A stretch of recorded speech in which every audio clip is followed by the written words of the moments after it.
Chapter 1. The Primordial World. Beneath the Unzu Mountain, the Wu clan tribe. In the Primordial World, it is known that the Wu clan comprises 12 ancestral shamans who established 12 tribes, ruling over countless Wu beings. Yet, unbeknownst to many, aside from the 12 ancestral shamans, such as Zixiao, there exists another shaman of ancestral lineage. Qianyuan, an ordinary human from Blue Star, traversed to the Primordial World after death, binding himself to a divine-level sign-in system, thus becoming the 13th ancestral shaman of the Wu clan. Unlike the other 12 shamans who founded tribes and commanded the Wu clan, he preferred to remain solitary on Qianyuan Mountain. Qianyuan Mountain is an unnamed peak located 1,000 miles east of the Pangu Temple. The entire mountain is enveloped by a chaotic protective formation, capable of thwarting saintly attacks and prying eyes, a reward granted to Qianyuan upon his first sign-in. Within the mountain, the spiritual energy is dense, surpassing that of Kunlun, Guizhou, Leizhe, and other celestial mountains and blessed lands by tenfold. What is more, the spiritual energy within Qianyuan Mountain is not ordinary, it is filled with innate spiritual energy. Some of this innate energy is derived from the transformation of the chaotic protective formation, while a greater portion is a reward from Qianyuan sign-ins. Since the dawn of creation by Pangu, innate spiritual energy has gradually vanished. If other beings of the primordial world were to discover such an abundance of innate spiritual energy here, they would surely be driven to madness by jealousy and envy. Of course, only Zixiao and the other 12 ancestral shamans are privy to this secret. Other beings cannot set foot on Qianyuan Mountain without Qianyuan's consent. At this moment, outside the Qianyuan Palace, Qianyuan reclined in a lounge chair, eyes closed, his right index finger gently tapping the armrest, exuding an air of leisure. "System sign-in," Qianyuan murmured. "Ding." The sign-in begins. Congratulations to the host for signing in for 1 million years, earning 100 billion merits of the Tao.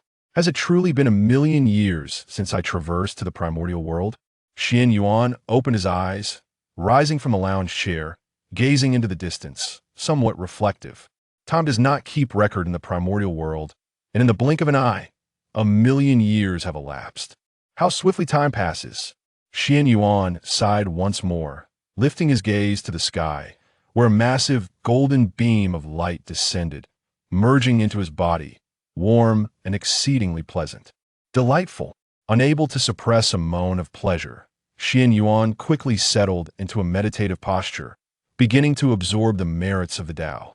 Merits can enhance one's cultivation level and elevate the quality of treasures and spiritual roots. They are akin to a universal currency in the primordial world. No being in the primordial world would ever complain of having too much merit. However, to acquire merit, one must make significant contributions to the primordial world or blaze a trail in a certain aspect, otherwise, it remains an unattainable dream. Moreover, in the current primordial world, the Tao has receded while the heavenly Tao has manifested. Even if one were to obtain merit, it would be of the heavenly Tao variety, incomparable to the merits of the Tao. The Tao is impartial, while the heavenly Tao is self-serving. The merits bestowed by the heavenly Tao are not easily born. How unlike Qianyuan, who could effortlessly sign in to receive 100 billion merits of the Tao.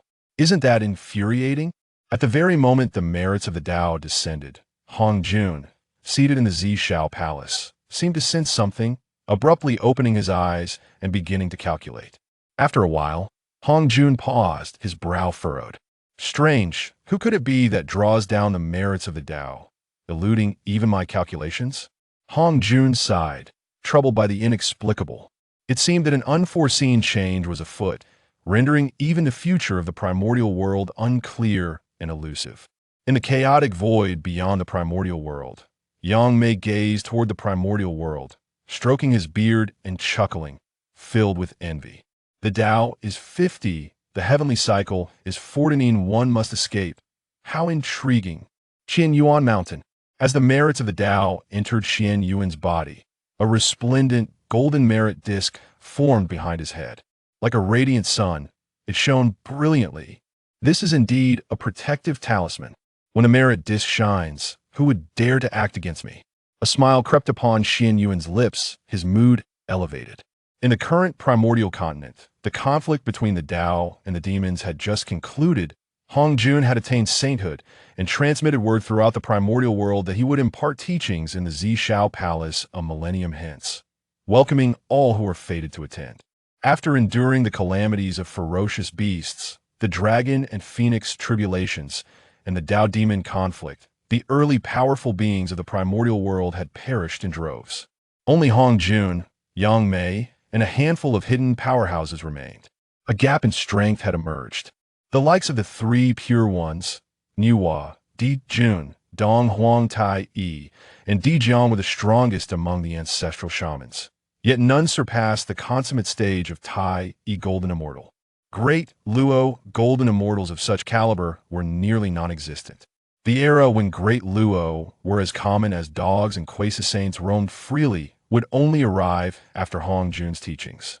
Meanwhile, thanks to the sign-in system, Qianyuan had already attained the early stage of Great Luo Golden Immortal.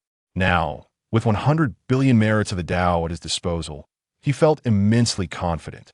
Having a system truly is a blessing. Qianyuan mused softly. Upon his arrival in the primordial world, Qianyuan had bound himself to the sign-in system. With each sign-in, he could acquire cultivation, techniques, spiritual treasures, spiritual roots, and other valuable items.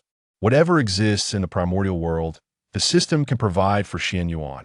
Even things that do not exist in the primordial world can be obtained through sign-ins.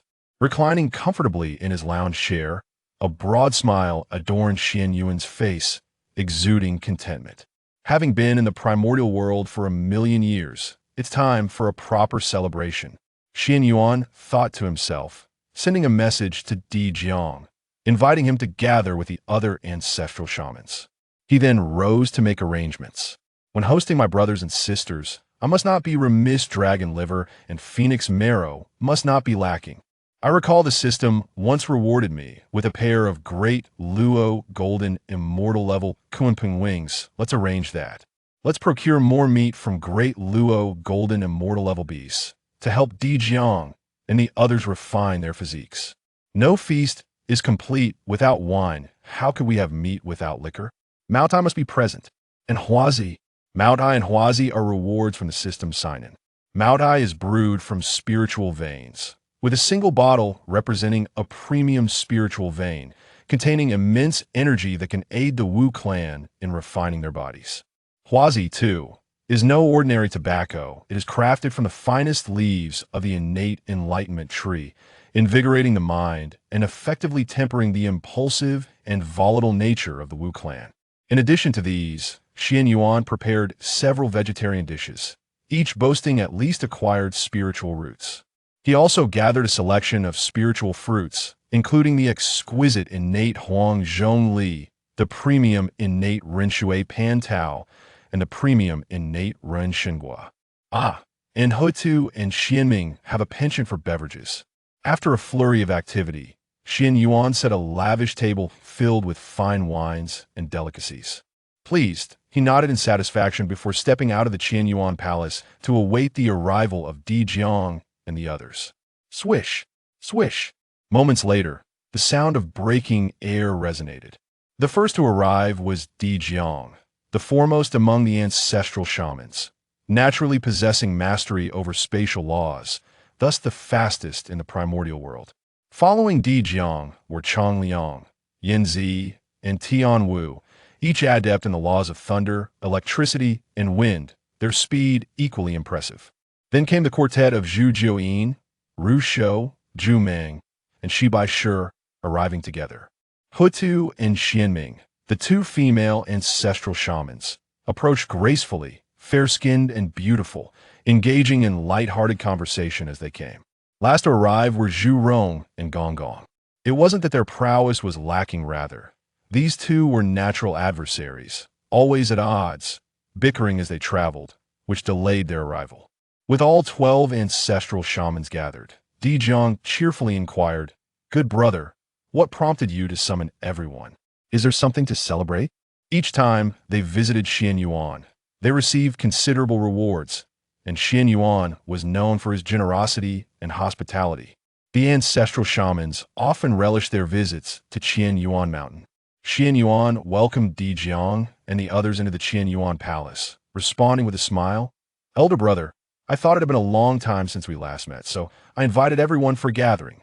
In the center of the grand hall stood a massive redwood table, laden with delectable dishes, the enticing aromas wafting throughout the hall, provoking appetites. Zhu Rong leaned in to take a look and spotted over 10 bottles of Maodai on the table. His eyes immediately lit up, and he instinctively swallowed, dashing forward and plopping down into a chair, cradling 2 bottles of Maodai in his arms, laughing heartily at Qianyuan. "Good brother, you truly are generous." Having tasted Maodai before, he recognized its excellence and had long been craving it. However, Qianyuan's previous offerings had long since been consumed, and he felt too shy to ask for more.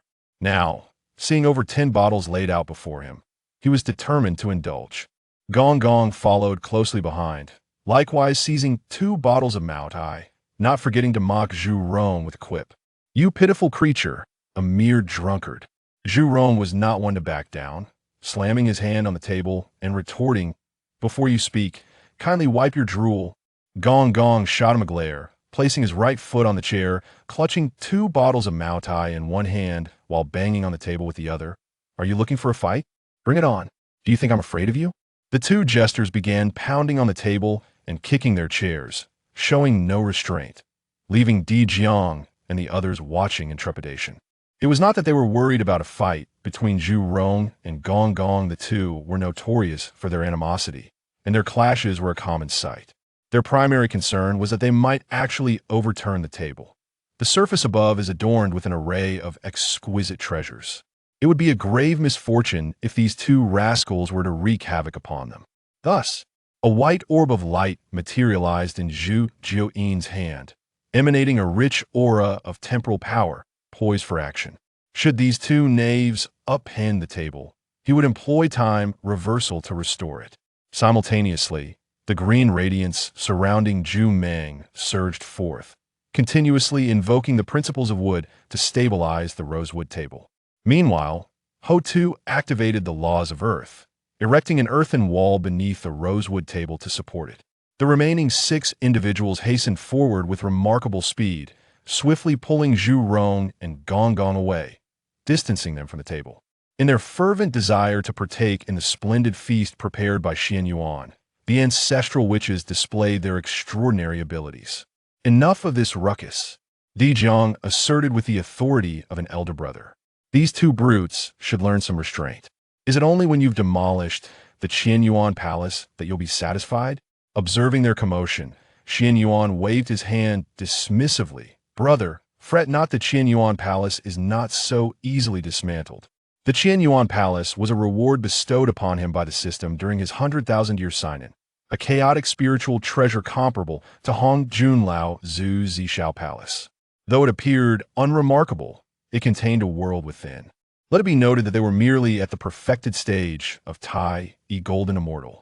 Even if the 12 ancestral witches united to unleash the 12 capital heavenly god-killing formation and summon the Phantom of Pangu, a full-force assault would not even scratch the Qianyuan palace. As for the rosewood table and chairs, along with the plates and cups upon it, these 2 were rewards from the sign-in. Though not treasures of chaos like the Qianyuan palace, each item was at least a postnatal spiritual treasure. A few hearty slaps would not cause them to collapse. Qianyuan beckoned everyone to take their seats, raised his wine cup, and beamed, "Come, let us toast to the occasion." The guests lifted their cups, watching as a spiraling dragon of spiritual energy danced within, darting left and right, seemingly attempting to escape the confines of the cup and soar through the heavens. The cup was inscribed with runes that shimmered with light, firmly restraining the spiritual dragon within. "Cheers!" With bold spirits, everyone clinked their cups and drank deeply. Houtu and Xianming, the 2 ladies, left no drop behind, proving that their prowess was equal to that of their male counterparts. After a single cup, aside from Qianyuan, the others' faces flushed crimson. They did not dare to relax, swiftly channeling the 9 turns Qianyuan technique to refine and strengthen their physiques.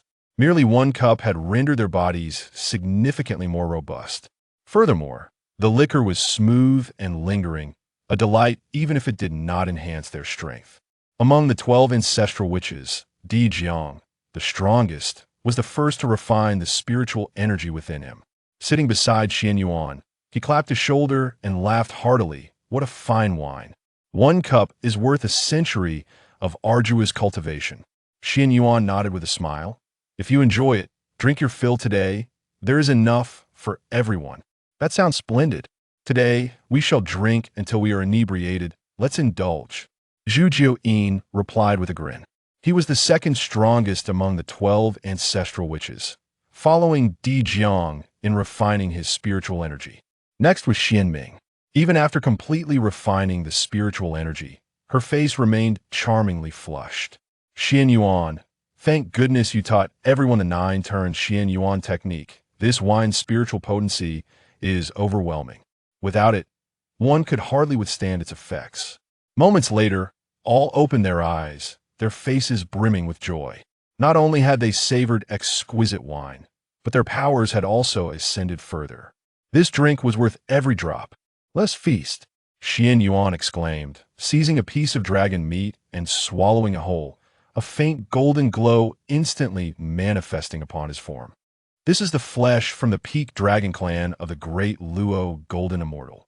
Even though Qianyuan has already advanced to the early stage of the great Luo Golden Immortal, it remains effective. Di Jiang picked a piece of meat from the Kunpung's wing and devoured it in 1 bite, resulting in effects even more pronounced than those experienced by Qianyuan.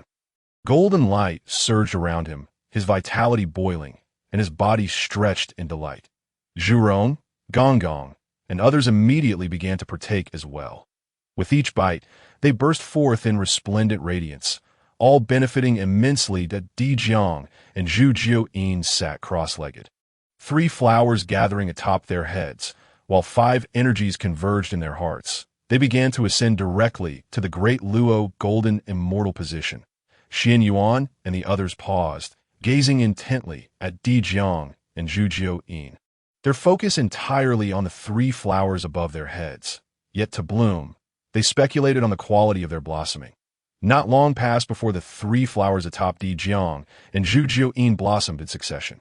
1 bloom, 2 blooms, until 9 blooms appeared, at which point they halted. 9 blooms signify immeasurable talent. Qianyuan applauded in admiration, his face beaming with joy for the 2 owe his knowledge in the entire world of Hongjun. Only Ta Ching Lao Zi possessed the innate ability to bloom 9 times.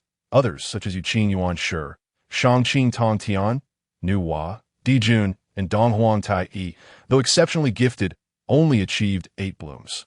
That Di Jiang and Zhu could reach 9 blooms justified the countless top-tier resources invested in them. After this interlude, the group resumed feasting, the atmosphere growing increasingly vibrant. Shibai Shi, Tian Wu, and Yen Zi, the 3 weakest among them, who only boasted peak Tai Golden Immortal cultivation, quickly broke through to the perfected Tai Golden Immortal realm.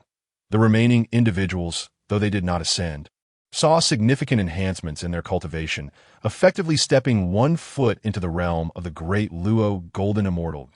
It is no exaggeration to say that this single meal equated to several millennia of arduous cultivation.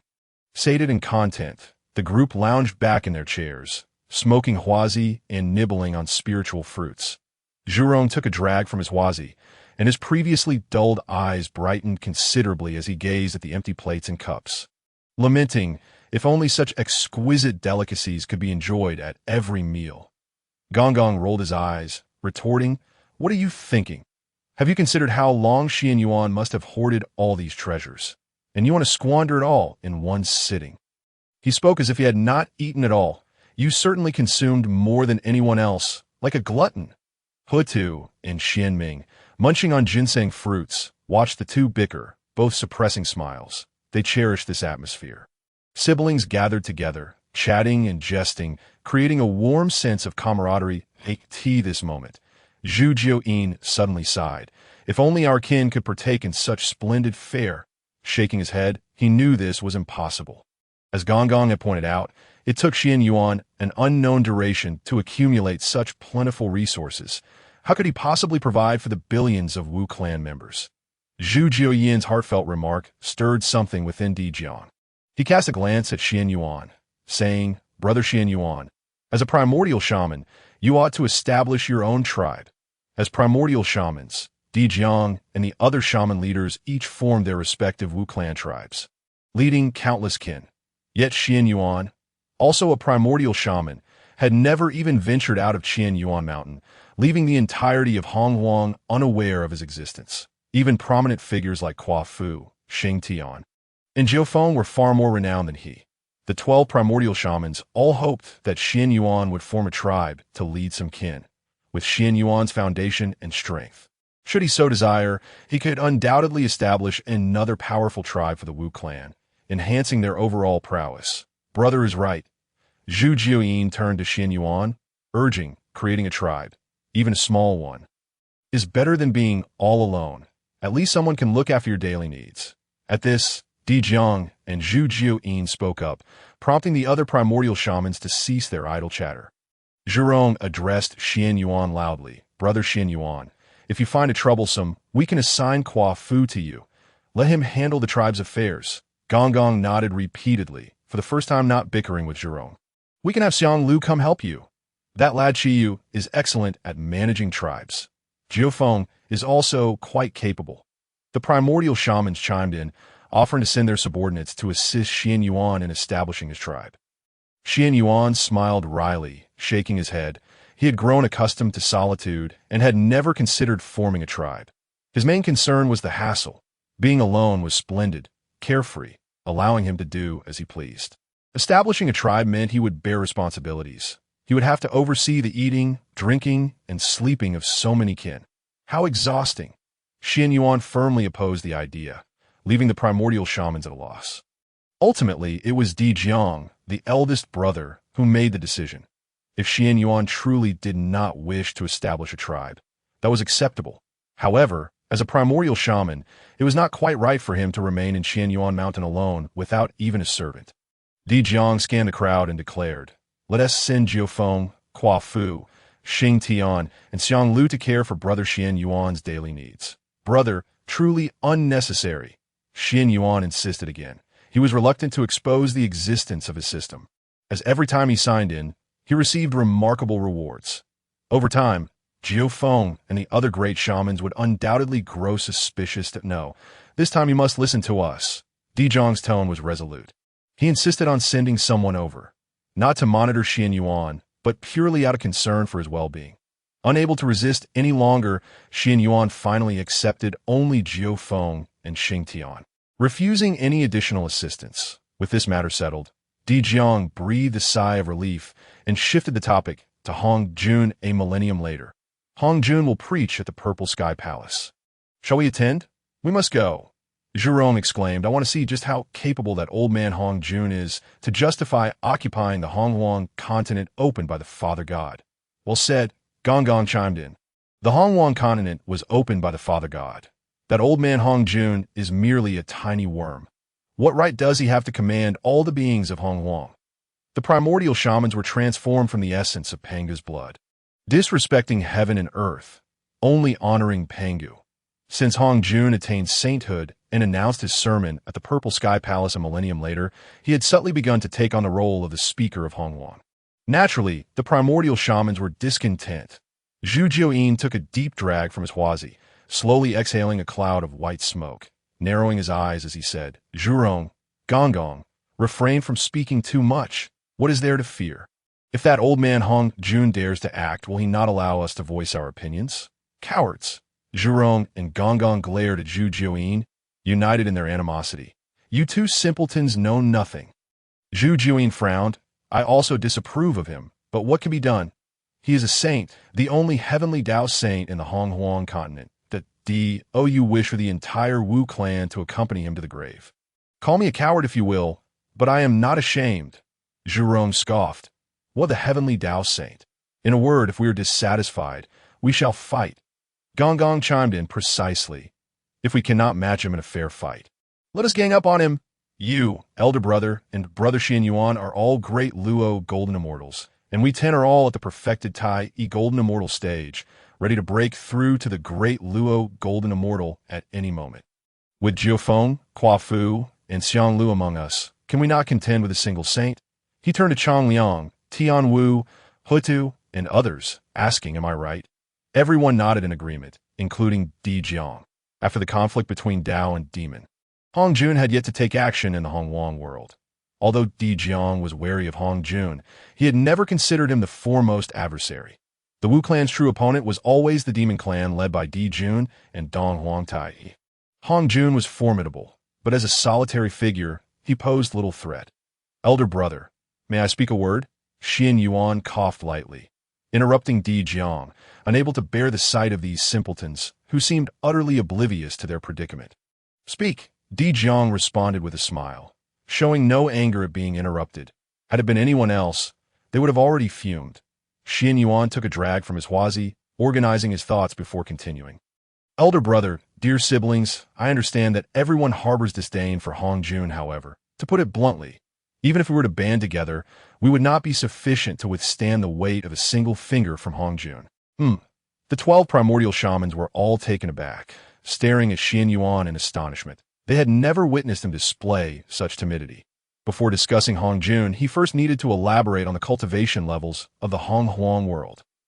Qianyuan procured a cup, poured some Maotai into it, and fashioned a makeshift ashtray, into which he tossed a cigarette, but preparing to enlighten Emperor Jiang and the others about the cultivation levels of the Honghuang world. However, as he lifted his gaze, he found everyone staring at him in astonishment, questioning in confusion. What's wrong? Why are you all looking at me like that? The wine cup, crafted from the essence of a top-tier spirit vein, contained exquisite wine. Zhu Rong gave Qianyuan a thumbs up, exclaiming, Brother Qianyuan, I must say you truly know how to enjoy life. Gong Gong, with a pained expression, lamented, Brother Qianyuan, what a fine Maotai. If you're not drinking it, let us take some home. Although the others remained silent, the regret and reluctance evident in their eyes sent shivers down Qianyuan's spine. Is it really that serious? It is, the 12 ancestor witches chimed in unison.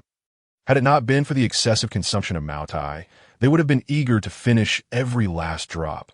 Qianyuan chuckled, waving his hand grandly, and declared, in that case, when we depart, each person can take 10 bottles of Maotai. Surely that will suffice. Ha! They had been waiting for those words. Now, that's generous. The expressions of regret vanished from their faces, replaced by joy, and Qianyuan even noticed Sister Houtu secretly swallowing. Would Sister Houtu become a wine enthusiast? Oh well, even if she did, she would be a beautiful one. Just as Qianyuan was about to elaborate on the cultivation levels, he noticed Zhu Rong and Gong Gong gesturing toward the cigarettes on the table. Their eyes gleaming with intent, he was left speechless. Let us grab another 10 boxes of cigarettes. Wonderful. Qianyuan's generosity was commendable. Zhu Rong and Gong Gong beamed with delight. These two were not only wine lovers, but also cigarette aficionados. You two have had enough. Emperor Jiang interjected, unable to tolerate it any longer. Brother Qianyuan has invited you over for a feast, and you're still asking for more. How shameful. Qianyuan waved his hand dismissively. Big brother, we are all brothers here. Discussing such matters feels overly formal. In the eyes of the ancestor witches, both cigarettes and Maotai were rare treasures. For Qianyuan, they were merely commonplace. After countless millennia in the Honghuang world, he had more than enough of such items. After a round of laughter, Qianyuan steered the conversation back to serious matters. Following the conflict between the Dao and the demons, the elite of the Honghuang world had suffered immense casualties, resulting in a significant gap in power. Apart from a few ancient relics who had survived from the Primordial Era, the remaining beings, including the 3 pure ones, Niuhua, and Emperor Jun, were utterly perplexed. Achieving the pinnacle of the Tai Golden Immortal was already a tremendous challenge. For the path of cultivation had been severed. Without a goal, they naturally had no idea how to proceed. The other ancestor witches listened attentively, while Zhu Rong and Gong Gong fidgeted restlessly, ignoring the antics of the 2 clowns. Qianyuan continued, Now, let us discuss the cultivation levels of the Honghuang continent in detail. Broadly speaking, they could be divided into three major realms: the mortal realm, the immortal realm, and the sage realm. We need not dwell on the mortal realm. The summit of the immortal realm is the great Luo golden immortal's perfection, at which point one must prepare to break through to the sage realm. In the Hongwang world, there are four methods to ascend to the sage realm: proving the Tao through strength, proving the Tao through laws, proving the Tao through merit, and proving the Tao by slaying the three corpses. Proving the Tao through strength is the most arduous. Only Pangu, the primordial father, has achieved it. Proving the Tao through laws is slightly less challenging. Currently, only the ancestor Yang Mei has attained it as a Hunyuan Great Luo Golden Immortal. Proving the Tao through merit is the simplest, but this path is not suitable for our witch clan. Lastly, let us focus on proving the Tao by slaying the three corpses, a method created by Hongjun. The three corpses correspond to good, evil, and self. Slaying one corpse signifies the early stage of the Quasi-Saint. Slaying two signifies the mid-stage, and slaying three signifies the pinnacle of the Quasi-Saint. When the three corpses are unified, one achieves the great perfection of the Quasi-Saint and can prepare to prove the sage. Qianyuan spoke until his throat grew dry, casually biting into a ginseng fruit before continuing. Currently, we are merely at the early stage of the great Luo Golden Immortal, and we are leagues away from the sage realm. To challenge Hongjun at this moment would be tantamount to courting death, wouldn't it? Proving the Tao by slaying the three corpses? Emperor Jiang inquired with confusion. Qianyuan, are you suggesting we attend Hongjun's lecture and pursue the path of slaying the three corpses? While it is possible to go to Zixiao Palace to listen, pursuing the path of slaying the three corpses is best avoided. It is ill-suited for our witch clan. Why? The group grew increasingly perplexed. Qianyuan's lengthy discourse had left them bewildered. To pursue the path of slaying the three corpses, one must possess a powerful primordial spirit. However, our clansmen lack such spirits, and the primordial spirit of our ancestor witches is too weak. This path is unfeasible. It would be wiser to diligently refine our physical bodies, since we are not pursuing the path of slaying the three corpses. Why should we attend Hongjun's lecture? What is the point? Zhu Rong suggested that in my opinion, it would be better to return to seclusion and cultivate, with the 9 turns Qianyuan skill bestowed by our Father God. We could directly attain the Hunyuan Great Luo Golden Immortal and shock Hongjun. Wang Gong added, exactly. 13 ancestor witches, 13 Hunyuan Great Luo Golden Immortals. We could beat Hongjun and trample the demon clan, dominating the Honghuang continent. Zhu Rong, Wang Gong, and the other ancestor witches fervently discussed their bright future. Emperor Jiang nodded in agreement, a smile dancing at the corners of his mouth. Only Zhu Jiuyin furrowed his brow. Remaining silent, Qianyuan secretly shook his head. The witch clan was still too naive. If attaining the Hunyuan Great Luo Golden Immortal were so easy, the entire Hongwang world would not have only Yang Mei as the sole representative. As the discussion reached its conclusion, Emperor Jiang extinguished the cigarette in his hand and said, Brother Qianyuan, you decide. The other ancestor witches, accustomed to this dynamic, looked at Qianyuan with eager anticipation. Their eyes alight with expectation. An outsider. This scene would surely be astonishing. Was the witch clan subtly rallying around Qianyuan? After a moment of contemplation, Qianyuan replied, Big brother, let us go and take a look. Hongjun's lectures were among the most renowned spectacles of the Hongwang world, and Qianyuan did not wish to miss out. Moreover, in the current Hongwang world, the heavenly Tao had awakened early, utilizing Hongjun to suppress the Earth Tao and the human Tao. It even went so far as to instigate calamities, annihilating primordial beings to compensate for its deficiencies. Once Hongjun's lecture concluded, the calamity between the witches and the demons would officially commence. The protagonists of this calamity. The witch clan could hardly escape. It was better to plan ahead. Qianyuan hoped to use this lecture to forge connections with figures like Nuwa and Zhen Yuanzi, preparing for the actions to come. As he gazed at the crowd, pondering how to persuade them to join him in visiting Zixiao Palace, he was surprised to find Emperor Jiang nodding decisively. Then let us go. We shall heed brother Qianyuan's counsel. It's worth a look. Emperor Jun and Dong Huang Tai, you will surely attend as well. And I happen to be itching for a little action. Ha! The trust of the 12 ancestor witches was undoubtedly touching. Qianyuan resolved to lend them another hand. The merit disc materialized, radiating with brilliant golden light. Qianyuan divided it into 12 portions, each containing 100 million merits, and presented them before the 12 ancestor witches. While our ancestor witches possess inherently robust physiques, their primordial spirits are too weak to wield spiritual treasures, which imposes significant limitations. This 100 million merits should suffice to mend their primordial spirits. The ancestor witches stared in astonishment at the merit disc, rendered speechless. After a moment, Emperor Jiang forced a bitter smile and said, Qianyuan, we appreciate your kindness, but 100 million merits are far too precious.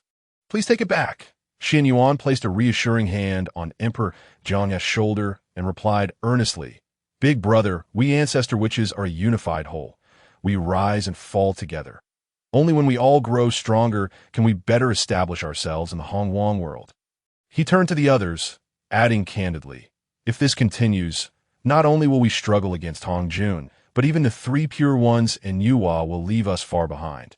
After much persuasion, the 12 ancestor witches ultimately accepted the 100 million merits, immediately beginning to mend their primordial spirits. After exiting the Qianyuan palace and closing the doors behind him, Qianyuan reclined in a chair, closing his eyes to rest. He eagerly anticipated the changes that would occur once the 12 ancestor witches had repaired their primordial spirits. When all believed that the ancestor witches were too weak to wield treasures, they would unexpectedly produce them for battle. The scene would be too beautiful to fathom. System, sign in. The following day, when Qianyuan signed in again, an unexpected event occurred. Ding! The host has signed in consecutively for 1 million years. The system has been upgraded. Following the upgrade, daily sign-ins are canceled and replaced with sign-ins at specific locations.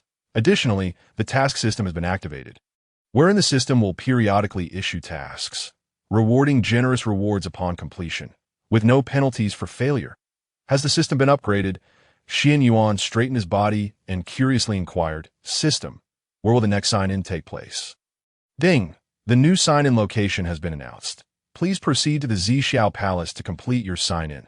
Upon completion, you will be rewarded with 10,000 years of cultivation and fragments of spatial laws. Zixiao Palace, is it? It seems there is no avoiding it. Ding! The system has issued a task. Saints Pudu. Please head to Zixiao Palace and occupy a Pudu seat before Hongjun's sermon. Upon completion, the reward will be the postnatal merit treasure. The Hongmeng Liangtian ruler. Will the host accept this task? Accept. Qianyuan readily agreed to the task, since he had to make a trip to Zixiao Palace anyway. With his current strength, seizing a Pudu seat would be a mere trifle. Moreover, acquiring the postnatal merit treasure, the Hongmeng Liangtian ruler, was an opportunity too good to pass up. In the timeless expanse of the primordial chaos, 900 years swiftly elapsed. Only 100 years remained until Hongjun's sermon. Qianyuan suddenly opened his eyes, rose from his reclining chair, stretched his limbs, and gazed towards Qianyuan Palace, his heart lifting joyfully. The 12 ancestors of sorcery had completely restored their primordial spirits and were expected to emerge from seclusion in just a few days. Over the years, Qianyuan had not ventured far, spending his time napping on the recliner outside Qianyuan Palace. Cultivation was an impossibility. He had no intention of cultivating in this lifetime. Having finally arrived in the primordial world and acquired a divine-level sign-in system, why would he bother with the grind? Besides, in the past, with the system granting daily sign-ins, the rewards had propelled Qianyuan to break through to the early stage of the Great Luo Golden Immortal. Now, however, the system had altered its rules, leading to a 900-year hiatus in sign-ins. Yet his cultivation continued to rise steadily, advancing from the early to the mid-stage of the Great Luo Golden Immortal. Though it appeared to be a mere increment in realm, the shift in strength was akin to the difference between a mortal and a golden immortal, unbelievably rapid. This was primarily due to 2 factors. First, the meal shared with the 12 ancestors of sorcery 900 years ago had greatly benefited him. Secondly, within Qianyuan Mountain, the concentration of innate spiritual energy was extraordinarily high, even without deliberate cultivation. Qianyuan's strength could flourish rapidly. Put it bluntly, in such an environment, even a pig, if it merely ate and slept, would outpace the painstaking efforts of those prodigious talents. Finally, the recliner beneath Qianyuan was no ordinary item. It was a treasure awarded by the system after 200,000 years of sign-ins, a supreme innate spiritual treasure, the Enlightenment Chair, crafted from the finest innate spiritual root of the Enlightenment tea tree. Lying on it, one was perpetually in a state of enlightenment. It was hardly surprising that his cultivation improved. Host, Qianyuan race, Wu clan ancestor cultivation, mid-stage great Luo golden immortal footing, innate demon god technique, 9 transformations of Qianyuan, mid-stage 4th transformation, laws, law of the sword 30100, law of time 20100, law of pills 20100, law of thunder 15100, spiritual treasures, chaos spiritual treasure, chaos pearl, supreme innate treasure Kunwa's sword fragment, supreme innate treasure Taiji diagram, supreme innate spiritual treasure 12-petal pure world white lotus, supreme innate spiritual treasure enlightenment chair. Days passed, and a series of booming sounds echoed within Qianyuan Palace. Qianyuan's gaze pierced through the tightly shut palace doors, revealing the 12 ancestors of sorcery manifesting their true forms, transforming into towering giants. Each giant was accompanied by a shadowy figure, soaring even higher than their corporeal forms. These shadows represented the primordial spirits of the 12 ancestors. If previously their primordial spirits were less than 1% of their physical bodies, now they were even more formidable, enhanced by over 100-fold. Laughter resonated within Qianyuan Palace, exuberant and unrestrained. Moments later, the doors of Qianyuan Palace swung open, and Emperor Jiang along with the 12 ancestors of sorcery emerged in succession. Congratulations! Qianyuan stood outside Qianyuan Palace, surveying the group and breaking into a smile. Not only had the primordial spirits of the 12 ancestors been restored, but their strength had also advanced, with all now at the level of great Luo golden immortals. After some conversation, it was evident that when their 3 flowers gathered at the crown, each would bloom at the 9th grade level. Immense potential. Qianyuan began to worry for Dijuan and Dongwang Tai. How would they contend with the enhanced ancestors in the impending Wu and Yao calamity? Following a brief exchange of pleasantries, Zhu Rong eagerly seized Qianyuan's arm, exclaiming, "Brother Qianyuan, quickly fetch a bottle of Maotai to quench our thirst. It has been 900 years. We've been longing for this," Gong Gong chimed in. After a hearty meal and drinks, while enjoying a smoke, Qianyuan remarked, with only 100 years remaining until Hongjun's sermon, "We ought to return and make arrangement for the tribe. It is time for us to set off." Emperor Jiang waved his hand. "No need for such trouble. A direct transmission will suffice. It will be quick." Watching Emperor Jiang and the 12 ancestors relay messages to the tribal shaman, Qianyuan chuckled and shook his head. He almost forgot that the current 12 ancestors, with primordial spirits stronger than their physical forms, could transmit messages across vast distances with ease. Moments later, the ancestors nodded in agreement.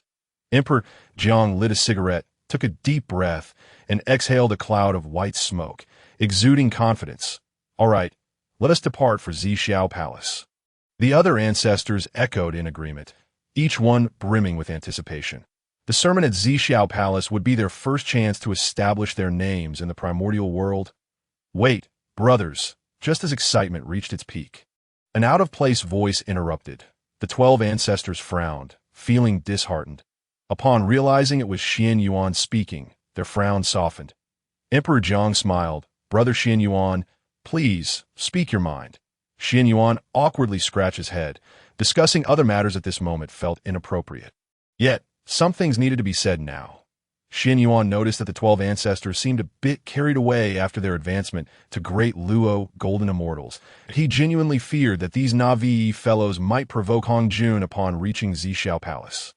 Moreover, certain conversations could only occur here, as Qianyuan Mountain was shielded by a chaotic formation, effectively blocking the heavenly secrets. Even Hongjun and the Way of Heaven could not pry into their affairs.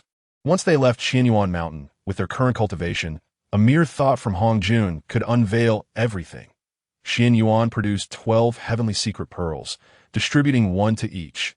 These are heavenly secret pearls, supreme innate spiritual treasures with but one purpose: to shield the heavenly secrets.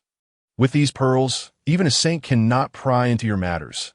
Emperor Jiang toyed with the heavenly secret pearl, puzzled brother Qianyuan. What is the purpose of bringing these? Qianyuan could not disclose that after Hongjun's sermon. The calamity of Wu and Yao would ensue, and that both Hongjun and the Way of Heaven would scheme against the Wu clan. He could only explain, "Elder brother, consider this. The primordial world was created by our father Pangu. Now it has been usurped by Hongjun. Seeing us, the true heirs of Pangu, wouldn't he be apprehensive? Certainly. They realized that their relatively weaker strength was one thing, as they posed no threat. However, once their full strength was revealed, it would be obvious that they would become targets for Hongjun. Let him target us. We are not to be trifled with. If worst comes to worst, we shall perish together." Emperor Jiang retorted defiantly, ready to confront Hongjun head-on. Yet Qianyuan was concerned. "But if we perish, the net may not break," he earnestly advised. "Hongjun is the sole saint of the Way of Heaven, able to harness its power. As long as the Way of Heaven endures, Hongjun will not perish. With our current strength, to put it bluntly, we would be crushed by a mere finger of Hongjun. The notion that all beneath the saints are mere ants is not to be taken lightly. Moreover, this is not the time to turn against Hongjun." Qianyuan elaborated on the might of the saints, detailing the relationship between Hongjun and the Way of Heaven, while also instilling in them the survival philosophy of future generations: to endure and not act recklessly, to develop cautiously. Even with a 99.9% chance of success, they must not take risks. The central tenet was simple. While in Zixiao Palace, they could provoke others without issue, but they must avoid openly antagonizing Hongjun. It was not out of cowardice. Facing Hongjun now was a futile endeavor. The 12 ancestors, with their straightforward dispositions, often clung to their principles as the true heirs of Pangu. Their vast Wu clan had nearly faced extinction in the past. How tragic. Having traversed to become part of the Wu clan, Qianyuan naturally wished to prevent such a fate from befalling them again. Though Emperor Jiang appeared displeased, he ultimately yielded to Qianyuan's reasoning. Nodding in agreement, "Very well. We shall heed brother Qianyuan's counsel." After the 12 ancestral witches refined the celestial pearl of secrets, Qianyuan began to distribute spiritual treasures tailored to each individual's characteristics. Jiang received a spatial gun, a supreme innate spiritual treasure forged from a hollow willow branch, possessing innate spatial abilities. When combined with Jiang's mastery of spatial laws, its power became limitless. Zhu was bestowed with a time wheel, also a supreme innate spiritual treasure, originally a companion treasure of the time demon, Shurchen, amidst the chaos of the 3,000 demons. Initially a chaotic spiritual treasure, it was shattered during a battle with the Pangu deity and was thus demoted to a supreme innate spiritual treasure, yet its efficacy rivaled that of the utmost innate treasures. Following this, the 5 elements spiritual orbs, each a supreme innate spiritual treasure, could be combined to form a grand array of the 5 elements, comparable to the utmost innate treasures, were allocated to the ancestor witches of water: fire, metal, wood, and earth, Wang Gong, Zhurong, Rushu, Jumong, and Houtu, respectively. The rain ancestor Qianyuan received 24C stabilizing pearls, while the lightning ancestor Yinzi acquired a broken one Jun sword. The thunder ancestor Qiangliang obtained the thunder decision sword. The wind ancestor Tianwu was given a wind fanning banana leaf fan, and the poison ancestor Shibishi received a poison spirit pearl. All were supreme, innate spiritual treasures. After 100,000 years of attendance, Qianyuan had amassed numerous treasures. Previously, Jiang and the others were weakened, their primordial spirits incomplete, rendering them incapable of utilizing these treasures. Regardless of their quantity, they would merely gather dust within the Chaos Pearl. After all, how many treasures could one person like Qianyuan wield? Upon receiving the treasures, the 12 ancestral witches immediately began refining them, and after a brief trial, their faces lit up with joy. Though their physical forms were formidable, they could still feel pain from the attacks of powerful treasures. With these treasures in hand, they could engage in combat from a distance, eliminating the need for perilous close encounters. Thus commenced the era where each ancestral, which possessed supreme, innate spiritual treasures. Let us proceed to the Purple Cloud Palace, Dijiang declared confidently with a sweeping gesture. Qianyuan followed the 12 ancestral witches toward the Purple Cloud Palace, as myriad powerful beings of the Primordial Era began to set forth. At Kunlun Mountain, the three purities transformed into three streams of light, racing towards the outer heaven. Team Mount Buzhou, Inhua, and Fuxi emerged from the Phoenix Nest Palace. Emperor Jun and Dongwang Tai soared forth from the Sunstar.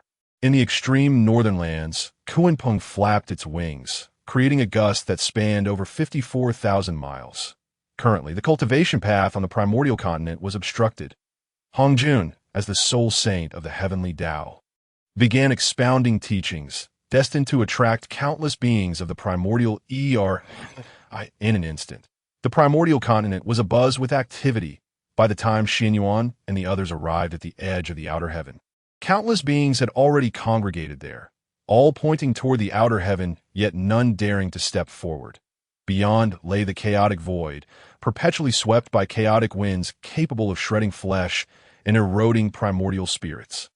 Only those of the great Luo golden immortal rank could enter.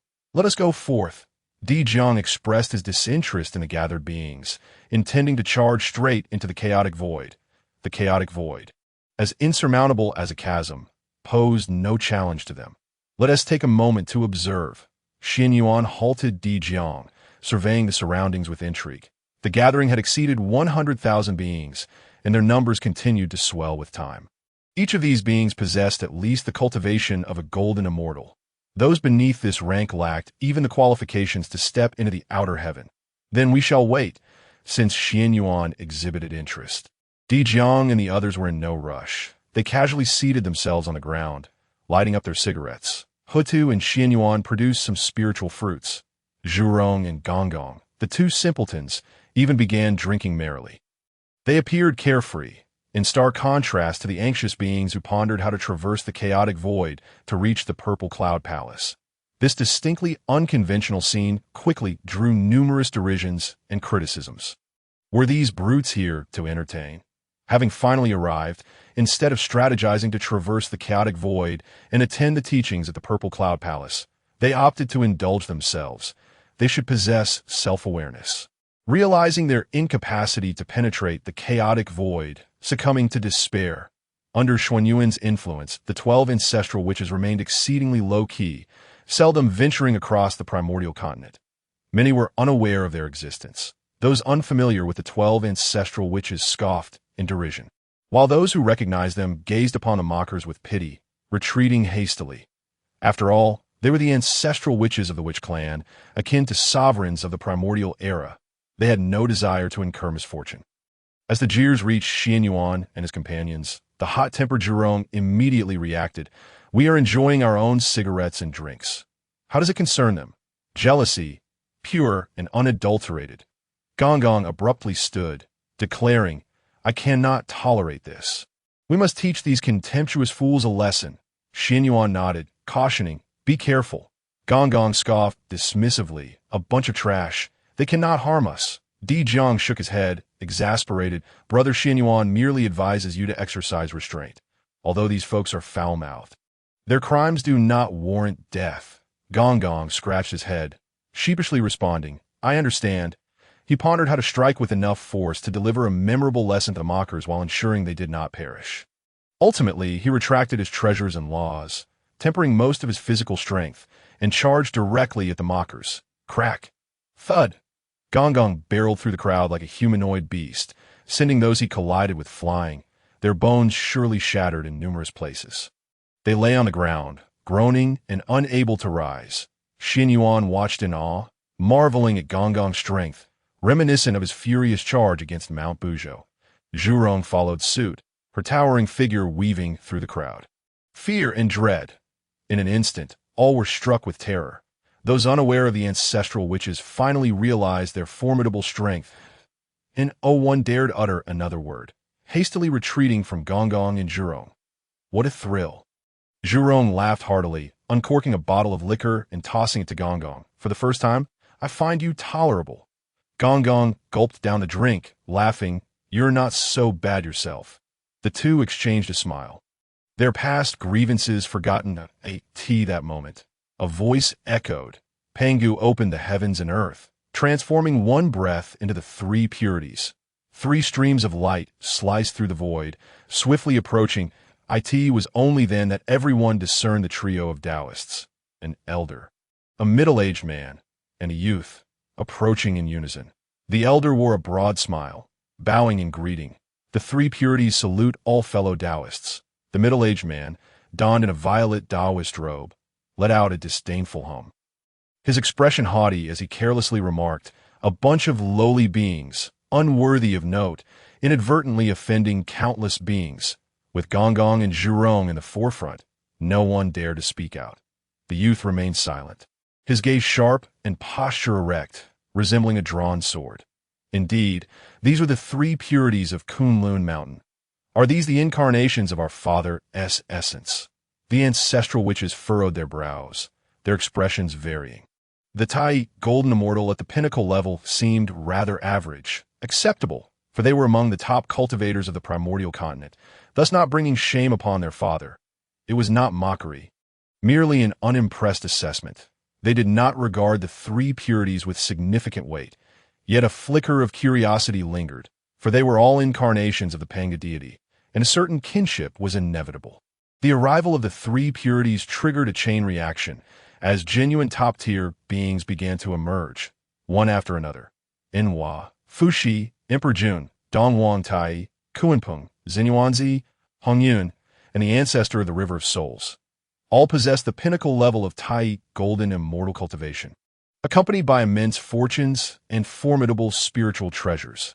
Each one was a prodigy, destined to become a central figure on the primordial continent in the future. The previously gathered beings retreated, making way for the center. Merely average, Zixiao cast a dismissive glance, transmitting a thought to Qianyuan, filled with contempt. They were simply unfortunate to be born in the wrong era. Qianyuan provided a candid response.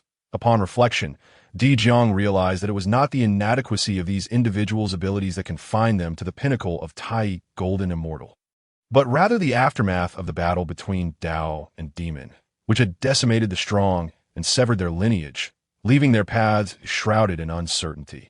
Were it not for the provision of the 9 transformations of Qianyuan and countless top-tier cultivation resources, the 12 ancestors of witches would likely find themselves in a similar predicament, stagnating at the Tai golden immortal great perfection. With an uncertain future ahead, that moment, Qianyuan manipulated the Taiji diagram, enveloping around 40 to 50,000 people, descending outside the Zixiao palace. Laozi of Taiji hastened towards him, proclaiming in a clear voice, "Fellow Taoist, the Taiji diagram is fated to be with me. I hope you will grant this wish. I am willing to exchange it for other treasures, and the Sanqing owe you a favor." Yuan Shi, with an air of arrogance, impatiently retorted, "We, the Sanqing, are the manifestations of Pangu's primordial spirit. It is well known that the Taiji diagram is transformed from the handle of Pangu's axe. It rightfully belongs to my elder brother." Tong Tian stood behind them, his expression darkened, concealing his inner embarrassment. Qianyuan, with a sardonic smile, could barely contain his derision. Truly, the Sanqing possessed a remarkable audacity, their shamelessness shining through even in their attempts to seize another's treasures. He couldn't be bothered to utter another word that moment. A voice interjected from the side. "This statement is erroneous." Clad in a golden robe and wearing a diadem, Dijun stepped forward, exuding authority. "Treasures belong to those with the capability to possess them. I am the emperor of the demon clan. The Taiji diagram rightfully belongs to me." Donghuang Tai, he followed closely beside Dijun. Donned in a green robe and also wearing a diadem, with a chaos bell hovering above his head, he bellowed, "It is an honor for you to have my elder brother covet the Taiji diagram. Why not obediently present it with both hands?" Qianyuan rolled his eyes, utterly unimpressed, realizing he had underestimated the denizens of the Honghuang. There was no limit to shamelessness, only increasing degrees of it. His understanding of their audacity had been thoroughly redefined. He found it rather amusing. Besides the Sanqing, Dijun, and Donghuang Tai, numerous others harbored intentions of seizing the Taiji diagram. Kuanpeng, the ancestral figure, was eager to make a move. scanning Di Jun and Dong Huang Tai E with a hesitant gaze before ultimately retreating as Demon Master. He belonged to a class of top-tier beings who adhered to proclamations but disregarded commands. However, in name, he was still under the jurisdiction of the Demon Emperor.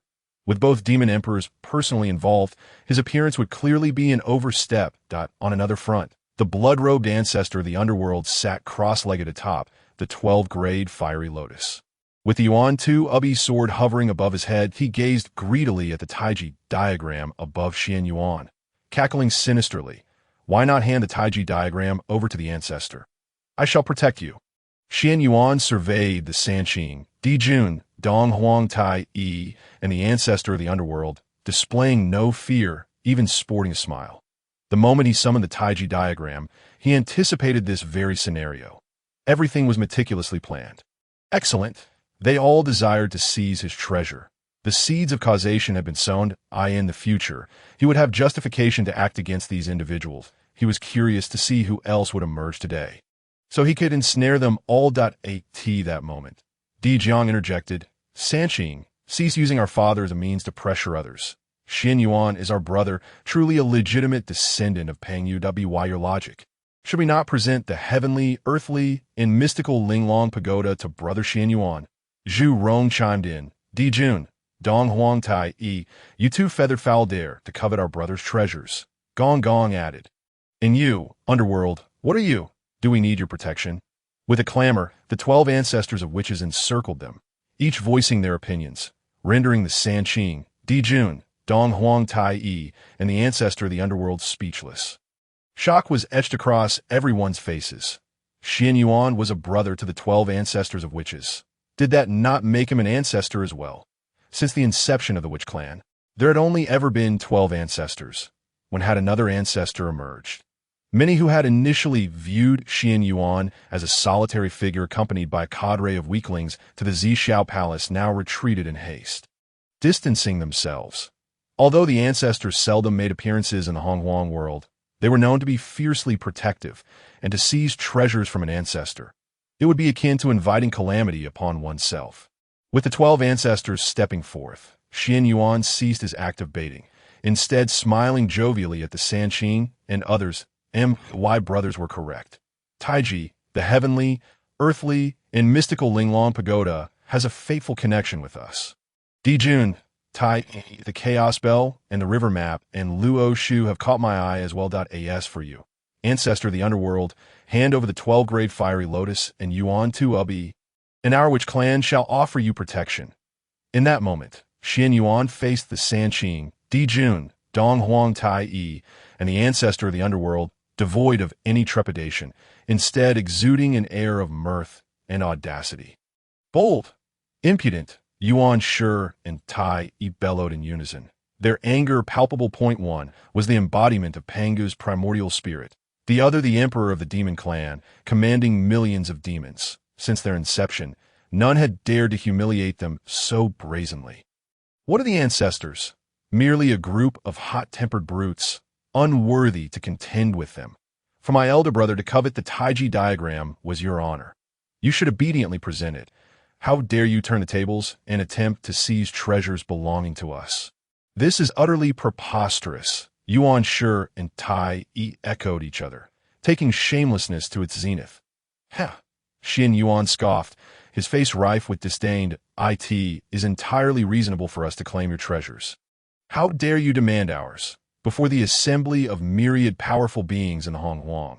Let them judge. Is there such a principle in the land of Hongjun? Qianyuan surveyed the multitude of powerful beings, a cold smile dancing in his heart. Yuan Shi and Tai, you were still too young. Clearly having never faced the harsh realities of life, in the Hongjun world, strength reigns supreme, and treasures belong to those capable of possessing them. This is a universally acknowledged truth among the beings of Hongjun. Yet to articulate such a truth before so many is akin to stripping away the last shred of modesty from the crowd. It is bound to provoke their ire. Outside the Zixiao palace, the most formidable beings of the Hongjun world had congregated. Their expressions varied as they observed the standoff. Although many harbored thoughts of seizing the Taiji diagram, The unabashed and straightforward demeanor of Yuan Shi and Tai Yi stirred dissatisfaction among the spectators. So what if the treasures you coveted were desired by others? Must they simply relinquish them without question? In the presence of numerous powerful beings, if even the 13 ancestors of witches could be so brazenly robbed and insulted by you, what security would be left for the rest? Naturally, while the crowd simmered with anger, no one dared to speak out against the Sanqing, Dijun, Tai Yi, or the ancestor of the Underworld, those titans of power. However, in their hearts, they resolved to distance themselves from these figures in the future, lest they become the next targets of such avarice. The reactions of the crowd were precisely what Qianyuan anticipated. Assessing the situation was an essential survival skill in the Hongjun, that if one lacked even this modicum of cunning, they would not have survived to this day, since no one came forward in support. He would not hesitate to bully the honest. The atmosphere had already been charged. He could not allow himself to be the sole performer. Qianyuan maintained his expression while scanning the crowd, ultimately resting his gaze upon a figure clad in red robes. Taoist Hongjun, do you believe there's merit in what I say? Grand Ancestor Hongjun was momentarily taken aback, his expression pained. Why single him out among so many? What was Qianyuan's intention? Did he think he could bully the soft-hearted? Not wanting to wade into the murky waters between the witches, Sanqing, and the demon clan. Hongjun turned to feign a casual conversation with his friend, Zhen Yuanzi. This action drew a chuckle from Qianyuan. The honest man is not so honest after all. Hongjun wished to avoid involvement. But Qianyuan was determined to thwart his intentions. Raising his voice, Taoist Hongjun, will you stand idly by while the honest man is bullied? His voice boomed, echoing outside the Zixiao palace. All eyes turned toward Hongjun, eager to hear his response. After all, Hongjun was renowned as the most amiable and honest person in the Hongjun world. If even such an honest soul did not dare to speak up, who in the entire Hongjun could uphold justice? The crowd instinctively disregarded Qianyuan's moniker for the honest man, that if you were truly honest, was there anyone on the Hongjun continent who was not? At that moment, Hongjun lowered his head, his heart racing. Wishing he could find a crack in the ground to hide, it was evident that Qianyuan was putting him on the hot seat. Regardless of the outcome, he would inevitably offend one party, if not all present. Qianyuan is harming me. Qianyuan is harming me. The Crimson Cloud incessantly murmured, swiftly contemplating countermeasures, and ultimately steeled its resolve to adopt a stance of deliberate ignorance. Feigning deafness and silence, the crowd was taken aback by the behavior of the Crimson Cloud, yet upon reflection, it was not entirely unexpected. While the Crimson Cloud was indeed honest, it was far from foolish. Why should one involve themselves in a clearly thankless endeavor? Just as everyone believed the matter would be dismissed, eagerly awaiting the opening of the Zixiao Palace to listen to the teachings of the venerable Hongjun. A single remark from Yuan Shi reignited the collective ire. Those who attain the Tao acquire great assistance, while those who stray from it find little support. Qianyuan, do you have anything to say? In an instant, the exterior of the Zixiao Palace fell into a profound silence, with all eyes fixated on Yuan Shi, rendered speechless in utter astonishment. Have some dignity, will you? The reason the venerable Crimson Cloud remained silent was merely a desire to refrain from involvement. How could it possibly claim to support you? What a profound statement. Those who attain the Tao acquire great assistance, while those who stray from it find little support. Qianyuan, devoid of anger, instead offered applause, asserting that seizing the treasures of others was to gain the Tao, while safeguarding one's own interests was to stray from it. An enlightening lesson indeed. Qianyuan's gaze turned icy as it swept across the 3,000 guests of Zixiao, ultimately settling on the Crimson Cloud. Having lived for 1,000,000 years, today I finally understand the essence of the Tao. Your path is not solitary. Henceforth, I shall also venture forth and explore. The crowd exchanged glances, a sense of foreboding washing over them, as if their indifference had inadvertently released a chaotic demon imprisoned within a cage. In response, Qianyuan paid no heed to their apprehensions, uttering a harsh proclamation before commencing the sign-in process. System, sign in. A chime echoed, congratulations, host, for completing the sign-in. Reward, 10,000 years of cultivation and fragments of the space law. Upon detecting that the host possessed fragments of the space law, the system inquired. Would the host like to merge? Merge. A chime resounded once more. Congratulations, host, for merging the fragments of the space law and comprehending the space law. Host, Qianyuan race. Which race ancestor, which cultivation? Late stage of the Luo golden immortal footsteps. Innate demon god technique. 9 transformation Qianyuan technique. Late stage of 4 transformation. Laws. Sword law, 30,100. Time law, 20100. Space law, 20100. Pill law, 20100. Thunder law, 40100. Spirit treasures. Chaos spirit treasure chaos pearl. Supreme innate treasure Kunwa's sword, fragment. Supreme innate treasure Tai Chi diagram. Supreme innate spirit treasure 12-petal purifying white lotus. Supreme innate spirit treasure enlightenment chair. With 10,000 years of cultivation and the space law, Qianyuan was propelled from the mid-stage to the late stage of the Luo golden immortal. In that moment, auspicious signs descended from the heavens, and golden lotuses erupted from the earth. The sound of the great Tao resonated throughout the Zixiao palace. The aura emanating from Qianyuan grew increasingly profound, akin to an abyss or a prison, making it difficult for others to gaze upon him directly as the focal point of this phenomenon. Qianyuan glanced around, feeling a sense of novelty, after traversing the primordial world for 1,000,000 years. Progressing from the early stage of Tai golden immortal to the late stage of the Luo golden immortal, this was the first time Qianyuan encountered such a celestial anomaly. It was not that Qianyuan lacked talent. His previous breakthroughs had gone unnoticed. While he had been in seclusion at Qianyuan Mountain, each breakthrough had been shrouded by chaotic formation, obscuring his ascent from sight. However, this breakthrough at the Zixiao Palace, in close proximity to the heavenly Tao, immediately triggered a heavenly phenomenon.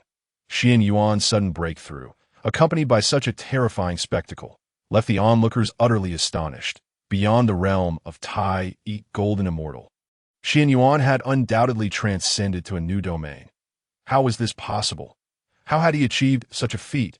Truly, it was terrifying. Following the shock came a deep sense of regret. It was over. Utterly finished. Who among them could escape once Qianyuan had set his sights upon them? All blame fell upon the Crimson Cloud. Had it responded sooner, Qianyuan would not have been provoked into a breakthrough. Indeed, it was all the fault of the Crimson Cloud, and all present were witnesses. Henceforth, should anyone fall victim to theft, the Crimson Cloud must bear the responsibility. The collective ire was directed towards the Crimson Cloud for its feigned ignorance. The Crimson Cloud, infuriated, retorted, "What business is it of mine?" This marked Qianyuan's first inquiry, yet no one dared to respond. Furthermore, this turmoil had been instigated by the likes of the 3 clear ones, Emperor Jun and Dongwang Tai, who sought to seize the Tai Chi diagram. If blame were to be assigned, it should fall upon them. The Crimson Cloud was not about to shoulder this burden. Infuriated, the Crimson Cloud felt as if it might explode. Ultimately, it was the 3 clear ones who had stirred up this trouble.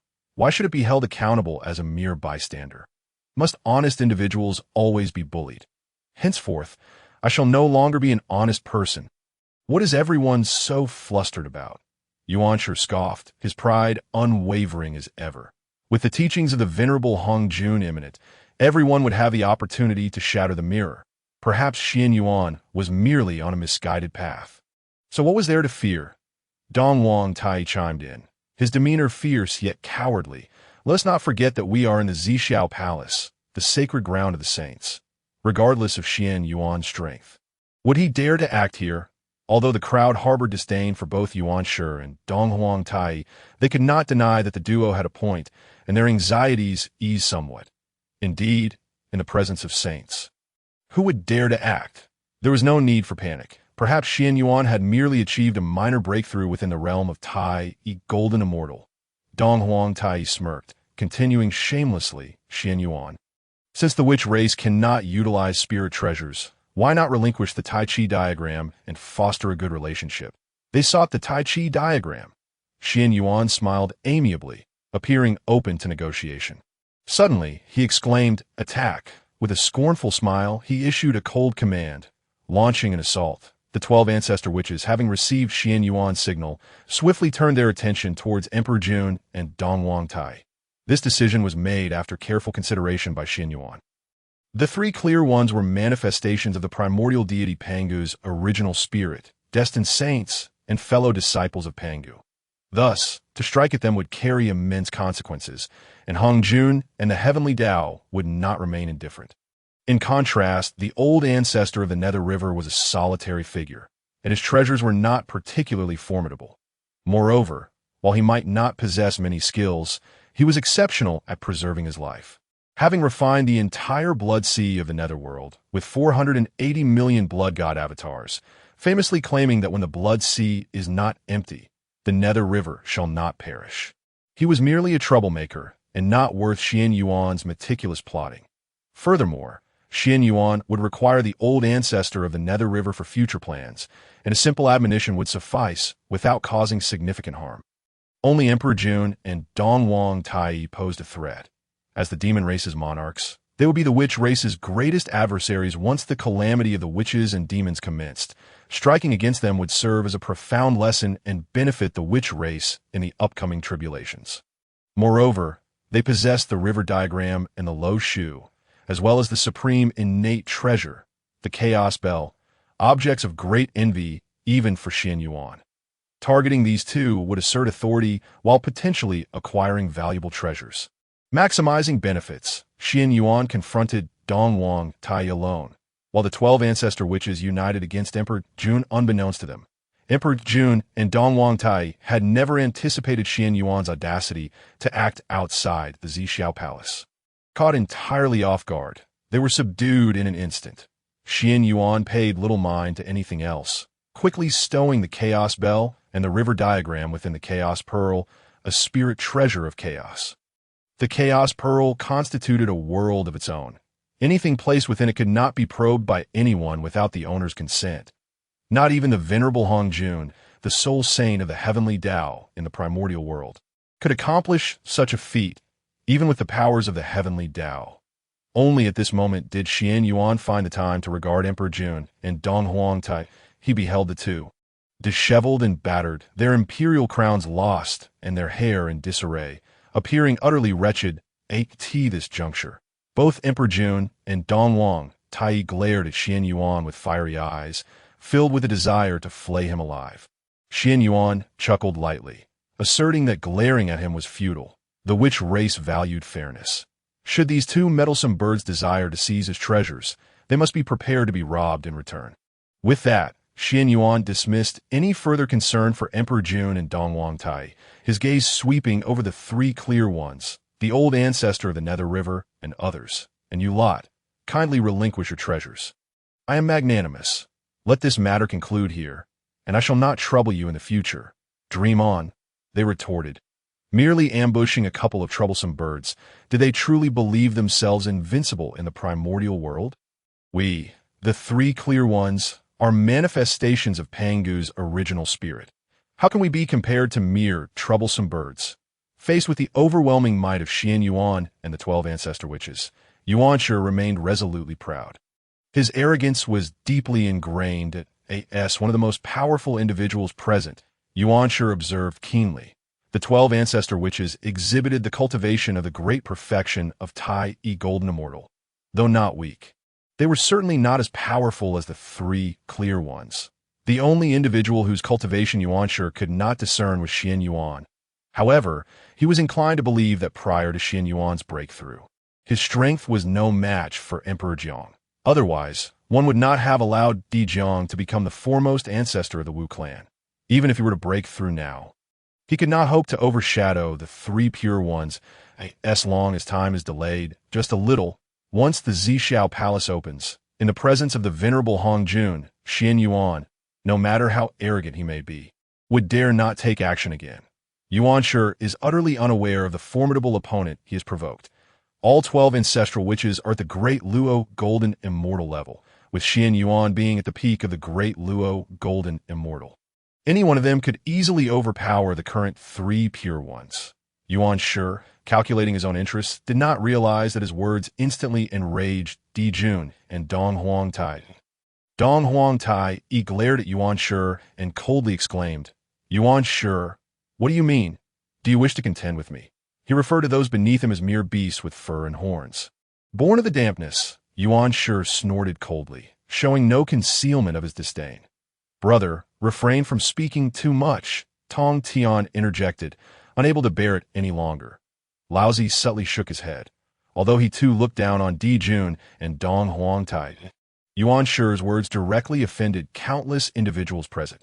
After all, many beings here could be classified as the very beasts with fur and horns Yuan Shi so derisively mentioned. This was akin to launching a verbal assault. So bold, the three pure ones, very well. This matter is far from over. Di Jun gritted his teeth, turning to Qianyuan. This time we concede. The mountains and rivers will meet again, and we shall eventually reclaim the river map and Luo book. And the Donghuang bell. Ha! We shall wait and see. Qianyuan laughed heartily, gesturing to release Di Jun and Dong Huangtai. Qianyuan had several objectives for coming to the Zixiao Palace: to complete his sign-in and system tasks, to disrupt the underlying causality behind Hongjun's sermon, to test many powerful beings of the Hongwang, and to recruit figures such as Hongjun, Qianyuan Zi, Niuhua, and the old ancestor of the Underworld River. Thus, at the edge of the outer heaven, Qianyuan agreed to lead the six-eared macaque and others across the chaotic void to the Zixiao Palace, creating disturbances in Hongjun's plans, using the supreme innate treasure, the Taiji diagram, that he had long anticipated that once the Taiji diagram emerged, it would surely attract those with ulterior motives seeking to snatch it away. Ultimately, he would employ bait to draw out the three pure ones: Di Jun, Dong Huangtai Yi, and the old ancestor of the Underworld River, while simultaneously enticing Hongjun to join the fray. Unfortunately, the honest old ancestor Hongjun proved less compliant than expected. The subsequent plans to draw in Qianyuan Zi, Niuhua, and others could not be implemented. Thus, he altered his strategy, launching a forceful attack that swiftly subdued Di Jun and Dong Huangtai Yi, seizing the Dong Huang bell and the river map and Luo book, showcasing his formidable and terrifying strength. This served to inform the many powerful beings present that the Wu clan was not to be trifled with, urging them to refrain from harboring ulterior motives against the Wu clan in the future. Furthermore, it weakened Di Jun and Dong Huangtai Yi, laying the groundwork for the impending calamity of the Wu and demon tribes. Just as Qianyuan had predicted, all present were left agape in shock, retreating in haste, no longer daring to entertain any thoughts of confrontation. Within the Zixiao Palace, Hongjun constantly deliberated, his typically tranquil demeanor now fraught with suspicion. Qianyuan, the Ancestral which the Taiji diagram, 54,000 beings, too many variables beyond my control, he lamented, feeling a rare sense of agitation even as a sage of the heavenly Tao. Heavenly Sovereign, Yao Qi, opened the palace gates and commenced the sermon. Yes, my lord. The two attendants of Heavenly Sovereign and Yao Qi responded in unison, their hearts filled with surprise. Their master was known for his punctuality. If he stated he would preach in a millennium, he would never do so earlier or later. Yet now, with the millennium still not elapsed, their master intended to open the Zixiao Palace for a sermon ahead of schedule. The two attendants took their leave from the Zixiao Palace and proclaimed loudly, "The millennium has arrived. The Zixiao Palace opens." As their words echoed, everyone sighed with relief. The Zixiao Palace was opening, and the Tao ancestor was about to deliver his sermon. Finally, they would not have to face the calamity that was Qianyuan and the 12 ancestral witches. "Let us move. Charge." The Tao ancestor's sermon promised immense fortune. One must secure a prime position. The beings gathered to listen to the sermon were exhilarated, racing at full speed towards the Zixiao Palace. The millennium had not yet arrived, yet Hongjun had opened the Zixiao Palace early. Qianyuan was puzzled, but as he witnessed the three pure ones transform into three streaks of light, rushing towards the Zixiao Palace, he suddenly understood that Hongjun's early opening of the Zixiao Palace was a measure to prevent him from continuing to seize treasures from the three pure ones. What a biased act from Hongjun! Qianyuan chuckled coldly in his heart.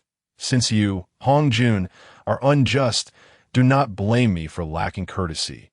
With a firm resolution, Qianyuan waved his hand, employing the spatial laws to create an insurmountable distance. The Zixiao Palace, seemingly right before their eyes, felt as if it were light years away, allowing no one to approach despite their utmost efforts. How could this be? It must be a trial set by the sage. I will never give up. Yes, if I can complete the trial, I can enter the Zixiao Palace and hear the sage's teachings. All believed this was a test from the venerable Hongjun, unaware that it was Qianyuan secretly sowing discord. Even if they exerted themselves for tens of thousands of years, they would not be able to approach the Zixiao Palace. Let us enter. Qianyuan led the 12 ancestral witches towards the Zixiao Palace. Make way, do not block the path. Zhu Rong and Wang Gong shouted loudly. Upon seeing them, others hastily moved aside, fearful of provoking these calamities. The events at the outer heaven were still fresh in their memories. No one wished to attempt anything foolish at this moment. What are you pretending for? The sage's trial is not so easily passed. If we cannot succeed, you mere brutes have even less chance. Yuan Shi, Dong Huang Tai Yi, and the old ancestor of the Underworld River scoffed derisively, utterly dismissive. They were convinced this was a trial set by the venerable Hongjun for the listeners, one that could not be easily passed. Even if the ancestral witches possessed great power, could they surpass a sage? Your inability does not signify our failure. Keep your eyes wide open and witness how we enter the Zixiao Palace. Qianyuan, accompanied by the 12 ancestral witches, moved leisurely and confidently, effortlessly crossing the threshold of the Zixiao Palace and entering within. This scene astonished all present. How could this be possible? Unjust, utterly unjust. It was futile to protest. If the barbarians of the Wu clan could enter the Zixiao Palace, so could they. Some were defiant, while many others saw hope and brandished their strongest treasures, straining forward with all their might. All for the chance to enter the Zixiao Palace. The Tao Ancestor's sermon represented the greatest opportunity in the Hongwang world. No one would dare to relinquish it. Deep within the Zixiao Palace, Hongjun was nearly driven to the brink of bloodshed from rage. Shameless, utterly shameless. This Qianyuan is beyond contempt. I wish to slap him dead. However, Qianyuan, being an ancestral which formed from the essence of the Pangu great god, endowed with the merits of creation, was also the central figure of the next great calamity. Even as a sage of the heavenly Tao, Hongjun had to consider the repercussions before acting against Qianyuan. The ancestral witches are inherently deficient in their primordial spirits. The sermon will be as inscrutable as celestial scripture to them. Once the sermon concludes, the three pure ones and Dijun will surely ascend to the great Luo golden immortal realm. And at that time, they will act. Hongjun snorted coldly, recognizing that the immediate priority was to allow the three pure ones and Dijun to enter the Zixiao Palace. I have sensed the arduous path of cultivation for the beings of the Hongwang continent. Thus, I shall open a venue within the Zixiao Palace. Those with fate may enter the Zixiao Palace to listen to the teachings. As the sound of the great Tao resonated, various extraordinary phenomena erupted inside and outside the Zixiao Palace. Flowers rained from the heavens, golden lotuses erupted from the earth, radiant light surged, and purple energy filled the sky. Outside the Zixiao Palace, subtle cracking sounds echoed as the force of the laws obstructing the crowd dissipated, allowing the three pure ones and Dijun to rush into the Zixiao Palace at once. The Zixiao Palace appeared modest from the outside, yet upon entry, the vastness of space revealed itself, accommodating even 54,000 beings simultaneously without feeling crowded, but rather exceedingly spacious.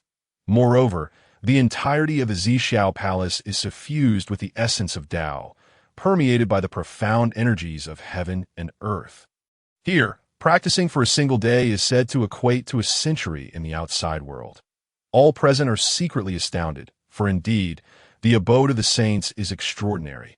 However, upon discerning the scene within the grand hall, a collective frown emerges, particularly among the three purities in Yuhua. There's an overwhelming sense of disappointment, as if they have missed an immense opportunity. In the main hall of the Zixiao Palace, Qianyuan gazes at them with a smile, flanked by Emperor Jiang, Zhu Jiuyin, and 6 other ancestral witches. The remaining 6 ancestral witches are seated upon meditation cushions. The entire hall is devoid of any other items, save for these 6 cushions. Those who can enter the Zixiao Palace are far from foolish. Even if they are yet unaware of the specific significance of the 6 cushions, they can faintly sense their extraordinary nature. Now that the cushions have been claimed by the ancestral witches, despite their reluctance, the onlookers, having witnessed the fate of those who attempted to seize them outside the palace, dare not challenge the witches. Yet, in an unexpected turn of events, Xuan Yuan, standing in the main hall, speaks with a smile, declaring that the cushions for meditation are indeed top-tier, innate spiritual treasures. One cannot help but wonder if listening to the Tao atop these cushions would yield even better results. A display of ostentation, a blatant flaunting, the three purities, and Emperor Jun seethed with indignation, utterly infuriated. Having seized the treasures and reveling in their fortune is one thing, but to openly boast about it is simply intolerable. They even begin to suspect that the trials outside the Zixiao palace were not set by the saints, but rather a scheme orchestrated by Qianyuan. Yuan Shi is the first to express his discontent. Stepping forward in anger, Qianyuan, as the saints impart wisdom, is it not excessive for your witch clan to occupy all 6 cushions? Dong Huang Tai, he follows closely, asserting that they have all come to hear the saints speak. And such benefits should not be monopolized by a single faction.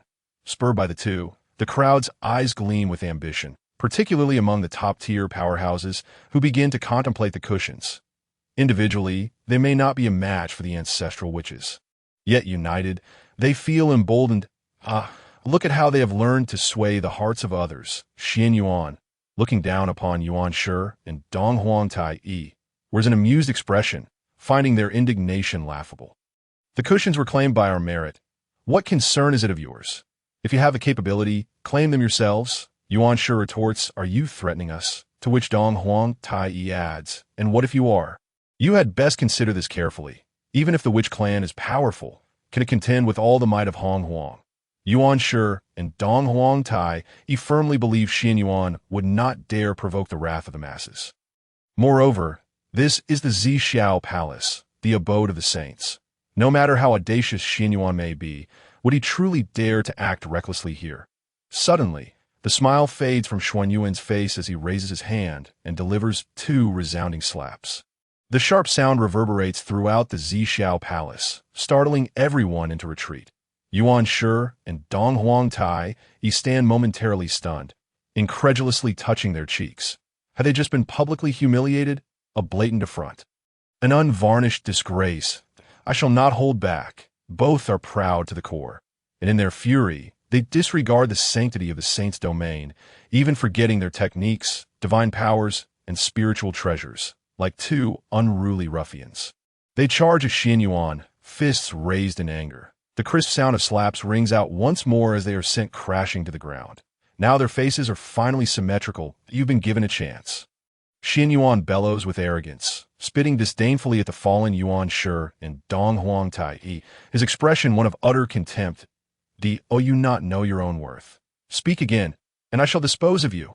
Such brazen arrogance. The entire Zixiao palace, filled with over 50,000 spectators, falls into an eerie silence. All can feel the palpable aura of murderous intent radiating from Qianyuan. There is no doubt. This madman dares to kill within the sacred grounds of the saints. Even Yuan Shi and Dong Huang Tai hold their breath, no longer daring to utter a word. And no matter how proud they are, they will not wager their lives against Qianyuan's insanity. All present are cowed into silence by Qianyuan's intimidation. And one dares to make a sound. This how it should be. A smile blossoms once more on Xuan Yuan's face that I am quite easy to negotiate with. Everything is open to discussion. However, should anyone presume me weak and attempt to threaten or seize my possessions, I am more than willing to have a thorough discussion with them. Everyone bows their heads, internally mocking him.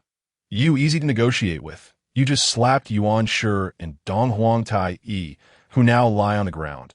How can they possibly maintain their standing in the Hong Huang world after such public humiliation? The 3 purities and the demon emperor, who are inherently connected, feel the shame of Yuan Shi and Dong Huang Tai as if it reflects upon themselves.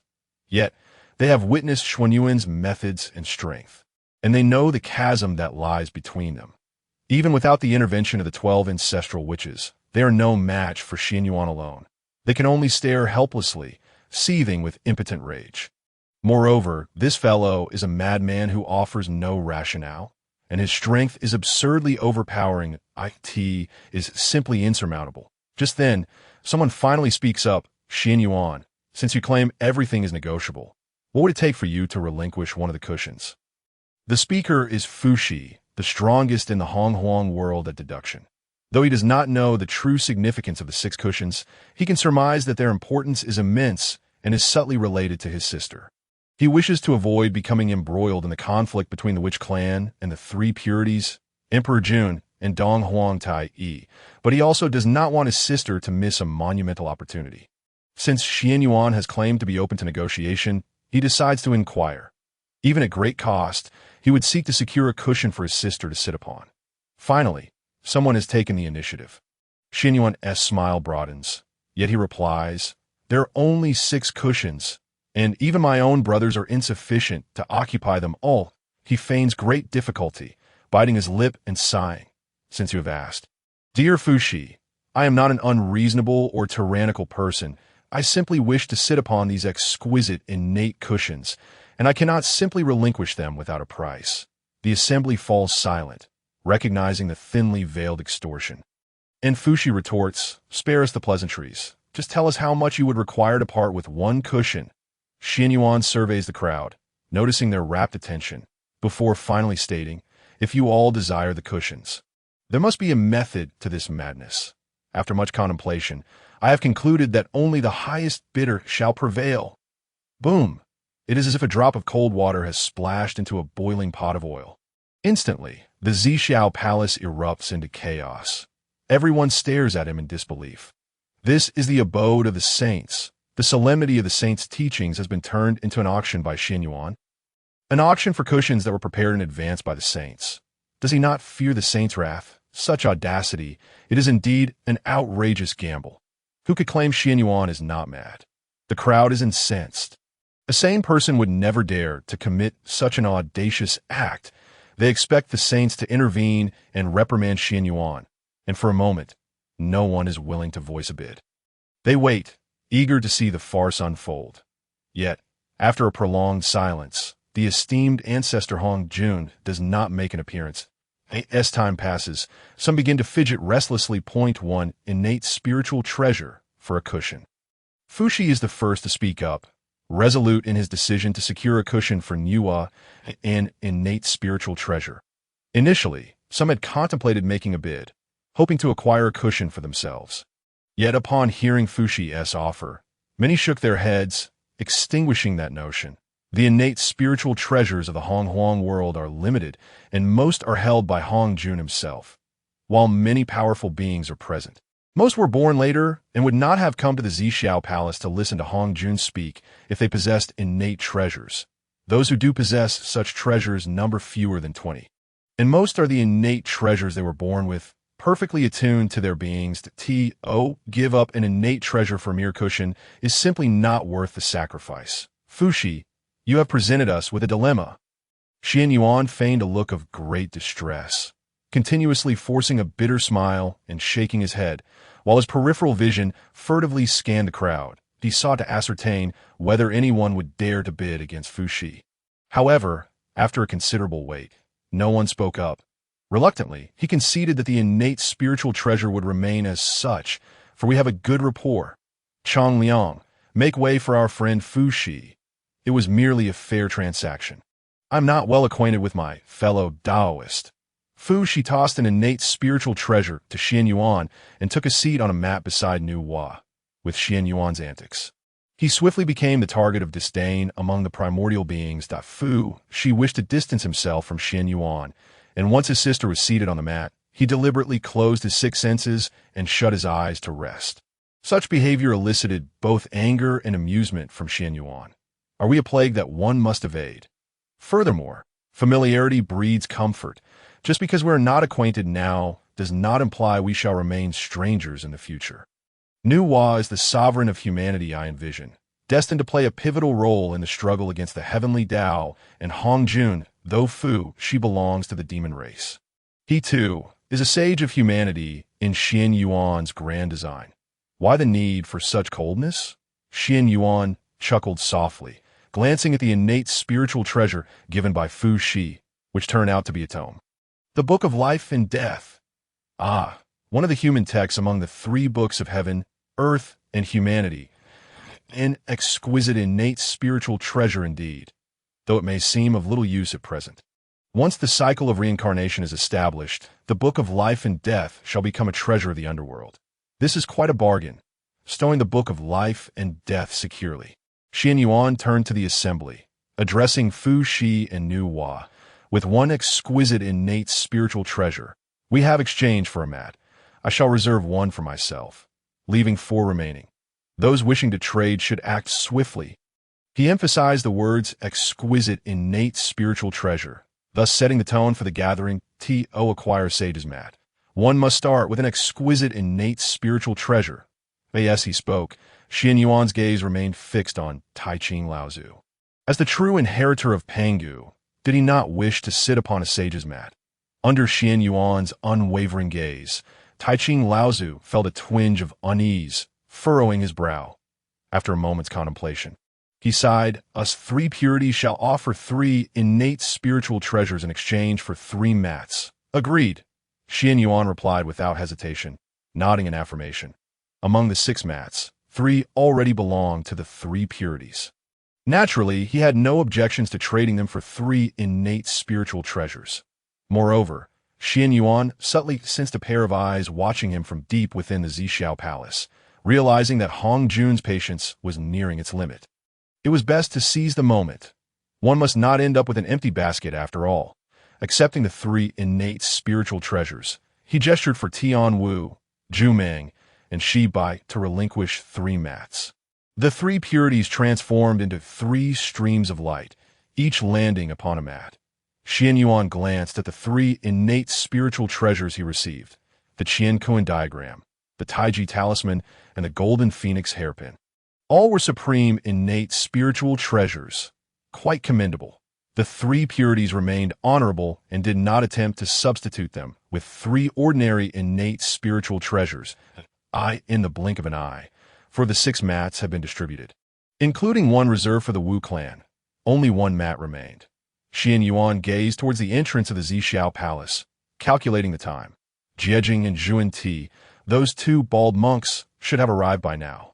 On the surface, he appeared to be auctioning the mats, with the highest bidder claiming victory. In truth, however, the mats were being allocated according to their original ownership. After all, the sage's mats were pivotal opportunities for attaining sagehood.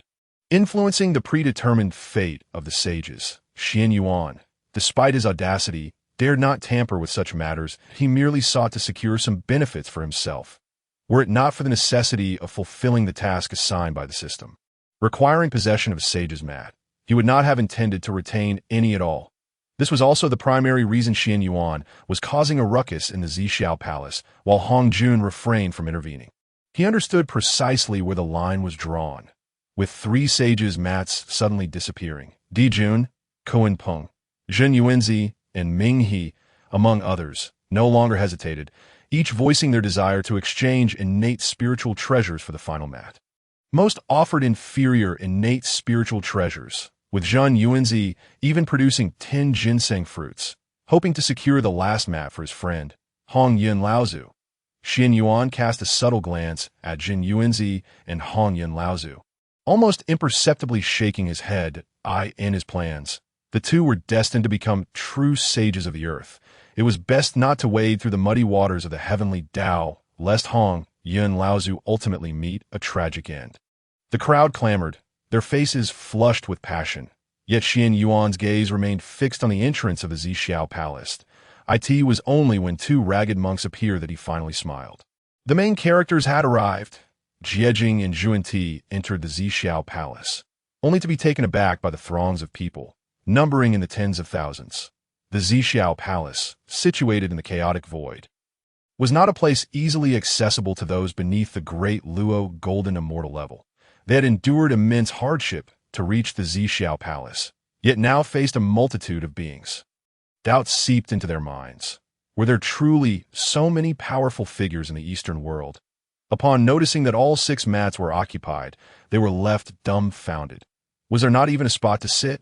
Consequently, Zhuan Ti began to weep, lamenting, "Alas, We too hail from the impoverished lands of the West, having endured countless trials, traveling thousands of miles to finally arrive at the Zixiao Palace, only to find no seat available.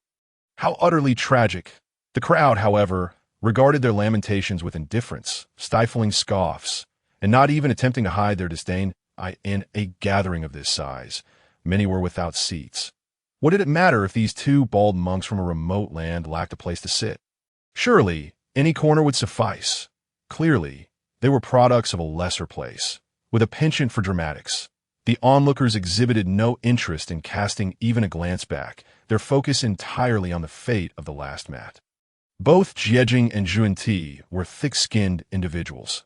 When ignored, they felt no embarrassment in a flash. They approached the area before the main hall, where the 6 mats were displayed. Upon closer inspection, they noticed that the mats were occupied by the 3 purities, Nuwa, and 2 unfamiliar figures, Zhu and Gong Gong. The 3 purities, manifestations of Pangu's primordial spirit, were immensely powerful, and their interconnected essences made them formidable opponents. Qianyuan, a mere woman, stood beside the renowned Fu Shi, who regarded them with caution, exuding an aura that suggested hostility could erupt at any moment. The 2 monks dared not provoke them. Thus, they set their sights on Zhu and Gong Gong, who were unfamiliar faces, unlike the 3 purities, Nuwa and Fu Shi, who had already made a name for themselves in the primordial realm. Moreover, Zhu and Gong Gong were tall, seemingly brutish figures, exuding an air of simplicity, making them appear easy to deceive. Qianyuan and Xuan exchanged glances, and Xuan began to lament. Alas, the Western world is truly harsh. I have lived for countless eons without even a change of garments. What? They gasped, countless eons without changing clothes. How revolting! Stay far away from me. Zhu and Gong Gong wore expressions of disdain, waving their hands to shoo Qianyuan and Xuan away. Xuan was taken aback. The brutish fellow was not following the script. He had intended to express the hardships of the Western world to garner sympathy and seize a mat. How had it turned into a matter of disgust? Regardless of how impoverished the West might be, his garments were still a postnatal spiritual treasure. They automatically repelled dust and grime, remaining as pristine as ever no matter how long he wore them. Seeing Xuan falter, Qianyuan hastily stepped forward. The distance from the Western world to this place was immense. The 2 monks had received word 1,000 years prior and had journeyed tirelessly, not daring to pause even for a moment. They had endured countless trials and tribulations, arriving here with injuries. Zhu sighed. Indeed, it has been quite the ordeal. Hearing Zhu's words, Qianyuan's heart lifted, and his expression grew increasingly woeful. Might my 2 fellow Taoists grant us a mat to rest upon? Gong Gong shook his head. That cannot be. The mats are reserved for our brothers in exchange for innate spiritual treasures. We cannot part with them so easily. Zhu chuckled. Bald monk, shall I offer you some advice? What advice? Qianyuan and Xuan turned their gazes toward Zhu, sensing an opportunity as for Zhu's moniker of bald monk. It was conveniently overlooked. However, the priority was the mat. Zhu feigned contemplation for a moment before speaking. You might consider negotiating with Hongjun. Next time he preaches in the Western world, you shall not have to traverse thousands of miles to the Zixiao Palace for the teachings. Are you mocking us? Jin and Junti were filled with righteous indignation. The 2 prided themselves on their intelligence, having always been the ones to deceive others, yet they had not anticipated that upon entering the Zixiao Palace, they would be outwitted by 2 bumbling giants. The embarrassment was simply overwhelming. What do you mean by this? Zhu's expression darkened. Do we kindly offer a suggestion, and this is the attitude you display? Gong Gong sneered. A bald donkey is just a bald donkey, lost in dreams. There are only 6 cushions in the palace, and you think you could just open your mouths and ask for 2? Do you know how those cushions beneath the 3 pure ones in Nuwa came to be?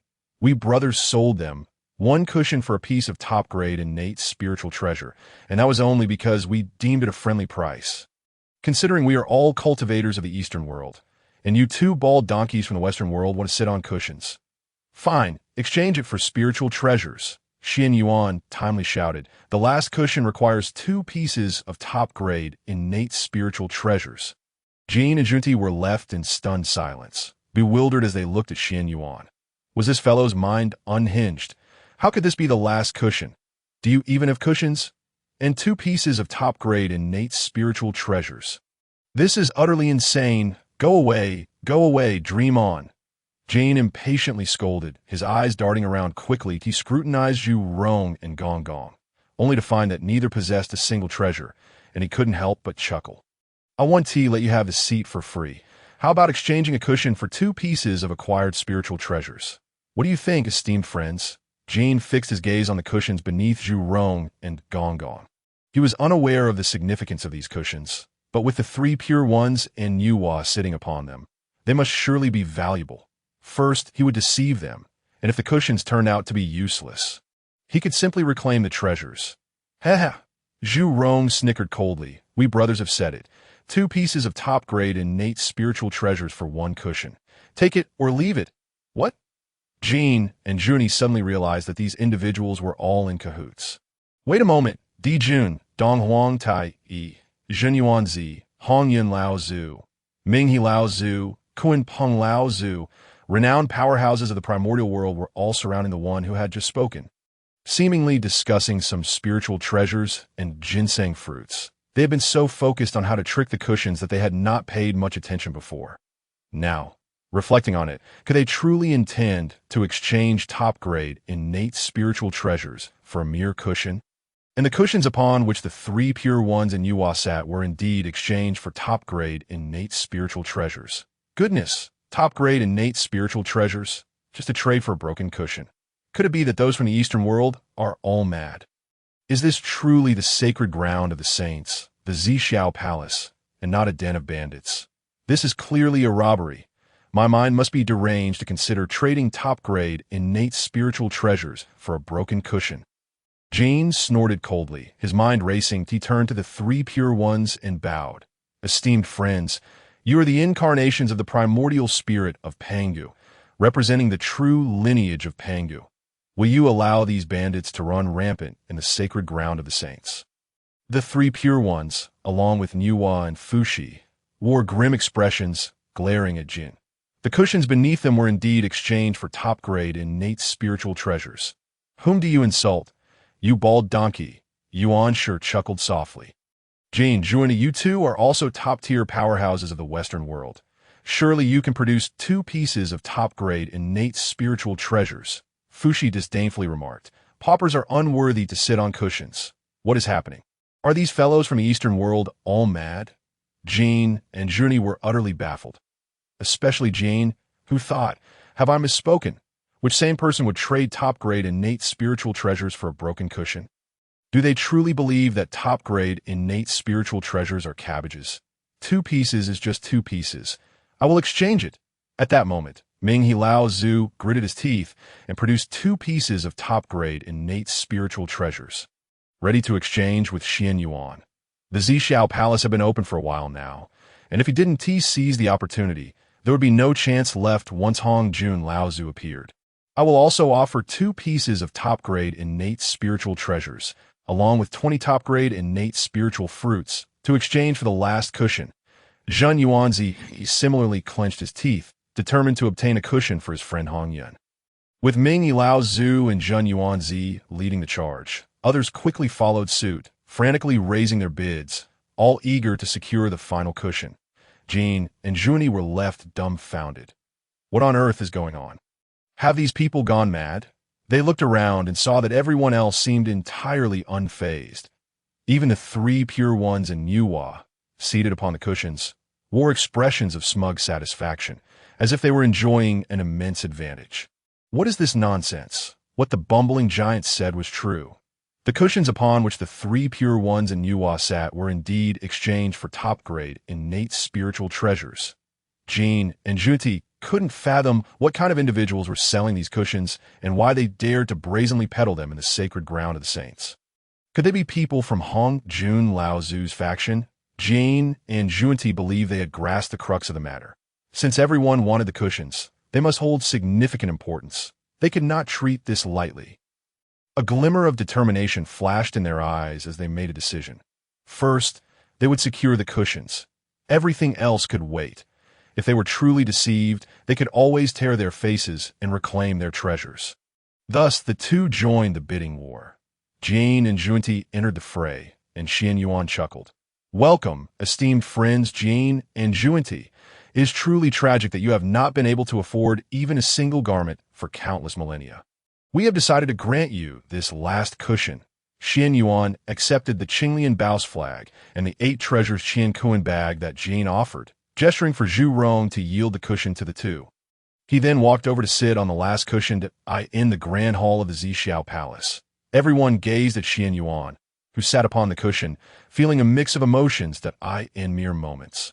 He had acquired 6 pieces of top-grade, innate spiritual treasures, a fortune far beyond what they had amassed in their lifetimes. The 6-eared macaque and others who accompanied Qianyuan to the Zixiao palace secretly vowed to take him as their goal. Qianyuan had become the target and direction of their future efforts. Thus, the contest for the cushions in the Zixiao palace came to a close, just as Qianyuan settled onto the cushion. A resonant sound of the Tao echoed throughout the Zixiao palace. High above the clouds, the cushion is the true Tao. Beyond the chaos of heaven and earth, I shall preside as the esteemed teacher. Pangu birthed the Taiji. The 2 forms and 4 symbols follow suit. Point 1. Tao transmits to 3 friends, dividing the teachings into 2 schools. The shaman leads all, and the essence transforms into Hongjun. Suddenly, an elder in white robes appeared upon the cloud bed above, surrounded by the resonance of the Tao. Though his appearance seemed unremarkable, it felt as though the ultimate truths of heaven and earth resided within him. One glance would draw one into its depths. The first to awaken was naturally Qianyuan, whose cultivation was the highest, followed by the 12 ancestors of sorcery, standing behind him, all of whom were great Luo Jingxian level powerhouses. They did not feel much reverence for Hongjun and would not be like others, completely enraptured merely by glance. However, they still broke out in a cold sweat, especially Di Jiang and the 12 ancestors of sorcery, who now truly understood why Qianyuan had repeatedly emphasized before coming to the Zixiao palace that one could provoke anyone, but one must not provoke Hongjun so strong. Too strong. The strength was outrageous.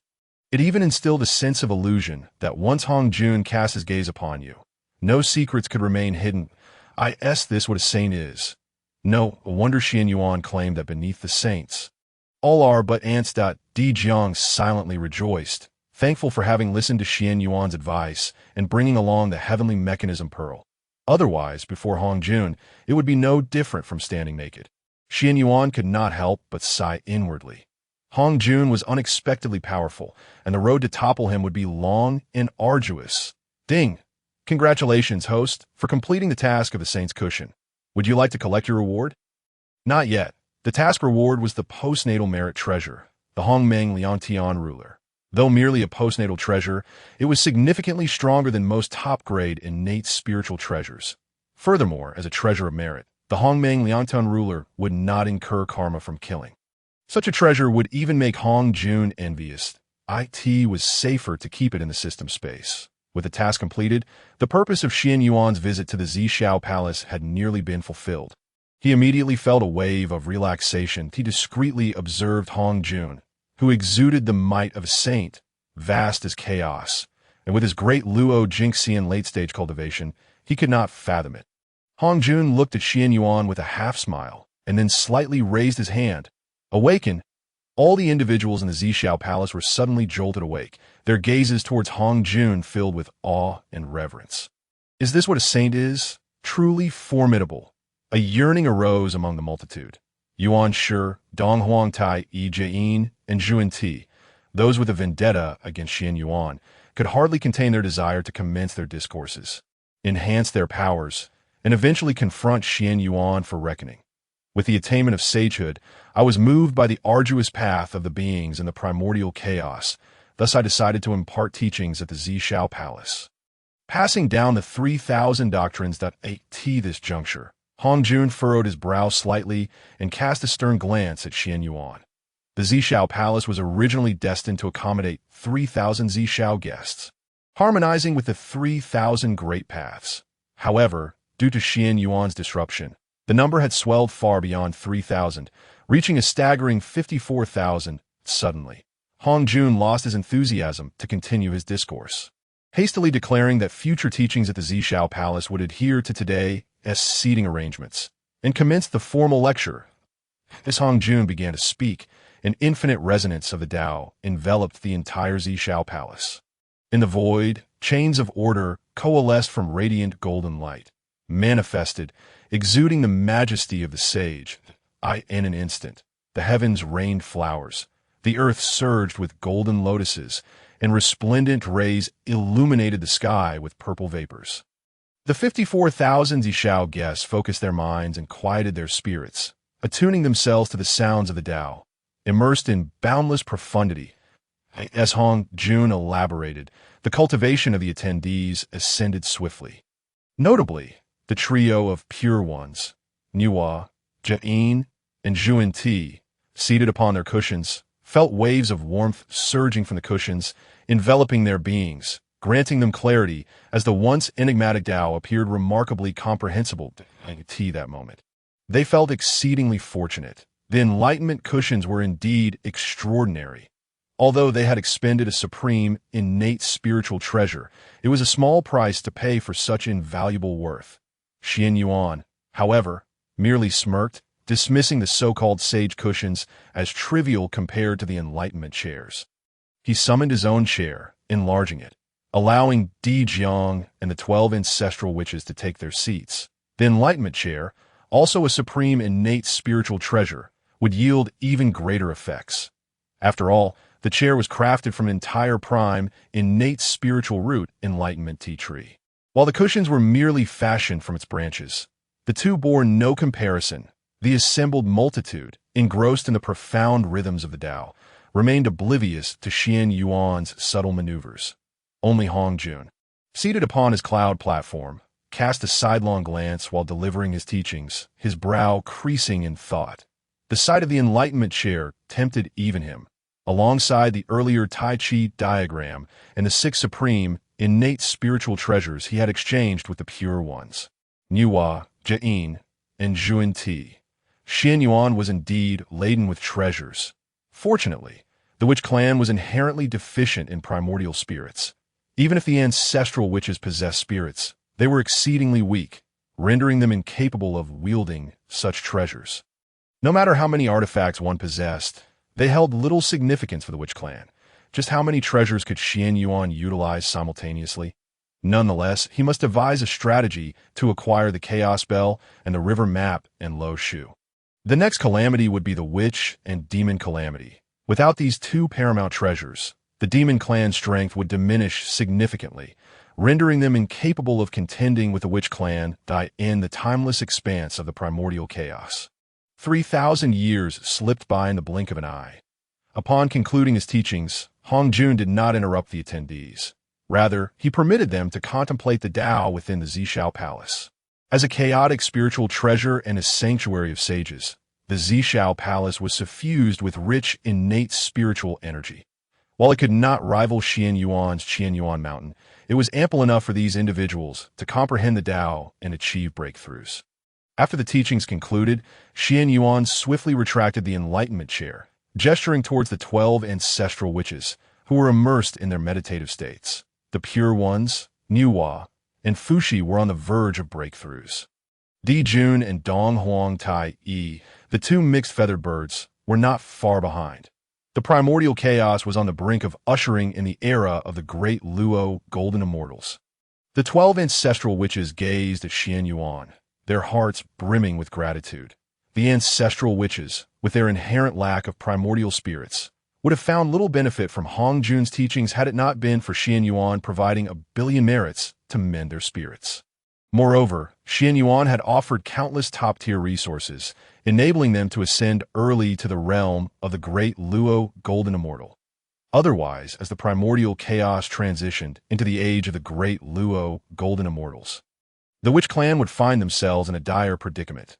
Time passed, and the multitude of powerful beings within the Zixiao Palace finally began to break through, starting to coalesce the great Luo's 3 flowers. The great Luo's 3 flowers, which were intrinsically linked to the great Luo Dao fruit, symbolized one of the hallmarks of a great Luo golden immortal. The blossoming of the great Luo's 3 flowers signified the potential of a cultivator. While the great Luo Dao fruit represented their ultimate power at that moment, the Zixiao palace resonated with the sounds of flowers blooming, an intoxicating fragrance wafting through the air. Most of the flowers blossomed at the 5th or 6th grade, having reached their limits. After all, a 6th grade bloom in the primordial chaos was already a symbol of strength, a rarity among millions. I could see this moment. Gasps of awe echoed through the hall. Qianyuan turned towards the sound to discover that both Wang Gong and Shi Wang Mu had simultaneously broken through, achieving a 7th grade bloom. That a 7th grade bloom surpassed the majority of beings, symbolizing the pinnacle of strength. Among the crowd below, the 6-eared macaque and Kong Xian, along with others brought by Qianyuan to the Zixiao palace, gathered together, watching the continuous breakthroughs of the powerful beings with envious hearts. Although they had been brought into the Zixiao palace by Qianyuan and had the privilege of listening to Hongjun's teachings, they ultimately lacked the foundation. After 3,000 years of listening, they had barely reached the threshold of the Tai Golden Immortal, a full realm away from breaking through to the great Luo Golden Immortal. They could only stand by and envy. While they were envious, their gazes turned towards the composed Qianyuan, seated upon his cushion. They felt immense gratitude towards him. After all, had it not been for Qianyuan's assistance, they would never have had the opportunity to listen to the teachings in the Zixiao Palace, let alone achieve a breakthrough from the Golden Immortal realm to the Tai Golden Immortal in just 3,000 years. With the prospect of advancing to the great Luo Golden Immortal, they looked to Qianyuan, eager to witness how many petals he would bloom with upon breaking through to the great Luo Golden Immortal. Yet, disappointment was destined to follow.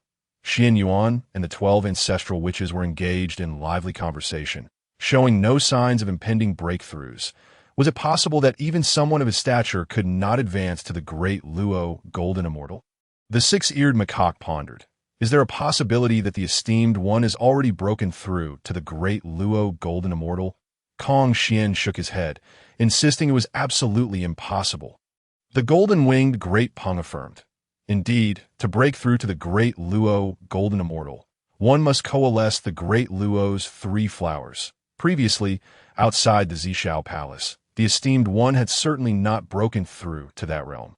The 4-headed beast interjected. It should not be above the great Luo Golden Immortal. After all, the Tao and techniques in the primordial chaos had long been severed. Before Hongjun's teachings, there were no cultivation methods beyond the Tai Golden Immortal realm. No matter how formidable the esteemed one was, he could not achieve this. The crowd shook their heads in confusion, unable to comprehend why. Given Qianyuan's talent, strength, and foundation, he had yet to break through. After observing for a considerable time, they ultimately had to abandon their curiosity and redirect their attention to other powerful beings who were breaking through. Even if they could not break through at that moment, they sought to glean knowledge from others to prepare for their future ascension to the great Luo Golden Immortal realm. Blooming at the 8th grade, Dong Huang Tai astonishingly achieved an 8th grade bloom. The crowd erupted in exclamations, turning their gazes towards Dong Huang Tai Wai. An 8th grade bloom signified the child of destiny. In an instant, Dong Huang Tai's prominence eclipsed that of Dong Wang Gong and Shi Wang Mu, inciting a wave of excitement throughout the Zixiao Palace. Upon breaking through, Dong Huang Tai's first concern was not his brother Dijun, but rather Qianyuan and the other ancestral witches. Noting that Qianyuan and the others had not advanced, a flicker of pride crossed his eyes, filled with disdain. Brutes are merely brutes. What does past strength matter? Ultimately, not breaking through to the great Luo Golden Immortal realm is merely a jest. After 3,000 years of teachings, Dong Huang Tai believed his insights had vastly improved. 3,000 years prior, outside the Zixiao Palace, Qianyuan had not truly broken through to the great Luo Golden Immortal realm. After all, to break through to the great Luo Golden Immortal realm, one must coalesce the great Luo's 3 flowers, which Qianyuan had failed to do. The crowd had been deceived by Qianyuan for a full 3,000 years. If not for the presence of Hongjun, who sat high upon his cloud platform observing them, Dong Huang Tai, he could hardly restrain himself from taking action. Foolishness. Let you revel in your pride a little longer. Once we leave the Zixiao Palace, I shall surely exact my revenge. Dong Huang Tai, he resolved not only to reclaim the Dong Huang Bell, Chaos Bell, and the river map and Lo Shu, but also to seize all the treasures possessed by Qianyuan, that he would ensure that Qianyuan labored in vain, ultimately crafting him a wedding gown shortly after Dong Huang Tai's breakthrough. Dijun, Yuan Shi, Tong Tan, Niwa, Fushi, and numerous other powerful beings followed suit, all achieving 8th grade blooms. In an instant, the entire Zixiao Palace was filled with the sound of inhalation, sparking waves of exclamations that elevated the atmosphere to its zenith. Upon the cloud bed, Hongjun shifted his focus from Qianyuan to these individuals, nodding repeatedly with evident satisfaction. After delivering his teachings, these individuals became his disciples. The greater their innate talent and strength, the more significant their future contributions would be. Time swiftly passed, and those capable of breaking through had already done so on the spot. The remaining individuals, however, had little hope of advancing to the Deluo Jinxian realm in the near term. At this moment, within the Zixiao Palace, only the Grand Master Ta Ching remained immersed in the process of gathering the 3 flowers atop his head. He had already reached the 8th bloom, yet showed no signs of stopping. Was there a possibility he could achieve the 9th bloom? In the Honghuang continent, 9 is the ultimate number. As the saying goes, the Great Way has 50, and the celestial transformation encompasses 4 9s, with 1 taken away. For practitioners, few can attain the pinnacle. Whether Ta Ching can shatter this limitation filled everyone with anticipation. Even Hongjun concentrated all his attention solely on Ta Ching. After all, he himself had only reached the 8th bloom when he broke through to the Luo Jinxian. If Ta Ching could achieve the 9th bloom, he would set a record for the Honghuang continent. All present held their breath, not daring to make a sound, fearful of disturbing Ta Ching's breakthrough. Their gazes towards him brimmed with excitement and expectation, eager to discover how many blooms he could achieve. Qianyuan and the 12 ancestral witches, however, were exhaling heavily, showing little enthusiasm. Was the 9th bloom truly remarkable? All of them had achieved the 9th bloom. As for Qianyuan, Di Jiang, and others, they speculated inwardly about what level they had reached during their breakthroughs. At the very least, the 9th bloom. Anything beyond that was beyond their imagination. After all, 9 was already the ultimate number. Anything surpassing the 9th bloom would mean transcending the limits of the heavenly D.A.I.T. Was unclear how much time passed, but with a resounding whoosh, a golden flower blossomed above Ta Ching's head once more. He had indeed achieved the 9th bloom. At that moment, the most jubilant was undoubtedly Qianyuan Shi, with a provocative gaze toward Qianyuan. He seemed to say, "See, my elder brother has achieved the 9th bloom, an immeasurable talent. Congratulations, fellow Taoist, on attaining the 9th bloom." Apart from the esteemed Hongjun seated on the cloud bed, as well as Qianyuan and the 12 ancestral witches, everyone in the Zixiao Palace extended their congratulations to Ta Ching.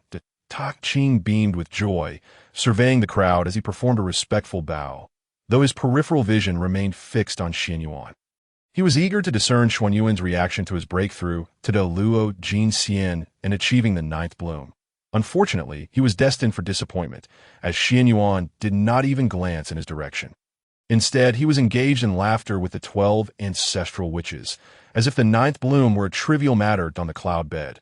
Hongjun nodded in satisfaction, proclaiming, "The first lecture concludes, and after 3,000 years. The second lecture at Zixiao Palace commences." Upon finishing, Hongjun waved his hand, and all present found themselves outside the Zixiao Palace. "We respectfully send off the Tao Ancestor." Everyone bowed deeply in reverence. Hongyuan's teachings had paved the way for the cultivation of sentient beings, warranting the honorific title of Tao Ancestor. After the bows, Yuan Shi, Jane, and Zhuan Ti began to scan the crowd in search of Qianyuan. Now that they had all broken through to the Luo Jinxian, it was time to take vengeance. Yet after searching for half a day, there was no sign of Qianyuan in the crowd. Not only had they failed to locate Qianyuan, but even Dijun and Dong Huang Tai had vanished without a trace. Meanwhile, the 12 ancestral witches stood aside, seemingly waiting for something. Could it be that Dijun and Dong Huang Tai had taken action in advance and dragged Qianyuan into the chaos? Within the Zixiao palace, Hongjun had sent off the crowd, leaving only Qianyuan, Dijun, and Donghuang Tai. The two youths, Houtu and Yaoqi, stood at either side of the cloud bed, curious as they observed the three.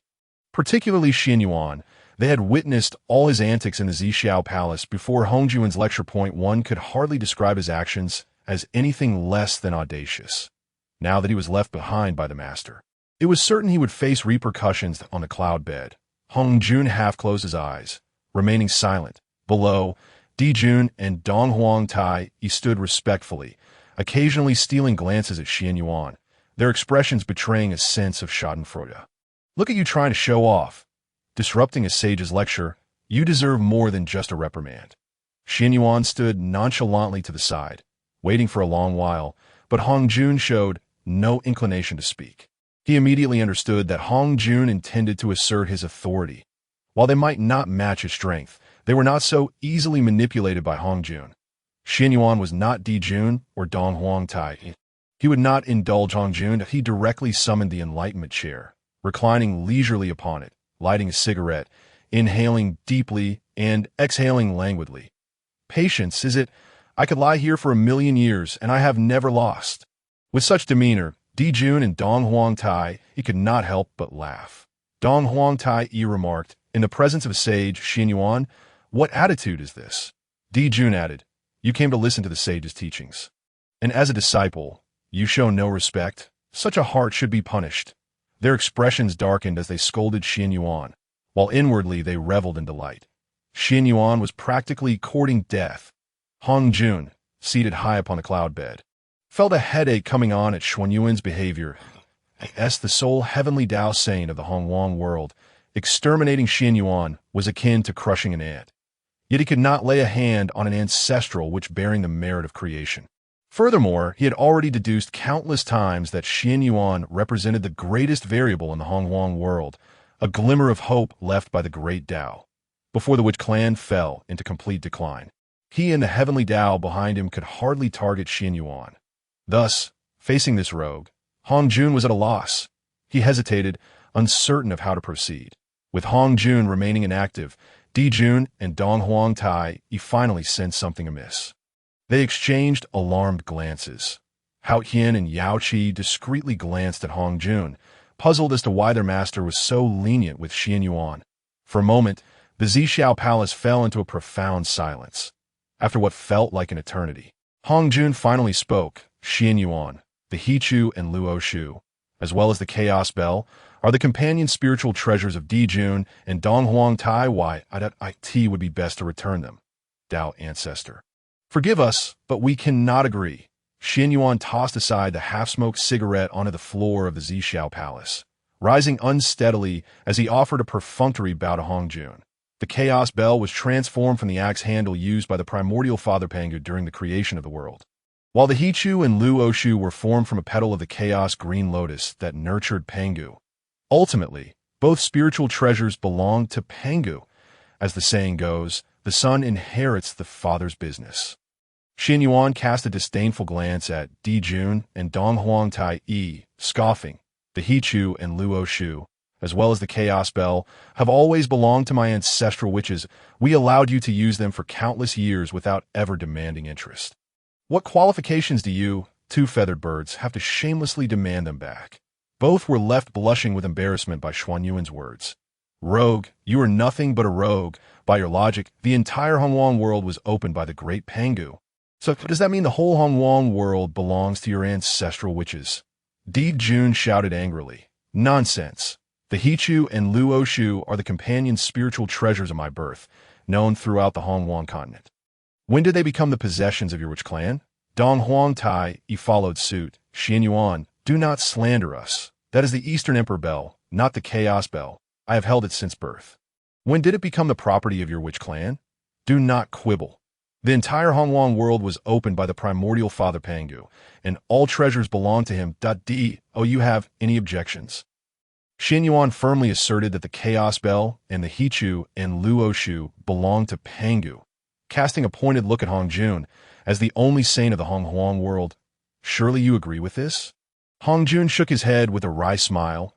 realizing there was no longer any semblance of saintly authority. This was clearly a dispute. While the Hongjun world was indeed opened by Pangu, Pangu was Pangu, and the Witch Clan was the Witch Clan. The two could not be conflated.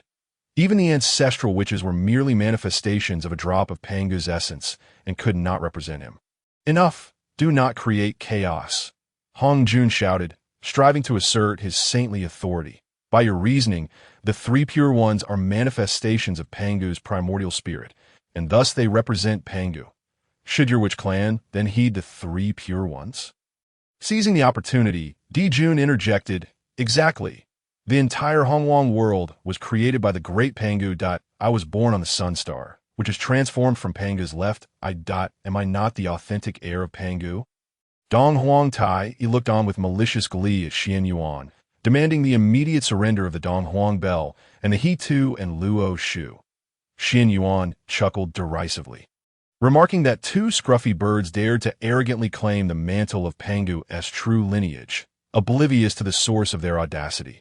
After mocking the two, Qianyuan turned to Hongjun, stating, "You are a sage and must be fully aware of the events unfolding outside the Zixiao Palace. The truth will inevitably reveal itself. Do you truly believe it reasonable for them to seize the Chaos Bell? He too, and Luo Shu without recompense. If not through coercion, I shall offer treasures in exchange." Hongjun was acutely aware that persuading Qianyuan to relinquish the Chaos Bell and the Houtu and Luo Shu without a fight was utterly implausible.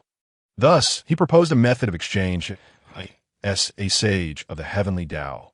The few supreme treasures he possessed held little value to him compared to the significance of the Dong Huang Bell and the Houtu and Luo Shu for the demon race. Even if he were to offer Qianyuan several treasures, they must first retrieve these invaluable items. Otherwise, the impending calamity between the Wu and the Yao races would be insurmountable. Agreed. Qianyuan nodded. Anticipating this very moment, Hongjun would never allow the Houtu and Luo Shu and the Chaos Bell to fall into his hands without a fight, rather than forcefully retaining them. It was more prudent to comply swiftly, leaving Hongjun with no room for further objections. With Qianyuan's agreement, to exchange treasures for the Chaos Bell and the Houtu and Luo Shu, Hongjun breathed a sigh of relief, fearing Qianyuan might stubbornly refuse, leading to an unresolvable situation. Since Qianyuan consented, Hongjun wasted no time, waving his hand to reveal a multitude of treasures. A kaleidoscope of colors illuminated the Zixiao Palace, rendering it breathtakingly magnificent. Dijun and Dong Huang Tai were left awestruck. Despite their exalted status as demon monarchs, they had never before witnessed such an abundance of treasures. It was evident that a sage was indeed worthy of their title, possessing an extensive array of treasures beyond counting. Seeing the vast collection of treasures, Qianyuan was secretly astonished. Hongjun possessed an impressive assortment of valuable items. No wonder he was so confident at the treasure division cliff. It was likely that more than half of the treasures in the Hongjun continent had been snatched up by this old schemer. As Hongjun noticed Qianyuan's eyes gleaming with excitement, he smirked, extending 3 fingers, stating, "You may select any 3 treasures to exchange for the Houtu and the Dong Huang Bell." 3 is far too few. I shall require at least 10, Qianyuan countered, initiating a bargaining process. 0.5 at most. Hongjun waved dismissively, leaving no room for negotiation. 0.5, it would be. Qianyuan produced the Houtu and Luo Shu and the Chaos Bell, tossing them to Dijun and Dong Huang Tai while jesting. "Gentlemen, do ensure you keep these safe. Should they fall back into our possession, it will not be a mere 5 treasures that can secure their return." With the Houtu and Luo Shu and the Chaos Bell returned, Qianyuan focused his gaze on the floating treasures. After a thorough examination, he couldn't help but shake his head in disappointment. Despite the multitude of treasures, he found none that could rival the value of the Chaos Bell. This was a loss. Qianyuan scrutinized Hongjun, clearly sensing that the old sage had withheld some of his more coveted items. Not a single top-tier treasure, such as the Pangu banner, the Excalibur sword array, or the 12-grade merit golden lotus, was present. Of course, Hongjun did not present him with a complete array of worthless trinkets. After some deliberation, Qianyuan selected the Li Di Yin Guang banner, the Wu Ji apricot yellow banner, and the Qianyuan, three exquisite innate spiritual treasures. As for the other items, to be frank, Qianyuan found them somewhat beneath his notice. Just as he was about to haphazardly select two more innate spiritual treasures to complete his quota, his eyes suddenly lit up as he spotted the Feng Shan Bang and the Shan Bian among the numerous treasures. Qianyuan glanced at Hongjun, pondering whether the old sage had overlooked these items or if it was a deliberate oversight. Regardless of any hidden intentions, Qianyuan resolved not to forfeit the Feng Shan Bang and the Shan Bian. After the calamity between the Wu and the Yao races, a brief transition would usher in the Feng Shan calamity. Acquiring the Feng Shan Bang and the Shan Bian in advance would certainly aid him in his future plans. Once Qianyuan had selected his 5 treasures, Hongjun regarded him with an enigmatic smile, gesturing with his hand to teleport the 3 of them away. Outside the Zixiao palace, most people had already dispersed, leaving only a few, such as the 3 pure ones, Jiayin, Zhuan Ti, Ming He Laozu, and Kuan Peng Laozu, to face off against the 12 ancestor witches that Enyuhua, Fu Shi, Jinyuan Zi, and Hongyun remained. Watching the unfolding spectacle, in a corner, 4 figures awaited Qianyuan, eager to express their gratitude. The 6-eared macaque, Kong Xian, the golden-winged Great Peng, and the Qilin Esifeng. The sudden appearance of Qianyuan, Dijun, and Dong Huang Tai drew the attention of all present. Upon seeing the Houtu and Luo Shu and the Chaos Bell atop Dijun and Dong Huang Tai's heads, everyone was momentarily stunned. Damn, these 2 must have plotted in advance, seizing the Houtu and Luo Shu and the Chaos Bell early on. Even the treasures they had offered in exchange for the futon had undoubtedly fallen into their hands. Despicable and shameless. Why hadn't they thought of this sooner? In an instant, regret washed over each of them, wishing they'd acted first. Their gazes toward Dijun and Dong Huang Tai turned envious, like ravenous wolves, glimmering with a fierce, crimson light. Surely, these 2 must possess at least 9 exquisite, innate spiritual treasures. They were a veritable moving treasury. If they could snatch those treasures, it would be a bountiful haul indeed. Without any need for discussion, the 3 pure ones, Jiayin, Zhuan Ti, Ming He Laozu, and others closed in on Dijun and Dong Huang Tai. The 12 ancestor witches, led by Di Jiang, were furious. Those scruffy birds dare to steal our brother's treasures. Charge! Di Jiang bellowed, leading the charge against Dijun and Dong Huang Tai. Qianyuan was taken aback and quickly grasped his brother's arm, urging, "Brother, do not act impulsively." Hongjun was already on edge. Whoever struck first would face dire consequences. Incurring the wrath of Hongjun, his brother, was far too rash. "But they have taken your treasures," Di Jiang retorted angrily. "Fear not, brother. Our Wu clan is fiercely protective of our own, that we shall not allow any harm to come to our kin. Whoever dares to rob our brother shall face our wrath." Indeed, Zhu Rong, engulfed in flames, seethed with righteous fury. "The Chaos Bell and the Houtu and Luo Shu belong to you. No one can take them. Whoever dares to take from our brother shall face dire consequences." The ancestor witches roared in unison, their spirits soaring high. Feeling their unwavering support, Qianyuan was nearly moved to tears. Truly, they were his brothers. Though not the sharpest tools in the shed, their loyalty was unwavering. Amidst his emotional gratitude, Qianyuan glanced at Dijun and Dong Huang Tai, noticing their heads held high, their imperial crowns nearly vertical, with their nostrils flared in arrogance. It was apparent that Hongjun's assistance in reclaiming the Houtu and Luo Shu and the Chaos Bell had given them an inflated sense of confidence, leading them to believe that Hongjun stood firmly by their side. With the singular sage of the Honghuang world, Hongjun, supporting them in the Zixiao palace, their sanctuary, they felt unfazed even when surrounded by numerous top-tier powerhouses. Observing their haughty demeanor, Qianyuan felt a surge of irritation. Without hesitation, he decided they must be taught a lesson. There was no need for him to intervene directly, merely nudging the 3 pure ones. Jiayin, Zhuan Ti, and the others would undoubtedly send them into a frenzy against Dijun and Dong Huang Tai. Dijun, Dong Huang Tai, do not blame me for being ruthless. Blame only your misjudgment of the situation. Like a rabbit believing it has nestled against the thigh of a tiger, unaware that the tiger is contemplating how to devour it whole, engaging with the tiger in its den. One may not even realize their demise until it is too late.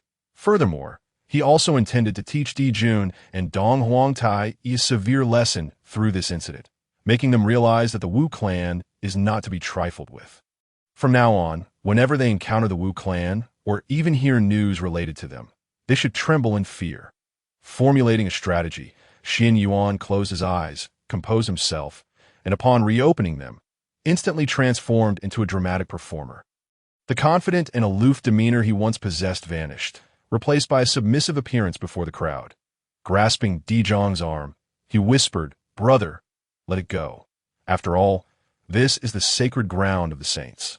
His voice was barely audible, akin to a lonely, helpless child, filled with fear, trepidation, resentment, and a hint of well-concealed wrath. The onlookers, all top-tier powerhouses who had broken through to the great Luo golden immortal realm, could hear even the faintest sound of insects crawling miles away. Thus, they were acutely aware of Qianyuan's words, reflecting on his initial entrance into the Zixiao palace, where he had been so lively and spirited. It was disheartening to see him reduced to this meekness, swallowing his pride after having his treasures snatched away. The contrast between his previous arrogance and current humility was profoundly tragic. Yuan Shi, Dong Huangtai Yi, Jieyin, and Zhuan Ti, those who had grievances with Qianyuan, felt an overwhelming delight, as if 3,000 years of pent-up resentment had finally been released. The neutral factions such as Nuwa, Fu Shi, and Zhenyuan Zi found Qianyuan's plight lamentable. Qianyuan was keenly observing, taking in the expressions of everyone around him, and found it amusing that it was merely a performance. Yet they were all so moved. What of the sacred ground of the saints? Di Jiang, with his wide, copper-ringed eyes, showed no fear. Even saints could not casually seize their brother's treasures. "Brother, cease your words. Saints are human too, and as humans, they possess emotions." Qianyuan sighed deeply, his voice growing increasingly somber, lamenting his own lack of talent. Unable to comprehend the teachings of the saints, unlike Di Jun and Dong Huangtai Yi, who, after the saints' discourses, had directly broken through to the great Luo golden immortal realm. Blossoming at the 8th grade, that it was only natural that the saints favored them, compelling him to surrender all treasures to them. Qianyuan emphasized the inadequacy of his talents and the phrase blossoming at the 8th grade. Di Jiang was momentarily taken aback, but quickly realized his brother's intention to ensnare them. His intellect may not be sharp, but he was not truly foolish. What of blossoming at the 8th grade? Was that truly impressive? When the 12 ancestors of Wu broke through to the great Luo golden immortal realm, they all blossomed at the 9th grade at AS for Qianyuan, while it was uncertain at what grade he had blossomed during his breakthrough. It was at least not lower than the 9th grade, or so Di Jiang believed. Qianyuan's talent was likely even greater in the vast wilderness. No one could compare. Even the highly regarded Ta Ching Lao Zi, who blossomed to the 9th grade, could not be compared to his brother AS for Di Jun and Dong Huangtai Yi. They merely blossomed at the 8th grade upon breaking through. Within the Zixiao palace, at least a dozen others also advanced while blossoming at the 8th grade. What were they really? Since his brother had suggested this, it was only natural to ensnare these two. Di Jiang subtly signaled to the others.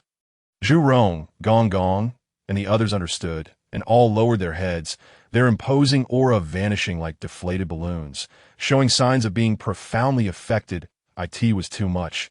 They were overacting. Qianyuan internally chuckled, feeling awkward. He then discreetly transmitted instructions to the ancestors of Wu on how to perform in a manner befitting their current emotions. Seeing the ancestors of Wu shrink back, Dong Huang Tai Yi swelled with arrogance. "Haha, you know your place. In the future, it's best to steer clear of me. Otherwise, I won't hesitate to let you experience the might of a great Luo golden immortal." Dong Huangtai Yi was utterly arrogant. In contrast, Qianyuan and the other ancestors of Wu were filled with righteous indignation but dared not voice their anger. Qianyuan even pitifully remarked, "I've already given you all the treasures. What more do you want?" This scene elicited a different reaction from Yuan Shi, Jieyin, and Zhuan Ti. 3,000 years ago, when they first entered the Zixiao palace. Qianyuan and the others had been so brazen. But now they were utterly humble. The saying, beauty fades and the strong fall, was vividly illustrated here. Their resentment towards Qianyuan had significantly diminished, and their attention shifted to Dijun and Dong Huangtai. Qianyuan made it clear that, due to the saint's interference, he had surrendered all treasures to Dijun and Dong Huangtai in an instant. Everyone was on the verge of action, yet no one dared to strike first. Fearing further intervention from the saints, Dong Huangtai remained oblivious to the impending danger, incessantly humiliating Qianyuan. And no matter how arrogant you are, I still prefer your rebellious demeanor, if you know what's good for you. Kneel and apologize, as a fellow disciple of the saints. I might forgive you. Dong Huangtai looked down on Qianyuan, relishing the thrill of revenge. He had awaited this moment for a full 3,000 years and would not easily let Qianyuan off the hook. Damn it, I can't hold back any longer. A mere scruffy bird dares to ride on my brother's head. Brother, don't stop me. Today I must tear this birdman apart. Zhu Rong and Gong Gong's faces were filled with rage. Their fists clenched tightly. If not for Di Jiang and Zhu Jiao-yin holding them back, they would have already charged at Dong Huangtai. What audacity! A newly ascended chicken dares to humiliate my brother. Though Di Jiang and Zhu Jiao-yin restrained the two, they too were furious.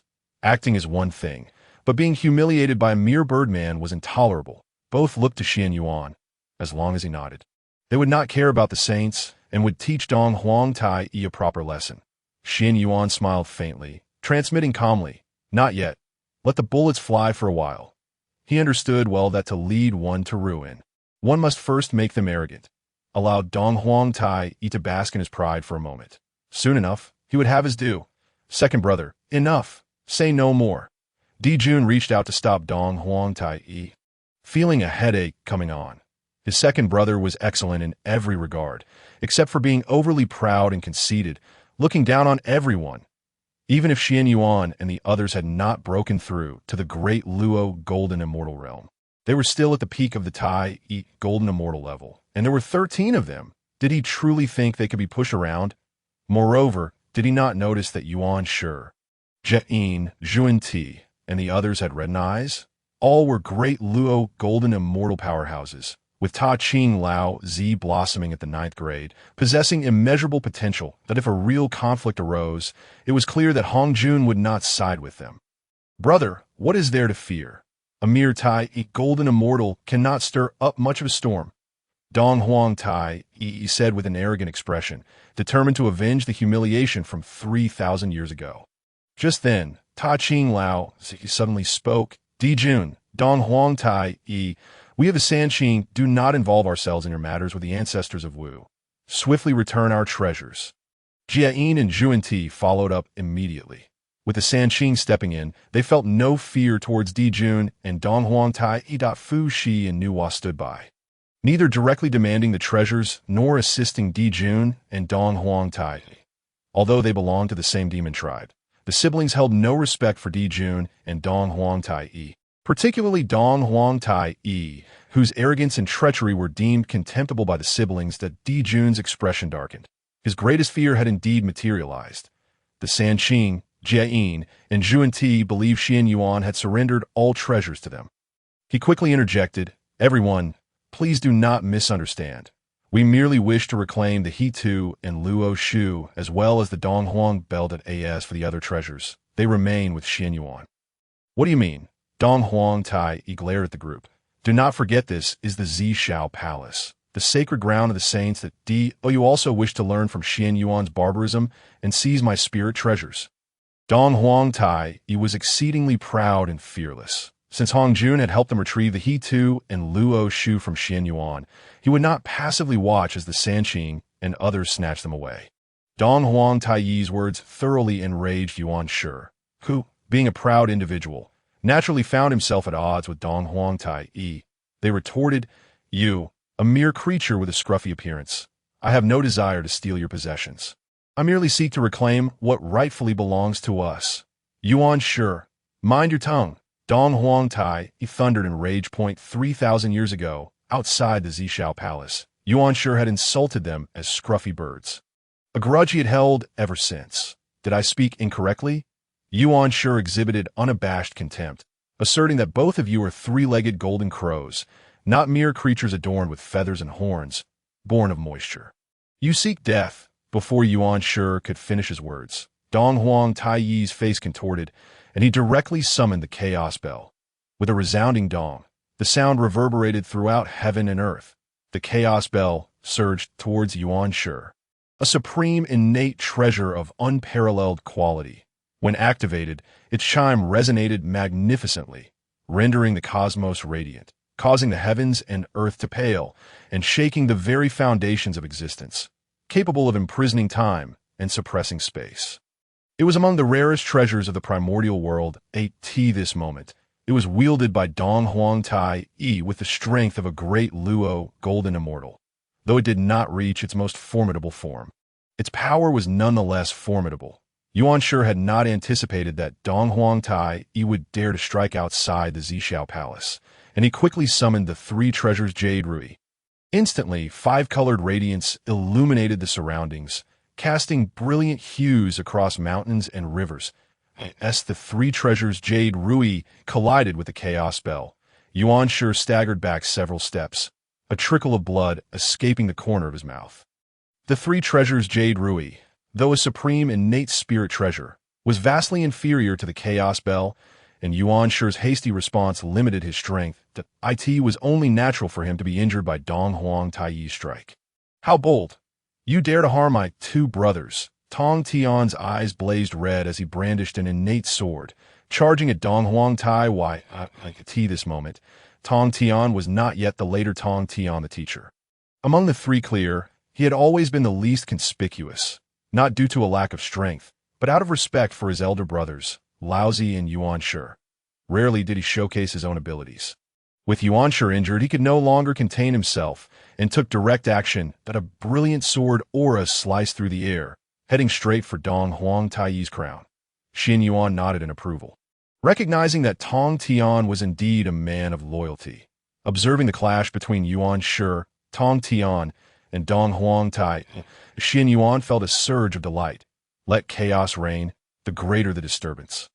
The better if the dog bites another dog, both covered in fur. Regardless of who ultimately prevails, this enmity will be forever sealed. That moment, Dong Huang Tai was engaged in a fierce battle with Yuan Sure, and with Tong Tian's sudden intervention, chaos ensued, fraught with peril that Dijun had initially sought to explain and ease the tensions between the three clear, Jiayin and Zhuan Ti, but upon witnessing Dong Huang Tai in danger, he was compelled to join the fray. However, Dijun refrained from directly attacking Tong Tian, instead summoning the Houtu and Luo Shu to shield himself and Dong Huang Tai, shouting for all to remain calm and discuss matters amicably. What is there to discuss? Let's first engage in combat. Yuan Sure and Tong Tian proclaimed, "We have come to assist you." Jiayin and Zhuan Ti stoked the flames of conflict, denying Dijun any opportunity for defense. As they summoned the seven treasures mysterious tree and the six pure bamboo, two supreme innate spirit treasures, and joined the battle. Both were astute individuals, fully aware that even without their intervention, Dijun and Dong Huang Tai were no match for the three clear. The outcome of this battle was assuredly in their favor, presenting an opportunity to gain the goodwill of the three clear, while also allowing for the chance to reap benefits amidst the turmoil. Naturally, it was unwise for them to refrain from acting. Alas, Tak Ching Laozi sighed. With Jiayin and Zhuan Ti, two outsiders, stepping in to assist, how could he, as the leader of the three clear, remain idle? He too summoned the heavenly yellow Linglong Tower and joined the fray. In an instant, the three of the three clear, along with Jiayin, Zhuan Ti, Dijun, and Dong Huang Tai seven formidable figures of the great Luo Golden Immortal Realm, clashed in a tumultuous melee, each wielding powerful supreme innate spirit treasures, plunging the world into chaos. Outside the battleground, Nu Hua, Fu Shi, Zhen Yuanzi, Hongjun, and others were left agape. They had remained behind to observe the spectacle, initially believing that these individuals would unite to challenge Qianyuan and the Ancestral Witches. Expecting merely a war of words over the treasure Qianyuan had previously claimed, they had not anticipated that, spurred by Qianyuan's mere words, these individuals would devolve into a fierce internal conflict, one that had escalated into open confrontation. After all, this was the outer precincts of the Zixiao Palace, the sacred ground of the saints. The only heavenly Dao saint, Hongjun Dao Zhu, resided within the Zixiao Palace. Following the first sermon, everyone had witnessed the saint's immense power. Although they had all ascended to the great Luo golden immortal realm, in the eyes of the saints, they were no different from ants. Did they not fear the wrath of the saints? While they remained spectators, Ancestor Ming He, Ancestor Kuan Peng, and Dong Wang Gong were all poised to act. However, their primary focus was not on the fierce battle among the three clear Di Jun and Dong Huang Tai Yi, but rather on Qianyuan and the 12 ancestral witches. They had not forgotten that Qianyuan possessed the supreme innate treasure, the Tai Chi diagram. Rather than entangle themselves in the chaos between the three clear and Di Jun, it was far more prudent to seize the opportunity to capture Qianyuan and the 12 ancestral witches, thereby claiming the Tai Chi diagram for themselves, particularly for Ancestor Ming He, 3,000 years prior. He had harbored designs on the Tai Chi diagram outside the Zixiao Palace. However, at that time, the witch clan was formidable, and even the three clear, Di Jun and Dong Huang Tai Yi had been suppressed, suffering significant losses at the hands of the witch clan. Now, the situation had changed. After 3,000 years of listening to the teachings, they had all ascended to the great Luo golden immortal realm, while Qianyuan and the 12 ancestral witches remained at the Tai Yi golden immortal level.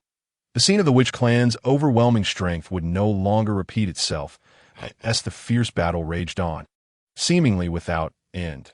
Ancestor Ming He could no longer restrain himself. He soared above the heads of the witch clan and others, gazing down at Qianyuan with a chilling laugh. Qianyuan, I never imagined you would find yourself in such a predicament. Hand over the Tai Chi diagram, lest I be forced to take action myself. Ming He, if you desire the Tai Chi diagram for yourself, have you consulted with me? Kuan Peng, Ancestor Kuan Peng's figure flickered, instantly positioning himself before Ancestor Ming He. I, too, seek the Tai Chi diagram. I trust neither of you will object. Dong Wang Gong stepped forward, feigning a smile, forming a tripartite standoff with Ancestor Ming He and Ancestor Kuan Peng, each unwilling to yield. In their eyes, Qianyuan and the 12 ancestral witches were merely Tai Yi golden immortals, hardly a concern. The true rivals in the pursuit of the Tai Chi diagram lay among themselves. The three openly took advantage of the situation, seeking to seize the Tai Chi diagram from Qianyuan. The onlookers exhibited a variety of expressions. Some sought to profit from the chaos, while others dismissed the trio of Ming He. Nuwa furrowed her brows and inquired of Fu Shi, brother, should we intervene? Grateful for Qianyuan's kindness in offering a seat within the Zixiao Palace, she was inclined to assist. Fu Shi gently shook his head. Let us refrain from intervening for now and observe the situation. But within the Zixiao Palace, it was Qianyuan who offered me a cushion. To stand idly by may not reflect well on us. The cushion had been exchanged for supreme innate treasures. They owed Qianyuan nothing. Ming He, Kuan Peng, and Dong Wang Gong were all formidable great Luo golden immortal powers, though the brother and sister were also of the great Luo golden immortal realm. Their strength did not fall short of the others. That it was not worthwhile to offend so many powerful beings for Qianyuan's sake. Fu Shi analyzed quickly, noting the displeasure on his sister's face, and comforted her with a smile. Let us observe for now. When the critical moment arrives, we shall act.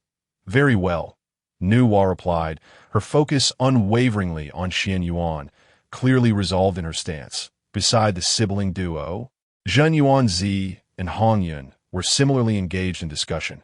Ancestor Hongyun's expression reflected compassion as he quietly suggested to Xuan Yuan, friend, should we lend a hand to Qianyuan? Xuan Yuan snorted coldly, discontented. Old friend Hongjun, I see that your benevolence is getting the better of you again. Do not forget how Qianyuan tricked you 3,000 years ago. Furthermore, within the Zixiao Palace, I offered 2 innate treasures plus 20 ginseng fruits to exchange for a cushion. Yet Qianyuan refused and instead gave the last cushion to Jiayin and Zhuan.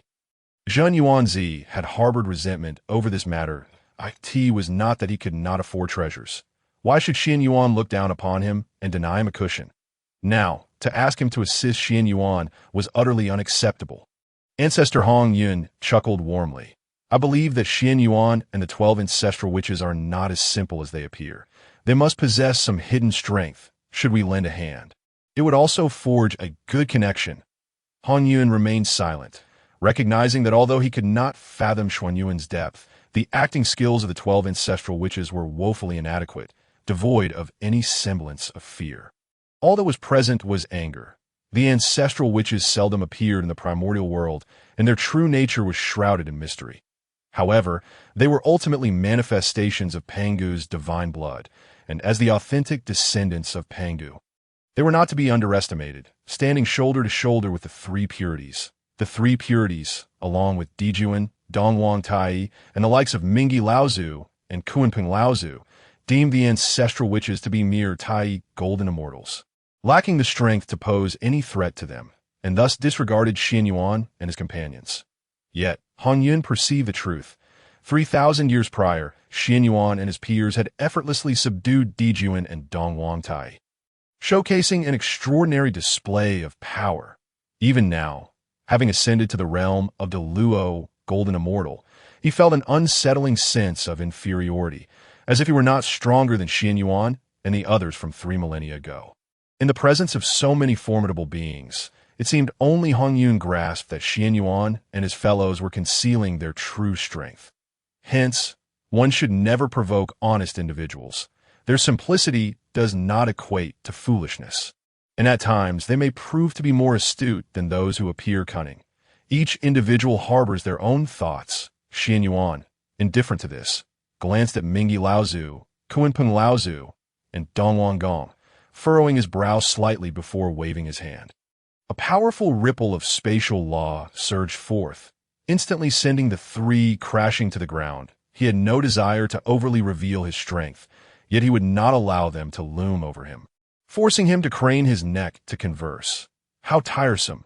Moreover, while it is advantageous to feign weakness, an unrelenting display of submissiveness would only lead others to perceive the witch clan as feeble and easily manipulated. Anyone bold enough to provoke them would become a nuisance that a judicious display of strength might instill caution in those with ulterior motives. As Mingi, Kunpeng, and Wang Gong fell to the ground, they were simultaneously astonished and perplexed. Spatial law wasn't the witch clan solely focused on physical cultivation and oblivious to the essence of the divine. How could they master such potent law powers? The three wore grave expressions, filled with trepidation towards Qianyuan. Only by breaking through to the Deluo Golden Immortal realm could one begin to comprehend the power of law. They had only just transcended, possessing a hazy understanding of the laws. Yet they had never begun to truly contemplate them. Their astonishment. The seemingly uncouth witch clan had mastered such formidable law powers. Specifically, the highly esteemed spatial law, due to Xuan Yuan's unexpected reincarnation in the primordial continent. Under his deliberate influence, the 12 ancestral witches, including Dijiang, seldom manifested in the primordial world and rarely engaged in conflict. Even when they battled Dijuan and Dongwang Tai, they merely exhibited their overwhelming physical strength, never once employing the power of law.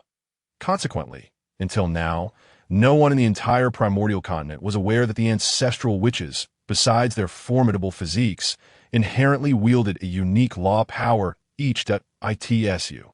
Mingi Laozu seemed to sense something and pointed at Qianyuan, exclaiming in shock. 3,000 years ago, outside the Zixiao palace, that incident was not a test by the Dao ancestor. It was your doing. With Mingi Laozu's reminder, everyone finally grasped the reality. Even the three purities, engaged in their fierce battle, paused, casting furious glares at Qianyuan, particularly the three purities, whose gazes towards him were even more ferocious. They had not forgotten that 3 millennia ago, when the Zixiao palace opened, a force of spatial law obstructed their path. Despite their utmost efforts, they were unable to enter the palace until the Dao ancestor intervened, allowing them access, only to find that the 6 cushions in the hall were entirely occupied by Qianyuan and his companions. Ultimately, they had no choice but to exchange their innate spiritual treasures for the cushions. Originally, they had thought that this was a test from Hongjun Daozu for his disciples. In retrospect, it was all orchestrated by Qianyuan. Although Jin and Junti were unaware of these events, Their gazes towards Qianyuan were equally unkind. The two had also sacrificed innate spiritual treasures, and indeed, they had offered even more than the three purities. Parting with two top-tier innate spiritual treasures, only to end up with a single cushion. For 3,000 years, the two brothers have been awkwardly seated together on one cushion, an uncomfortable situation indeed. It turned out that all of this was the doing of Qianyuan. The three purities, Jin and Junti, disregarded Dijuan and Dongwangtai, converging towards Qianyuan with a vengeance. Qianyuan discreetly glanced at Dijuan and Dongwangtai, only to find them in tatters, bruised and battered, resembling two defeated dogs lying on the ground. The formidable treasures, Houtu and Luoshu, along with the chaos clock, lay beside them, dimmed and forlorn, a pitiful sight indeed. Qianyuan couldn't help but chuckle, feeling quite elated. This was the consequence of offending him. There was no need for him to take action personally. A mere flick of his tongue and a bit of theatrics were sufficient to leave them in dire straits. Qianyuan, how dare you laugh? Yuan Shi glared at Qianyuan with a malevolent gaze. They had already clarified that their treasures were not in the possession of Dijuan and Dongwangtai. Hongjun had indeed helped them reclaim Houtu and Luoshu. However, it was not obtained for free. It was exchanged for 5 top-tier, innate spiritual treasures with Qianyuan, in addition to the 6 top-tier, innate spiritual treasures they had offered to Qianyuan for the cushions. In the Taiji diagram that Qianyuan already possessed, he alone held at least 11 powerful, innate spiritual treasures that no, it should be more than that. During the Tao Ancestors' teachings, Qianyuan had also produced a top-tier, innate spiritual treasure, the Enlightenment Chair, to aid the 12 ancestral witches in their comprehension of the D.A.O.B. Why this calculation? Qianyuan possessed at least 12 formidable innate spiritual treasures. Point 12.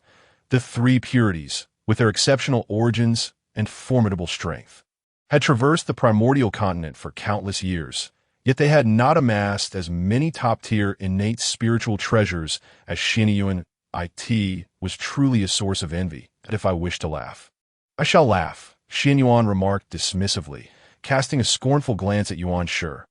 What of it? Do you intend to dictate my emotions? Yuan Shi's face darkened as he coldly threatened, do you wish to die? What? Do you intend to lay a hand on me? Qianyuan gazed at Yuan Shi with a smile, saying, I do not look down upon you, but with the three purities and the 2 bald donkeys Jin and Junti against me. 5 against 2. After all this time, you have yet to subdue Dijuan and Dongwangtai. Their strength is merely average. Do not overestimate yourselves. Yuan Shi was incensed and prepared to strike Qianyuan. Second brother. Calm down. Taiji Laozi intervened, addressing Qianyuan with a composed demeanor. For the sake of our shared lineage from Pangu, I shall not make things difficult for you. Surrender your treasures and depart at once. He had no desire to engage the ancestral witches in battle. After all, they were all descendants of Pangu. Should a conflict arise, it would only serve to provide others with a spectacle. The Zixiao Palace was, after all, a sacred ground for saints, and they had already engaged in a battle with Dijuan and Dongwangtai. To turn against the ancestral witches now would leave the Tao ancestor with a poor impression of being competitive and domineering. Preposterous! Ultimately, you seek to claim our treasures. Qianyuan maintained his smile, conversing effortlessly with the array of the Luo golden immortal experts surrounding him. I do not steal nor plunder. Every treasure I possess has been earned through merit. You think you can simply command me to relinquish my treasures? Is that not the height of shamelessness? Taiji Laozi stroked his beard and chuckled. Your words are misguided. The Houtu, Luoshu, and Golden Phoenix hairpin are our 3 purities' possessions, which you cunningly seized. Having held them for 3,000 years without rightful claim, should they not be returned to their rightful owners? Taiji, your brothers speak truthfully. You old rascal are indeed shameless. The Houtu, Luoshu, and Golden Phoenix hairpin were exchanged by us for cushions, a mutual agreement. Yet here, you claim it as theft, and you speak of being the authentic descendants of Pangu. I am ashamed to be associated with your ilk. Qianyuan waved his hand dismissively, signaling Di Jiang and the others not to elaborate further. He turned to Taiji Laozi, asserting, it is utterly impossible for me to return the treasures. Taiji Laozi's expression darkened, and he threatened, a man without guilt may bear the weight of treasures. With so many valuables in your possession, do you not fear bringing calamity upon the entire Witch clan? Feel free to test that. Yuan sure bellowed, "Eldest brother, why waste words with him? Let us strike directly. Count me in, along with the two of us." Jean and Junie echoed in agreement. "And I, the ancestor, shall lend my assistance, the venerable Qianyuan. The illustrious lord of the Underworld, and the Eastern King all stepped forward, their gazes fixed upon Xuan Yuan, amusement flickering in their eyes. They acknowledged Xuan Yuan's exceptional courage, yet ultimately deemed his strength somewhat lacking. What significance does mastery over the laws of space hold when he is but a mere Tai golden immortal? Only the three of them, perhaps with some reservations, along with the three pure ones, Jin and Juanti, other top-tier powerhouses, ensured absolute certainty in their plans. It was a pity that Xuan Yuan's insatiable greed for possessing numerous innate spiritual treasures led him to disregard the virtue of humility. The group of over 10, standing in a line, emanated a formidable aura of great Luo golden immortals, all locking their sights on Xuan Yuan, poised to strike at any moment. Just as tensions escalated, a voice filled with fear yet resolute rang out. "It is utterly excessive for so many to bully a single individual." The speaker was the six-eared macaque, flanked by several others, including Kong Xian, the golden-winged great Pung, and the Qianyuan. They owed their presence in the Zixiao palace, where they listened to the teachings of Hongjun Daozu, to Xuan Yuan's assistance, and their hearts brimmed with gratitude. Even knowing the grave consequences of confronting the three pure ones, Jin and Juanti, powerhouses of great Luo golden immortal rank. With the potential for fatal repercussions, they unhesitatingly stepped forward to speak on Xuan Yuan's behalf. Ridiculous in the extreme. Yuan sure snorted derisively, casting a scornful glance at the six-eared macaque and his companions. How dare these insignificant beings, mere creatures of fur and horns, meddle in our affairs? Jin, with a benevolent smile, suggested, "You are fated to meet this humble Taoist. Why not join the Western world and cleanse yourselves of your karmic burdens?" "What do you even amount to?" The Eastern King, casting a sidelong glance at the group, impatiently urged them to withdraw, lest they err and meet a disastrous fate. Witnessing this scene, Qianyuan chuckled and inquired of the six-eared macaque and Kong Xian. "The discourse is long concluded. Why have you not yet departed?" The group turned to Qianyuan, bowing respectfully and expressing their gratitude. "We linger here to thank you, Great One. Without you, we would not be where we are today. Alas, our powers are too feeble to offer any assistance." Qianyuan waved his hand dismissively, smiling. "Your intentions are commendable. Long ago, at the edge of the outer heaven, Qianyuan had utilized the Taiji diagram to help thousands enter the Zixiao palace. Most others had left immediately after Hongjun's teachings concluded, but the six-eared macaque and his companions had remained to wait for him. Their loyalty and righteousness made Qianyuan feel that his efforts were not in vain. "That is sufficient," he stated, gazing toward the Zixiao palace, ultimately sighing, "What a pity. It appears I will not have the opportunity to take action." The three pure ones and the others were somewhat puzzled by Xuan Yuan's words until the two attendants, Houtu and Yao Qi, suddenly appeared to be by the decree of the Lord. No one is to engage in conflict outside the Zixiao palace. Everyone disperse. Return in 3,000 years to listen to the teachings again. Houtu and Yao Qi spoke in unison, their eyes fixed on the three pure ones and the others. "Yes, we shall abide by the Taoist decree." Although the three pure ones were reluctant, they dared not defy Hongjun Daozu, casting Qianyuan a disdainful glance before bowing towards the Zixiao palace and vanishing into the chaotic void. As the three pure ones departed, the once bustling exterior of the Zixiao palace fell into a state of desolation. Niwa, Fushi, Zinyuanzi, and Hongyun, representatives of the neutral faction, exchanged brief pleasantries with Qianyuan before leaving as well.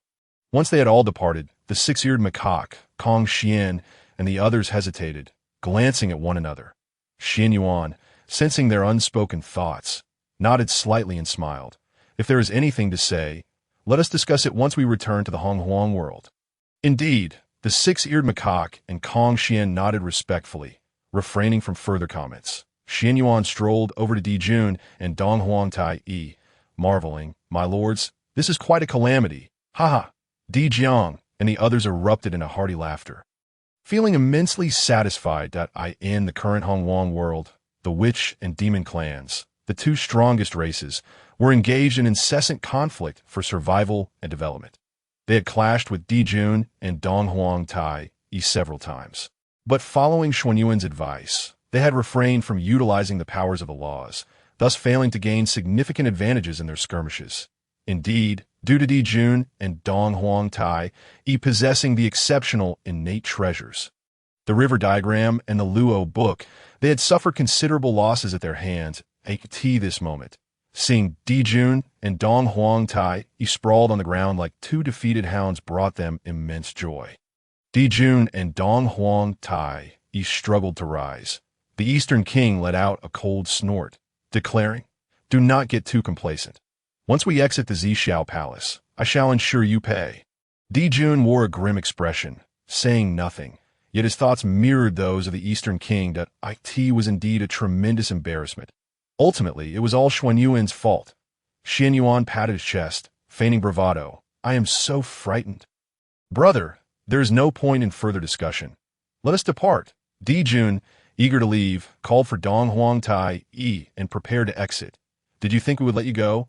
Di Jiang stepped forward, blocking their path. "What more do you want?" Dijun glared at Di Jiang, growling furiously. "Do you truly believe I fear you? I would rather perish than submit." "Perish together," Qianyuan scoffed, extending his hand to grasp the dimly glowing river diagram and Luo book, which trembled violently before he seized them. You even have the right." This scene caused both Dijun and Donghuang Tai to change countenance. They had not anticipated Qianyuan would dare to snatch the river diagram and Luo book. The Eastern King threatened, "Do you not fear the Taoist wrath?" Dijun, momentarily lost in thought, recalled vividly the moment 3,000 years ago when Jin and Junti first entered the Zixiao Palace. Jin and Junti feigned misery, while the two brothers were truly suffering. Qianyuan shook his head, reasoning, "We are fortunate. Upon exiting, we can acquire treasures like the river diagram and Luo book. Surely, the Taoist's oversight cannot extend to us." "Indeed, we can bear witness." They tossed the river diagram and Luo book on the ground, claiming, "We brothers are lucky. We merely picked them up. What right does Hongjun have to intervene?" Zhu Rong and Wang Gong laughed heartily. Dijun, with a dark expression, coldly inquired, "Qianyuan, what exactly do you intend to do?" "I have no particular intentions," Qianyuan replied, amusement dancing in his eyes as he regarded Dijun and Donghuang Tai. "It has been quite some time since I enjoyed a barbecue. I hear the solar crystal from the Sunstar are exceptional, smokeless and tasteless, perfect for grilling that in the Hongwang continent. At Mount Buzhou, within the Pangu temple, Qianyuan displayed the solar crystals he had snatched from Dijun and Donghuang Tai exclaiming, "Dijun and Donghuang Tai are truly generous, having gifted us so many solar crystals. Let us all share. They are excellent for body refinement." Di Jiang and the others received the solar crystals, their faces brimming with joy. These two scruffy birds have truly bled profusely this time.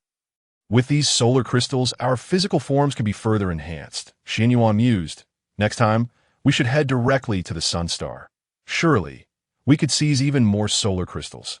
After a bout of laughter, Qianyuan turned his gaze to the six-eared macaque and the others who had followed him, asking, "If there is anything you wish to say, now is the time." The six-eared macaque, Kong Xian, the golden-winged great Pung, and the Qianyuan exchanged glances before kneeling on the ground, declaring, "We wish to pledge our allegiance to you. Great One, we hope you will accept us." Upon exiting the Zixiao Palace, the four had followed Qianyuan to the Pangu temple, resolute in their decision to join him. Their gratitude was immense. Without Qianyuan, they would never have gained entry to the Zixiao Palace to hear the teachings. Moreover, having witnessed the might of the three pure ones, Jin and Junti, they understood that surviving in the Hongwang world required a powerful force as a backing, and Qianyuan was precisely the ally they sought. "Allegiance to me?" Qianyuan inquired, puzzled. "Since you have entered the Zixiao Palace and attentively listened to Hongjun's teachings, following a systematic path of cultivation, you would surely carve out a place for yourselves in the Hongwang world. Why seek to align with me?" After traversing the primordial world for 1,000,000 years, Qianyuan had long since grown accustomed to solitude. Even the companions arranged for him by Emperor Jiang, namely Xianming and Xingtian, were not particularly eager to accept him. Naturally, he was unwilling to take in the likes of the six-eared macaque and others, were it not for his status as a progenitor of the witch clan. Bearing the weight of their responsibilities and karmic ties, he might have chosen to remain on Qianyuan Mountain, passively observing the tumultuous events of the primordial realm. The six-eared macaque shook his head with a bitter smile. Esteemed one, you must surely understand that as the Tao ancestor imparts teachings, the strength of the myriad beings in the primordial world is rapidly escalating. Especially among the top-tier powerhouses, many have broken through to the great Luo golden immortal realm. Though the primordial world is vast, the treasures are limited. In solitary combat, I have no chance of seizing anything valuable. Then perhaps one should seek the protection of the Sanqing, Jiejing, and Zhuan Ti. They are all great Luo golden immortals, while we are merely Tai golden immortals. Furthermore, having offended numerous strong beings, do you not fear retaliation should you choose to ally with us? Esteemed one, do not be modest. Kong Xian gazed at Qianyuan with admiration. The Sanqing, Jiejing, and Zhuan Ti are indeed powerful, but in my eyes, they pale in comparison to your greatness. Indeed, the golden-winged Dapeng exclaimed. You subdued the likes of Mingyi, Kuanpeng, and Dong Wang Gong with a single strike. We have all witnessed your prowess. Esteemed one, please accept us. The four gazed at Qianyuan with adoration. Outside the Zixiao palace, their focus had been solely on him, allowing them to perceive his strength with clarity. While others might claim Qianyuan merely exploited spatial laws to gain an advantage, the ability to defeat three great Luo golden immortals with a single blow could not be so easily dismissed. He undoubtedly concealed greater power. Thus, they resolved to follow Qianyuan, determined to join the witch clan. Suddenly, a system notification chimed, announcing a random task to take in the six-eared macaque, Kong Xian, the golden-winged Dapeng, and the Qianyuan as disciples, aiding them in breaking through to the great Luo golden immortal realm before Hongjun's second sermon. Completion of this task would yield rewards of 10,000 years of cultivation, 1 billion merits of the Tao, and the ability to promote any innate spiritual treasure to a chaotic spiritual treasure. Qianyuan paused, taken aback by the generous offerings. 10,000 years of cultivation, 1 billion merits of the Tao, and the promotion of an innate spiritual treasure to a chaotic one. Each reward was exceedingly bountiful. For a moment, Qianyuan hesitated. The final reward, the promotion of an innate spiritual treasure, sparked a glimmer of hope in his eyes as he thought of a specific treasure he possessed. Elevating it to a chaotic spiritual treasure would hold immense significance for the witch clan and his future plans. After pondering for a moment, Qianyuan smiled.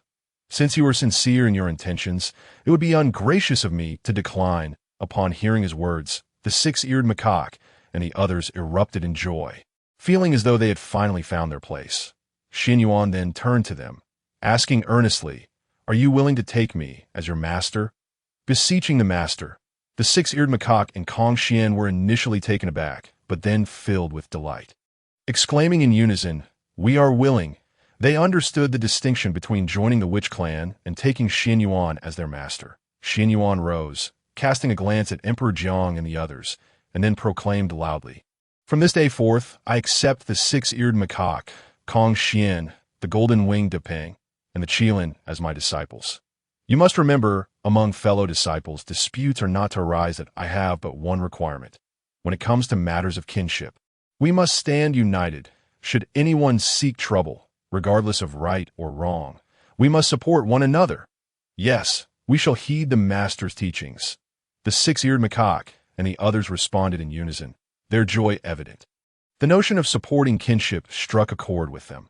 They believed that following such a sensible master would yield no disadvantage. Without excessive formality, after the six-eared macaque and the others performed the requisite bowing and offered the ceremonial wine, they officially became Xuan Yuan's disciples. Emperor Jiang, congratulating Qianyuan, remarked with a smile, "Brother Qianyuan, you cannot show favoritism. Since you have accepted them as disciples, why not also let Jiufeng and Xingtian take you as their master?" Qianyuan hesitated. Accepting the six-eared macaque and the others was entirely for the sake of the system's task. As for Jiufeng and Xingtian, they were both powerful members of the witch clan, each preoccupied with significant duties. Brother, let us not. How can we not? Teaching 4 or 6 is the same. Emperor Jiang replied with a grin. Harboring his own intentions, he believed that if Qianyuan devoted himself to teaching Jiufeng and Xianming, it would not be long before the witch clan gained 2 more great Luo golden immortal powerhouses, a boon for the clan. Zhu Jiuyin, being closest to Emperor Jiang, recognized his intentions and encouraged. Brother Qianyuan, we previously agreed that Jiufeng and Xingtian would come to Qianyuan Mountain. You cannot go back on your word.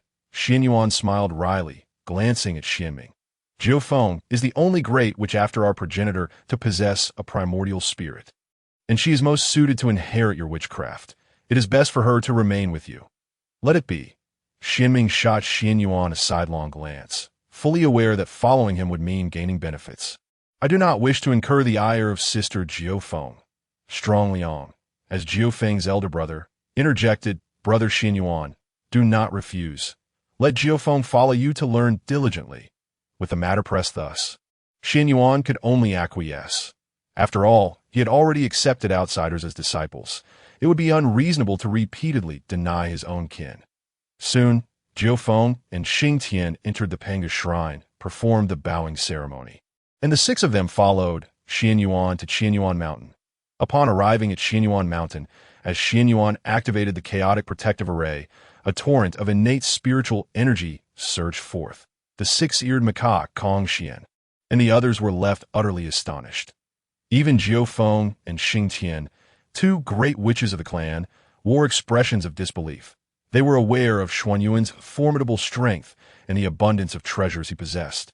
Yet they had not anticipated that his residence would be so lavish. This is our dwelling.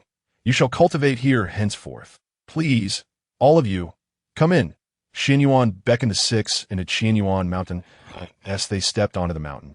They felt their pores open wide, effortlessly absorbing the innate spiritual energy that flowed into their bodies, refining them in the process. This innate spiritual energy is exceedingly dense.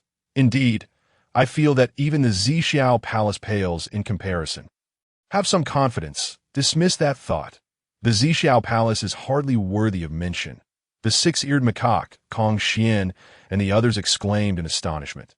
Their first visit to the Zixiao palace had left them awestruck, believing it to be the pinnacle of sacred grounds. However, upon witnessing Qianyuan Mountain, they could only shake their heads in disbelief at the vast disparity. As they progressed, their eyes were captivated by the abundance of spiritual roots and fruits adorning the landscape. Numerous spiritual beasts inhabited the area. Although they had not taken on forms, their potent auras made it clear that they were formidable, some even stronger than the 6 of them. Gazing at these beasts, the 6 were filled with trepidation. They had no doubt that had they not been under Xuan Yuan's protection, they would have been torn to shreds by these creatures. Upon reaching the mountain's peak and beholding the magnificent Qianyuan palace, they were once again struck with awe, particularly the 6-eared macaque and Kongxian, eye in their eyes. Qianyuan palace was no inferior to the Zixiao palace, perhaps even superior. The thought of cultivating in such a place filled them with elation. Following Qianyuan was undoubtedly the wisest decision they had ever made. Clearing his throat, Qianyuan waited for their attention before smiling and saying, Since you have all taken me as your master, I shall not treat you unfairly. Each of you will receive an innate spiritual treasure as a token of our first meeting. The spiritual roots and fruits within Qianyuan Mountain are at your disposal. You need not report to me. I have but one requirement. You must break through to the great Luo golden immortal realm within 3,000 years. Until then, none are permitted to leave Qianyuan Mountain. This is the Hongmeng demon scripture. Comprising 7 transformations, when cultivated to the utmost, it allows one to break through to the primordial Wuji great Luo realm. From today forth, you 4 shall practice this technique. Jiufeng and Xingtian. We are all members of the Wu clan. You shall follow me in cultivating the 9 transformations of the mysterious origin bestowed by our father Pangu. Qianyuan has imparted a wealth of knowledge in one breath. The 6 individuals listened attentively, nodding in agreement. It is no jest. I in such a splendid environment for cultivation. As long as Qianyuan does not dismiss them, none would willingly depart. Qianyuan was exceedingly satisfied with the attitude of the six. With a flick of his hand, various innate spiritual fruits, such as ginseng fruits and peaches, floated towards them, landing in the hands of the six-eared macaque and others, that he also produced rewards obtained from signing in, such as Huazi and Maozi, distributing them among the crowd before allowing them to enter the Qianyuan palace for cultivation. In truth, facilitating the rapid breakthrough of the six-eared macaque and the other three into the realm of the Luo Jinxian is not a daunting task. Simply providing each with a Hongjun Li would enable them to swiftly ascend to that realm, fulfilling the system's requirements. However, the Hongjun Li bears a drawback. Once consumed, their progression halts post-breakthrough, rendering any further advancement impossible. Since Qianyuan has accepted them as disciples, he naturally does not wish for them to stagnate at the Luo Jinxian stage.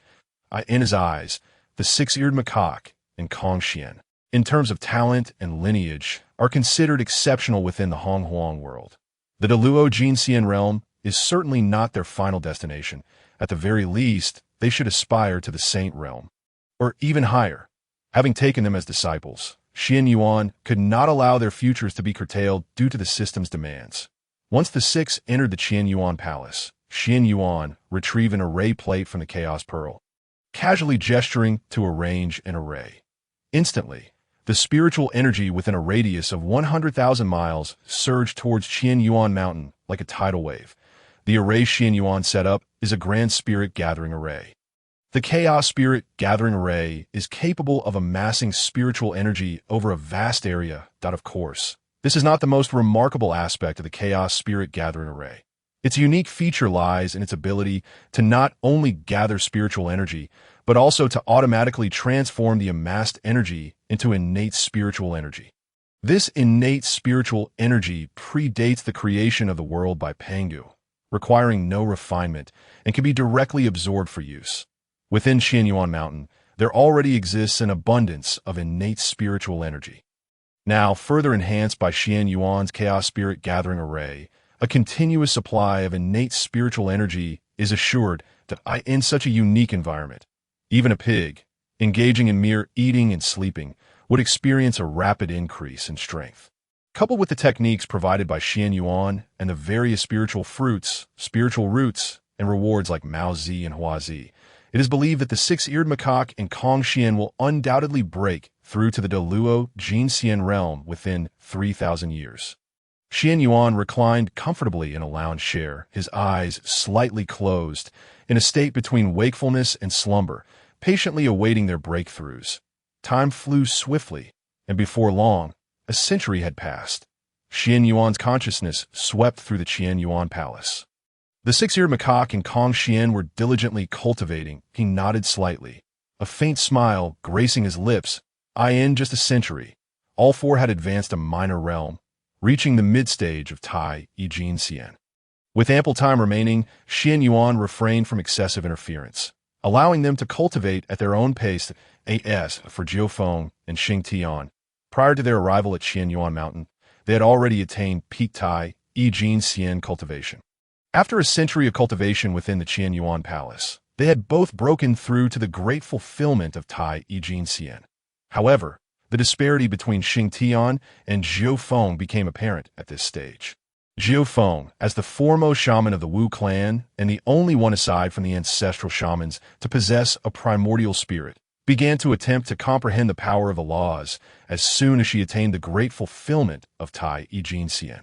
Conversely, while Xingtian possessed remarkable talent, the absence of a primordial spirit rendered him incapable of grasping the power of the laws, even with the 9 transformations of the mysterious origin provided by Qianyuan.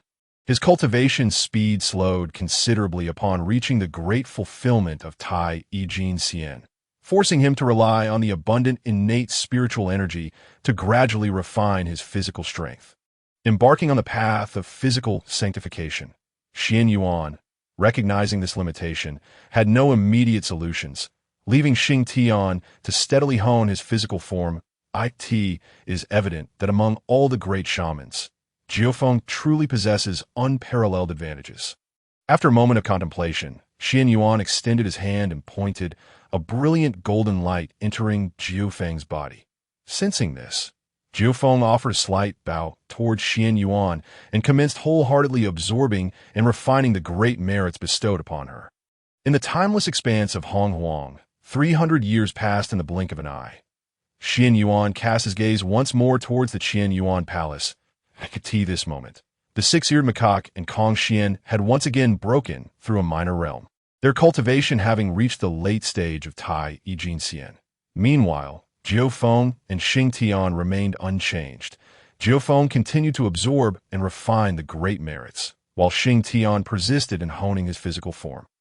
500 years later, it had been 900 years since the six-eared macaque and Confrontation entered Qianyuan Mountain. They had lived up to Qianyuan's expectations, now cultivating at the pinnacle of Tai Ijinxian. Nearing the great fulfillment of Tai Ijinxian, Jiufeng had nearly completely absorbed and refined the 100 million merits provided by Qianyuan, a colossal shadow towering behind her, poised to break through into the Deluo Jinxian realm at any moment. The only one making slow progress was Xingtian. Nevertheless, in these 900 years, Xingtian had not been idle, his physical strength having increased several-fold since his arrival. During these 900 years, Zixiao and the other 12 ancestral shamans had visited several times, aside from indulging in feasting and drinking. They also brought news from the Hongjun world to Qianyuan that it was rumored that Tai Ching Laozi had successfully broken through to the late stage of the Luo Jinxian, claiming the title of the strongest under Hongjun within the Hongjun realm. Fu Shi and Nu Hua had discovered an innate gourd vine on Buzhou Mountain, bearing 7 innate gourds, though they were not yet ripe, attracting many powerful beings. The ancestor Kuan Peng encountered the remnants of a chaos demon god in the extreme north, which contained the lingering spirit of the chaos demon god. Unable to contend, Kuan Peng was injured and sought out Qianyuan Zi at Wu Zhuangguan for ginseng fruits, only to be rebuffed by Qianyuan Zi and Hongjun, resulting in enmity between the two parties. Jiayin and Zhuan Ti, having not returned to the Western world, lingered in the Eastern world. They, confident in their mid-stage Deluo Jinxian cultivation, pilfered numerous treasures from various races and factions. During one audacious attempt, they infiltrated the Sun Star and stole the treasure of the Demon Clan, pursued for hundreds of years by Dijun and Donghuang Tai, upon passing by the Pangu Temple. Jiayin and Zhuan Ti, unable to endure the relentless pursuit, cast the Demon Clan's treasures into the Pangu Temple to divert the disaster. When Dijun and Donghuang Tai came seeking their due, the treasures they had acquired were not easily relinquished by Dijiang and the 12 ancestral shamans. This led to several fierce battles between the two sides. Although Dijiang and the others did not unleash their full power, they nonetheless taught Dijun and Donghuang Tai a lesson on several occasions. Infuriated, Dijun and Donghuang Tai began to recruit the Demon Clan in the Hongjun world, causing their power to swell rapidly. A century ago, a decisive battle erupted on Buzhou Mountain. Dijun, Donghuang Tai, the Demon Master Kuan Peng, and the 10 foremost demon generals all participated, while the 12 ancestral shamans led the great shamans of the Wu clan into battle. The conflict raged for 100 years, culminating in a resounding victory for the Wu clan. Had it not been for Hongjun's intervention, the Demon Clan would have suffered grievously. In the end, Dijun and Donghuang Tai returned to the Sun Star, dedicating themselves to cultivation, vowing to seek vengeance against the Wu clan. Following the conclusion of the war, Dijiang and the 12 ancestral shamans made their way to Qianyuan Mountain. Dijun and Donghuang Tai are truly not to be trifled with, Zhu Rong exclaimed with frustration. Those two bald donkeys stole from the Demon Clan's treasury, yet instead of seeking revenge, they choose to entangle themselves with us. Wang Gong echoed his discontent, asserting, if it were up to me, I would unleash our full strength and eliminate those two fools, seizing the Sun Star for ourselves. All 12 ancestral shamans possessed mid-stage Deluo Jinxian cultivation, soon to break through to the late stage. Complemented by their formidable physical strength, each mastered a unique law of power, and alone, any one of them would rival Dijun and Donghuang Tai. Together, they were an overwhelming force. Even the three pure ones, hailed as the strongest in the Honghuang realm beneath Hongjun, would not stand a chance against them at this moment. Yet, due to Dizhang's deliberate restraint, they only demonstrated the cultivation of the great fulfillment of Tai Yi Jinxian during the battle against the demon clan. It was only later, when Kuan Peng, Baizhe, and other powerful demon clan members joined the fray, that they appear to have just broken through to the Luo Jinxian. You two simpletons understand nothing. Dizhang glared, declaring, "Our true adversary is no longer the demon clan led by Dijun and Donghuang Tai Yi, but rather the old man Hongjun himself, before the breakthrough of the sage. Let us remain low-key. If anyone disrupts the plans of brother Qianyuan, do not blame us for turning hostile without mercy." Dizhang, upon sensing the rising anger, saw Zhu Rong and Wang Gong retract their necks. Times have changed. These two are no match for Dizhang anymore. Moreover, this is also a scheme of Xuan Yuan's. As the saying goes, one should not bite the hand that feeds. Seeing the Ma Ji and Hua Ji in hand, both remained silent. After discussing the significant events transpiring in the primordial world for a while, Chang Liang, the ancestral shaman, turned to Qianyuan and inquired, "Brother Qianyuan, how is our sister faring in your care?" They had visited Qianyuan several times, but had never laid eyes on Jiao Feng and Xing Tian. Chang Liang, concerned for his sister, could no longer restrain his curiosity. "Sister Jiao Feng is doing quite well." Qianyuan replied with a smile, producing a mirror and presenting it to the assembly. This was a primordial spiritual treasure known as the Peering Heaven Mirror, capable of observing all beings and objects within a radius of 1,000,000 miles. At that moment, the mirror revealed Jiao Feng seated in the Qianyuan palace, her aura radiating magnificently, with her primordial spirit standing tall behind her. Witnessing this scene, Dizhang, Chang Liang, and the others were filled with immense joy. Having undergone the process of absorbing and refining the merits of the Tao, they understood well what Jiao Feng was achieving. Chang Liang clasped his hands towards Qianyuan, expressing his gratitude. "Thank you, brother Qianyuan." No need for such formalities among kin. Qianyuan waved his hand dismissively.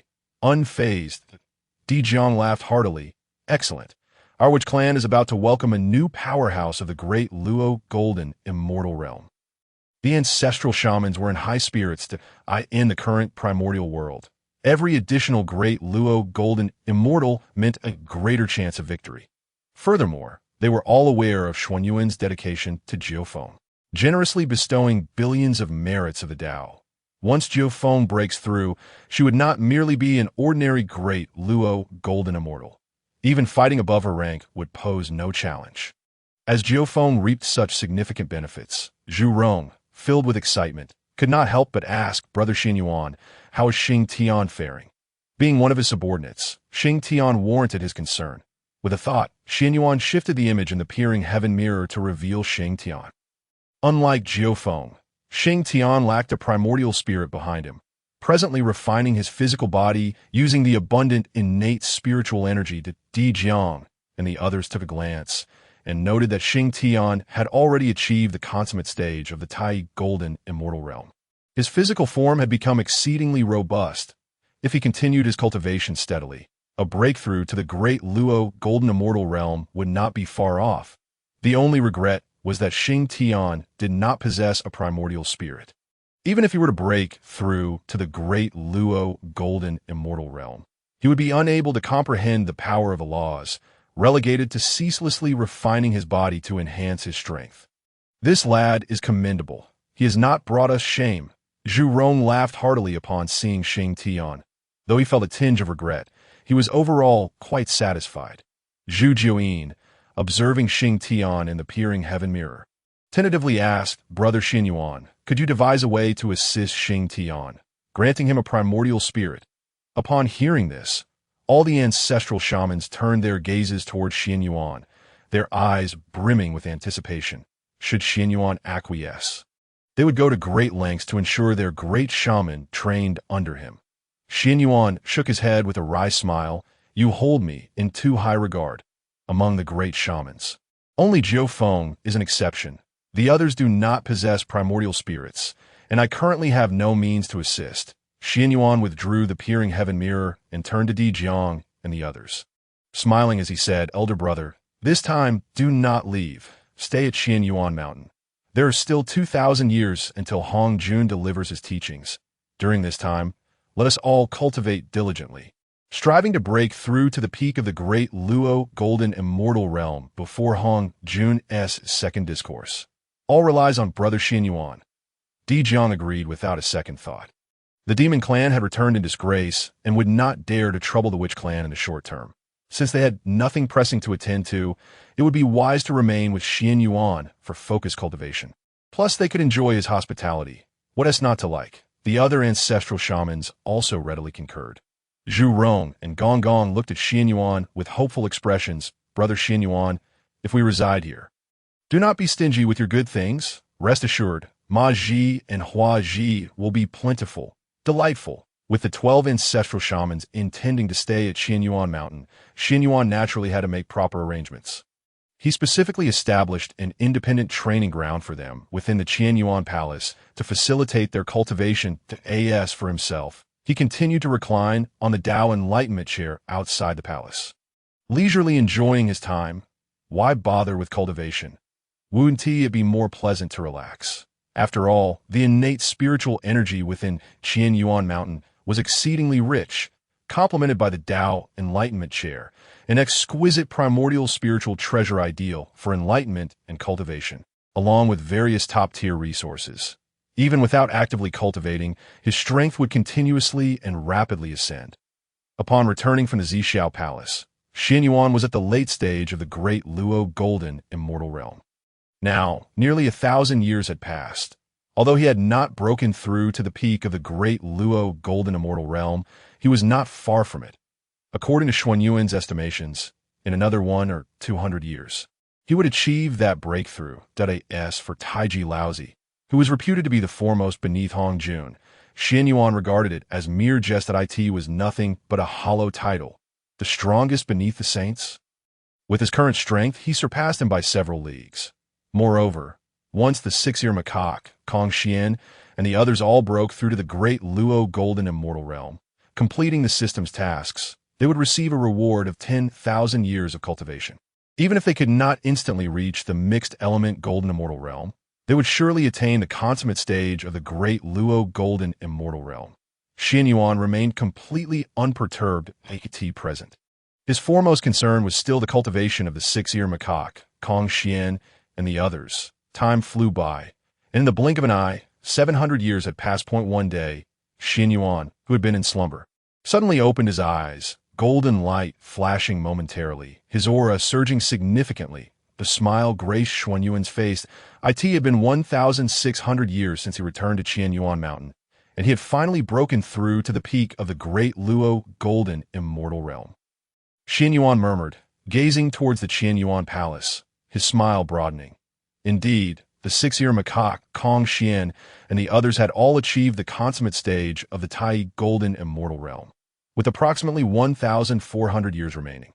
A breakthrough to the great Luo Golden Immortal Realm should pose no issues. Qianyuan was quite satisfied with the four of them. Since arriving at Qianyuan Mountain, they had been diligently cultivating within the palace without pause. Confirming that the four would break through to the great Luo Golden Immortal Realm within the stipulated time, Qianyuan directed his focus back to the witch clan.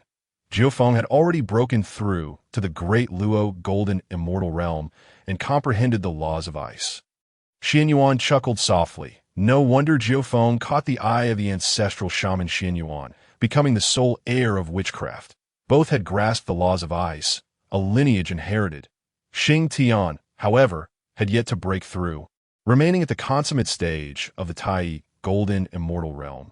Now catching up to the six-ear macaque and Confrontation. Of course, this was merely a superficial observation, despite all being at the consummate stage of Tai Golden Immortal. Even if the six-ear macaque and Confrontation joined forces, they would not be able to match Tian alone. After all, with Tian's current physical strength, within the same rank, even with the aid of spiritual treasures, they would find it impossible to breach his defenses. This exemplified the might of the witch clan in battles of the same rank. Few could triumph over the witch clan. Curious about how Di Jiang and the others were failing in their cultivation. Qianyuan turned his gaze towards them and chuckled. Indeed, all had broken through to the late stage of the great Luo Golden Immortal Realm, summoning the 12 capital heavenly gods' great formation. Beneath Hongjun, no one could withstand the might of the primordial continent at this moment. Yet, Qianyuan wondered how the world of the primordial realm was faring now. Concerned for the Witch Clan's tribe, he retrieved the peering heaven mirror. After a thorough examination, he discovered that the Witch Clan's tribe was flourishing vibrantly. Great shamans such as Fu, Houtu, and Xianglu, though their rate of strength enhancement did not match that of Jiufeng and Xingtian, were not lacking either, all having achieved the consummate stage of the Tai Golden Immortal Realm. After all, Qianyuan had long since passed on the 9 transformations of Qianyuan to all the great shamans of the Witch Clan and provided numerous top-tier resources. The only difference was that they did not possess the dense innate spiritual energy found within Qianyuan Mountain. Time flowed without regard for the years, and in the blink of an eye. Another millennium had passed. Qianyuan opened his eyes once more, lighting a huaji and leisurely drawing upon it. After finishing a stick of huaji, he turned his gaze towards the Qianyuan palace. Only to frown that it seemed the situation was not as he had anticipated. A millennium has elapsed, and among the 4, Luer Mihu, Kong Xian, the golden-winged great Pung, and the 4 not like. Only Luer Mihu has ascended to the realm of the Luo Jin Xian, while the other 3 remain firmly entrenched at the pinnacle of Tai Jin Xian. Kong Xian and the golden-winged great Pung are descendants of the Yuan Feng, while the 4 not like hails from the lineage of the Primordial Chaos. Logically, one would presume that the innate talents and backgrounds of these 3 would surpass those of Luer Mihu. After all, despite Luer Mihu being a reincarnation of the Chaos Demon Ape, he possesses merely a quarter of the original essence of the Chaos Demon Ape, leaving him inherently flawed. Why, then, has this occurred? Qianyuan found himself perplexed. With less than 400 years remaining, if these 3 cannot break through to the Luo Jinxian realm, the system task will remain unfulfilled. The cultivation of 10,000 years and 1 billion Dao merit are of little concern to him. What truly matters is the final reward from the system, the opportunity to elevate any innate spiritual treasure to that of a chaos spiritual treasure. This is crucial to his upcoming plans and cannot afford to fail. Qianyuan's expression grew grave, and he adopted an uncommon seriousness as he scrutinized Kong Xian, the golden-winged great Pung, and the 4 not like. Suddenly, he discerned something amiss. Surrounding the 3, there coiled invisible threads of red light, akin to silken cocoons, tightly enveloping them and obstructing their breakthroughs. Red karma. It was indeed red karma. Qianyuan furrowed his brow. He distinctly recalled observing the trio long before he took them as disciples, noting that everything appeared normal, which had led him to that decision. What had gone awry? Qianyuan pondered incessantly, yet found no clarity. Then a thought flashed through his mind. Kong Xian, the great Pung, and the 4 not like. Yuan Feng, Primordial Qilan, the Feng clan, the Qilan clan, the Dragon Han calamity. The root of the issue lay here to aid as protagonists of the Dragon Han calamity. The Feng and Qilan clans had wrought tremendous harm upon the world of Hongjun. Although the calamity had long since concluded, the Dragon, Feng, and Qilan clans continued to suffer the retribution of the heavenly Tao, shackled by karma that rendered their paths to cultivation exceedingly arduous. Furthermore, they would perpetually remain 1 tier below the dominant powers of Hongjun. When their strength was still feeble, this was manageable. However, should any of the 3 clans attempt to ascend to the pinnacle of power within the Hongjun realm, the burden of their karma would impede them. Qianyuan recalled that at the edge of the outer heavens, Kong Xian, the great Pung, and the 4 not like had only attained the realm of Jin Xian at that time. He had given it little thought. Now it became clear that it was not a lack of talent on the part of the trio, but rather the interference of the red karma. Having unraveled the mystery, Qianyuan felt a sense of relief. The weight of karma, akin to divine retribution, could thwart even the mightiest, such as the 3 pure ones, Jain and Zhuan, rendering them powerless to act until they attained the status of saint. Yet for Qianyuan, this was not an insurmountable problem, that he possessed at least 2 methods to assist Kong Xian, the great Pung, and the 4 not like in dispelling their karma. The first was to employ a treasure capable of eliminating karma. And fortuitously, he had such an artifact, the supreme innate spiritual treasure, the 12th rank Pure World White Lotus, which he had received as a reward during his system registration, as the most enigmatic of the 4 12th rank Lotus platforms in the Hongjun realm. The 12th rank Pure World White Lotus inherently embodied the laws of purification, capable of cleansing all negativity, including the dispelling of karma. Moreover, utilizing the Pure World White Lotus for this purpose required no resources or sacrifices. However, it did have the drawback of requiring an extensive duration. Given the appalling amount of red karma enveloping the three, it would take at least 10,000 years to gradually eradicate it. In the grand scheme of the Hongjun world, 10,000 years is not a long span. Many powerful beings require tens of thousands, even hundreds of thousands of years for a single retreat. Yet Qianyuan could not afford to wait that long. With less than 400 years remaining until the second sermon by Hongjun, he had no choice but to seek alternative solutions. Coincidentally, Qianyuan was aware of a second method to eliminate karma, the use of merit. Merit, akin to a panacea within the Hongjun realm, is invaluable for enhancing cultivation, foundation, fortune, opportunities, and even augmenting treasures and spiritual roots, including the dispelling of karma. However, merit is notoriously difficult to acquire, and few are willing to part with their precious merit to aid others in ridding themselves of karma. Of course, this did not include Qianyuan. During his million-year registration, the system had directly rewarded him with 100 billion Dao merit, after assisting the 12 ancestors of Wu and the 9 Feng in mending their primordial spirits. He had expended 13 billion Dao merit. Qianyuan now retained 87 billion Dao merit.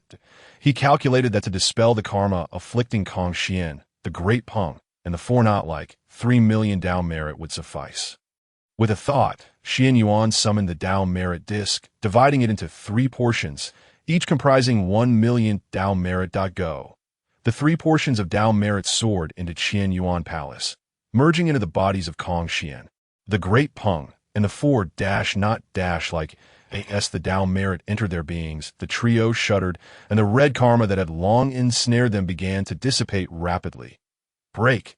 In an instant, as the red karma vanished, a surge of energy coursed through them, liberating them from the constraints that had plagued them for centuries. In the blink of an eye, Confrontation, the Great Pung, and the four not-like all ascended to the Luo Jinxian realm. Their 3 flowers gathered atop their heads, and 5 chi returned to the origin. All 3 blossomed at the 8th rank, becoming children of destiny. That a smile graced Qianyuan's face, and his mood lifted.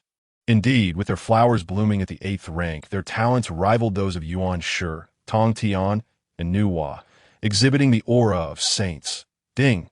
Luohu, Confrontation, the golden-winged Great Pung, and the four not-like have all advanced to the Luo Jinxian realm.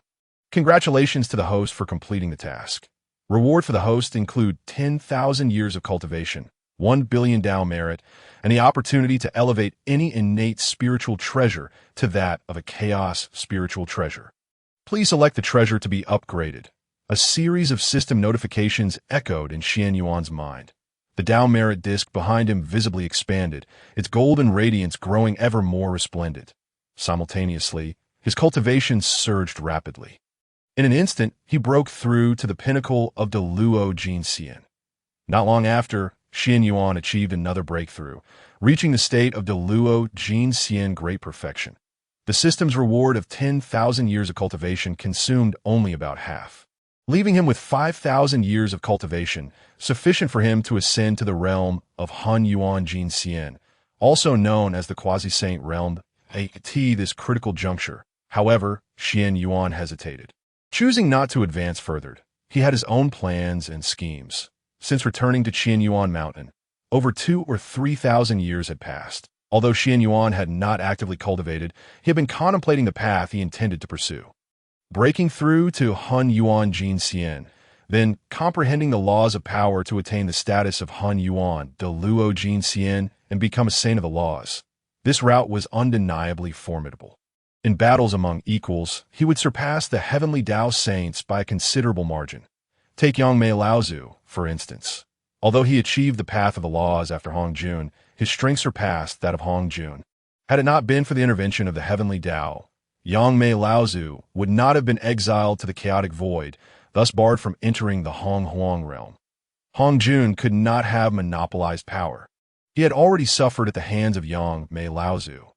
After all, during the Tao magic conflict, Hongjun had not only betrayed the Qianyuan ancestor and the Qianyuan ancestor, but had also nearly led Yang Mei Laozu to destruction.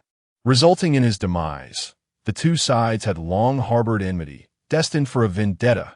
The Hong Huang realm, under the intervention of the heavenly Tao, could not accommodate the path of the laws.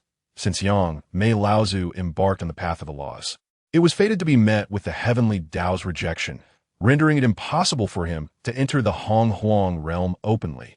However, Qianyuan harbored no such concerns as a primordial ancestor of the Wu clan. Transformed from Pangu's essence and endowed with the merits of creation, he also possessed vast amounts of Tao merit. Even the heavenly Tao would think twice before acting against him. The reason he did not pursue a purely law-based path was due to his grander scheme. He planned to first head to the Zixiao palace, attend Hongjun's second sermon, learn the method of slaying the 3 corpses, and then utilize the slain corpses to traverse the path of the laws. He could even allow one of his incarnations to pursue the path of strength as a means to enlightenment, while embodying the strengths of all 3 paths. Once he broke through to the Qianyuan Deluo Jinxian realm, the likes of the 3 pure ones, Jia and Zhuan Ti, who were heavenly Tao saints, would be no match for him. Given time, even Hongjun and the heavenly Tao would be powerless against it. This is the grand scheme of Qianyuan, characterized by immense ambition that it is only with the assistance of a system that he dares to entertain such plans. Were it another individual, even with knowledge of this path, they would not dare to embark on it lightly, let alone traverse it successfully, for the method of severing the 3 corpses necessitates the annihilation of the good corpse, the evil corpse, and the self-corpse, effectively splitting the primordial spirit into 4. Should the primordial spirit suffer any deficiency, it would be impossible to cultivate the laws of the great Tao to perfection, thereby hindering the breakthrough to the realm of Qianyuan Daluo Jinxian. Just as the 12 ancestors of sorcery, with a flawed primordial spirit, were doomed to never attain sanctification, that it is precisely because Qianyuan possesses an abundance of great Tao merits that, after severing the corpses, he can utilize these merits to mend his primordial spirit. This is what emboldens him to tread such a unique and perilous path. Please, host, choose the spiritual treasure you wish to advance. The system's prompt echoed again in Xuan Yuan's mind. Qianyuan was well prepared for this. When the system first issued the task, he had spotted this reward, which sparked his desire to take on 6-eared macaque and Kong Xian as disciples. He promptly retrieved the Qianyuan cauldron he had acquired from Hongjun. Chuckling lightly, I choose the Qianyuan cauldron. Beep! Host has selected the Qianyuan cauldron, commencing advancement. Beep! Advancement completed. Congratulations, host. The exquisite innate spiritual treasure, Qianyuan cauldron, has advanced to the chaotic spiritual treasure, Chaos Cauldron. The Chaos Cauldron, a chaotic spiritual treasure, was unable to withstand the might of the heavens during Pangu's creation of the world, splitting into the Qianyuan Cauldron and the Zixiao Hua Cauldron. This cauldron harbors boundless chaotic energy, capable of returning to its origins, enhancing the quantity and grade of items within it, potentially elevating them to the level of exquisite innate treasures, and possesses the extraordinary ability to reverse acquired to innate, allowing for both artifact and elixir refinement. Holding the Chaos Cauldron, Qianyuan let out a long howl towards the heavens, his spirits soaring. From the moment the system issued the task, he had thought of the Qianyuan Cauldron, originally an exquisite innate treasure with the ability to reverse acquired to innate. Its effects were greatly enhanced following its advancement to the Chaos Cauldron, not only reversing acquired to innate, but also elevating items to the level of exquisite innate treasures. Such treasures are exceedingly rare in the entire Hongwang world, with only a handful like the Taiji diagram, Panga banner, and Chaos bell. Each of these could incite a frenzy among the powerful in Hongwang, leading to fierce battles. And now, with the Chaos Cauldron in Xuan Yuan's possession, he could directly refine exquisite innate treasures Goodness! If this news were to leak, the formidable beings of Hongjun would stop at nothing to pursue me. While excitement coursed through Qianyuan, he also felt a wave of relief.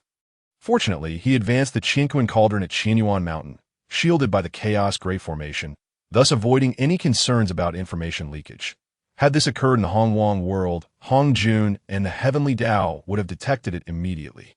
Given his understanding of Hongjun and the Heavenly Tao, they would undoubtedly spare no effort to take action against him.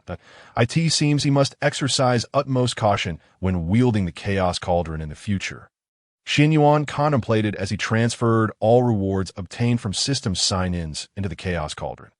The Chaos Cauldron requires no manipulation and can automatically enhance the quantity and grade of items within it, proving to be exceedingly convenient.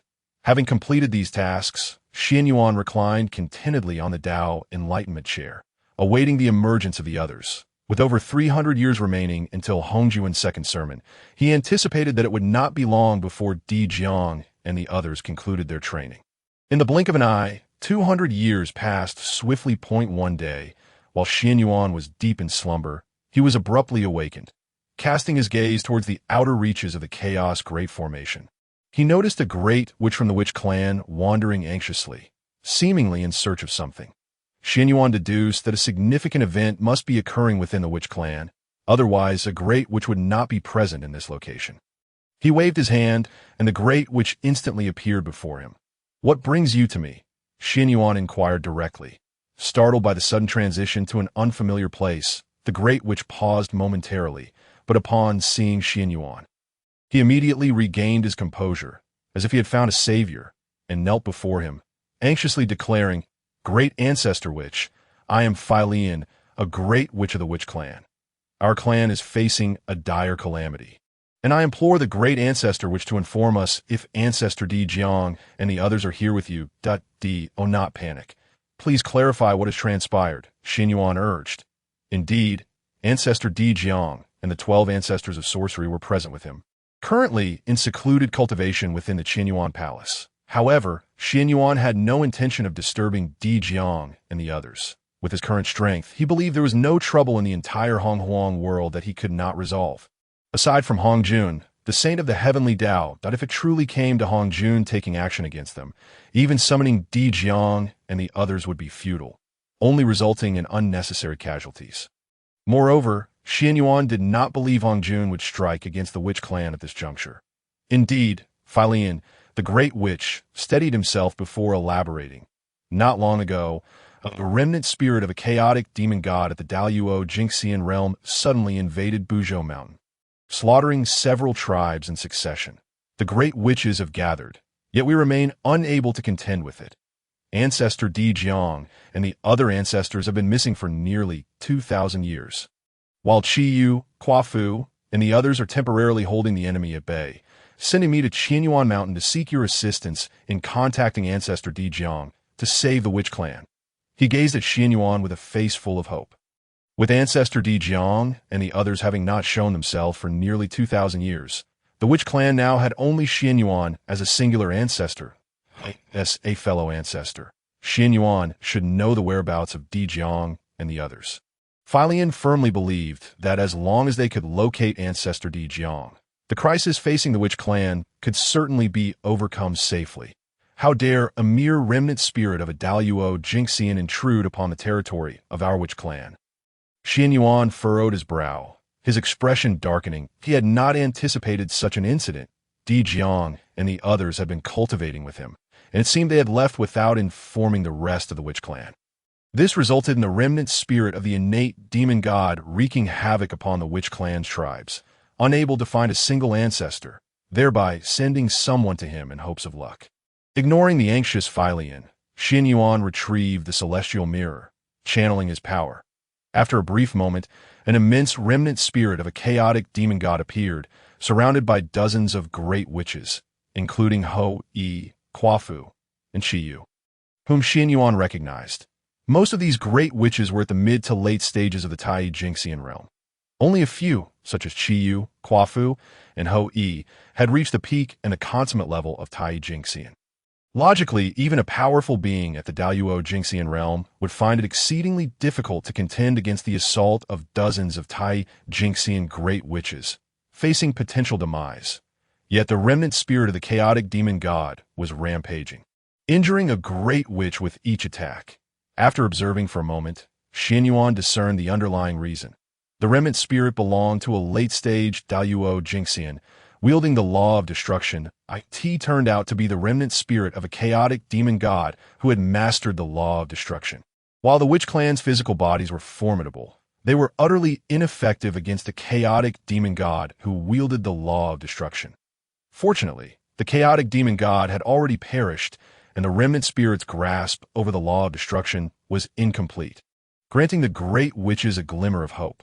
Otherwise, with such a vast disparity in realms, Hou, Quafu, and the others would not merely be suffering injuries. Any contact with the remnant would spell immediate death. Yet what could have caused this remnant spirit of the chaotic demon god to suddenly appear within the vicinity of Buzhou Mountain, specifically targeting the witch clan's tribes? Qianyuan detected a hint of conspiracy. The pressing matter was not to dwell on this.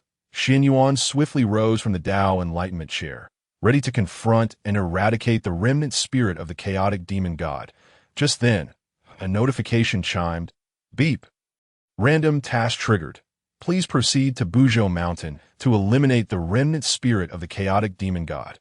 Upon task completion, you shall be rewarded with a fragment of the law of destruction and the language of the demon clan. Failure to complete the task incurs no penalties. Does the host accept this task? I accept. A transparent light screen materialized before Qianyuan, and he glanced hastily, his gaze settling upon the language of the demon clan. According to the records of Hongjun, the language of the demon clan was created by the demon master Kunpeng, recognized by the heavenly Tao and bestowed with a substantial amount of heavenly Tao merits.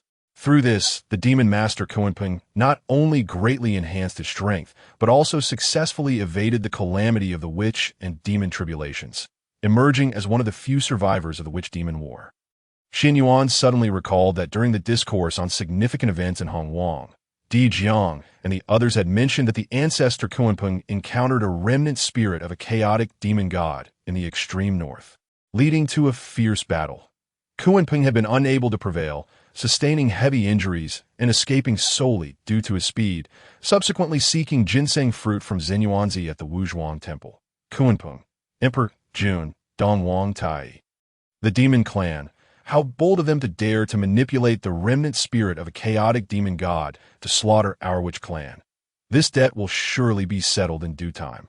Qianyuan's gaze was frigid, an aura of terrifying murderous intent enveloping him. The great shaman Fei Lian, standing before him, felt an icy chill permeate his very being, as if he had plunged into a frozen abyss. His body trembling uncontrollably, such strength, truly overwhelming. Merely the aura he exuded left Fei Lian gasping for breath. In that moment, instead of fear, he felt an inexplicable thrill and excitement. Steady now, even if the ancestral shamans like Di Jiang were nowhere to be found. As long as the ancestral shaman Qianyuan took action, he could annihilate the remnants of the chaos demon god. Let us proceed. With a casual strike, Qianyuan conjured a spatial passage before him, stepping forth and taking the great shaman along directly into the portal. Beneath Mount Buzhou, nearly 100 great shamans surrounded the shattered remnants of the chaos demon god, resolutely standing before their tribe. Each was gravely injured, yet none dared to retreat even a single step. Behind them lay the shaman tribe, home to countless of their kin. Should they falter, the shaman race would undoubtedly suffer devastating losses. Old comrades, are we still able to fight? The robust and muscular Qiyu bellowed, his voice brimming with vigor, as if the massive wound on his chest were non-existent. Hey, that's one of the top 3 warriors among the great shamans. It was only natural for him to assume command in the absence of the ancestral shamans and the foremost of the great shamans. Jufeng, of course we can fight. The other great shamans echoed loudly. Despite their grievous injuries, they engaged in light-hearted banter. Quafu pounded his chest heartily, laughing as he declared, Qiyu, stop looking down on us. We can at least withstand a few blows. I can endure a couple more. While we may not match your strength, we can certainly take one hit. The great shamans did not quantify their remaining strength. Instead, they conveyed their determination to endure several attacks from the remnants of the Chaos Demon God. Behind them, Ho-E, holding his crimson bow, appeared sorrowful, tears cascading down his cheeks. He was the only great shaman among them who remained uninjured, his combat prowess intact, in stark contrast to the towering and muscular forms of his fellow great shamans. Ho-E seemed diminutive, lacking any advantage in strength or physical fortitude. Nevertheless, he was the mightiest in terms of offensive power among them. Naturally, the task of attacking the remnants of the Chaos Demon God fell primarily upon him. Ho-E allowed his tears to fall, continuously murmuring, "Grant me one more chance. I will surely slay it." Behind the great shamans, countless members of the shaman tribe relentlessly assaulted the remnants of the Chaos Demon God, akin to ants shaking a tree. Yet their strength was far too feeble. They could not even breach its defenses, rendering their efforts futile. But no one cared. They were too consumed by their resolve to feel sorrow. United in a singular thought, to slay the enemy and protect their tribe, in this moment, the shaman tribe exhibited an unprecedented solidarity. Jia. The remnants of the Chaos Demon God let out a chilling laugh. Its patience utterly eroded in the face of such insignificant insects. Feel the pain, for it is your lineage as Pangu's descendants that seals your fate. All must perish. Wielding a colossal axe, it swung down with terrifying force. An assault imbued with the shattered laws of the great Tao, descending upon the shamans. The overwhelming might of a late-stage Deluo Jin Xian reverberated through the air, causing the very void to tremble as if it could not bear the impending onslaught. Faced with such a horrifying attack, Chio's pupils constricted sharply, yet his expression remained unchanged as he laughed heartily and charged forward. "The Chaos Demon God is nothing but this. Don't you dare steal my glory." "Chiyu, it's my turn now," Quafu shouted, following suit. "And us too. Charge." All the great shamans, including Ho-E, surged forward. They clearly understood that should they fail to withstand this assault, countless tribesmen would perish. Yet all the great shamans bore grievous wounds. Uncertain of how many would survive should the attack land, below, the millions of shamans were filled with rage, despairing yet helpless. "Damn it, we are truly doomed. Where are the ancestral shamans? Where are our revered ancestors? Are we to be annihilated today?" At this critical juncture, a spatial vortex suddenly appeared in the sky. A golden light burst forth from the vortex, unfurling into a vast scroll adorned with the yin-yang symbol. Positioning itself above Qiyu, Quafu, and the other great shamans. Boom! The attack from the remnants of the Chaos Demon God struck the scroll, producing a deafening roar before vanishing without a trace. The supreme innate treasure. The Taiji diagram. Who among the powerful has come to aid our shaman tribe? Qiyu, Quafu, and the others, having narrowly escaped death, gazed upwards at the magnificent Taiji diagram, gasping for breath, feeling as if they had been granted a second chance at life. Below, the countless shamans eagerly awaited to see who had intervened at this pivotal moment to assist them. From the swirling vortex, two figures emerged. A handsome young man clad in a purple robe and a tall middle-aged man wrapped in animal skins. It was the great shaman Fei Lian. But who was the individual beside him?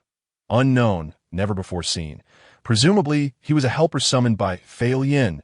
Marvelous, our shaman tribe has been saved. The millions of shamans were overwhelmed with excitement, collectively kneeling to the ground. The shaman tribe does not revere heaven or earth, only honoring Pangu, their father deity.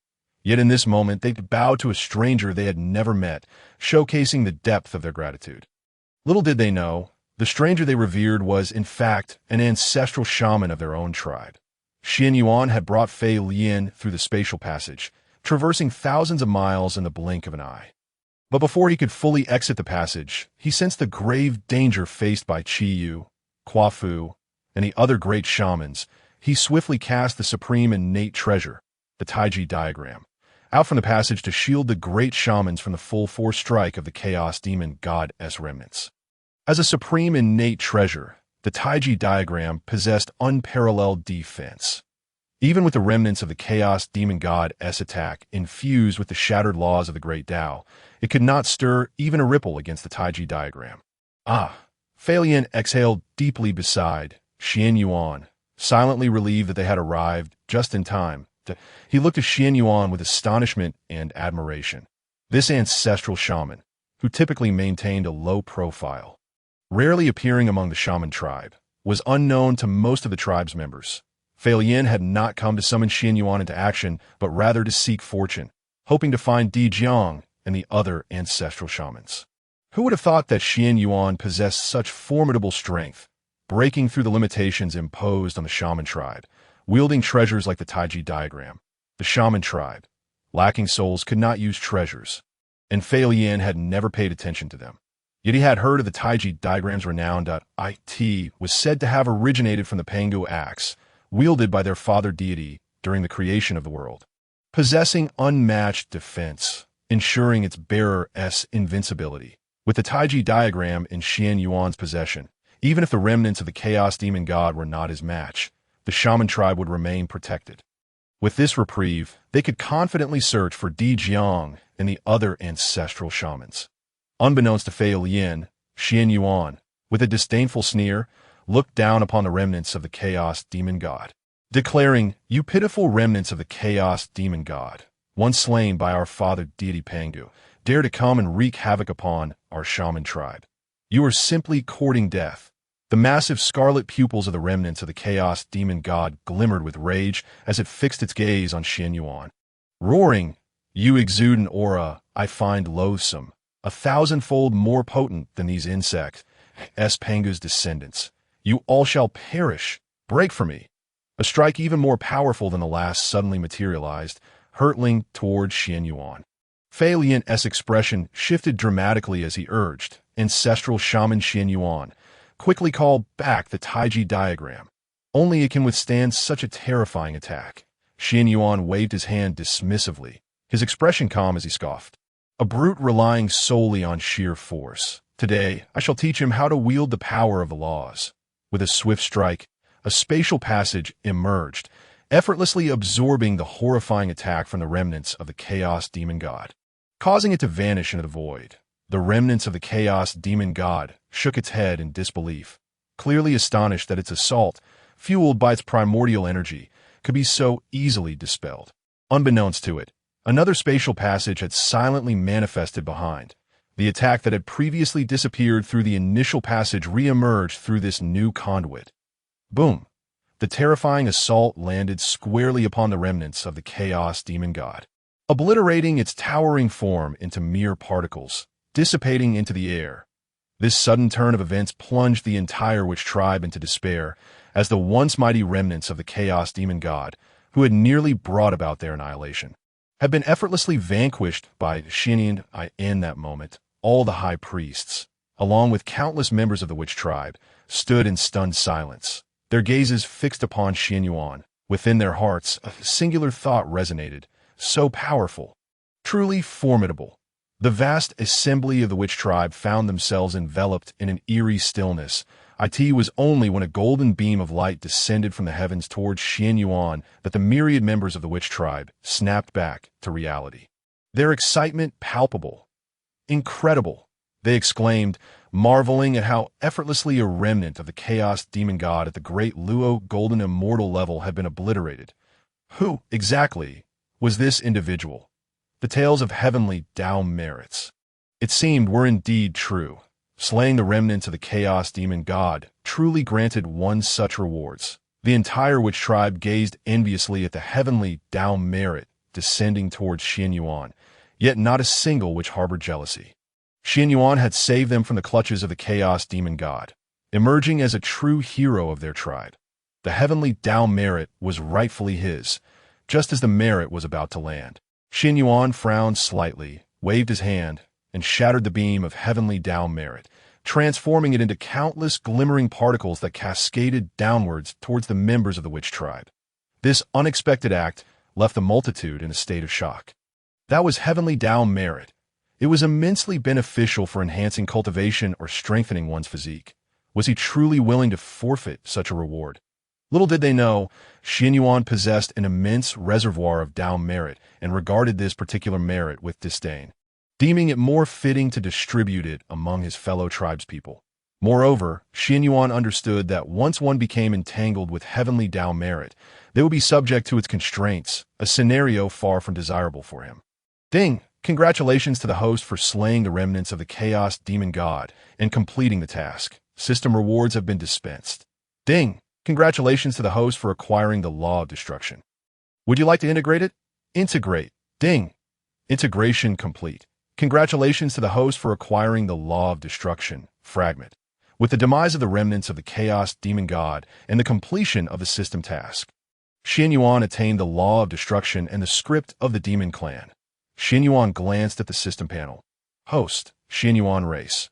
Which tribe Ancestral, which cultivation? Great Luo Golden Immortal. Perfected Foundation, Innate Demon God Technique. 9 revolutions, Qianyuan Technique. 4 revolutions perfected. Laws, Sword Law, 30100. Time Law, 20100. Space Law, 20100. Pill Law, 20100. Thunder Law, 40100. Law of Destruction, 30100. Spiritual Treasures. Chaos Spiritual Treasure Chaos Pearl. Chaos Spiritual Treasure Chaos Cauldron. Supreme Innate Treasure Kunwu Sword, Fragment. Supreme Innate Treasure Taiji Diagram. Supreme Innate Spiritual Treasure 12-Petaled Pure World White Lotus. Supreme Innate Spiritual Treasure Enlightenment Chair. Supreme Innate Spiritual Treasure Central Wuji Yellow Flag.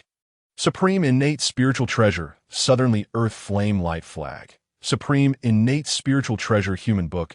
Supreme Innate Spiritual Treasure Heavenly Book of God Sealing List, God Slaying Whip. With the acquisition of the Law of Destruction, Xuan Yuan's strength saw a considerable enhancement. Particularly, the combination of the Law of Destruction with other laws could unleash several-fold more power. Qianyuan was immensely satisfied with this development, handing a communication spiritual treasure to Philian. Qianyuan lifted his gaze skyward before directly tearing through the spatial passage to return to Qianyuan Mountain. In the void, Hongjun, who had been concealed, furrowed his brow upon seeing Qianyuan depart. Such keen perception. As a saint of the heavenly Tao, Hongjun had not anticipated that Qianyuan would be capable of detecting his presence. He had sensed the emergence of the remnants of the Chaos Demon God near Buzhou Mountain and had remained hidden in the void ever since. The demon clan sought to utilize the remnants of the Chaos Demon God to annihilate the witch tribe, and as the representative of the heavenly Tao, Hongjun could not stand idly by. However, he refrained from immediately striking down the remnants of the Chaos Demon God. Although the time for the witch tribe's annihilation had not yet arrived, it was prudent to leverage the remnants of the Chaos Demon God to eliminate some of the witch tribe's high priests, thereby depleting their resources. After all, the witch tribe boasted 13 ancestral witches and nearly 100 high priests. While they may not rival the top-tier powers, their overall strength remained formidable in comparison to the witch tribe. The demon clan's strength lagged significantly. As the protagonist of the impending calamity, he must ensure a balance of power between the two clans. This balance would be crucial in minimizing the impact of the calamity on both the witch and demon clans. Fulfilling the mission assigned by the heavenly Tao, especially after witnessing the formidable variable that Qianyuan represented, his resolve to weaken the witch tribe only strengthened. After Xuan Yuan's departure, Hongjun lingered in the void for a moment before also vanishing. Below, not a single one of the numerous high priests detected his presence. This time, the entire witch tribe was engulfed in excitement and elation, particularly upon learning that the powerful ally who had aided them was none other than the 13th ancestral witch of their own tribe. This revelation amplified their emotions to an extraordinary degree. Despite the Chaos Demon God's remnants having slaughtered several witch tribe clans, not a single high priest had fallen. Xuan Yuan's act of shattering the heavenly Tao merit and distributing it among the tribe members resulted in many benefiting from unforeseen gains, enhancing their strength. The overall power of the witch tribe had not diminished. Rather, it had been bolstered significantly. It was indeed a fortunate turn of events. Upon returning to Qianyuan Mountain, Qianyuan, unusually, did not recline in repose but instead engaged in earnest reflection. The incident involving the remnants of the Chaos Demon God had served as a wake-up call.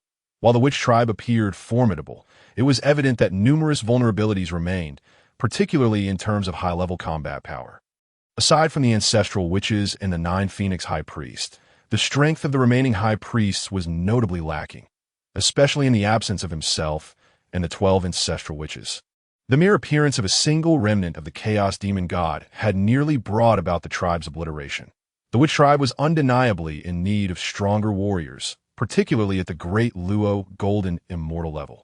If the witch tribe aspired to ascend to the ranks of true, top-tier forces, it was imperative to expedite the cultivation of a cadre of high priests to elevate them to the Great Luo Golden Immortal realm. After all, with Hongjun's preaching, powerful beings were emerging in the Hongjun world like mushrooms after rain. Notably, a significant number of Great Luo Golden Immortal level beings had already surfaced among those who entered the Purple Cloud Palace to receive teachings. Once the second preaching concludes, even more Quasi-Saint level powers would arise. The remnants of the Chaos Demon God at the late stage of Great Luo Golden Immortal had left the High Priest helpless. Once Quasi-Saint level beings appeared, the disparity would widen exponentially, rendering victory unattainable through sheer numbers alone. Ding, the host, having earnestly contemplated the current situation of the witch tribe and aspiring to cultivate them into the foremost race of the Hongjun world, has triggered a long-term mission, the Rise of the Witch Tribe. The first phase of the Rise of the Witch Tribe mission commences, before the onset of the Witch Demon War, for every Great Luo Golden Immortal level tribesman cultivated. The system will reward one innate spiritual treasure and 1,000 years of cultivation. There is no upper limit to this mission, and the deadline is set for the commencement of the Witch Demon War. As Qianyuan was deeply engrossed in strategizing how to elevate the overall strength of the witch tribe, the cold, mechanical voice of the system echoed in his mind, announcing the issuance of the mission. The Rise of the Witch Tribe. For every Great Luo Golden Immortal level tribesman cultivated, the system would reward one innate spiritual treasure and 1,000 years of cultivation. The rewards were indeed substantial, especially the innate spirit treasures. Their timing is simply impeccable. After all, once Hongjun delivers his second sermon, the method to sever the 3 corpses will undoubtedly become the mainstream cultivation technique in the primordial world. To sever the corpses, possessing innate spirit treasures is imperative. Point 1, can only imagine that by then, innate spirit treasures will become exceedingly rare, their value soaring, by nurturing more members of the Great Luo Golden Immortal realm. A continuous supply of innate spirit treasures can be obtained at that time. Whether to reserve them for the tribe or disciples, or to exchange them with other powerful beings, would be a wise choice. Regarding the system's rewards, Qianyuan remains quite satisfied. Freebies are indeed delightful. System, I have cultivated a total of 13 Great Luo Golden Immortal powerhouses for the Witch Clan, including the 12 ancestors of witchcraft and the 9 phoenixes. Shouldn't the rewards be distributed now? Apologies, host, but these individuals do not count. For the first time, the typically silent system attempted to explain to Qianyuan. Furrowing his brow in displeasure, Qianyuan retorted, "Why do they not count? Just tell me, are they not the ones we cultivated? Did they not all break through to the Great Luo Golden Immortal realm? Only those Great Luo Golden Immortal powerhouses cultivated after the mission was released count." Qianyuan was infuriated, exclaiming, "So all the countless resources we expended to cultivate them were in vain. System, return our hard-earned resources." This was sheer nonsense, a blatant misdirection. The system's intention was to test Xuan Yuan's intelligence and limits. After all, since traversing to the primordial world and binding the system, over 1,000,000 years had passed. The system's mind had never communicated or interacted beyond signing in, issuing tasks, or providing rewards. Qianyuan had always presumed the system was merely a program, incapable of genuine communication. Finally encountering it, he was determined to extract as much advantage as possible. After a prolonged silence, as if the system had crashed, just when Xuan Yuan's mood was growing anxious, the prompt finally chimed again. The request posed by the host is unreasonable. Warning issued once in light of the host's substantial resource expenditure to cultivate tribe members. The host will receive a return of 10,000 years of cultivation and one opportunity for a basic lottery. Upon hearing the system's notification, Qianyuan grinned silently, evidently victorious in this exchange with the system. A complete triumph. As for the system's warning, it was neither painful nor particularly impactful, lacking any concrete punishment, which Qianyuan clearly brushed off. 10,000 years of cultivation may not be excessive, but it is certainly significant. Based on the previous calculations regarding the breakthroughs of individuals like the six-eared macaque and Kong Xian to the great Luo golden immortal realm, it would suffice to propel him significantly forward in the early stages of quasi-sainthood. Regardless, Qianyuan, being a progenitor of the witch clan born from Pangu's essence, possesses talents and legacies that are among the pinnacle of the primordial realm. Refer to him as the child of fortune in the primordial world or the protagonist of an era would not be an exaggeration. For an ordinary cultivator, achieving a breakthrough from the Tai golden immortal to the great Luo golden immortal with 10,000 years of cultivation is considered commendable. Yet for Qianyuan, he would undoubtedly ascend from the Tai golden immortal to the consummate great Luo golden immortal, with surplus to spare. After all, the transition from the late stage of the great Luo golden immortal to its consummate form requires merely 5,000 years of cultivation. Xuan Yuan's primary focus was not on the 10,000 years of cultivation returned by the system, but rather on the opportunity for a basic lottery. System, how is the lottery tiered? The system responded, the lottery is currently divided into 5 categories: basic, intermediate, advanced, top tier, and supreme lotteries. The host can earn lottery chances by completing system tasks or obtaining specific system rewards. The basic lottery corresponds to the great Luo golden immortal realm, the intermediate lottery to the Quasi-Saint realm, the advanced lottery to the Saint realm, the top-tier lottery to the realm of the heavenly Tao, and the supreme lottery to the realm of the Great Path. The host has gained one opportunity for a basic lottery. Would the host like to proceed with the draw? Only the great Luo golden immortal corresponds to the basic lottery. Qianyuan shook his head, feeling somewhat disinterested, and casually said, "Let us begin the lottery." Ding, the host has utilized the basic lottery. Congratulations, the host has received a vial of 3 light divine water. 3 light divine water? Qianyuan grimaced. The basic lottery was indeed disappointing. The 3 light divine water is the foremost healing elixir of the primordial world, capable of reviving the dead and mending bones.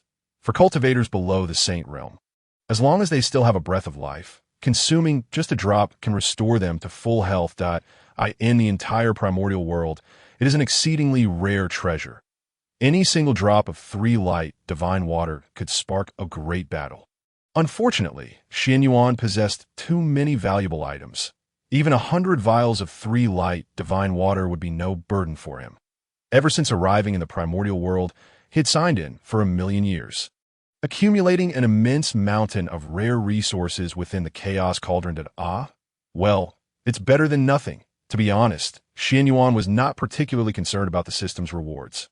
What mattered to him was the clearer and more precise understanding he had gained about the system through this encounter.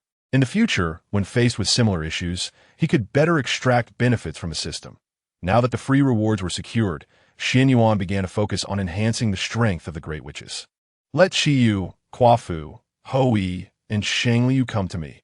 After much contemplation, Qianyuan finally relayed the names of 30 Great Witches to Philian, instructing them to gather at Qianyuan Mountain immediately.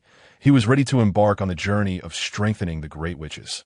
At this moment, within the Witch Clan's tribe, following the conclusion of the great battle, Qiyu, Quafu, Houyi, and the other great witches surrounded Philian, eagerly listening to his tales of the wonders witnessed at Qianyuan Mountain. He spoke of the nearly liquid innate spiritual energy and the various innate spiritual roots and fruits that were abundant. The great witches had long yearned to visit Qianyuan Mountain, wishing to commence their cultivation there without delay. Philian, you lucky dog, you struck gold by meeting the Ancestral, which Qianyuan. Brother has no other requests. Just help us convey a message to Ancestral with Qianyuan, saying that we wish to go to Qianyuan Mountain to cultivate. Qiyu patted Philian on the shoulder with a resounding thump, appearing quite affectionate. Philian, my brother, do not heed Qiyu's nonsense, Quafu interrupted, pushing Qiyu aside and leaning in towards Philian with a beaming face. We have treated you well in the past.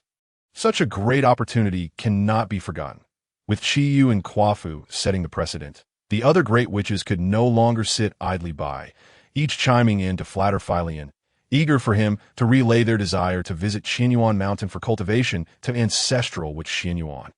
Through this crisis, they recognized their own inadequacy and strength and were fervently eager to enhance their abilities, yet lacking viable methods. The appearance of Qianyuan had illuminated their prospects. Unbeknownst to them, the Ancestral which Qianyuan possessed such formidable strength. After all, Qianyuan was exceedingly mysterious, rarely making an appearance in the tribe. Among the tribe, aside from the likes of Daijang and other ancestral witches, as well as Ju Feng and Xing Tian, there were no others who could be associated with him. The only one who had ventured to Qianyuan Mountain was the fortunate Philian. Qiyu, Quafu, and the others were keenly aware that Philian had no real connection with the Ancestral with Qianyuan. Nevertheless, he was the only one among them who had entered Qianyuan Mountain and conversed with the Ancestral with Qianyuan. He could be considered somewhat familiar, and thus they could only take a chance. Surrounded by the throng of great witches, Philian felt quite conflicted. Among the great witches, his strength was not weak, yet he was far from the pinnacle.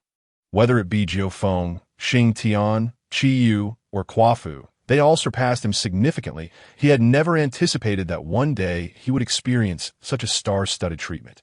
However, he understood his own situation. He truly had no close ties with Ancestral with Qianyuan.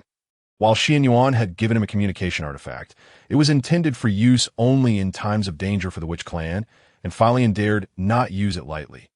Please do not put me in a difficult position. Philian sighed and shook his head with a wry smile. I genuinely am not familiar with Ancestral with Qianyuan. They all seem to have their own thoughts. If he could truly ally with Ancestral with Qianyuan, would he still be here chatting with them? He would have long since gone to Qianyuan Mountain to cultivate. Just then, an idea struck him, and he hurriedly took out the communication artifact bestowed upon him by Ancestral with Qianyuan. Look at you, Philian. Ancestral with Qianyuan even gave you a communication artifact, and you still claim you are not familiar with him? Philian, you sly one, are you trying to keep all the benefits for yourself? Let me tell you, that's not going to happen. From now on, I'm sticking with you, and 1T leave your side for a moment. Qiyu, Quafu, and the other esteemed shamans gazed enviously at the communication artifact in Philian's possession, each one filled with admiration.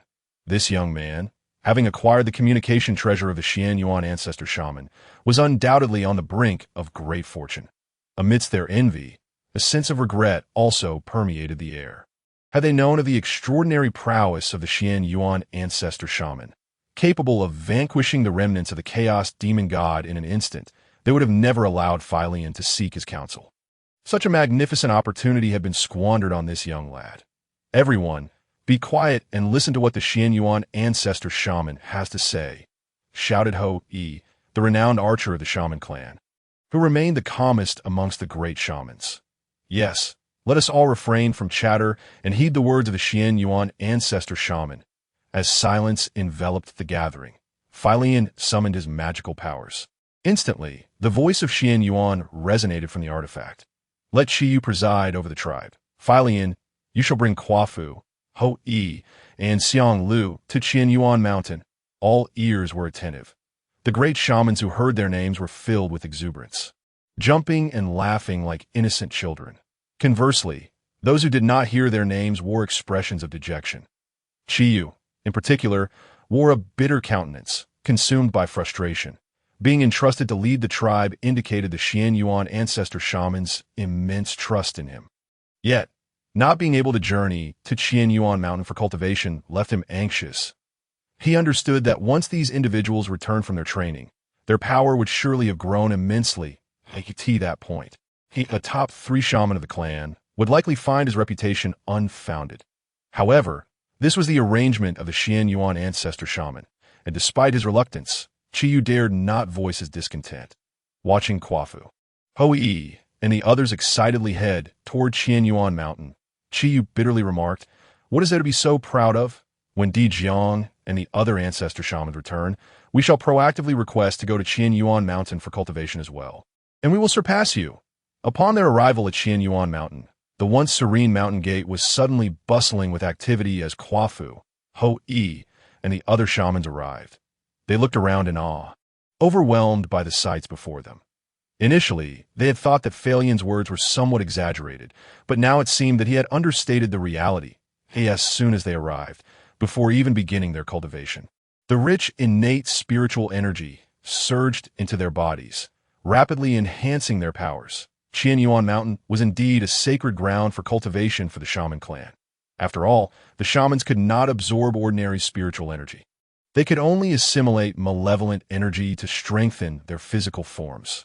However, this malevolent energy often affected their minds, leading to irritable temperaments and frequent skirmishes among kin.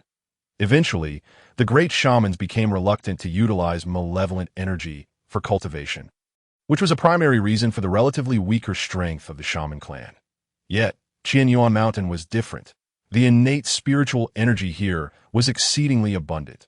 The shamans could absorb this energy for cultivation, and its effects were far superior to that of malevolent energy without any side effects. Nevertheless, since the primordial deity Pangu opened the heavens, the innate spiritual energy in the world had diminished considerably. Even in places where the energy was plentiful, they were often occupied by powerful beings. The shaman clan appeared too late to the scene and lacked the strength to contend for territory with these strong entities. Were it not for their sheer numbers and their status as the true descendants of Pangu, it would have been exceedingly difficult for them to survive in the primordial world. Thus, upon witnessing the power of Qianyuan, Quafu, Hou-yi, and the other great shamans developed a profound admiration for him and longed to experience the sanctity of Qianyuan Mountain. Lazily reclining on the Tao comprehension chair, Qianyuan chuckled as he observed Quafu, Hou-yi, and the other great shamans entering with the caution of a child visiting a grand estate. Look at you all, so lacking in composure. Once you leave here, do not dare to claim you are of the shaman clan, for we cannot afford such disgrace. Have met the Qianyuan ancestor shaman. The great shamans knelt on one knee, bowing in reverence. This was the highest honor among the shaman clan, rarely observed, reflecting the deep respect they held for Qianyuan. All right, rise. We do not adhere to such formalities here. Qianyuan waved his hand dismissively. Once they stood, he cautioned, your powers are too weak. While you are here, focus on your cultivation. Should anyone dare to slack off, and I find out, they shall be expelled from Qianyuan Mountain, making room for those who wish to elevate their strength. Understood. The great shamans nodded in unison. Such a precious opportunity for cultivation would not be squandered. After settling Quafu, Hou-yi, and the other great shamans, Qianyuan reclined comfortably in his chair, feeling justified in his idleness. The notion of diligent training was merely rhetoric for others. As a man blessed with a system, he had no intention of toiling away at cultivation himself. Time slipped by effortlessly, and 300 years passed in the blink of an eye, with only a few decades remaining before Hongjun's second sermon. It was time to make his way to Zixiao Palace. Qianyuan held great interest in this upcoming sermon, for it would cover the path of quasi-saintship, specifically the method of severing the 3 corpses, a skill he had long coveted. Had it not been for the desire to acquire this method, he would have already attained the realm of Qianyuan Golden Immortal, if not even reached the mid-stage of that realm, thanks to the rewards from the system. Rising from his Tao comprehension chair, Qianyuan gazed towards Qianyuan Palace. That moment, Di Jiang, the 12 ancestor shamans, Jiu Feng, Xing Tan, and the 6-eared macaque had already emerged from their deep meditative states, all consolidating their realms.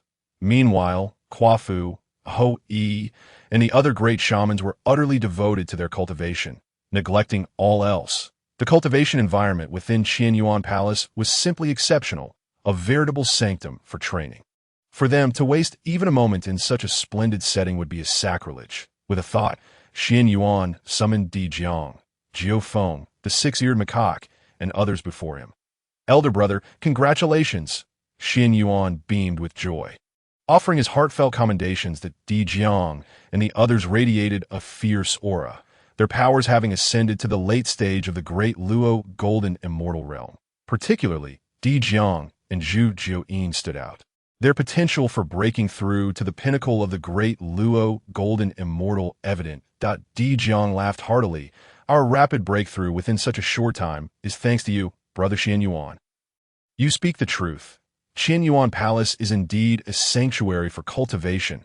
We have decided to remain here permanently, forsaking our tribe. Zhu Rong smiled at Qianyuan, inquiring, "Brother Qianyuan, you have no objections, do you?" Qianyuan waved his hand. "What objections could I have? I will be delighted for my brothers to stay here at Qianyuan Mountain with me." "How delightful!" Gong Gong stepped forward, stating, "We shall not depart. Brother Qianyuan, I have no other requests, only one. Do not let the liquor run short." "Fear not, there shall be no shortage of liquor." Qianyuan waved his hand grandly, producing dozens of bottles of liquor to distribute among Di Jiang. Zhu Rong, Gong Gong, and the others, the two wine enthusiasts, Zhu Rong and Gong Gong, eagerly accepted the liquor and began to drink without hesitation. After just a sip, their eyes widened in astonishment as they sensed something was amiss. "Brother Qianyuan, there is something wrong with this liquor," Zhu Rong exclaimed, his eyes wide as saucers. Gong Gong nodded vigorously. "Indeed, this liquor is not what it seems." Zhu Rong and Gong Gong's comments left Qianyuan momentarily stunned. Perplexed. "What do you mean by that, my esteemed brothers?" The liquor he had provided was all rewards from the system sign-in, completely indistinguishable from any other. Di Jiang glared at Zhu Rong and Gong Gong, asserting his elder, brotherly authority. "You two buffoons, if you drink too much and cause a scene, everyone knows Brother Qianyuan is a man of integrity. How could there be a problem with the liquor he provided? Apologize to Brother Qianyuan at once. We're not drunk, I assure you. This liquor is indeed different. Yes, it is not like the liquor we have had before." The brothers Zhu Rong and Gong Gong defended themselves, feeling somewhat wronged. The current brew of Mauzi was undeniably different from those of the past. While the previous Mauzi was indeed exquisite, crafted entirely from the finest spiritual veins, and teeming with rich energy that greatly aided in enhancing one's cultivation, it seemed to lack a certain charm. Especially upon advancing to the realm of the Luo Jin Xian, it tasted rather bland. Yet in the entirety of the Hongjun world, there was no spirit superior to Mauzi. For those with an inclination towards indulgence, simply having some was already quite satisfactory, and they naturally would not be picky. However, the Mauzi they were now consuming was infused with profound flavor. With each sip, it was a delightful experience that lingered on the palate. Noticing their insistence, Qianyuan grew suspicious and decided to open a bottle of Mauzi himself to taste. After just a sip, his expression changed dramatically. Zhu Rong and Gong Gong were indeed correct. There was something amiss with this wine. Yet it was not a decline in quality, but rather an improvement. The rich aroma enveloped his senses, and even a small sip sent him soaring. Utterly entranced. "What a fine wine!" Qianyuan exclaimed in admiration. He was not one to indulge in alcohol, rarely drinking when alone. Yet he found himself completely captivated, unable to resist taking several more sips. Upon witnessing this, Di Jiang and the others were momentarily taken aback before they eagerly opened their own bottles of Mauzi to partake. Indeed, it was exceptional. "Qianyuan, you are being rather inconsiderate. With such splendid Mauzi, how could you keep it hidden? That is quite ungracious," they exclaimed. "Indeed, such treasures ought to be shared. This marvelous wine should have been revealed sooner." Di Jiang and his companions did not scold Zhu Rong and Gong Gong for their naivety, but instead continued to pour themselves more Mauzi while lamenting Qianyuan's secrecy. The rich scent of the wine filled the air, enticing the likes of Lu Ermi Ho and Kong Xian, who watched Qianyuan with eager eyes, swallowing hard yet too timid to ask for a taste.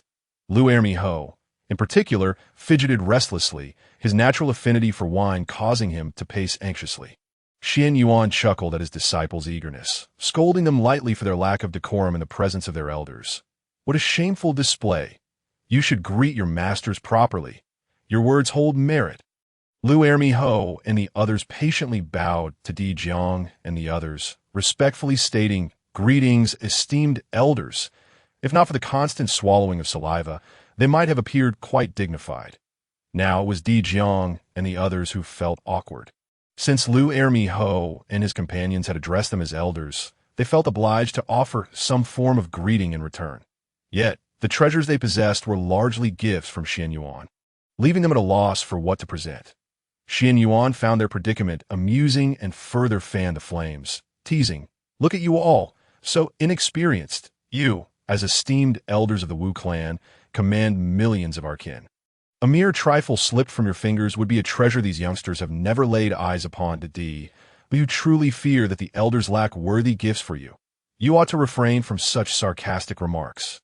Di Jiang, Zhu Rong, and the others shot Qianyuan incredulous glances, their expressions mingling bemusement with helpless laughter.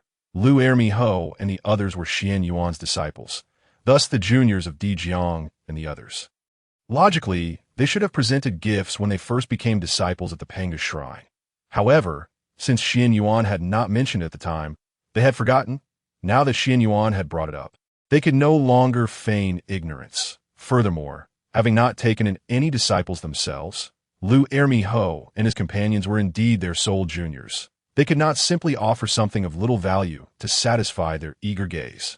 Even if Lu Ermi Ho and the others remained silent, they felt a sense of obligation.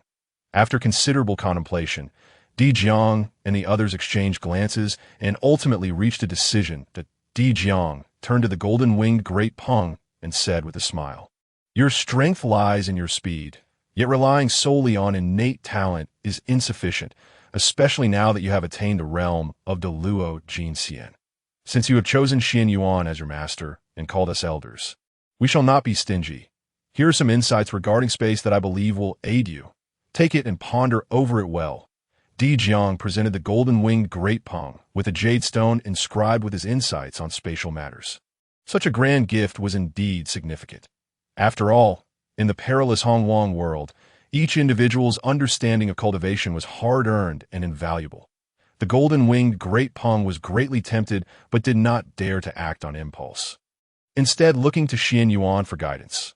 Qianyuan was taken aback as well, not anticipating that Di Jiang would offer his insights into the laws of space as a greeting gift.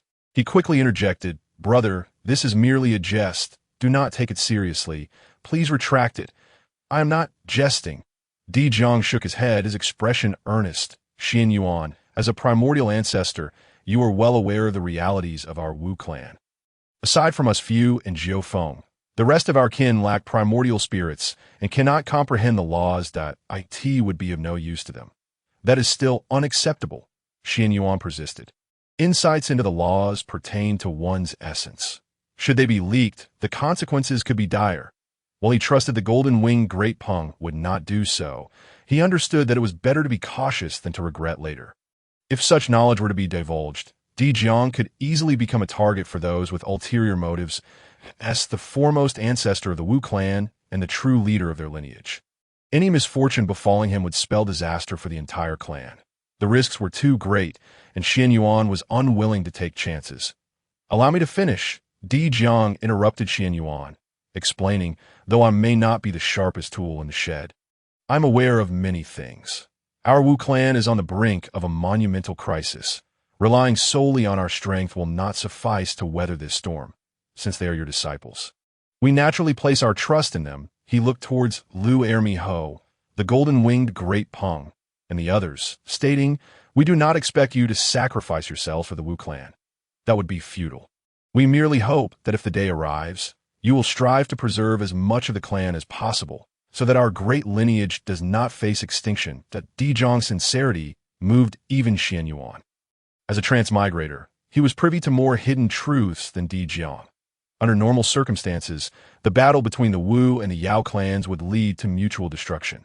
Once powerful and commanding, these two great races that ruled over the Hongjun realm were nearly annihilated. Only a handful of survivors from both clans retreated from the center of the Hongjun world, hiding away to survive. He had not anticipated that the seemingly carefree and unguarded Di Jiang would possess such foresight, already planning for the Wu clan's retreat. Since Di Jiang had spoken so earnestly, Qianyuan, as a fellow ancestor of the Wu clan, could no longer dissuade him, but he firmly believed that with his presence as a variable, the Wu clan would not repeat its past mistakes. However, Di Jiang's proactive measures were also a wise choice. "Since your elder has spoken thus, great Pung, accept it." Qianyuan instructed the golden-winged great Pung to take the jade stone offered by Di Jiang, then turned to Lu Ermi Ho, Kong Xian, and the others, warning, "As my disciples, you are also half members of the Wu clan. Remember this. Regardless of what transpires, you must never act against the interests of the Wu clan. Do you understand?" "Understood." Lu Ermi Ho and the others replied in unison, having never witnessed their master display such sternness before. Now, everyone relax. Zhu Jiuyin stepped forward to mediate, turning to Kong Xian with a smile. Your innate divine ability is the five-color divine light, renowned for its ability to illuminate all things. That it is indeed formidable, yet it is not without its shortcomings. Please allow your elder to offer some guidance. Kong Xian respectfully bowed to Zhu Jiuyin, sincerely seeking advice. Among the four, he was the most proud and arrogant. Had it not been for his delayed transformation and the burdens of the Phoenix clan's karma, he would not have needed Qianyuan's assistance to enter the Zixiao palace for enlightenment. Initially, he had looked down upon the Wu clan. The reason for reverently choosing Qianyuan as a mentor was merely one of gratitude. However, upon arriving at Qianyuan Mountain, he came to realize that his previous perspective had been rather myopic and dismissive. The prowess and foundation of Qianyuan were such that even the once formidable Feng clan, which had commanded the entire Lingyu tribe, might pale in comparison. Moreover, the strength of Zhu Jiuyin, which compelled Qianyuan to willingly address him as brother, was beyond doubt. Zhu Jiuyin nodded and spoke. What you fear most is the opponent's means of escape, is it not? Your words ring true, Master, Kong Xian admitted, fully acknowledging that this was indeed his most critical flaw. He gazed at Zhu Jiuyin, his eyes brimming with hope. The fact that this mentor could incisively pinpoint the deficiencies in his innate abilities suggested that there must be a way to address them. Indeed, Zhu Jiuyin did not disappoint him. This is an insight into the law of time that we cultivate. When mastered to its pinnacle, one can freeze time. Unless one's power vastly exceeds yours, escaping is a futile endeavor. Consider this as a welcoming gift from your mentor. Zhu Jiuyin also presented a piece of jade, containing all his insights regarding the law of time. Thank you, Master. Kong Xian received the jade, his hands trembling with emotion. The law of time was precisely what he desperately needed. In the world of Hongjun, there is a saying, time reigns supreme, space commands authority, fate remains unchallenged, and causality reigns as emperor. The law of time is hailed as the foremost principle beneath the law of power, demonstrating its formidable nature that he had long coveted the law of time, but had found no avenue to pursue. To his astonishment, he had received such a precious gift from Zhu Jiuyin as a mere token of their meeting, far more valuable than the law of space acquired by the golden-winged great Pung. Kong Xian was at a loss for words to express his gratitude. Following Zhu Jiuyin, Houtu transmitted the law of earth to Sibu Xiang. The two ancestral shamans, Xiang Liang and Tian Wu, imparted the laws of thunder and wind to the six-eared macaque, along with some solar essence stones they had seized from Dijun and Donghuang Tai. The formalities of mentorship had been thoroughly observed, and the two great shamans, Jiu Feng and Xing Tian, looked on with envy. Observing this, Qianyuan shared his insights into the law of ice with Jiu Feng. Only Xing Tian remained uncertain about what gift to present. As all were his disciples, Qianyuan felt it imperative not to show favoritism. Delving into the chaos cauldron, he searched and ultimately located the cultivation method for the law of power, which he passed on to Xing Tian. The law of power was known to be the principle of Pangu's enlightenment, celebrated as the foremost law in the Hongjun world. Xing Tian, whose physical form was robust, was well suited to cultivate this law. At that moment, Qianyuan realized that the quality of the rice had improved compared to before, not due to the system's rewards, but rather because of the chaos cauldron, when he had accepted the six-eared macaque and Kong Xian as disciples. The Qianyuan cauldron had evolved into the chaos spirit treasure. The chaos cauldron point, one of the cauldron's functions, was to enhance the quantity and quality of the items placed within it. As for whether the quantity had increased, Qianyuan was uncertain, having stored far too many items inside. However, the elevation in quality was evident that in just a few hundred years, the quality of the rice had risen at least one tier. What a treasure, Qianyuan marveled, feeling fortunate for his earlier wise decision. After he elucidated the reasons, Di Jiang and others expressed their envy, declaring that they would henceforth place all valuable items in Qianyuan's care. Following their light-hearted banter, Qianyuan informed Di Jiang and the others about the incident involving the remnants of the Chaos Demon attacking the tribes. Upon learning that several tribes had been annihilated, Di Jiang and the others were filled with rage. What were Qiyu and Qua Fu doing? Did they merely watch as countless kin were slaughtered? Di Jiang thundered, in that moment transforming from the amiable and honest elder brother into a formidable presence accustomed to power. Qianyuan explained on behalf of Qiyu and the others, stating that they could not be blamed to resist the chaos demon. Nearly all the great shamans had sustained severe injuries, yet not a single one had retreated. They were not only faultless, but rather had rendered great service to the tribes. To this point, Qianyuan self-deprecatingly smiled, acknowledging that if one were to assign blame, the principal reason lay with himself. Di Jiang and others had entrusted him with the entire tribe, while they secluded themselves for cultivation. Yet, due to his habitual lethargy, he had remained indifferent to the affairs of the shaman tribes, which ultimately led to this tragedy. How can we blame Brother Qianyuan? Di Jiang shook his head, recognizing that it was their failure to properly manage the tribe, that if only one ancestral shaman had remained to oversee matters, such a tragedy could have been averted. He understood Qianyuan's character and knew that the fault could not genuinely be placed upon him.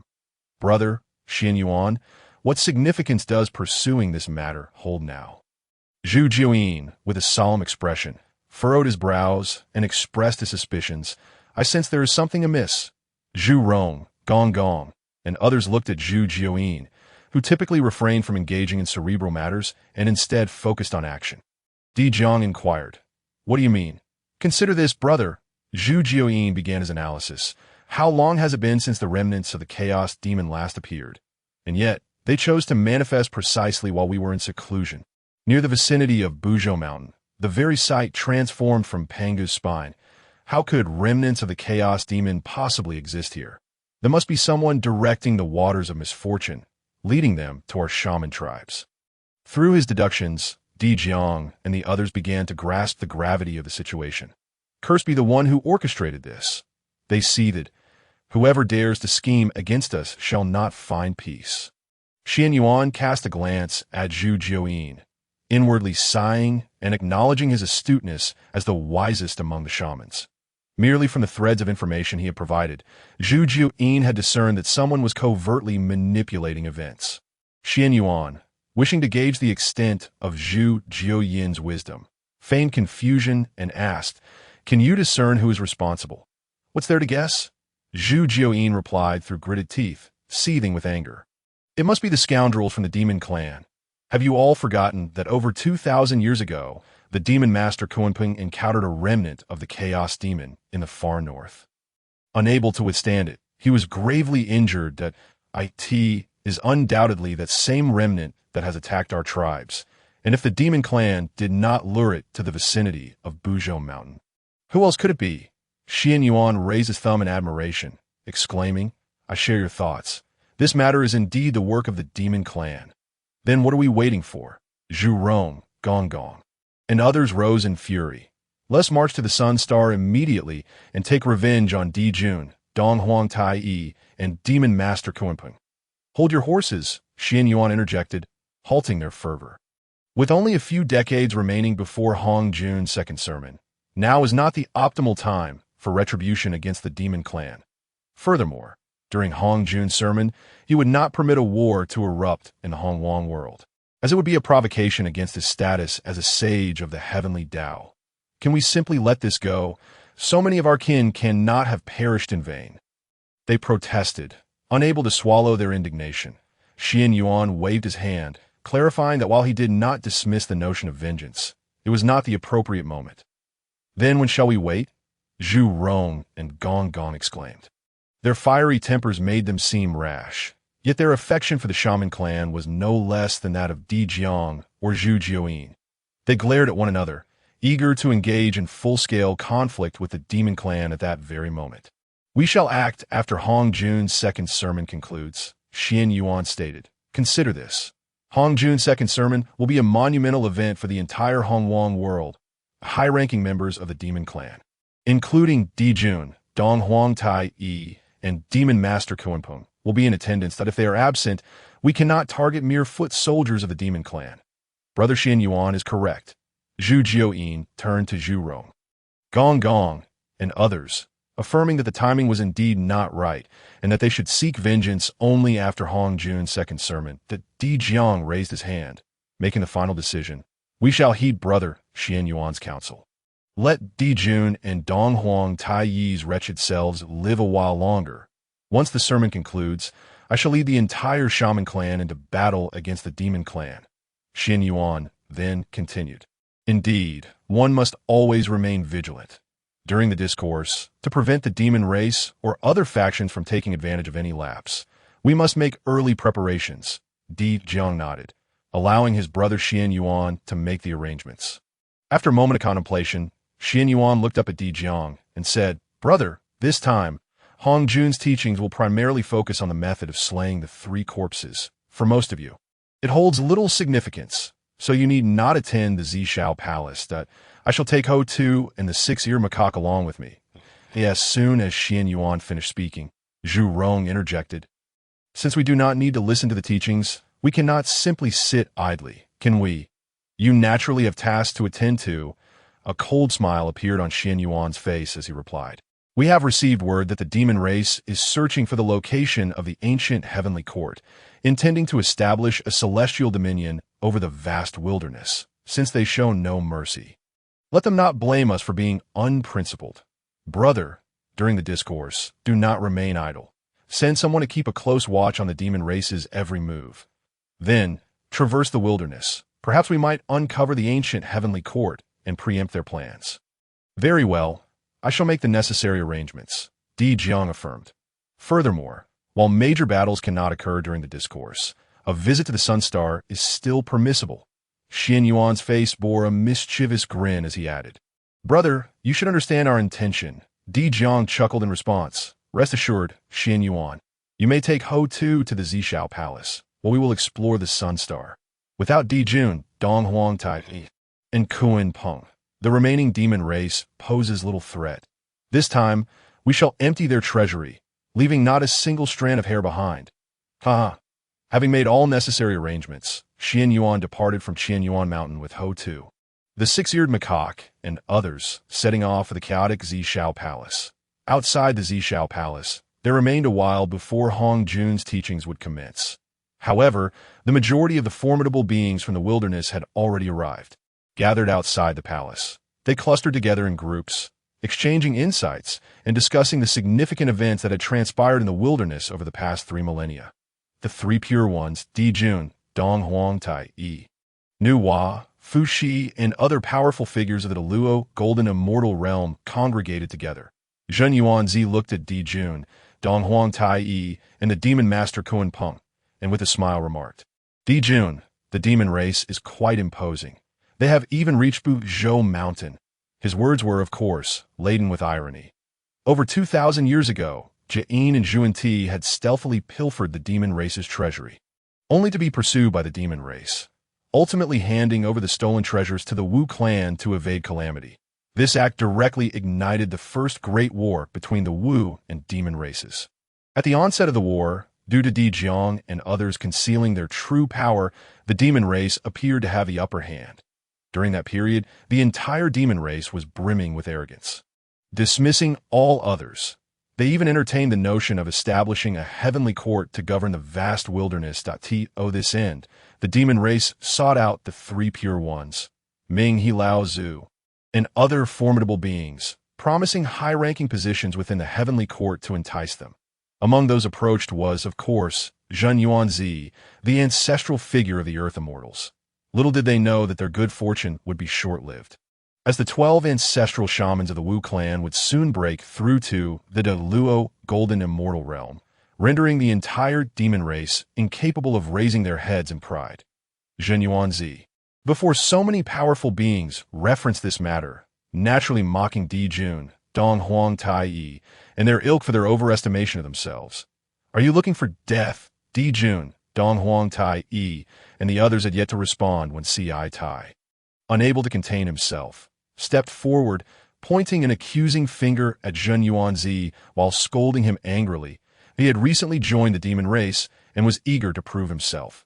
Furthermore, he had heard that once the heavenly court was established, the demon emperor intended to appoint the 10 demon saints of the heavenly court as a powerful figure in the Deluo Golden Immortal Realm, Tai, despite his brief tenure in the demon race, aspired to secure one of those 10 demon saints positions, hence his fervent defense of the demon emperor. Xuan Yuan scoffed, casting a sidelong glance at Dijun, exuding an unmistakable derision. Dijun, if you cannot even manage a single dog among your subordinates, it is no wonder the demon race falls short of the Wu clan. Enough, Dijun commanded, dismissing the furious Tai with a wave of his hand. His piercing gaze fixed upon Xuan Yuan. Xuan Yuan, cease your mockery. Do you truly think I fear you? You certainly do not fear a mere Taoist. Xuan Yuan retorted, standing firm. The mighty demon emperor, who commanded millions of demons, would not regard a humble Taoist with any trepidation. He turned to the 3 pure ones and inquired with a smile, My dear friends, do you believe there is any merit in what I have said? Tai Ching Lao Zi and Qianyuan sure both smiled and waved their hands, unwilling to involve themselves in the quarrel between Xuan Yuan and the demon race. Shang Qing Tong Tian, however, snorted coldly, casting a glance at the demon master Kuan Peng, and remarked, The demon race is indeed quite formidable. Kuan Peng forced a smile and responded, Tong Tian, it was my fault. I sincerely apologize. Can we consider this matter resolved? When the demon race was at its zenith, he had represented them at Kunlun Mountain with an exceedingly arrogant demeanor. Little did he know that before he could leave Kunlun Mountain, he would receive news of the Wu clan's overwhelming victory over the demon race. That moment, Kuan Peng was utterly stunned. In his efforts to contend with the Wu clan, he had gone to great lengths to lure the remnants of the chaos demon god from the far north to the territory of the Wu clan at Buzhou Mountain. The distance between the two locations was well over 10,000 miles, and in the process, he had been gravely injured by the remnants of the chaos demon god, ultimately withdrawing from the conflict between the Wu and demon races to become a messenger for the demon race. The bitterness of this experience was indescribable. Without having lived through it, outsiders could hardly comprehend his feelings at that time.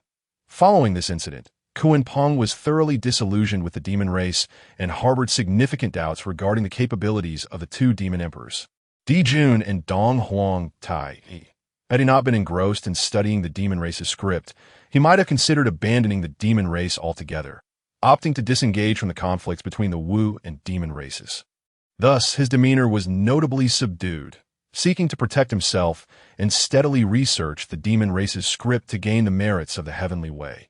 Yet, someone seemed intent on thwarting his aspirations. Hongjun Lao Zu, known as the first good-natured person of the wilderness, advised Xuan Yuan, old friend, observe how amiable Kuan Peng's demeanor is that I have heard he is currently focused on studying the demon race's script. Aspiring to benefit the entire wilderness, he has scarcely participated in matters concerning the demon race. Truly a role model for us. The speaker might have had no ulterior motive, but the listeners interpreted it differently. Dijun and Dong Huang Tai exchanged glances, their expressions shifting dramatically as suspicion filled their gazes toward Kuan Peng.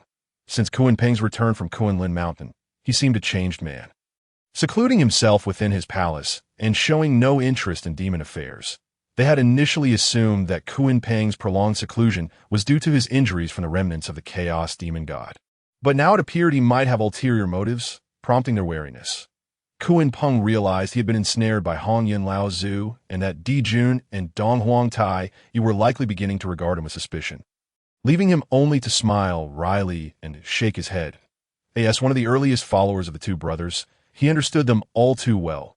Both were inherently suspicious. Once doubt took root in their hearts, they would never trust again. Moreover, the speaker of the words was Hongjun Lao Zu. Renowned as the most good-natured and honest figure in the wilderness, no one ever questioned the authenticity of his words. Indeed, Hongjun Lao Zu was correct. Kuan Peng's dedication to the welfare of the beings of the wilderness was indeed praiseworthy. A voice resonated from afar. Everyone turned to see Qianyuan arriving with Houtu and the 6-eared macaque. As they approached, Qianyuan directly extended an invitation to Kuan Peng. Kuan Peng, a person of your selflessness and integrity should not waste your talents among the demon race. Have you considered joining our Wu clan instead? Dijun's expression darkened, his inner fury boiling as he shouted, Qianyuan, do not overstep your bounds. How have I overstepped? Qianyuan smirked. Our Wu clan places the utmost importance on talent that a person like Kunpeng could only fully realize his potential among our ranks. Upon seeing that only Qianyuan and Houtu had come from the Wu clan, Dong Huang Tai, he let out a cold snort and remarked, Qianyuan, this is a different time. Do not take yourself too seriously. Open your eyes and see that we are all powerful figures of the Deluo Golden Immortal realm. What right do you, a mere Tai Golden Immortal, have to stand here? Upon the encounter of the two clans of witches and demons, the air thickened with palpable tension. The three pure ones, Zinyuanzi and the venerable Hongjun, retreated to the sidelines to observe the unfolding spectacle. Niwa and Fushi exchanged a glance before also stepping aside. Despite their affiliation with the demon race, they refrained from aligning with the forces of Dijuan and Dongwang Tai. Their gratitude towards Qianyuan, stemming from the matter of the Zixiao Palace's seating arrangement, lingered in their hearts, making them even less inclined to assist Dijuan and Donghuang Tai against Qianyuan. Merely stepping back to observe was already the greatest aid they could offer to the demon clan.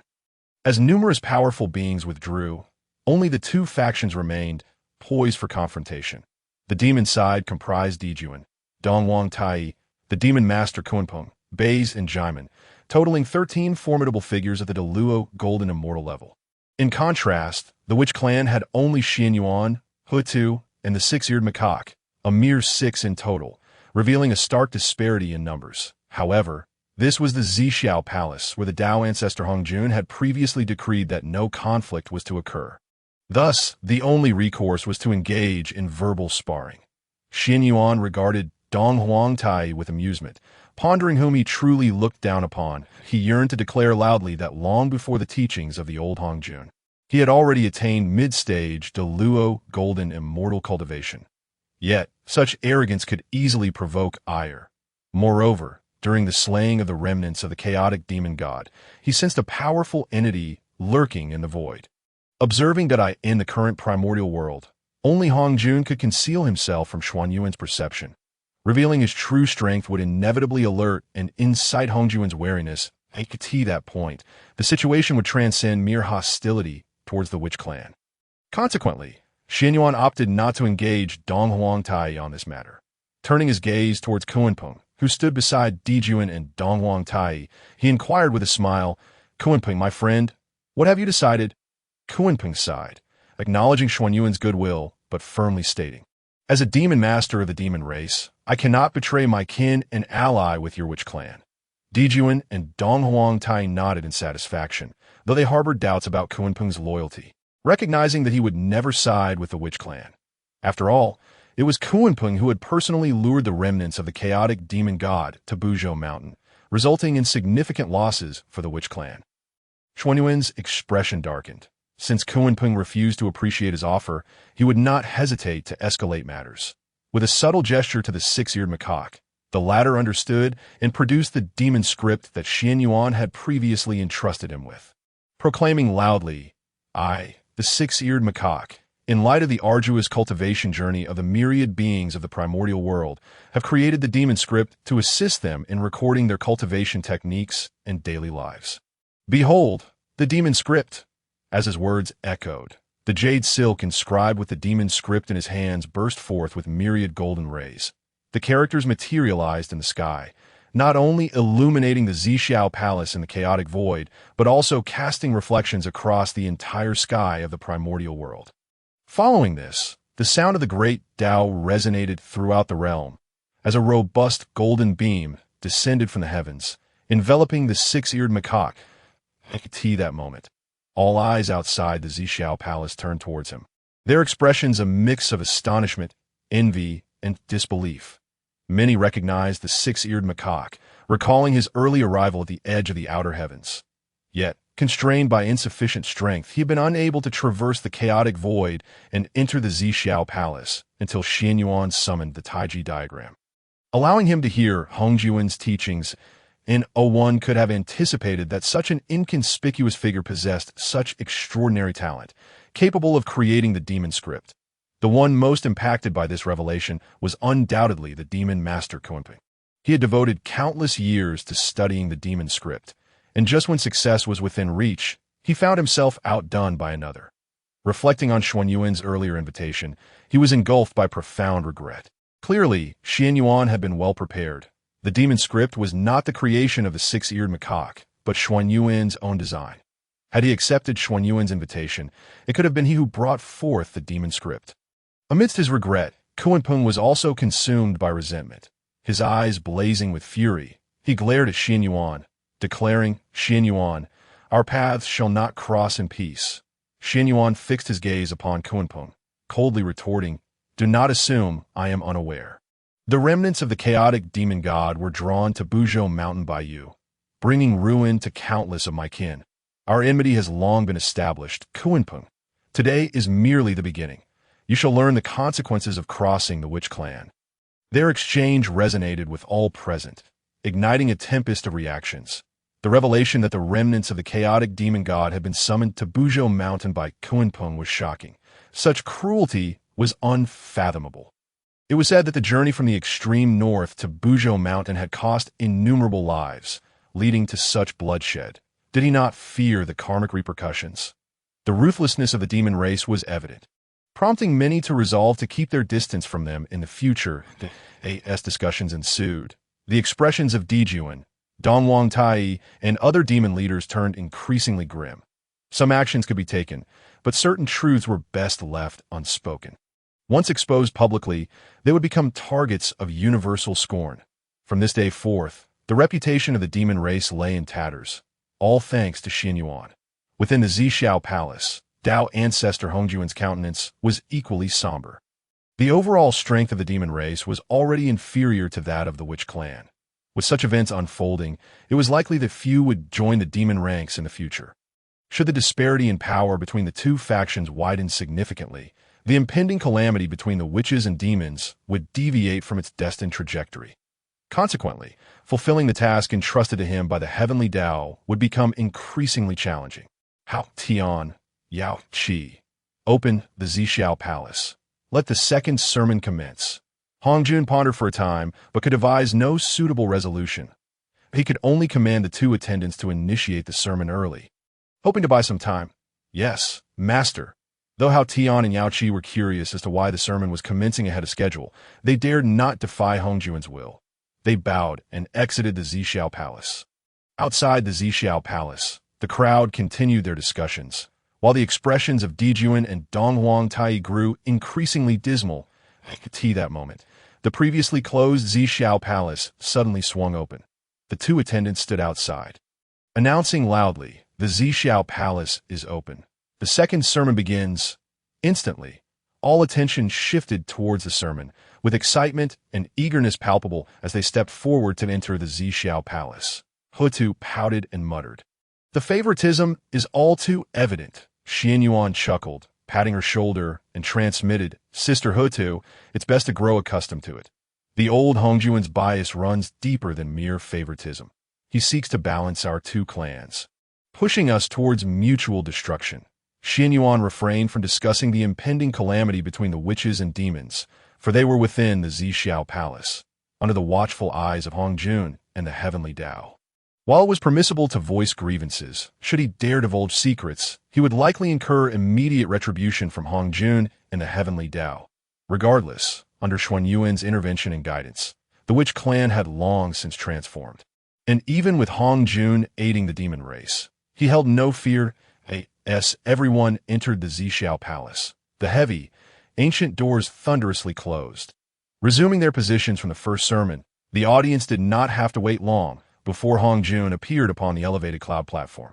This sermon would span 3,300 years, primarily focusing on the path of the Quasi-Saint. As Hongjun began to speak, the sounds of the great Dao filled the Zixiao palace, with golden lotuses erupting from the earth and auspicious signs descending from the heavens. Leaving the audience entranced, Qianyuan too listened intently, for the method of severing the three corpses was crucial to the path he would pursue. Even in moments of habitual lethargy, one must summon every ounce of effort. Beside me, Houtu, Lu Ermi-ho, and others sit resolutely upon their enlightenment cushions, radiating golden light as they enter a state of profound understanding. Among the 12 ancestors of the witch clan, Only Houtu has come to the Zixiao palace to listen to the teachings. This is not due to any nefarious intent on the part of Xuan Yuan, but rather because Houtu's path necessitates the method of severing the three corpses. According to the records of the Hongjun mythology, Houtu transformed into the cycle of reincarnation, resulting in her being no longer a witch. Although she attained the rank of a saint, she remains confined within the netherworld, unable to step into the realm of Hongjun. This indirectly led to the absence of one among the 12 ancestors, rendering them incapable of deploying the 12 capital heavenly gods and fiends' great formation, resulting in the demise of Zixiao and others during the war between the witches and the demons.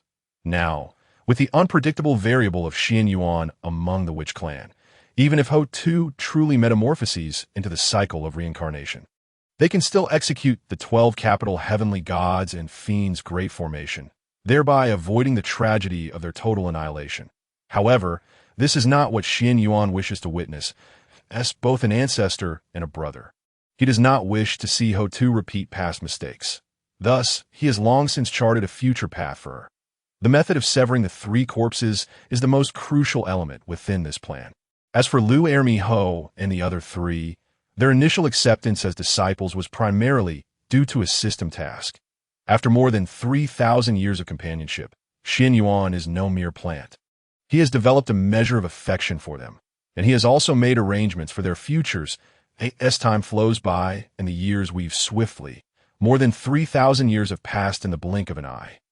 Hongjun has long ceased his teachings. True to form, after concluding his discourse, he does not disturb the assembly, but instead sits high upon his cloud bed, silently observing those within the Zixiao palace. Undoubtedly, his focus is directed towards the six, the three pure ones, Niwa, and Juni. These six are fated saints, and upon the conclusion of the third lecture, they will undoubtedly become his disciples, as a saint of the heavenly Tao. They are destined to embody the Tao in order to complement the heavenly Tao. During this period of embodiment, these six will serve as his indirect leverage in controlling the Hongjun world. They do not disappoint him. The foremost of the three pure ones, Taiji Laozu, has blossomed into the great Luo golden immortal realm, exhibiting the highest innate talent and exceptional comprehension, and has begun the process of severing the corpses. The remaining five have all attained the consummate state of the great Luo golden immortal, poised to sever their corpses and attain the Quasi-Saint realm at any moment. Observing this, Hongjun discreetly activates their enlightenment mats while drawing upon the innate spiritual energy within the Zixiao palace, directing it toward them to ensure their success in severing their corpses at the earliest opportunity. Hongjun strokes his beard, a smile gracing his face, but a fleeting glance at Qianyuan, also seated on an enlightenment mat, causes him to furrow his brow slightly. Qianyuan, the 13th ancestor of the witch clan, represents the greatest uncertainty as deemed by the heavenly Tao. According to the Tao's calculations, the witch clan was only ever to give birth to 12 ancestors. Before the teachings at the Zixiao palace, the narrative throughout the Hongjun world had always revolved solely around these 12 ancestors. Qianyuan seems to have emerged unexpectedly, akin to a stone springing forth from a crevice, with no forewarning that in fact, the 12 ancestors of the witch clan appear to subtly regard Qianyuan as their leader, a notion that is almost beyond belief. Moreover, from his observations, Qianyuan, though seemingly idle and unremarkable, possesses a profoundly dark cunning. More significantly, even with his status as a saint of the heavenly Tao, Hongjun is unable to discern the depths of Qianyuan's prowess. Yet it cannot be denied that Qianyuan is exceedingly formidable. During the first lecture, he deftly maneuvered the likes of the three pure ones, Niwa, Junti, Dijun, and Dong Huang Tai Yi, when the remnants of the chaotic demon god ravaged the witch clans. He concealed himself within the void, witnessing the entirety of Qianyuan's slaying of the chaotic demon god. The only phrase fitting for such a display is effortless mastery. He even suspects that Qianyuan may have already ascended to the realm of Hunyuan de Luo. In sum, Qianyuan is an extraordinarily fearsome adversary. With these thoughts in mind, Hongjun's gaze shifts towards Dijun and Dong Huangtai. These two brothers, born from the left eye of Pangu, are the two three-legged golden crows nurtured within the sun star. Their innate talent and lineage are among the very best. Even when compared to Nuwa, Zhuanti, and others, they are not to be outdone. In the entire Hongjun world, only Taiji Laozu can maintain a dominant position over the two, were it not for the fact that the demon clan is the next principal protagonist in the impending calamity. These brothers would undoubtedly perish in the war between the witches and the demons, thereby fulfilling the heavenly Tao's design. Hongjun has even entertained the thought of accepting them as disciples. However, despite their astounding brilliance, they have repeatedly found themselves at a disadvantage against Qianyuan, nearly devoid of any means of defense. This has compelled Hongjun to overtly favor the demon clan. Relinquishing the title of Tao Ancestor, IT has also led to the unearthing of the farce involving the remnants of the chaotic demon god poisoning the beings of Hongjun, necessitating an early commencement of the second lecture to rectify matters for the two. Fortunately, after more than 3,000 years of contemplation, he has devised a strategy to address the situation, awaiting the conclusion of the Enlightenment session before initiating arrangements and implementations. Yet, even as a saint of the heavenly Tao, he finds himself fraught with frustration. Sever, just as Hongjun's thoughts wander to these matters, a sudden exclamation reverberates within the Zixiao palace, indicating that someone has commenced the process of severing their corpses for enlightenment. Hongjun's first instinct is to think of Taiji Laozu. However, as he eagerly turns his gaze toward the second enlightenment mat, he is astonished to discover that Taiji Laozu is still in the midst of preparation, not yet truly beginning the process of severing his corpse for enlightenment. Who could it be? Hongjun's divine consciousness sweeps across the entire Zixiao palace, only to find that no one has successfully severed their corpses. After a moment of calculation, his expression darkens, and he casts a hostile glance at Qianyuan, seated on the first enlightenment. Was this impudent fellow who called out to sever, yet Qianyuan shows no signs of actually intending to sever his corpse for enlightenment. It is evident that he was merely shouting for effect.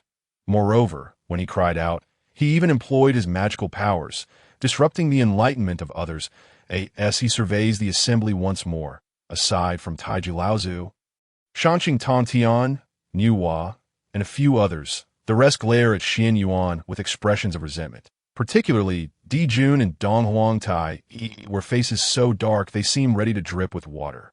Both possess exceptional innate talent and comprehension, having just reached the edge of severing their corpses for enlightenment. Yet Qianyuan's outburst has abruptly interrupted them. It must be noted that in the Hongjun world, obstructing another's opportunity for enlightenment is considered a far greater transgression than slaying one's parents. Once such an act occurs, it leads to an irreversible feud. Does this fool not fear inciting the wrath of the masses? Hongjun's expression darkens, yet internally he revels in delight. Qianyuan's actions effectively establish numerous formidable foes for the witch clan, which is quite advantageous for his future plans. Qianyuan is acutely aware of the consequences his actions will invoke. Yet he is left with no choice. Just moments ago, Houtu was on the verge of severing her corpse for enlightenment. In a state of desperation, Qianyuan resorts to this underhanded tactic. It is not a personal vendetta against Dijun, Donghuangtai, or anyone else. It is purely a measure to disrupt Houtu's attempt at severing her corpse for enlightenment. Although the method of severing the three corpses was a path he had meticulously plotted for Houtu, and a primary reason for bringing her to the Zixiao palace, the timing is simply not right. After all, this is the Zixiao palace under the watchful eyes of Hongjun and the heavenly Tao. Should Houtu successfully sever her corpse for enlightenment, Hongjun and the heavenly Tao would undoubtedly notice the anomaly at the first opportunity, thereby unveiling their scheme.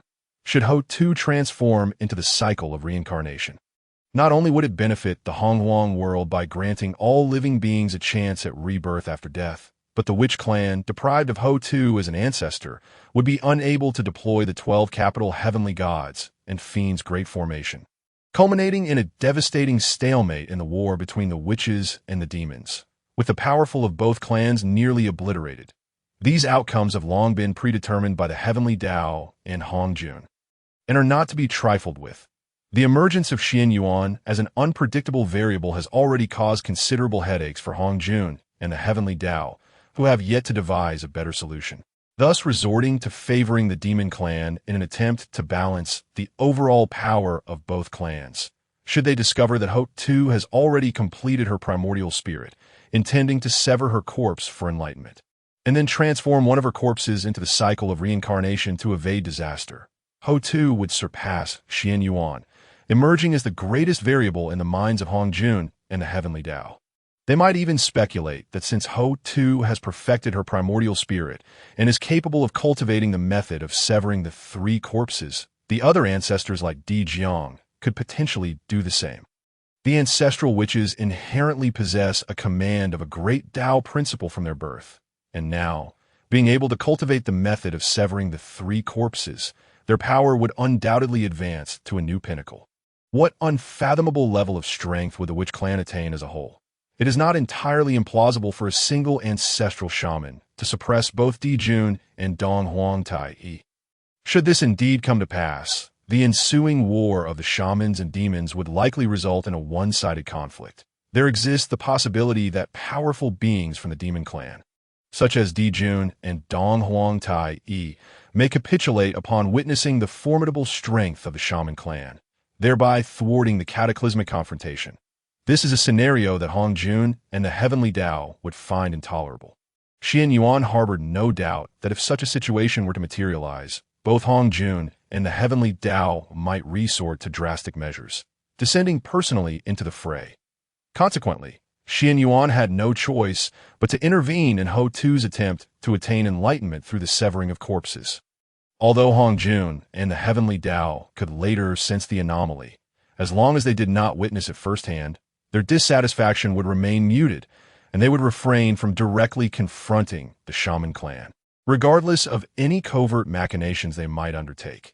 After all, the primordial world was forged by Pangu, and the shaman clan, particularly the ancestral shamans, were born of Pangu's divine essence, embodying the monumental merit of creation.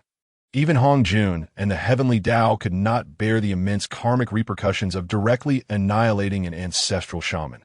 Upon observing Houtu awaken from her state of severance, Qianyuan exhaled a sigh of relief. However, he soon noticed that Xuan Yuan, Hongjun, and Fu Shi were gazing at him with expressions of deep resentment, prompting him to offer an awkward smile. "My apologies. I thought we were about to sever the corpse for enlightenment, and I couldn't help but raise my voice. Please continue, don't mind me." Xuan Yuan, Hongjun, and Fu Shi could only shake their heads in wry amusement. Faced with such a rogue, they found themselves at a loss. Since Qianyuan had already apologized, what else could they do? It would be unreasonable to drag Qianyuan out for a beating, especially since they held no significant grudge against him. Better to let Dijun and Dong Huang Tai handle the matter. Noticing that Xuan Yuan, Hongjun, and Fu Shi had shifted their focus away from him and returned to their meditative states, Qianyuan shook his head with a smile. The karmic ties had grown too intricate. He would have to seek remedies from other avenues in the future.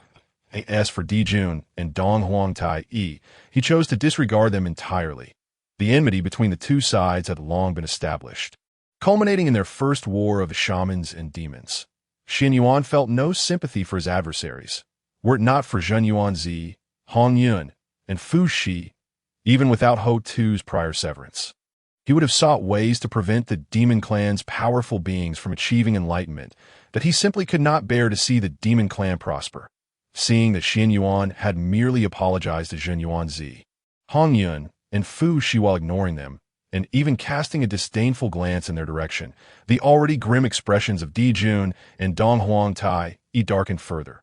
Were it not for Hongjun observing from the cloud platform, they might have been unable to restrain themselves from delivering a sound thrashing to Qianyuan to vent their pent-up frustrations that, of course, while they could not act physically, it did not preclude them from engaging in verbal sparring.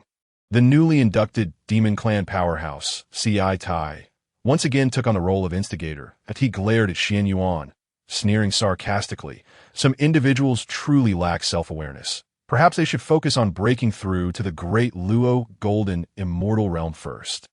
Another Demon Clan Great Luo Golden Immortal, Fei Lian, shook his head in agreement, stating, "How could such a person possess any self-awareness? If I were in their position, I would be too ashamed to enter the gates of the Purple Cloud Palace." Sitting beside Fei Lian, The demon clan powerhouse Ji Ming feigned ignorance, asking, "Brother Fei Lian, why do you say that?" Fei Lian smirked and replied, "Consider this. When the Tao ancestor first imparted his teachings, he was already a formidable figure within the Tai E Golden Immortal realm. Dismissing everyone else with ease, he was brimming with youthful exuberance. Yet to this day, he is yet to break through to the great Luo Golden Immortal realm. Not to mention the powerful beings, even among the multitude present in the Purple Cloud Palace, there are scarcely a few whose strength is inferior to his. Yet, he remains as arrogant as ever. Such individuals possess not an ounce of self-awareness. The demon clan members indulged in their self-entertainment, with no one joining their banter. After all, in the primordial world, no one is a fool. Although they could not discern the specifics of Qianyuan's cultivation, none would believe that he had only reached the Tai E Golden Immortal realm as a member of the shaman clan, particularly an ancestral shaman. His foundations and qualifications ranked among the very best in the primordial world. Furthermore, given Qianyuan's provocative demeanor, it was inconceivable that he could have survived to this day without considerable strength. In truth, Fei Lian and Ji Ming were well aware that Qianyuan's prowess was anything but lacking. Not to mention the Tai E Golden Immortal realm. Even among the great Luo Golden Immortals, he would be counted among the strongest. Their taunts aimed to provoke Qianyuan into a fit of rage. Hoping he would strike first within the confines of the Purple Cloud Palace, in such a case, the Tao ancestor would undoubtedly intervene to punish him, thereby rendering them heroes for the demon clan. Unfortunately, they underestimated Qianyuan far too much. Qianyuan's expression remained unchanged, a smirk curling his lips even higher. Some individuals merely fret over trifles. I am not your subordinate, nor do I require constant attendance. Qianyuan's succinct retort ignited a firestorm of rage among the demon clan members, yet they found themselves powerless to retaliate. Within the confines of the Purple Cloud Palace, under the watchful gaze of the Tao ancestor, they truly lacked the courage to act, resorting instead to gritting their teeth and glaring at him. Humph! Qianyuan remained unfazed, as someone who had undergone 9 years of compulsory education in modern times. Steeped in abundance of internet humor, he was hardly likely to be outmatched in verbal sparring against these indigenous demon clan members. Silence. The heavenly boy, upon receiving a signal from Hongjun, called out with authority. Instantly, the entirety of the Purple Cloud Palace fell into silence. Although Dijun and Dong Huang Tai were reluctant, they dared not defy Hongjun's mandate. They could only force themselves to regain their composure. Yet they struggled to find tranquility. They watched Xuan Yuan, Hongjun, and Fu Shi re-enter their states of enlightenment one by one. The demon clan members were left simmering with suppressed anger, unable to unleash their fury, and their resentment towards Qianyuan deepened. Time passed, and just as they finally regained their senses, on the brink of entering that ethereal state of enlightenment, a resounding shout pierced through the air, jolting Dijun and Dong Huang Tai back to reality. Enough of this nonsense. Unable to contain his fury any longer, Dong Huang Tai rolled up his sleeves, ready to confront Qianyuan. What is wrong with you? It wasn't us who called out. Under Qianyuan's bemused gaze, Dong Huang Tai's anger intensified, and he retorted sharply, "Who else but this brute? Do you think everyone is as immature as you?" After venting his frustration, Dong Huang Tai turned his gaze towards Xuan Yuan, Hongjun, and Fu Shi, hoping that they would finally voice their grievances against Qianyuan. After all, every person has their limits. They could not allow Qianyuan to continue his disruptive antics indefinitely. To his astonishment, Xuan Yuan, Hongjun, and the others remained utterly unresponsive, staring blankly in another direction. What was going on? Were they truly this composed? Dong Huang Tai found it hard to believe. Did they not find Qianyuan utterly irritating? It wasn't until a wave of excited murmurs arose that he finally grasped the situation. Incredible. He has truly succeeded in severing the corpse, breaking through to the Quasi-Saint realm. Taiqing Laozu must be the second individual in the primordial world, aside from the Tao ancestor, to achieve such a feat. Flower blossoming in 9 grades, immeasurable talent. Truly the foremost among the 3 pure ones. I am in awe. Only at this moment did Dong Huangtai realize that this was not merely Qianyuan's intentional disruption, but rather that Taiqing Laozu had genuinely succeeded in severing the corpse, being the first to break through to the Quasi-Saint realm. Embarrassment washed over him, and he longed to find a crevice to hide. Unfortunately, the Purple Cloud Palace was a treasure of chaos, and despite searching low and high, he could not find a single crack. Defeated, he could only return dejectedly. Such an impolite fellow, he won't even apologize for wrongfully accusing others. Came Qianyuan's faintly mocking voice from behind. Dong Huangtai, he pretended not to hear, lowering his head as he returned to Dijun's side. Brother, don't be so impulsive in the future. Dijun sighed. A look of helplessness etched across his face. His younger brother was on the verge of being driven mad by Qianyuan's antics. As he sighed, Dijun cast a glance at the benevolent corpse severed by Taiqing Laozu. Envy filling his eyes. When would he too be able to sever the corpse successfully and attain the status of a Quasi-Saint? The strength of the Witch clan continues to grow increasingly formidable.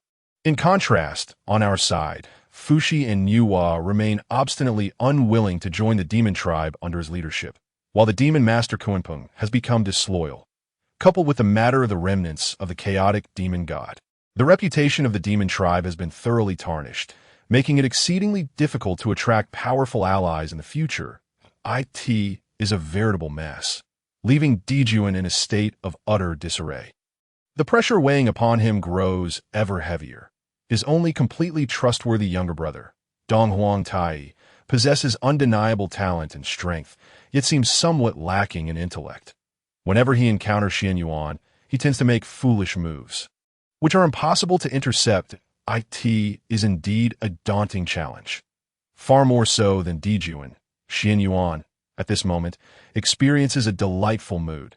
With the success of Taiji Laozu in slaying the corpse and breaking through to the Quasi-Saint realm, the focus of all attention has shifted from him to Taiji Laozu.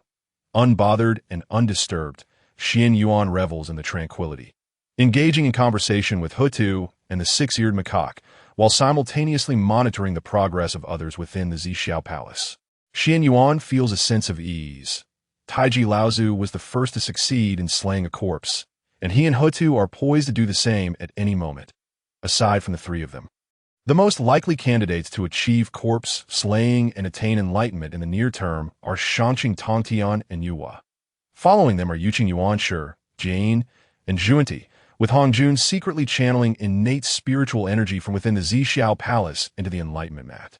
Although he does not receive special treatment, he still experiences some resonance.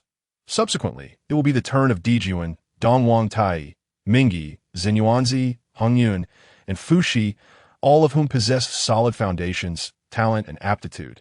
They are not inferior to the Sanqing, Niuhua, Jin, or Zhuanti. In fact, Dijun and Dongwang Tai may even surpass Jin and Zhuanti in terms of strength. Regrettably, their fortunes have been unfavorable, lacking the favor and assistance of Hongjun and the Heavenly Tao. However, relying solely on their own accumulation leaves them somewhat lacking in depth. To successfully slay a corpse and break through to the Quasi-Saint realm, they would need to refine themselves for at least another 1,000 years.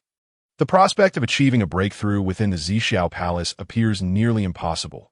Indeed, as Qianyuan surmised, the 10th year following Taiji Laozu's achievement in slaying a corpse, Shanqing Tongtian successfully slays an evil corpse. Attaining the Quasi-Saint realm point 2 years later, Niuhua slays a virtuous corpse and similarly ascends to the Quasi-Saint realm point 50 years later. Qianyuan achieves success in slaying a virtuous corpse in that moment of triumph. He immediately gazes at Shanqing Tongtian, but upon seeing the evil corpse clad in black robes standing beside him, his original smile vanishes instantly, and he retracts the virtuous corpse, closing his eyes in meditation. Such conduct causes Shanqing Tongtian, who had initially intended to congratulate him on his success, to lose interest altogether. He too withdraws his evil corpse, shutting his eyes, uncertain whether to cultivate or to sulk. Observing this, Taiji Laozu shakes his head slightly, yet refrains from speaking. Qianyuan, who has been closely monitoring the Sanqing, allows a faint smile to curve his lips, revealing a silent joy. Excellent. The Sanqing may appear unified. Yet internally, they are rife with discord. Taiji Laozu practices the path of non-action, embodying a principle of self-interest, remaining indifferent to all other matters. Qianyuan, on the other hand, possesses an excessively proud nature, rivaling even Donghuang Tai in this regard. Always comparing himself to others, particularly resenting Shanqing Tongtian for surpassing him at AS for Shanqing Tongtian. His somewhat reclusive disposition is singularly devoted to the path. Much like the sword path he cultivates, sharp, fierce, and domineering. He never initiates goodwill toward others. Even when faced with conflict, he refuses to offer explanations. Consequently, the Sanqing is destined to drift further apart. This presents Qianyuan with the opportunity to separate the Sanqing and persuade Tongtian to join his camp. Time passes unnoticed in the realm of cultivation. A century slips by in the blink of an eye. On this day, Jin and Zhuanti both succeed in slaying corpses, breaking through to the Quasi-Saint realm. Curiously, despite their professed compassion, the first corpses they each slay are evil, unlike Taiji Laozu, Yuqing and Yuhua, who slay virtuous corpses. The three types of corpses, virtuous, evil, and self, are not bound by any specific order, but depend on individual circumstances. Generally, those who break through to the Quasi-Saint realm first slay virtuous corpses, followed by evil corpses, and finally self-corpses. The fact that Jane and Zhuanti first slay evil corpses does not imply they are wicked individuals. Similarly, Shanqing Tongtian also first slew an evil corpse. However, this somewhat contradicts their ideology of compassion. Although the denizens of Zixiao Palace are unaware of the intricate relationships at play, witnessing the two slay repugnant evil corpses alters their perceptions of them, preventing a simplistic view of them as purely benevolent beings. Thus, among the seven seated on the six enlightenment mats, only Qianyuan remains unable to slay a corpse and advance to the Quasi-Saint realm. Following the advancements of Jane and Zhuanti, 300 years pass without anyone else achieving success in corpse slaying. High atop his cloud platform, the Tao ancestor Hongjun gazes down upon the throngs of beings within Zixiao Palace. After concluding his teachings and remaining silent for several hundred years, he finally speaks for the first time. Since the inception of the Hongwang world, it has endured tribulations such as the calamity of ferocious beasts, the calamity of the dragon and Han, and the conflict between Tao and demon, all of which have led to incessant strife. The root cause lies in the absence of a unified leadership in the Hongwang world. Upon hearing this, the denizens of Zixiao Palace perk up their ears, their expressions turning serious. Particularly, Yuqing, Dijuan, Donghuang Tai, and Mingi Laozu display eyes brimming with fervor, each believing they possess the greatest opportunity to become the sovereign of the Hongwang world, as mentioned by the Tao ancestor. Just as they await with bated breath, Hongjun continues to speak.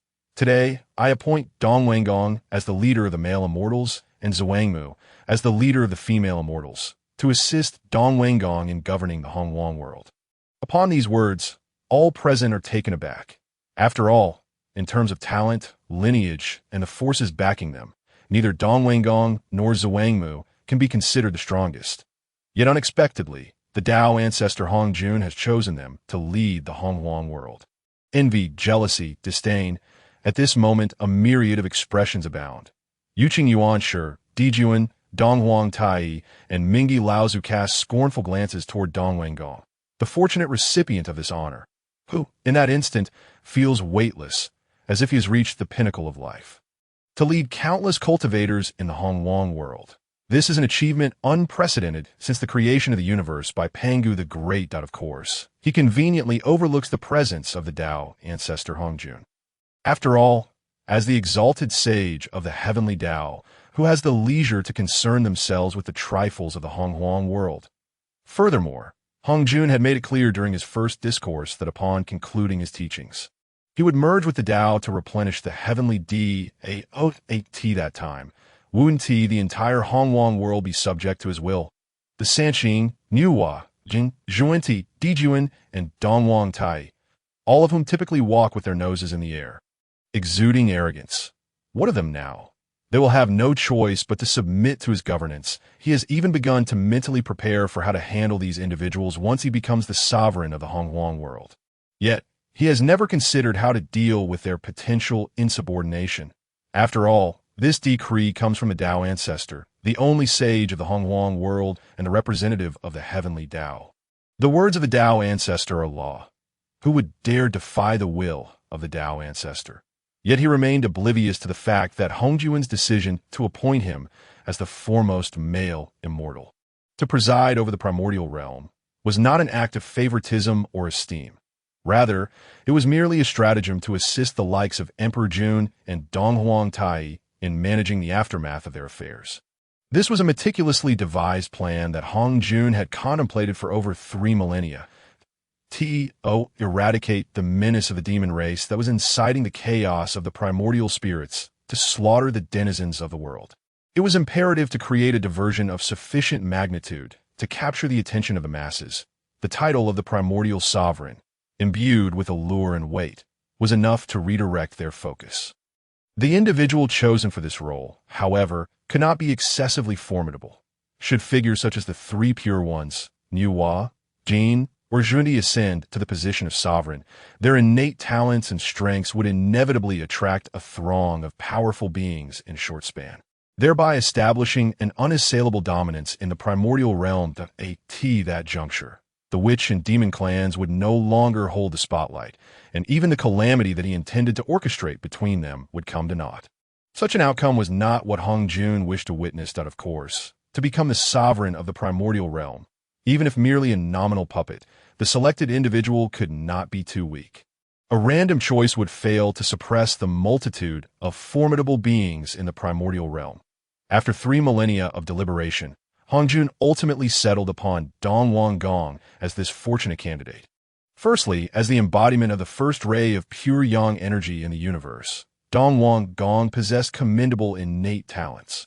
While he might not rival the 3 pure ones, Emperor Jun, or Donghuang Tai, among the myriad powerful beings in the primordial world, he was certainly a formidable presence with sufficient influence to attract a following. Secondly, Wang Gong was rather foolish. Indeed, in Hongjun's eyes, he was quite dim-witted. Such a disposition would render him easier to manipulate, bestowing upon Wang Gong the supreme, innate spiritual treasure, the dragon-headed staff, and the West Queen Mother's supreme, innate spiritual root, the Ren Water Peach. Hongjun expressed hope that under their leadership, the primordial realm would flourish.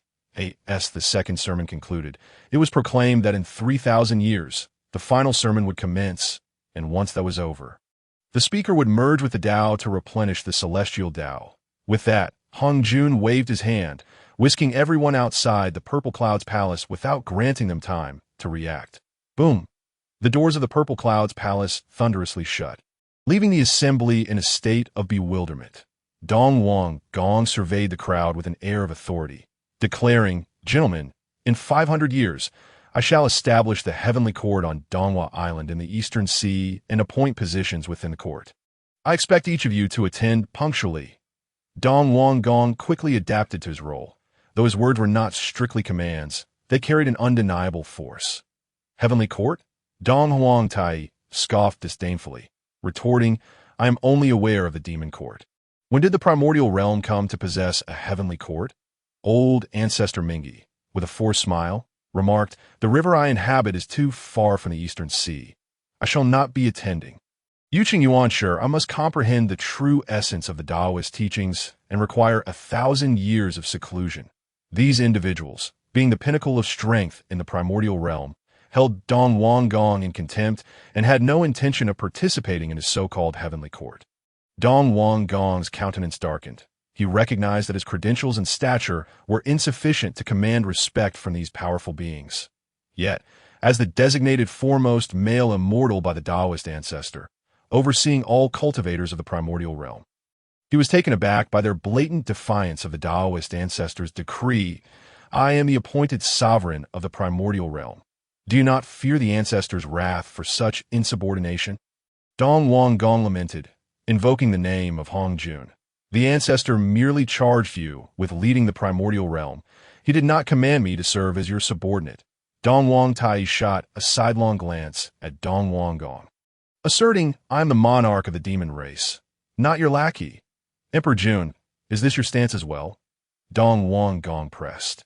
Emperor Jun, adjusting his resplendent golden robes, replied with a cold smirk, Wang Gong, do not overreach. Simply fulfill your designated role. With that, he soared into the chaotic void alongside numerous demon clan elites, utterly disregarding the irate Wang Gong behind him.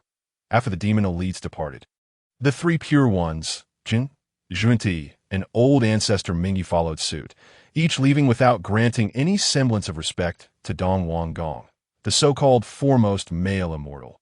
Enraged, Wang Gong roared in frustration, yet he found himself powerless. In terms of strength, he was no match for these individuals, especially the three pure ones, Jin and Xuan, who were all Quasi-Saint level beings capable of effortlessly subduing him if he were to attempt to detain them against their will. It would require the personal intervention of the Taoist ancestor. Otherwise, he would only humiliate himself. As these powerful figures departed, those who had been merely observing began to form judgments, noting that the Taoist ancestor remained indifferent, even refraining from opening the doors of the Purple Cloud's palace or sending any attendants to address the situation. The onlookers' gazes toward Wang Gong grew, increasingly disdainful, but of course, not all were dismissive. A number of individuals valued Wang Gong's position and sought to secure a prominent role within the impending heavenly court, gathering around him to flatter and ingratiate in his quest to amass strength to counter Emperor Jun. Wang Tai and the three pure ones, he welcomed all who approached, indifferent to their character but rather focused on their power. Witnessing this scene, Qianyuan shook his head in disapproval. Among all present, he was the most clear-headed. From a moment Hongjun conferred the title of foremost male immortal upon Wang Gong, he had discerned the underlying scheme. Originally intending to leverage Wang Gong to consolidate his authority as the true sovereign of the primordial realm, Hongjun's plan faltered due to Wang Gong's foolishness and arrogance, leading him to alienate numerous powerful figures from the outset and indiscriminately recruit anyone to his side. Such an individual was hardly worthy of his support. Let us depart. We too must return. Qianyuan gestured, ready to lead Houtu, lure Mihu, and others away. He recalled that after the conclusion of Hongjun's second sermon, numerous opportunities would arise within the primordial realm. Whether it be the innate gourd vine, the 36th grade creation azure lotus, or the three immortal islands of the eastern sea, each of these was a top-tier opportunity he did not wish to miss. However, just as Qianyuan turned, he was suddenly met with Wang Gong's voice from behind. Qianyuan, do you also intend to defy the ancestors' decree? Qianyuan turned to see Wang Gong striding forward, flanked by a throng of followers brimming with arrogance. The sight made Qianyuan chuckle in disbelief. He could not fathom how Wang Gong could possess such audacity, especially when even old ancestor Mingyi regarded him with disdain. What audacity did this fellow have to speak to him in such a manner? Did he believe that the presence of those opportunistic sycophants beside him granted him immunity, or did he assume that the strength of the witch clan paled in comparison to the demon race? They were nothing. Qianyuan could not be bothered to engage with Wang Gong, leaving behind a resounding declaration. The witch clan honors not the heavens and earth, only venerates our father Pangu. As for your so-called heavenly court, go find a place that suits you. Presumptuous, a lackey beside Wang Gong shouted, pointing at Qianyuan in outrage. Who gave you the gall to speak thus to the emperor? Among them were many at the Tai Golden Immortal level, with only a handful achieving the great Luo Golden Immortal realm. Most were nameless figures, and Qianyuan recognized few. Ironically, those few great Luo Golden Immortal cultivators he knew shrank back, hiding among the crowd to minimize their presence. Meanwhile, they internally cursed, "You fools are seeking your own demise. Do not drag me down with you." Who was Qianyuan? He was the one who dared to confront the likes of the three pure ones. Jin, Xuan, Emperor Jun, Huang Tai, old ancestor Mingyi, and the likes of Qianyuan. Such a fierce individual was not someone these petty figures could provoke. As they felt Qianyuan's gaze upon them, they all grew sheepish and fell silent, with several retreating from Wang Gong's side. Clearly, they preferred to offend the Taoist ancestors' appointed foremost male immortal than to cross paths with the formidable Qianyuan.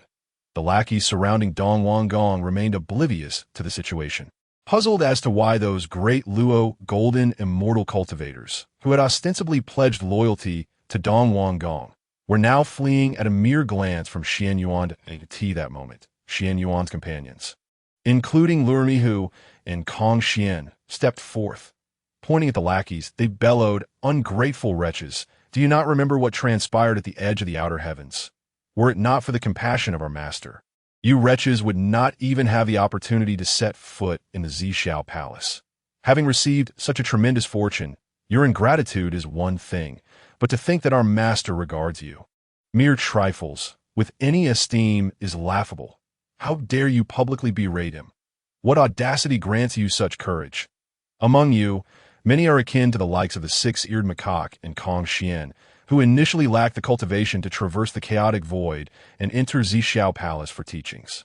It was only through the extraordinary innate treasure, the Taiji diagram, summoned by Qianyuan, that you were brought here.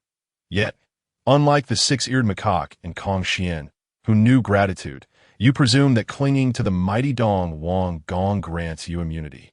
Disregarding Qianyuan, your former benefactor, you go so far as to insult Qianyuan, attempting to mask your past insignificance. Master, the six-eared macaque gazes at you questioning your sanity. Who in the primordial world does not know that Qianyuan is merely a Tai golden immortal, forever unable to ascend to the realm of the great Luo golden immortal? You dare to take him as your teacher? Utterly ridiculous. The true absurdity lies with you. The six-eared macaque regards you with the same disdain one would afford a foolish spore. Qianyuan, merely a Tai golden immortal, incapable of advancing to the great Luo golden immortal. If you were aware of their experiences in Qianyuan Mountain, you would surely be left agape. Furthermore, the chaos-ravaging remnants of the great Luo golden immortal, a calamity that left countless powerful beings powerless, were effortlessly vanquished by your own master, an event that transpired 3 to 4 millennia ago. Now, thousands of years later, the 4 of them have already ascended to the pinnacle of the great Luo golden immortal realm, while you remain oblivious to the true extent of your master's cultivation. Even if he has not yet achieved the status of a Quasi-Saint, he is surely not far from it. You are, indeed, a source of amusement. The six-eared macaque and Kongxian exchange glances, nodding in unison as they unleash their formidable auras. 4 peak, great Luo golden immortal powerhouses releasing their might simultaneously left even the fully realized Dong Wang Gong quaking in his boots. Not to mention those who were merely at the early stages of the great Luo golden immortal or even Tai golden immortal realms. Their faces were painted with terror. They should feel fortunate that they are within the Zixiao Palace, where the Tao ancestor Hongjun has decreed that no one may engage in combat. Otherwise, the repercussions would far exceed mere intimidation. Given the adoration the six-eared macaque and Kongxian harbor for Qianyuan, they would have already dealt a merciless thrashing to you lot. After Qianyuan departed with the six-eared macaque and his companions, those who had been beside Dong Wang Gong finally came to their senses. Astonished, in the past, at the edge of the heavens, the six-eared macaque and Kongxian were merely at the golden immortal realm, comparable in strength to the majority among them, if not weaker. Yet, in the span of merely 10,000 years, they have shattered the barriers to reach the pinnacle of the great Luo golden immortal, surpassing even the likes of Dijuan, Dong Huang Tai, and Dong Wang Gong by a small margin. They have left the rest far behind. As they witness the vast chasm between their strengths, a mix of envy and admiration swells within them, leading to an insatiable curiosity about their veneration of Qianyuan as their master. Some, with sharper minds, have begun to realize the significant disparity between Dong Wang Gong and these true apex powerhouses, quietly withdrawing into the chaotic void. Others, however, have succumbed to overwhelming discontent, twisting their hearts in response.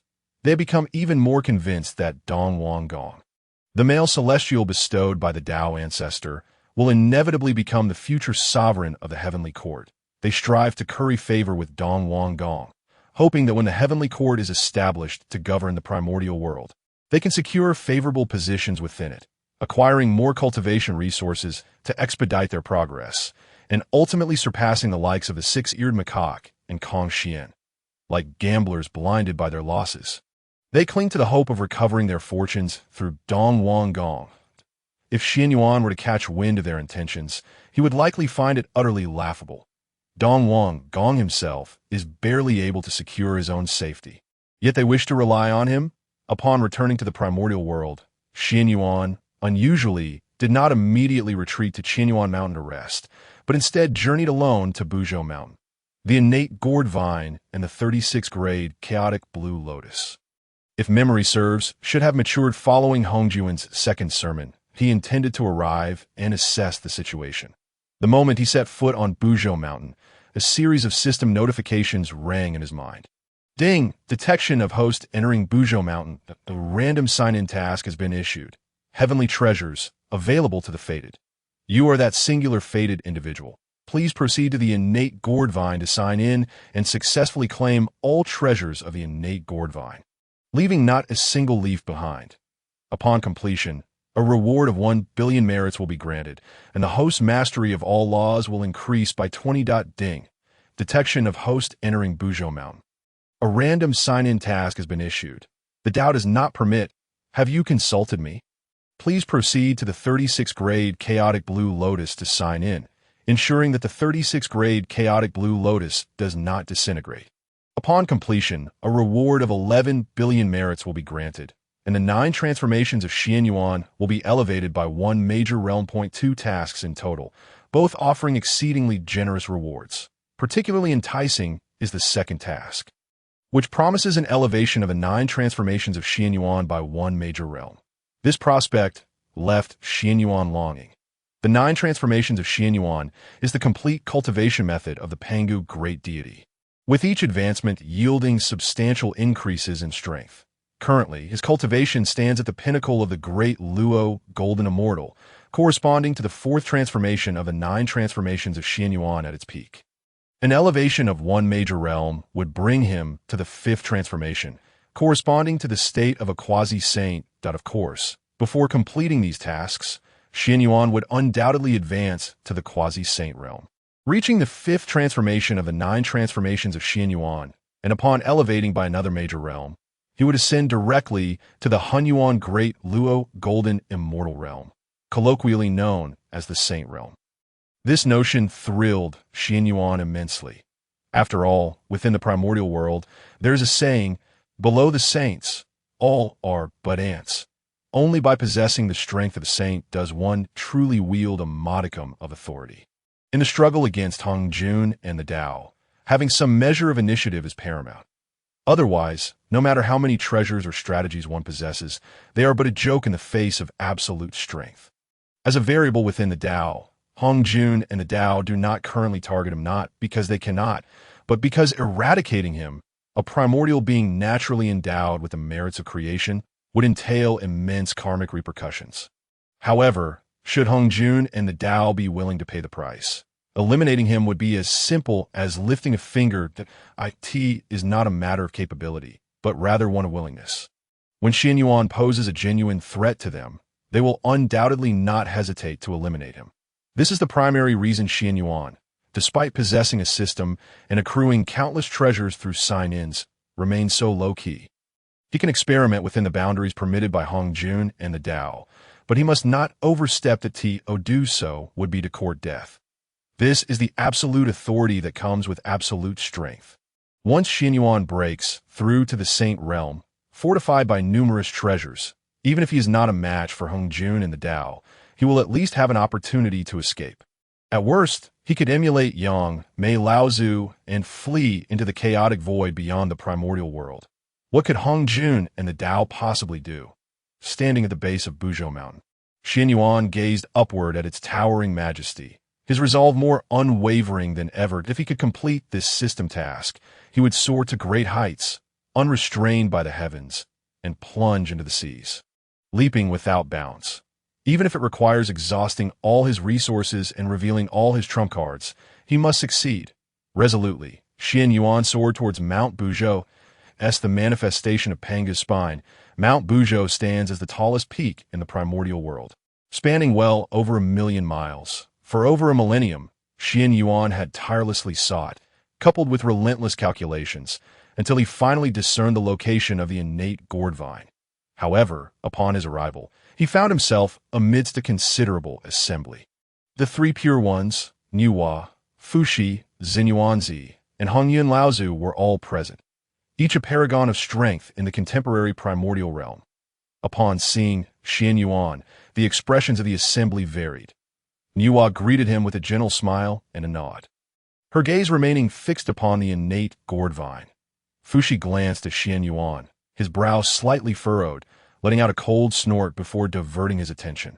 Their respective sanctuaries were situated atop Mount Buzhou, and it was after Hongjun's inaugural sermon that they had first discovered this innate gourd vine. Yet the 7 gourds dangling from the vine had yet to mature, prompting them to vigilantly guard the site. During the second sermon, to deter potential theft of the innate gourd vine, they had meticulously arranged numerous formations and restrictions. Immediately after the second sermon concluded, they hastened to the location, only to realize that the news of the innate gourd vine had already spread throughout the primordial world. As they arrived, the likes of the 3 pure ones, Zinyuanzi, Fushi, Jin, Zhuanti, Dijuan, and Dongwang Tai, among other formidable beings of the primordial realm, swiftly followed, aware of their inability to contend against such an assembly of powerhouses. And recognizing that they were also disciples of the Tao ancestor Hongjun, they tacitly allowed these individuals to remain. After all, they had long since laid the groundwork and held the advantage. Surely, they would manage to seize at least 1 or 2 of the 7 exquisite innate gourds. Consequently, they showed little concern regarding Qianyuan's arrival. In stark contrast to the 2, the others furrowed their brows deeply upon sighting Qianyuan. With only a few innate gourds in existence, the presence of an additional individual diminished their chances of acquisition. However, upon realizing that only Qianyuan had come alone, they felt a wave of relief. Should the forces of the witch clan emerge en masse, their opportunities would vanish completely.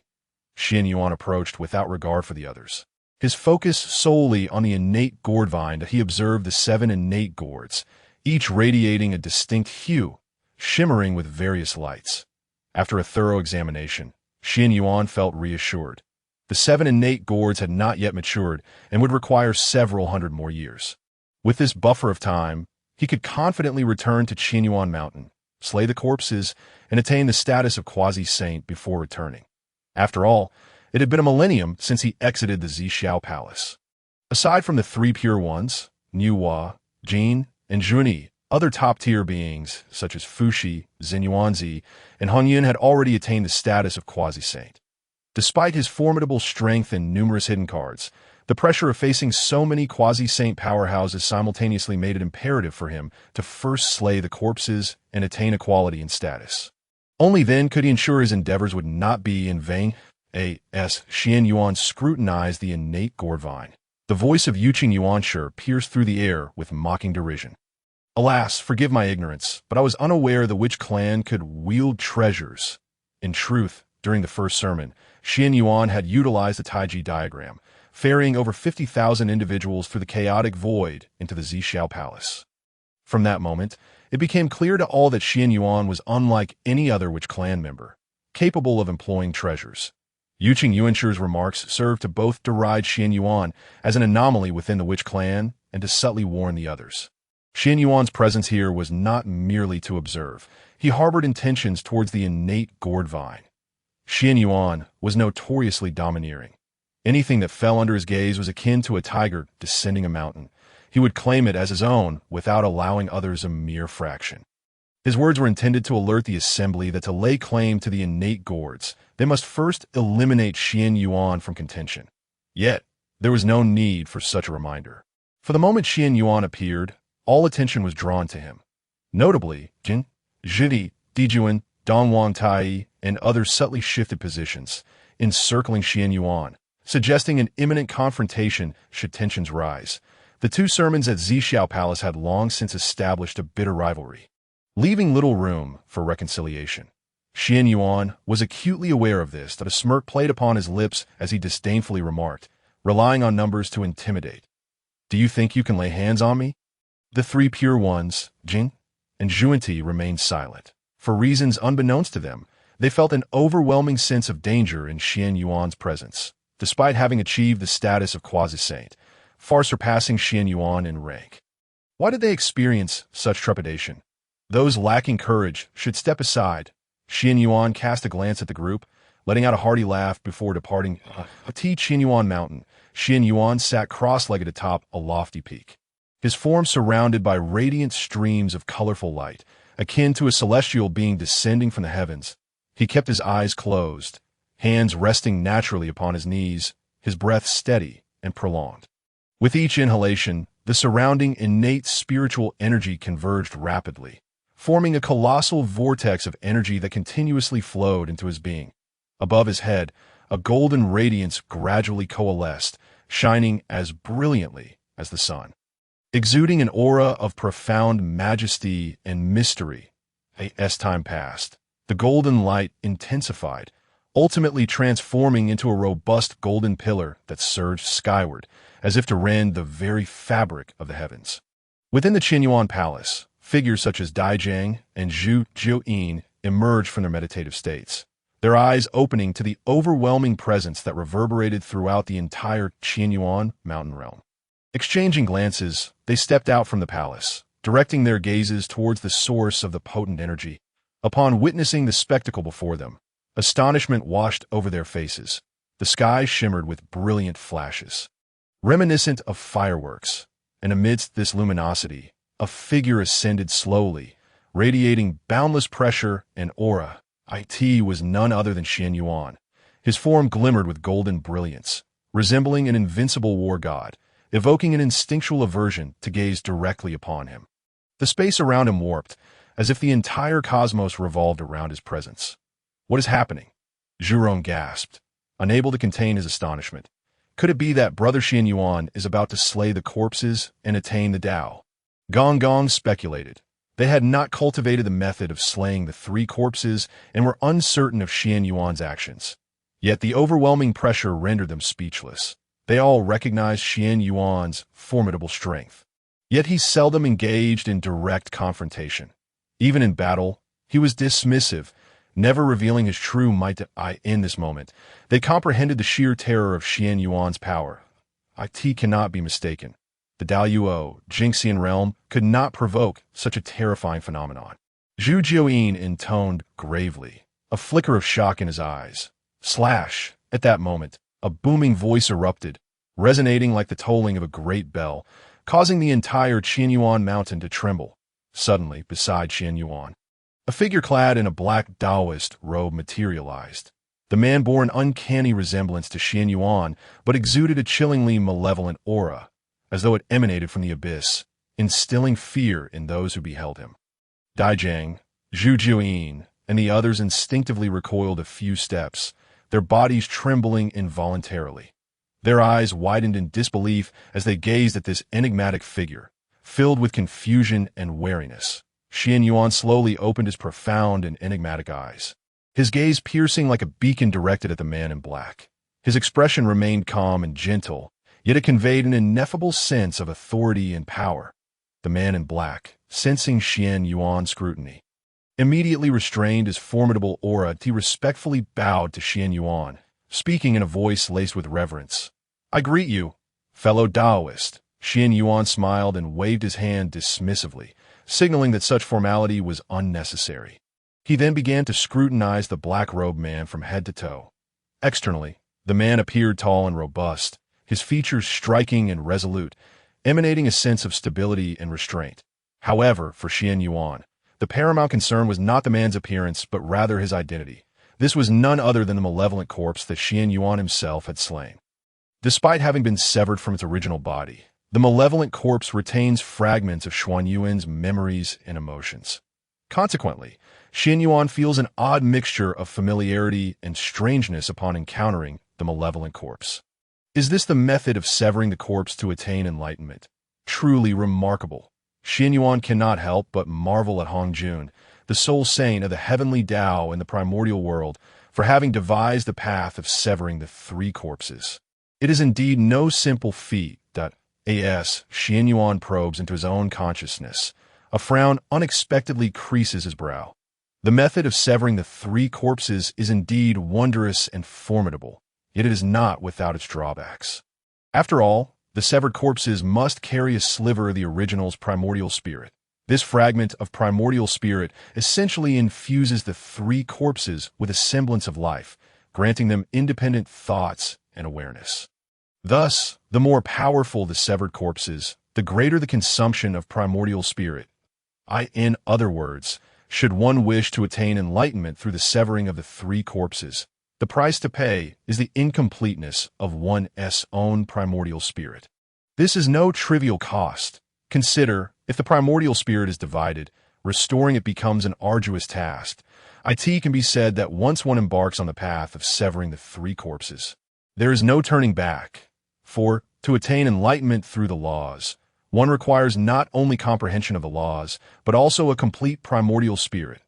If part of the primordial spirit is allocated to the three corpses, one cannot fulfill the conditions necessary for enlightenment through the laws. Thus, choosing to sever the three corpses is indeed a road of no return. It is either success or failure, with no middle ground. Having reached this juncture, Qianyuan finally comprehends why figures such as the three pure ones, Xuan and Yuan, could never pursue enlightenment through the laws after embarking on the path of severing the three corpses.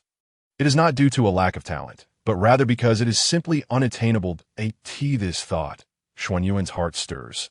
He suspects that in the entirety of the primordial world, only Hongjun possesses the capability to traverse both the paths of severing the three corpses and the laws simultaneously. After all, the method of severing the three corpses is Hongjun's own creation, and he must understand its intricacies far better than anyone else. Moreover, Hongjun's original form is that of a chaos demon god. Existing long before Pangu opened the heavens, countless ages have passed. Who knows how much merit Hongjun has accumulated and how many secrets he has concealed? No one knows. He even suspects that the heavenly Tao chose Hongjun over the demon Ancestral for a significant reason. Perhaps it is because Hongjun created the method of severing the three corpses. The heavenly Tao seeks to use Hongjun's method to steer the trajectory of the entire primordial world. Unfortunately, your meticulous calculations have overlooked this anomaly. With a cold smirk, Qianyuan feels a surge of immense merit pouring forth. Tirelessly restoring both his own and the malevolent corpse's primordial spirits. Merit, being akin to a universal remedy in the primordial world, serves numerous purposes. One of these is the restoration of primordial spirits. Qianyuan had previously tested this with the Witch Clan. As the boundless merit flows into his being, Qianyuan distinctly senses his once fragmented primordial spirit being restored at a visibly rapid pace. This wondrous sensation resembles parched earth being rejuvenated or decaying trees regaining vitality. Each thread of merit acts as the most precious nourishment, revitalizing his damaged primordial spirit and enabling it to gradually regain its completeness and strength. This constitutes an ineffably beautiful experience, immersing Qianyuan in the bliss of this divine gift from the merit. Time quietly passes, and several days elapse as if a long dream has finally reached its conclusion. The primordial spirits of both the original body and the malevolent corpse have been completely mended. The previously incomplete aspects now radiate a powerful aura. At last, everything is restored to its original state. With all damage perfectly healed, this moment, Qianyuan slowly opens his eyes, which had been tightly shut for days, and they glimmer with a bright light. He takes a deep breath, feeling the surge of power within him, as though he has been reborn. Then, he stretches his body, indulging in the delightful extension of his limbs, allowing his sinews and bones to relax. This simple act brings him immense comfort, as if all fatigue has vanished in that instant. Qianyuan glances at the system panel. Host, Qianyuan race. Witch Clan Ancestral Witch Cultivation. Early stage of Quasi-Saint, Malevolent Corpse. Early stage of Quasi-Saint, Root. Innate Demon God Technique. 9 transformations of Qianyuan. Initial stage of 5th transformation. Laws. Law of the Sword, 30100.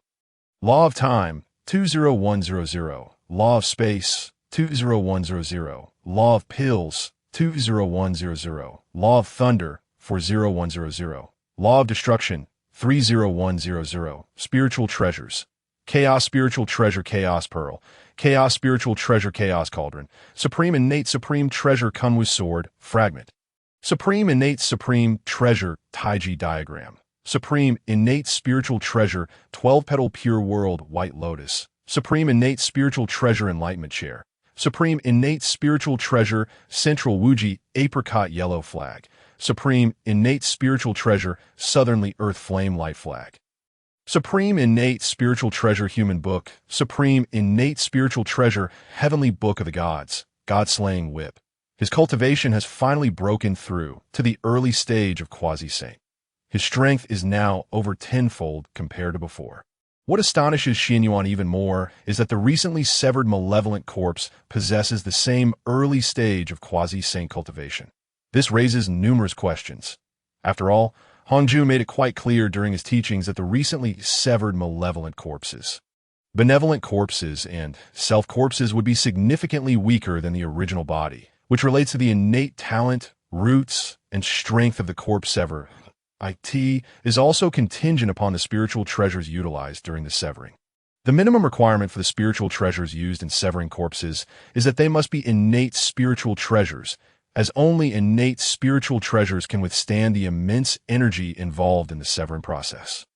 Qianyuan ponders for a moment and decides to examine the condition of the malevolent corpse that he employs his consciousness to perceive the state of the malevolent corpse, discovering that its aura is stable, its soul intact, and it shares the same memories and thought processes as his own. Could it be due to my use of the Chaos Pearl for the severing? Qianyuan speculates inwardly. The Chaos Pearl, born from the chaos, might possess unique properties that endow the severed malevolent corpse with such formidable strength. Furthermore, after the severing of the corpse, both the original body and the malevolent corpse would have incomplete primordial spirits. Now, having utilized vast amounts of merit to restore the primordial spirits, it is reasonable that both the original and the malevolent corpse are devoid of flaws and have experienced a rise in strength. To restore the primordial spirits of both himself and the malevolent corpse, Qianyuan expended nearly 5 billion units of merit. Presently, he has only 37 billion units of merit remaining, insufficient to support another restoration of the primordial spirit after the severing of the corpse. It is time to venture to Buzhou Mountain to acquire the innate gourd vine and fulfill the system task. After a brief exchange with the malevolent corpse, Qianyuan senses the presence of Zixiao, Zhu Jiuyin, and others, a faint smile gracing his lips. He then stores the malevolent corpse within his consciousness and, with a single step, vanishes from sight. In the next moment, he appears before the gathered crowd. Zixiao, Zhu Jiuyin, and the other ancestral witches lift their heads in unison, their gazes fixed intently upon Qianyuan. A flicker of surprise and curiosity dances in their eyes. But more prominently, there is excitement and elation at the sight of their brother's breakthrough in cultivation and significant increase in strength. Qianyuan, however, stands there with a tranquil demeanor, meeting their gazes with an air of unique charisma that naturally evokes a sense of reverence. Qianyuan, is this what it means to be in the Quasi-Saint realm?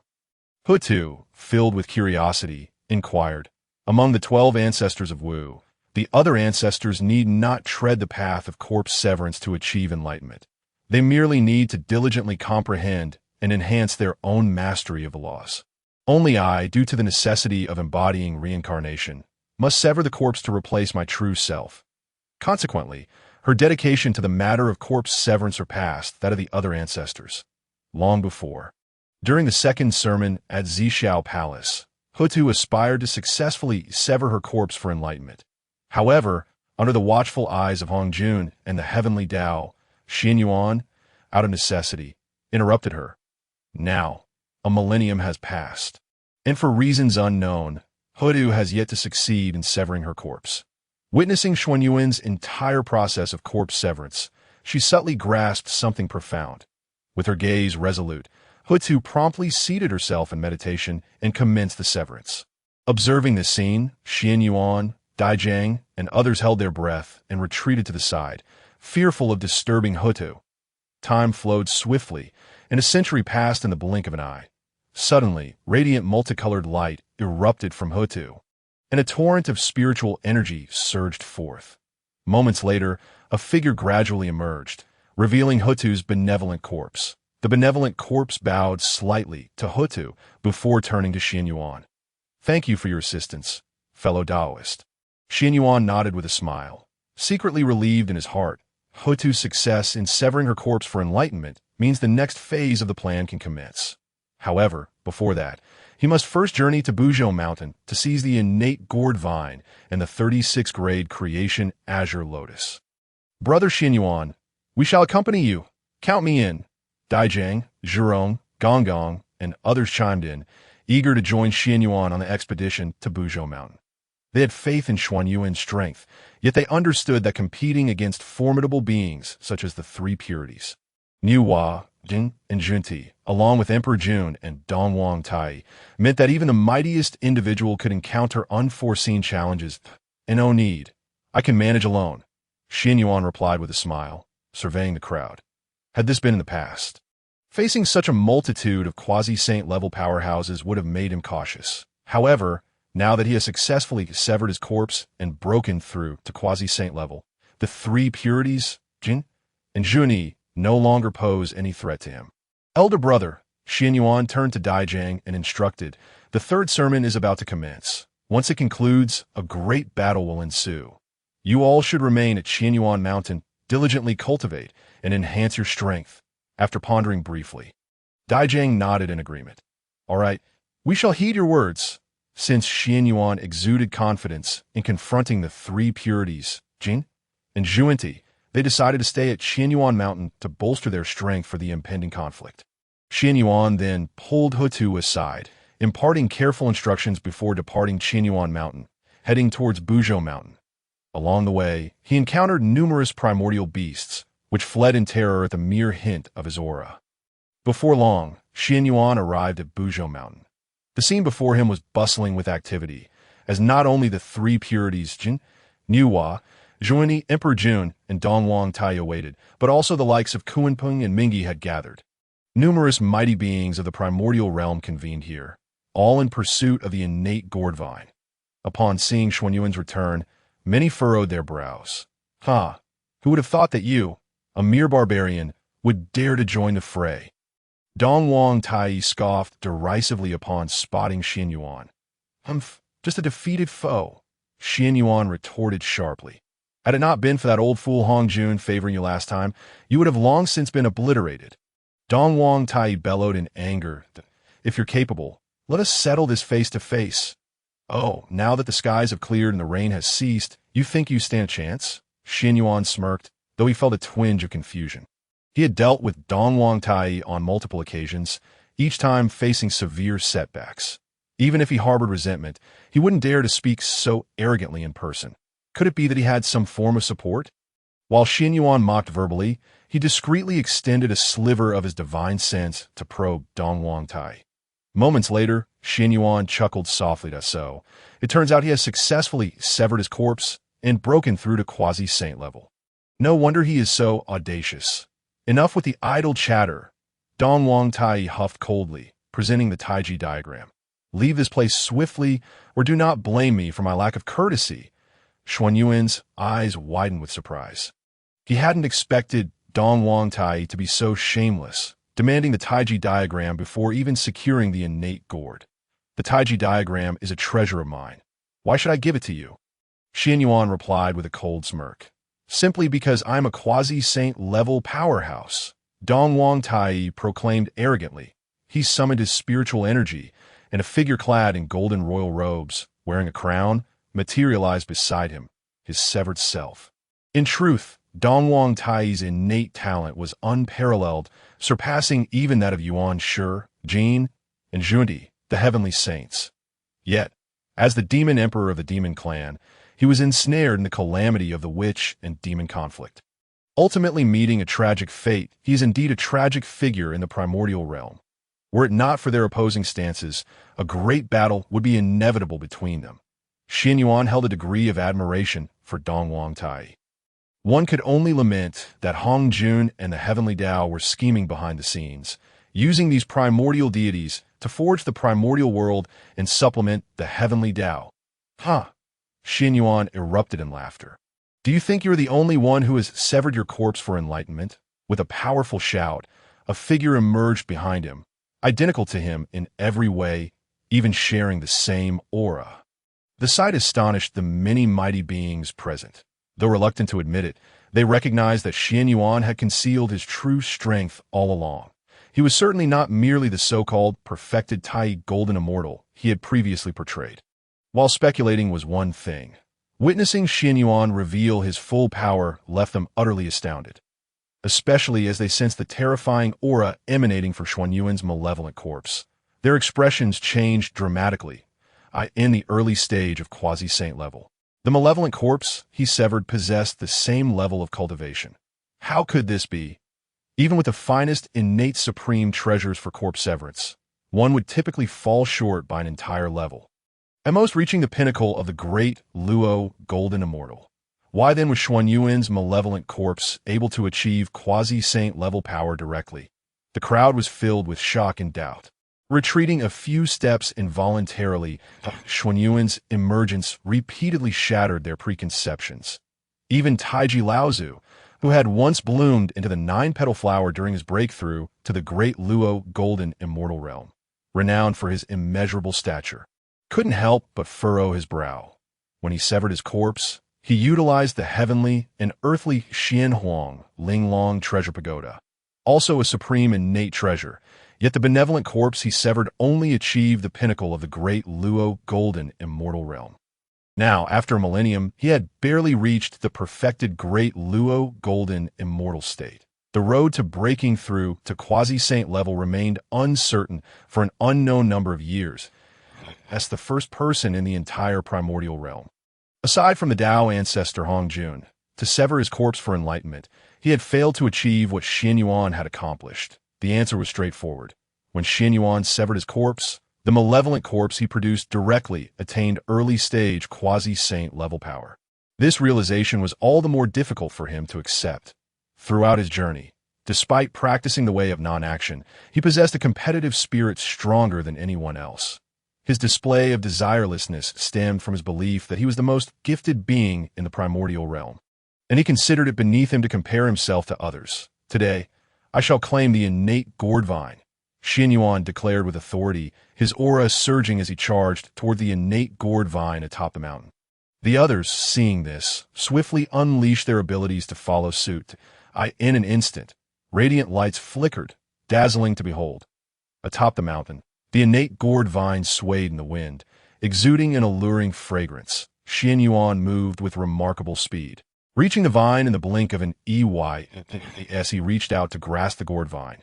A mysterious force suddenly surged forth, causing him to stagger back a few steps. The glimmer of surprise flashed in Xuan Yuan's eyes. With his current strength, the mere unconscious defense of the innate gourd vine was capable of repelling him. Qianyuan, how do you find this grand gift? Behind him, Fushi erupted into hearty laughter, brimming with immense pride.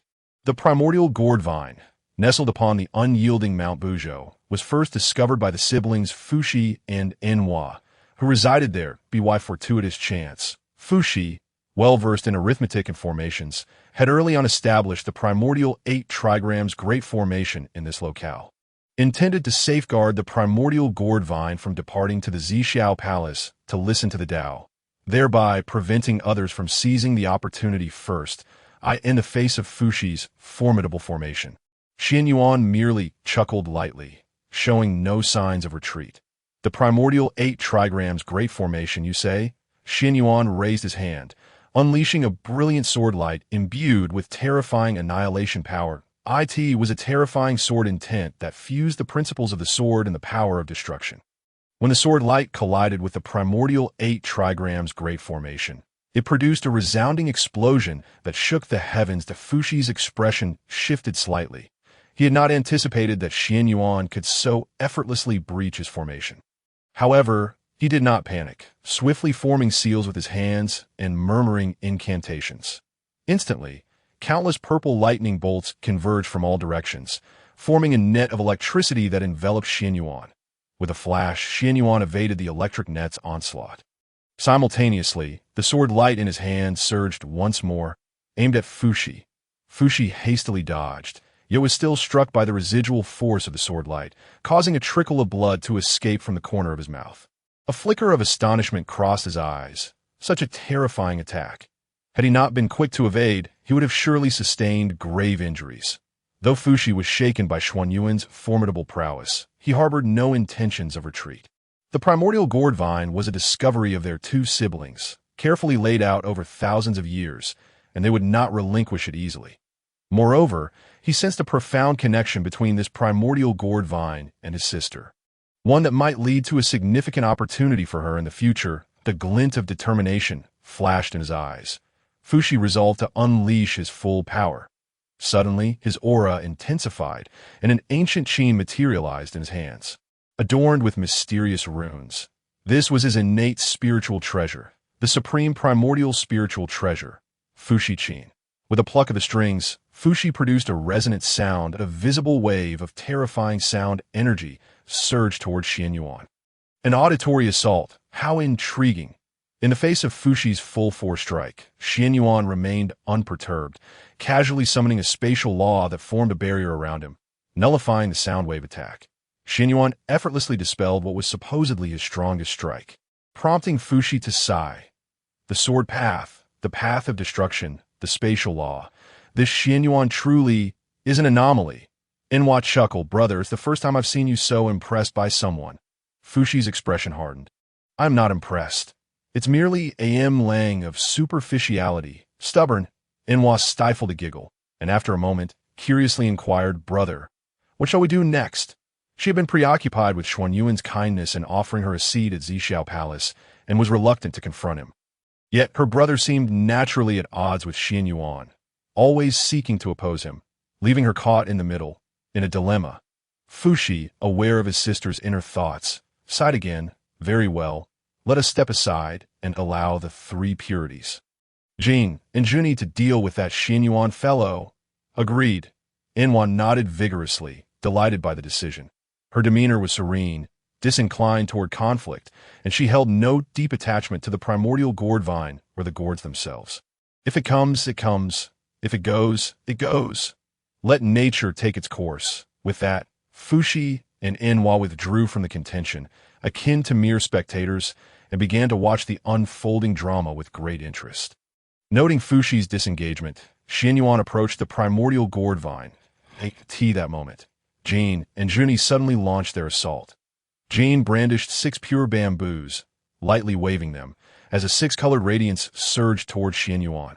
The 6 pure bamboos were Jane's true treasure, capable of sealing a person's 6 senses upon contact, a powerful supreme primordial spiritual treasure.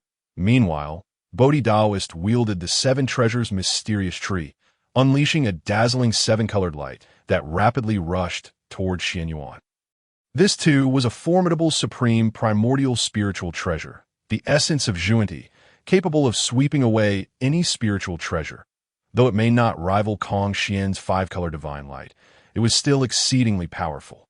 In the face of Jin and Junti's coordinated assault, Qianyuan remained calm and composed. He did not even glance back, merely waving his hand. A purple light flashed, and the attacks from Jin and Zhuanti vanished without a trace. Such an uncanny scene rendered everyone frozen in place, bewildered and speechless. They could neither comprehend what had transpired nor how to counter it. Only Fushi, observing closely, gasped in shock, muttering, the power of the time law. How could this be? Even with immense strength, one cannot possibly master so many laws simultaneously. Previously, Qianyuan had already demonstrated mastery over the sword path, the path of destruction, and the spatial law, though Fushi refrained from voicing it. He could not help but acknowledge Xuan Yuan's formidable strength. He had thought that this was Xuan Yuan's limit, yet it seemed he also concealed the power of the time. LWIT was simply unbelievable. Generally speaking, mastering a single great law is already a person's limit. After all, such is the nature of the great laws, which cannot be comprehended without reaching the great Luo golden immortal realm. Even among Quasi-Saint powerhouses, few would dare to claim mastery over any particular law. Yet, Xuan Yuan's seemingly effortless demeanor suggested that his understanding of the laws had reached a level of profound mastery. Moreover, he had comprehended 4 laws simultaneously. It was truly terrifying. After successfully stunning the crowd, Qianyuan extended his hand toward the primordial gourd vine. This action snapped the onlookers from their astonishment. Not good. He intends to uproot the entire primordial gourd vine. Quick, stop him! The crowd erupted in furious shouts, led by the three purities, Jing, Zhuanti, Emperor Jun, and Dongwang Tai, as they charged toward Qianyuan. In an instant, countless divine abilities and secret arts soared through the sky, creating an awe-inspiring spectacle. Fuxi, Inhua, Xinyuanzi, and Hongjun swiftly retreated hundreds of miles. They've gone mad. All of them, Xinyuanzi exclaimed, his face a mask of horror. His eyes wide opened, he felt a wave of trepidation. Even as a Quasi-Saint, the sheer density of the attacks sent shivers down his spine. Without madness, one cannot survive, Hongjun remarked calmly. His demeanor was notably composed, gazing at the dense and menacing assault from 100 miles away. He stated coolly, "We've guarded this place for over 1,000 years. And just as we were poised to reap the rewards, Qianyuan has swept it all away, leaving us with naught but the roots and leaves that it's only natural to go mad." Indeed, Hongyun Daoist speaks the truth. Fuxi nodded repeatedly in agreement, lamenting, "Blame it on that Qianyuan fellow for being so overbearing. The primordial gourd vine has clearly borne 7 primordial gourds. With the strength, taking 1 or 2 would hardly elicit a word of protest. Yet his greed for all of them has naturally incurred the wrath of all." As Fuxi spoke, he instinctively turned to his sister. "Sister, do you not agree?" "Sister," Fuxi called several times, but received no response.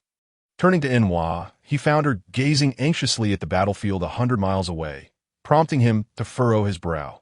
Qianyuan has caused quite a stir at the primordial gourd vine, confronted by the overwhelming barrage of attacks. Xuan Yuan's lips curled into a faint smile, entirely unperturbed. The moment he reached for the primordial gourd vine, he directly harnessed the power of the spatial law, transferring the entire vine, along with the 9 heavens essence beneath it, into the chaos pearl, a treasure of the chaos. Once something enters it, even the heavenly Tao and Hongjun would find it impossible to probe. The next instant, a tempest of divine abilities and secret arts descended, unleashing a cacophony akin to a mountain collapsing and the earth shattering. The entire mountaintop was shaved off by hundreds of zhang, accompanied by swirling dust and countless fragments flying in every direction. Under such cataclysmic assault, it mattered not that Qianyuan was merely at the initial stage of Quasi-Saint cultivation. Even in the mid to late stages of the Quasi-Saint realm, remaining stationary would result in being obliterated to mere dust. After all, this is the most formidable assault unleashed by countless powerful beings united in purpose. Among them are the 3 pure ones, Jing, Zhuani, Emperor Jun, Dongwang Tai, Kuanpeng, and more than 10 other Quasi-Saint level experts. The rest are at least beings of the great Luo, golden, immortal tier. Those lacking such strength have no right to stand here. Moreover, figures such as the 3 pure ones and Dongwang Tai have employed their most potent treasures, including the Dongwang Bell and the heavenly yellow Ling Long Pagoda, both of which are exceptional innate treasures. Additionally, items like the Hichu and Luo Shu, the 7 treasures mysterious tree, and the 6 roots of purity bamboo are all supreme innate spiritual treasures, each exceedingly powerful. That brute Qianyuan is surely doomed. Dongwang Tai laughed heartily, nearly moved to tears by his excitement. For him, the prospect of acquiring the innate gourd was of little consequence. After all, he possessed the Chaos Bell, an exceptional innate treasure that serves both offense and defense. The addition of another supreme, innate spiritual treasure would not significantly enhance his power. What truly concerned him was Qianyuan. From a moment he first stepped into the Zixiao palace, Qianyuan had tormented him like a relentless nightmare. The demon emperor of the demon race, Dongwang Tai had never before been subjected to such humiliation. His desire to annihilate Qianyuan was profound, yet his power fell short. Each time he believed he had surpassed Qianyuan's strength and yearned for vengeance, he would be met with a harsh reality check. This time, as Qianyuan faced a collective assault, Dongwang Tai was the most exhilarated among them. Indeed, he is finished. Yuan Shi also chuckled heartily. Like Dongwang Tai, he was an exceedingly proud individual, having been repeatedly thwarted by Qianyuan. He harbored an intense hatred that it is better he dies than live to wreak havoc. Kuanpeng chimed in, sharing a deep-seated enmity with Qianyuan that he had spent countless millennia studying the language of the demon race, even subjugating himself to Emperor Jun and Dongwang Tai in hopes of reaping boundless merit from it. Yet, under Qianyuan's interference, he had been outmaneuvered by the obscure six-eared macaque in the world of Hongjun. Obstructing someone's opportunity is a grave grievance, especially when it concerns such tremendous merit from the heavenly Tao. Like Dongwang Tai and Yuan Shi, Kunpeng's animosity toward Qianyuan was immense. Alas, those 7 innate gourds. Jane said with a side he too had a vendetta against Qianyuan, but unlike Yuan Shi, Dongwang Tai, and Kunpeng, he felt a greater lament for the 7 innate gourds. Indeed, each was a supreme innate spiritual treasure, and to see them destroyed was truly a pity. Zhuni shook his head with a bitter smile. The two hailed from the Western world, during the conflict between the Tao and the demon. Tao ancestor Hongjun and demon ancestor Luo, who had clashed fiercely in the Western realm. After Luo, whose defeat, he detonated the earth veins of the Western world, resulting in a near-catastrophic blow to it. The spiritual energy became exceedingly sparse, and various spiritual roots and fruits were nearly annihilated. The two brothers were preoccupied with restoring the Western world, thus, as the embodiments of supreme, innate spiritual roots. Both their origins and talents were among the pinnacle of the Hongjun world. They did not hesitate to masquerade as bandits and thieves in the Eastern world to deceive and exploit. Merely because Qianyuan obtained 2 exceptional innate spiritual treasures from them, they had borne a grudge ever since. The vine of the innate gourds bore a total of 7, with a slight refinement. They could have become 7 supreme, innate spiritual treasures. Witness their destruction before their eyes was heart-wrenching. The two brothers felt as though they could hardly breathe from the anguish. May not be entirely destroyed. At this moment, Taiji Laozu suddenly interjected, stating that being an exceptional innate embryo, it would not be so easily obliterated. Supreme innate spiritual treasures are items of considerable assistance even to saints, even if so many powerful beings acted in concert. Their combined energy might not rival that of a saint. However, their efforts are dispersed, and their individual control over power varies greatly, making it impossible to form a united force. While sufficient to deal with Quasi-Saint level experts, they are still far from obliterating supreme, innate treasures. Upon hearing Taiji Laozu's words, Jin and Zhuti were instantly filled with joy. Exchanging glances, they seized the opportunity to rush forward at the utmost speed before others could react. As the dust settled, the mountain peak harboring the innate gourd vine had been sheared down thousands of feet. The peak vanished, leaving a vast chasm.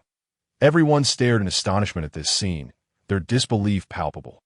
"This is astonishing. Did we truly cause this?" The crowd gazed at the spectacle before them, filled with shock and confusion.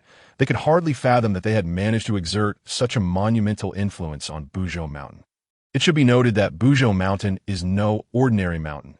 It is formed from the spine of the Pangu great deity, bearing the immense pressure of his supremacy. Buzhou Mountain has long been referred to as the heavenly pillar, the most vital bridge supporting the heavens and the earth. Though this was not the main peak of Buzhou Mountain, but merely an inconspicuous summit, the fact that such a terrifying change could occur was still beyond the comprehension of the gathered crowd. Just as they stood in awe, 2 figures covered in dirt and dust burst forth from the chasm. They appeared utterly disheveled. One of them gritted his teeth and cursed, "Damn it, the innate gourd vine and the innate gourds have truly been destroyed. How is this possible?" The other echoed his despair. "Indeed, not a single strand remains. That amounts to 7 or 8 pieces of supreme, innate spiritual treasures. All our efforts have been in vain," before the eyes of the crowd. Jane and Junti bore expressions of sorrow, their eyes filled with despair and resentment. They had initially approached this treasure hunt with great anticipation, believing they would surely obtain 1 or 2 pieces of supreme, innate spiritual treasures to compensate for the losses incurred when Qianyuan robbed them of 2 such treasures. Yet now, they faced a crushing blow, and the pain in their hearts was indescribable. The Western world is far less fertile than the Eastern. Every spiritual treasure is of utmost importance to them in their quest to rejuvenate the Western realm. Now returning empty-handed, Their hopes and excitement evaporated, leaving only boundless disappointment and despondency. They had envisioned immense gains, only to confront the harshness of reality. This disappointment left them feeling as though their hearts were extinguished. As if all their efforts had been for naught, Dong Tai soared forward, his face etched with urgency as he demanded, "Where is that brute Qianyuan? Have you seen his corpse?" His hatred for Qianyuan was profound. He yearned to witness his demise with his own eyes to assuage his rage. However, Jane and Junti glared at Dong Tai, their eyes flashing with indignation. They coldly replied, "If the supreme innate spiritual treasures have been reduced to nothing, do you think Qianyuan could have left behind a corpse?" Their dissatisfaction with Dong Tai's inquiry was palpable, especially since they had previously been pursued for hundreds of years by Emperor Jun and Dong Tai after stealing from the demon race's treasury, only to ultimately divert that disaster onto the witch clan, thus escaping calamity in their eyes. Apart from Qianyuan, Emperor Jun and Dong Tai were the most detested figures in the entire Eastern world. Thus, they naturally offered Dong Tai no favorable reception. Upon hearing this, Dong Tai's heart surged with joy, though he feigned a dark expression, grinding his teeth as he exclaimed, "How infuriating! I had intended to rend him limb from limb. Yet it seems he has left no remains." He paid no heed to Jean and Junti's attitude. Rather, he was immensely exhilarated and agitated within. Qianyuan is dead. Excellent.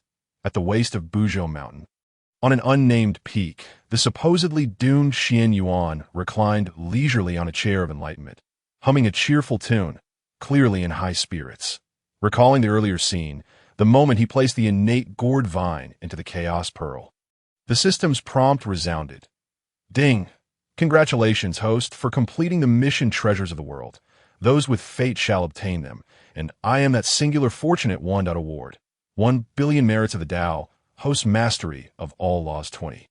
In the blink of an eye, countless extraordinary realizations surged through Qianyuan's mind. His comprehension of the laws governing time, space, destruction, and the way of the sword ascended to an entirely new echelon. As he faced the united assault of formidable Quasi-Saint level beings, such as the three pure ones, Jin, Junti, Emperor Jun, and Dong Tai, he had initially prepared to resort to some hidden cards. However, with his newfound understanding of the powers of the laws of space and time, it seemed that those preparations would no longer be necessary. Before the attacks could descend upon him, Qianyuan invoked the power of the time law, slowing the flow of time 100-fold. Indeed, 100-fold. Previously, he could at most accelerate or decelerate time by 10 times. Yet, with the completion of his task and the system's reward of 20 units of law power, he was now capable of altering the flow of time by 100-fold. With time slowed to such an extent, Qianyuan calmly wielded the power of the space law, instantly vanishing from his original position and reappearing here, a group of foolish beings, oblivious to their own limitations, dared to vie for treasures with him. Qianyuan chuckled lightly and opened his system panel for a brief glance. Host, Qianyuan race. Wu clan ancestor cultivation, early Quasi-Saint, evil corpse, early Quasi-Saint, root. Innate demon god technique, 9-turn Qianyuan art, early 5th turn, laws, sword law, 50,100. Time law, 40100, space law, 40100, pill law, 40100, lightning law, 60100, destruction law, 50100, spiritual treasures. Chaos spiritual treasure chaos pearl, chaos spiritual treasure chaos cauldron, supreme innate treasure Kunwa's sword, fragment, supreme innate treasure Taiji diagram. Supreme innate spiritual treasure, 12-petal pure world, white lotus. Supreme innate spiritual treasure enlightenment chair. Supreme innate spiritual treasure, central Wuji, apricot yellow flag. Supreme innate spiritual treasure, southern departing earth flame flag. Supreme innate spiritual treasure human book, supreme innate spiritual treasure heavenly book function list, divine whip, innate gourd vine, supreme innate gourd 7, 9 heaven shiro. The 6 laws he comprehended had all increased by 20. With the lightning law, which he understood best, reaching 60. Typically, when one begins to grasp the power of the laws at the Daluo golden immortal realm, the understanding rarely exceeds 5%. in the early Quasi-Saint stage. Further comprehension can reach between 10 to 20%. In the mid-Quasi-Saint stage, it can peak at 40%. The late Quasi-Saint stage can attain 60%, while at the pinnacle, it can reach 80%. Due to the severing of the corpse to attain the Tao, his primordial spirit being incomplete, a Quasi-Saint's maximum comprehension of the law's power could only reach 80 to 90%, and it was impossible to achieve the Tao of the laws to become a saint. Yet now, Qianyuan was merely an early Quasi-Saint, and his mastery of the lightning law had already reached 60, rivaling that of a late Quasi-Saint. Moreover, his understanding of the other laws was no less than 40%, far exceeding that of other Quasi-Saint level beings. Indeed, his strength had significantly increased, feeling the enhancement in his comprehension of the law's power and his own prowess. Qianyuan smiled.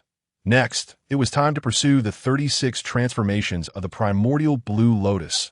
Qianyuan shut his eyes tightly, his mind immersed in endless calculations, attempting to uncover clues regarding the 36 transformations of the primordial blue lotus. However, no matter how hard he tried, he could not capture even the slightest trace, leaving him in a state of profound confusion and bewilderment. In his memory, the 36 transformations of the primordial blue lotus was not far from the innate gourd vine.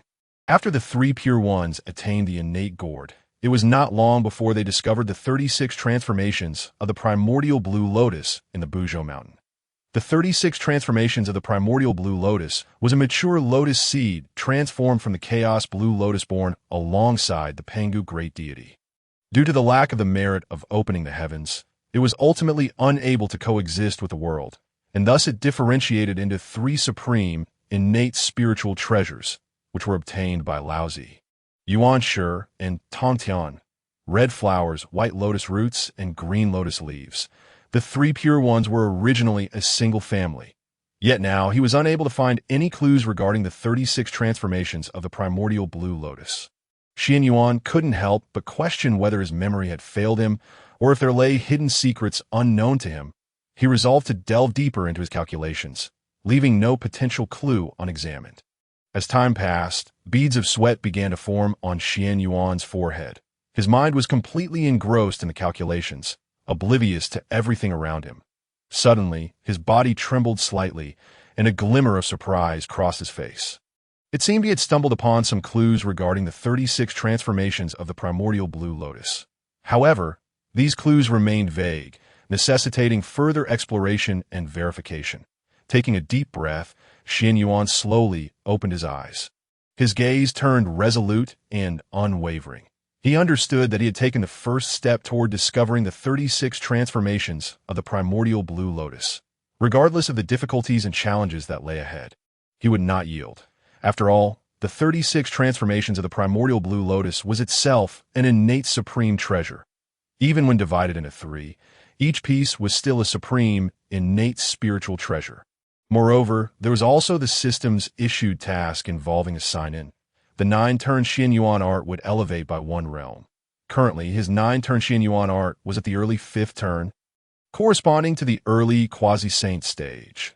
Elevating by 1 realm would place it at the 6th turn, aligning with the Saint stage. This was of utmost importance to Qianyuan as it pertained to his future plans.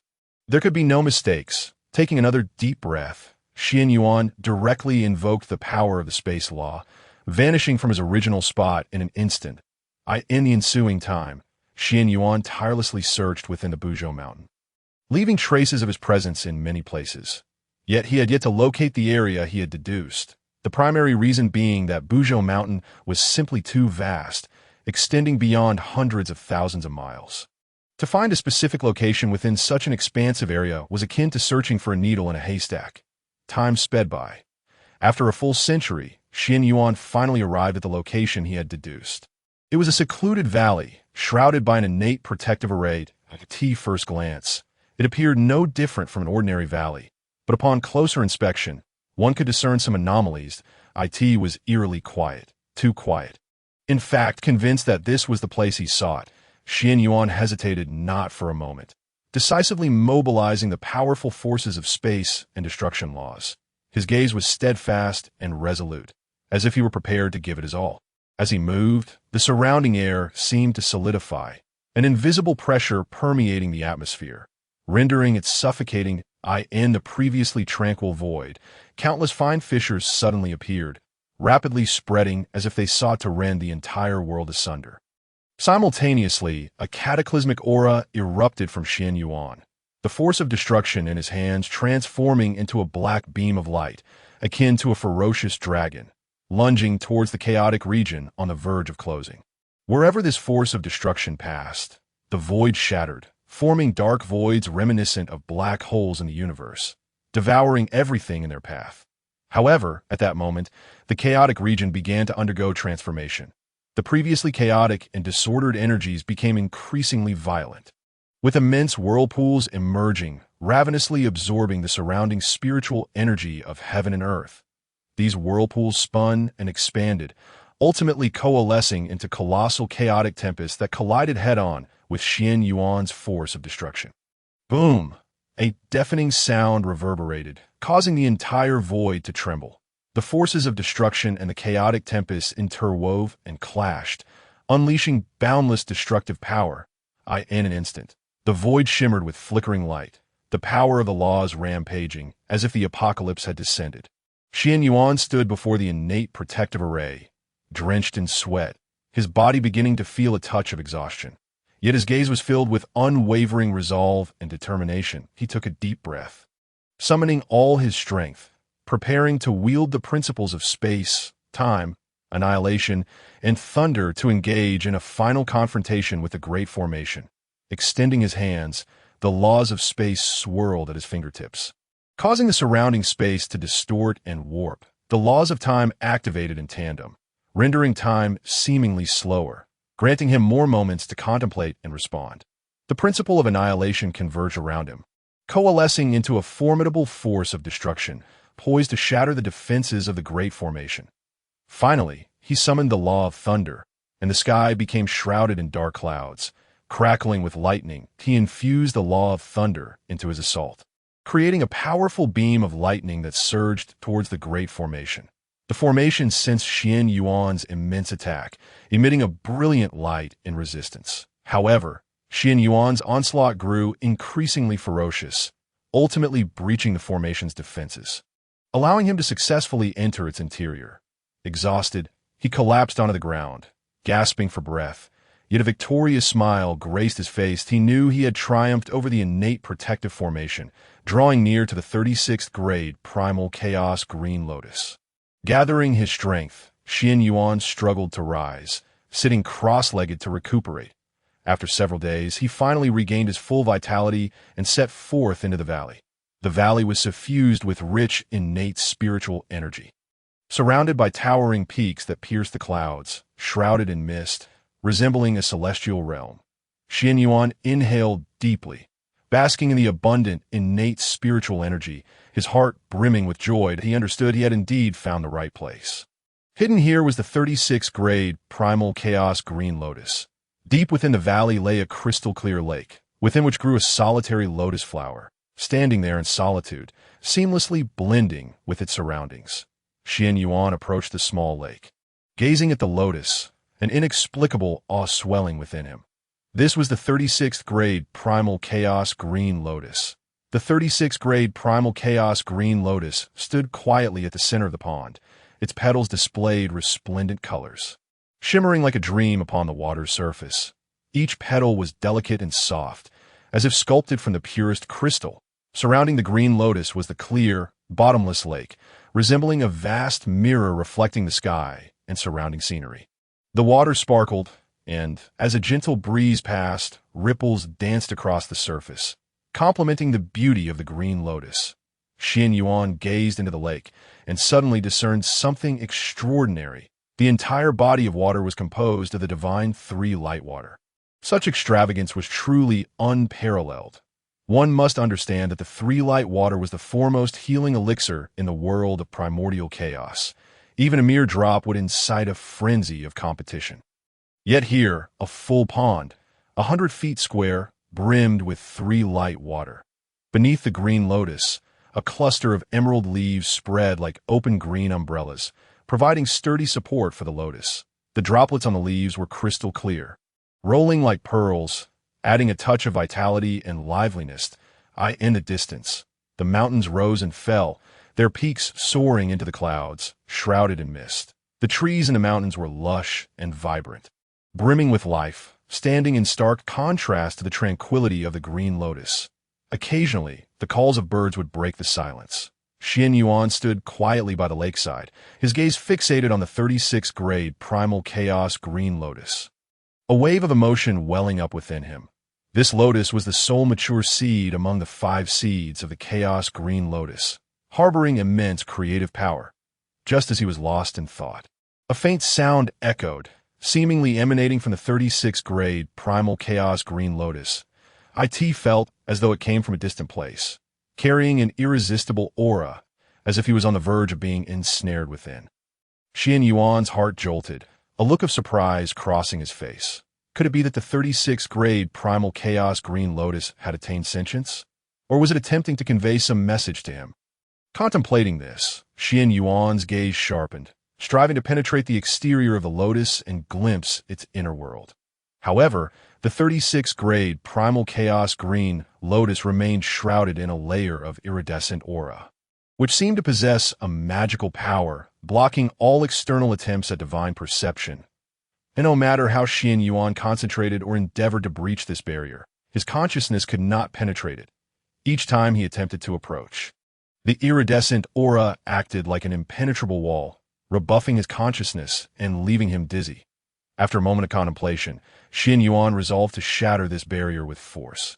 After all, the 36th grade primal chaos green lotus was a supreme innate treasure, and with the strength he possessed, he had no fear of destroying it. With this thought, Qianyuan channeled his entire spiritual energy, concentrating it at his fingertips, and unleashed a fierce sword chi aimed at the 36th grade primal chaos green lotus. The sword path principle. Moreover, he had mastered 50% of the sword path principle. This strike could easily slay a mid-stage Quasi-Saint. However, when the sword chi struck the lotus, it vanished as if into a bottomless sea, and the iridescent aura merely quivered slightly, showing no signs of damage. Startled, Qianyuan realized the lotus was far more formidable than he had anticipated. He took a deep breath, preparing for another attack. Just then, the faint voice echoed once more, "Do not waste your efforts." This time, the voice was much clearer, and Qianyuan confirmed it came from the 36th grade primal chaos green lotus. He halted his movements, gazing intently at the lotus, and solemnly inquired, "What exactly are you? Why do you emit sound?" The lotus remained silent for a moment before finally speaking slowly. "I am the child of the chaos green lotus, and I have now awakened my sentience that if you wish to explore my inner world, you must pass my trial." Qianyuan furrowed his brow and asked, "What trial?" The lotus replied, "It is quite simple. You need only use your finger as a sword to draw a complete landscape painting upon the surface of this lake to pass the trial." Upon hearing this, Qianyuan pondered briefly before nodding in agreement. He then extended his finger and began to gently sketch upon the lake's surface. His strokes flowed like clouds in water, each movement infused with a spirit of vitality.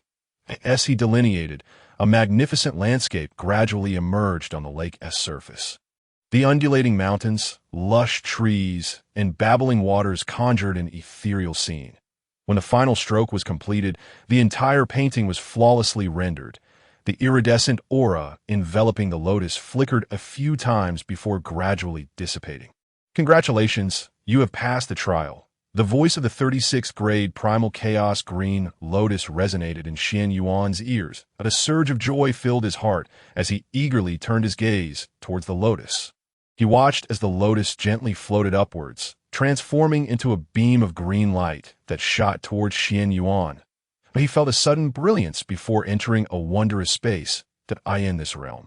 Qianyuan beheld countless lotus flowers, each radiating a unique essence. He strolled among them, absorbing the mysterious powers of the flowers. Suddenly, he spotted a colossal lotus seed pod ahead, emitting a dazzling light as Qianyuan approached. The pod began to unfurl slowly. Atop the lotus seat sat a figure, its upper body bare and its lower half wrapped in animal hide, exuding a robust and powerful presence. with bulging muscles teeming with explosive strength. Emanating an imposing aura. What terrifying physical strength! Qianyuan practiced the 9 transformations of Qianyuan, a technique authored by the Pangu deity, endowing him with formidable physical prowess, comparable to innate spiritual treasures. Yet, in comparison to the giant before him, the disparity was staggering.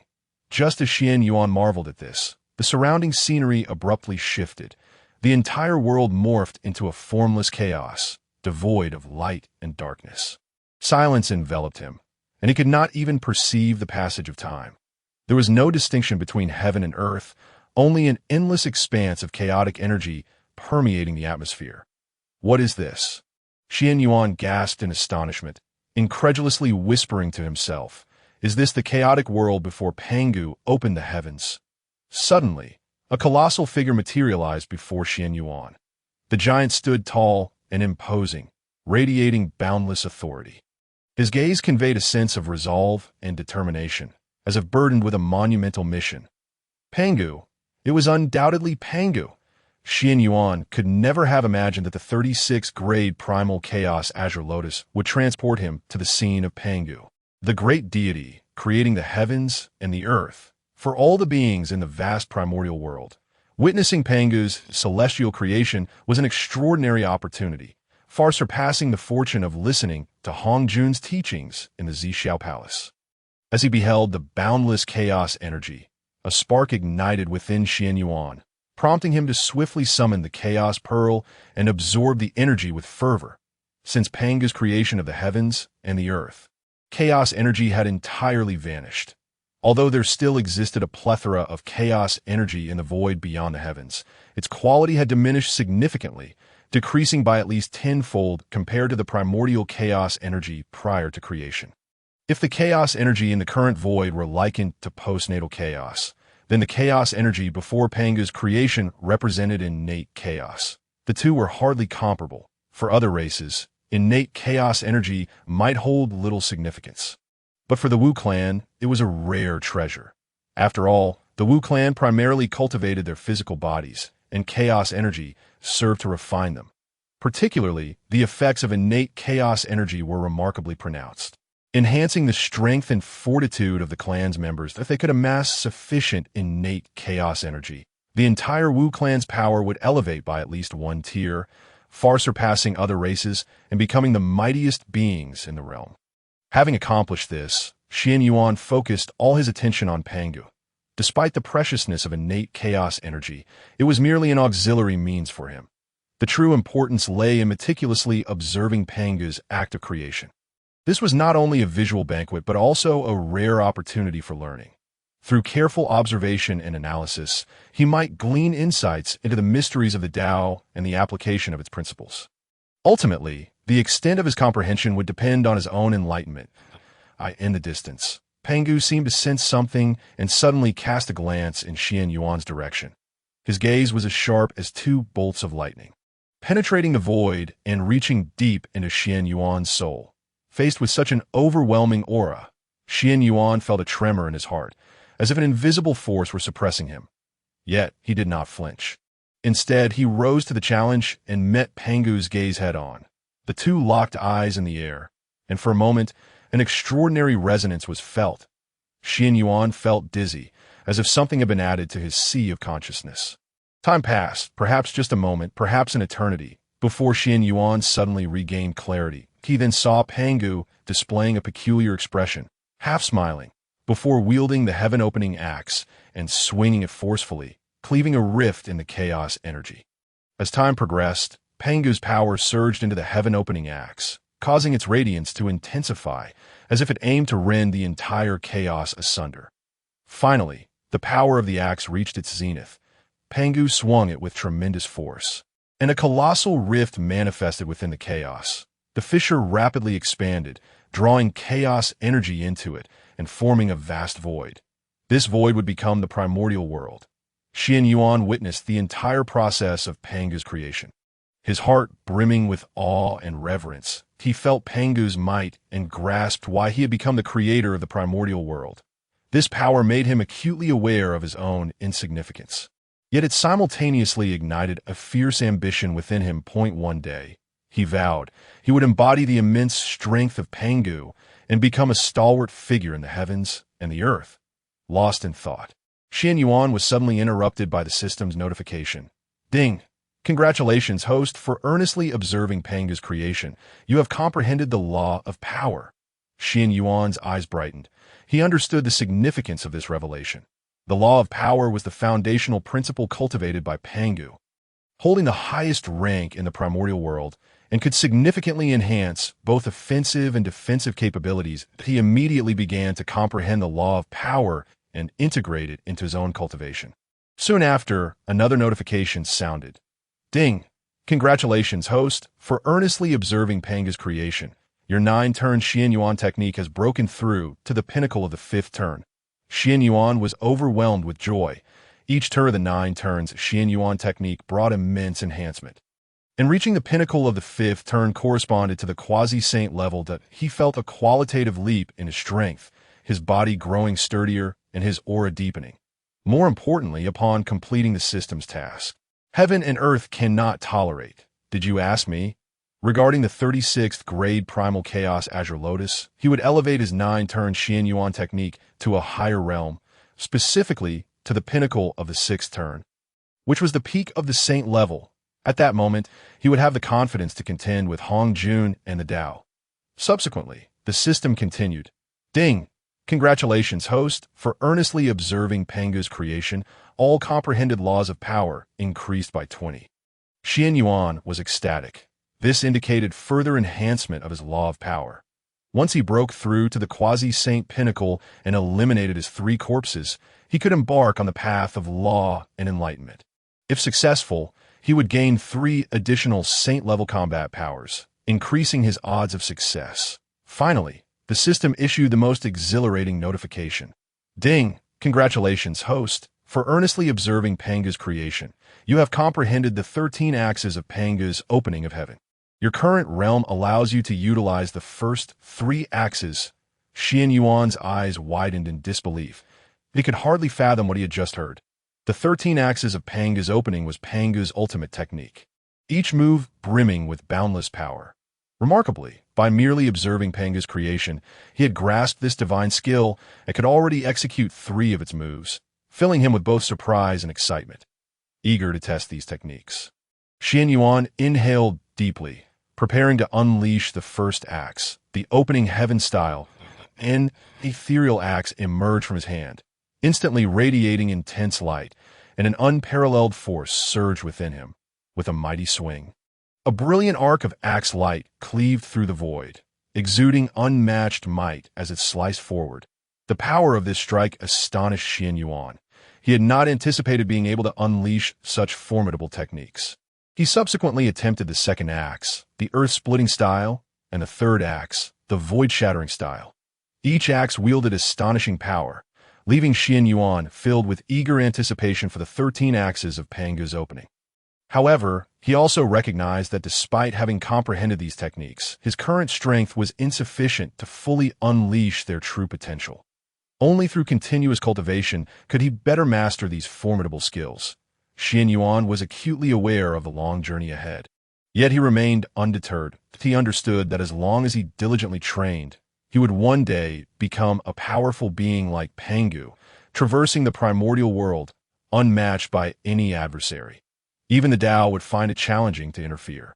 This journey was indeed worthwhile, Qianyuan reflected, gazing at the 36th grade Primal Chaos Azure Lotus in the lake, his heart overflowing with gratitude. I shall exert every effort, employing all my strength and hidden cards, to ensure that you do not dissipate. Qianyuan solemnly declared. A gentle breeze swept through, causing the 36th grade Primal Chaos Qianyuan to sway lightly, as if in response to Qianyuan. Upon careful observation of the 36th grade Primal Chaos Qianyuan, Qianyuan discerned that it was still at least 10,000 years away from complete maturity. Furthermore, as he breached the innate defensive array of this place, a dense mass of ominous black clouds began to coalesce in the sky, filling a radius of 10,000 miles with a terrifying pressure. Qianyuan gazed upward at the dark clouds, a flicker of unease swelling within him.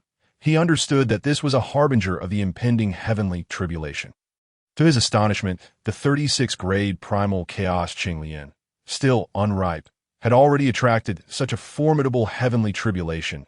It seemed that ensuring the complete maturation of the 36th grade primal chaos Qianyuan without it fragmenting would not be an easy task. Nevertheless, he did not flinch. Instead, a glimmer of determination flashed in his eyes. He took a deep breath, resolved to confront the heavenly tribulation with all his might. That moment, radiant beams of light suddenly descended from a distance, revealing the arrival of the three pure ones, Jin, Xuan, Emperor Jun, Donghuang Tai Yi, and others. Truly, fate had conspired against him. Qianyuan shook his head, deciding to temporarily refrain from confronting the heavenly tribulation.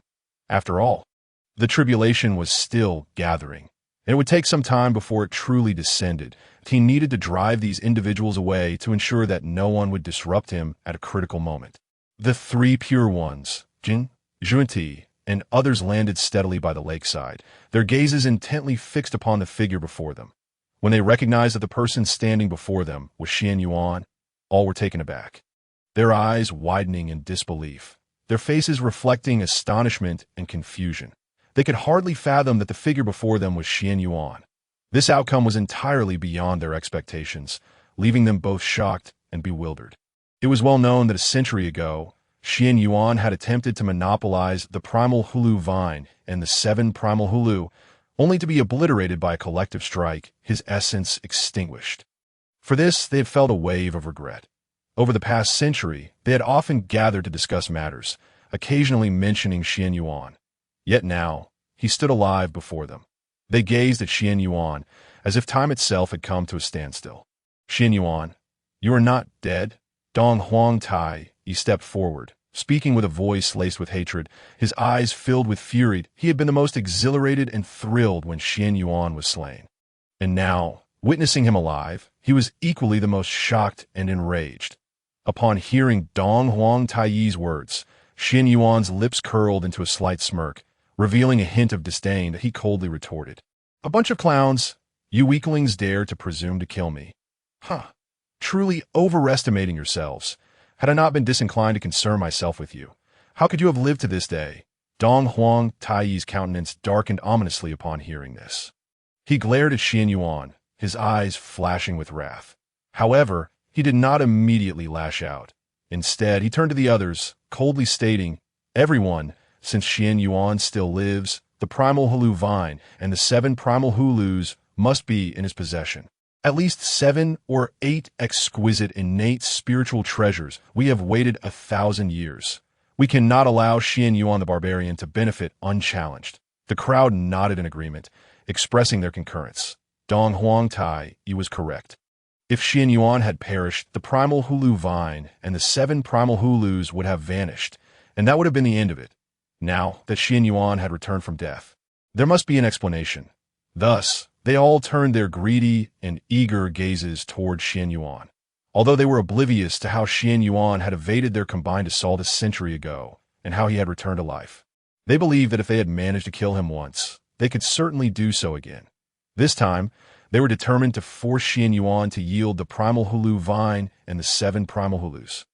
Moreover, they were delighted to discover that the waters of the lake were filled with the incredibly precious San Guang divine water. Even more astonishing was the fact that at the lake center grew a 36th grade primal chaos Qianyuan. That was none other than the legendary 36th grade primal chaos Qianyuan. Its worth far surpassed that of the primal Hulus and the primal Hulus that, if they could obtain this San Guang divine water and the 36th grade primal chaos Qianyuan, it would undoubtedly be an immense opportunity for them. As they contemplated this, the greed and desire within their hearts surged, their eyes blazing with fervor as if they could ignite into flames. Observing the fervent gazes of the crowd, Qianyuan naturally understood their intentions. A slight smile crept across his lips as he coldly remarked, I advise you not to harbor any delusions. The 36th grade primal chaos Qianyuan is the transformed seed of the chaos Qianyuan, a spiritual treasure born alongside the Pangu, Father God. Since we are here, it rightfully belongs to us. Not to you insignificant insects. His words dripped with sarcasm and disdain, as if mocking those who overstepped their bounds. Upon hearing Qianyuan's declaration, the expressions of the crowd darkened instantaneously. Yet they did not relent.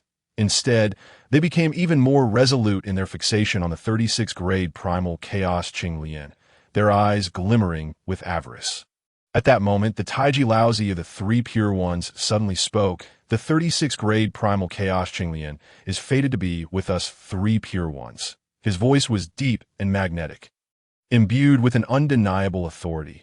Beside him, Qianyuan sure was equally unyielding, stepping forward to declare loudly, Qianyuan, cease using the Pangu Great God as an excuse that we Three Pure Ones are the manifestations of the Pangu Great God's primordial spirit. We are the true lineage of Pangu. The 36th grade primal chaos Qinglian should rightfully belong to us. Shanqing Tongtian did not speak, but followed closely behind Taiji Laozi and Qianyuan Shi. Stepping forward as the embodiment of the Three Pure Ones, he would naturally not stand idly by. Moreover, he sensed a profound connection to the 36th grade primal chaos Qinglian, and he would not relinquish it to Qianyuan. The sudden assertiveness of the Three Pure Ones was akin to a bomb detonating, causing the entire scene to erupt in chaos. Dong Huang Tai, he cackled coldly. Qianyuan the barbarian, can you not find a more plausible excuse? Constantly invoking the Pangu lineage, do you not find it tiresome? The Honghuang world belongs to everyone, not just your witch clan, nor solely to you, Qianyuan. Treasures belong to those with the capability to claim them. Do you think you can simply declare the 36th grade primal chaos Qinglian as yours without consulting anyone? Indeed, a century ago, you monopolized the primal Hulus and the 7 primal Hulus. Now you seek to hoard the 36th grade primal chaos Qinglian and this abundance of Sanguang divine water. Qianyuan, you are exceedingly domineering. Jin and Juni chimed in, we, your brethren, do not seek the 36th grade primal chaos Qinglian, but we must have our share of the Sanguang divine water, as they were from the Western world. They had been driven to desperation by the devastation wrought by the demon ancestor Luo, who, leading to the desolation of their lands. Thus, they had resorted to cunning and deceit in the Eastern world to gather sufficient resources to restore the Western world. Now, discovering such an abundance of Sanguang divine water here, their eyes sparkled with excitement. If they could obtain enough of it, it would significantly aid the restoration of the Western world. Acknowledging their unpopularity and the fact that they were not the strongest, they realized that their chances of acquiring the 36th grade primal chaos Qinglian were slim. Hence, they opted for the more attainable Sanguang divine water. Others began to voice their opinions as well, some vying for the 36th grade primal chaos Qinglian, while others demanded Qianyuan hand over the primal Hulus and the 7 primal Hulus. Some aligned with Jin and Juni, opting for a share of the Sanguang divine water instead. The scene devolved into utter chaos, with everyone embroiled in heated debate. Observing the fray, Qianyuan suddenly burst into laughter. The crowd exchanged bewildered glances, perplexed by his mirth. I could see that moment. Qianyuan sneered, a bunch of trash. How beautifully you dream. His cold and mocking gaze swept over each individual, as if he could see through their thoughts. Then, he slowly raised his head, regarding the crowd with an air of superiority. His eyes brimming with disdain and contempt. His voice thundered like a clap of thunder, carrying unparalleled authority as he declared, you insignificant insects dare to negotiate terms with me.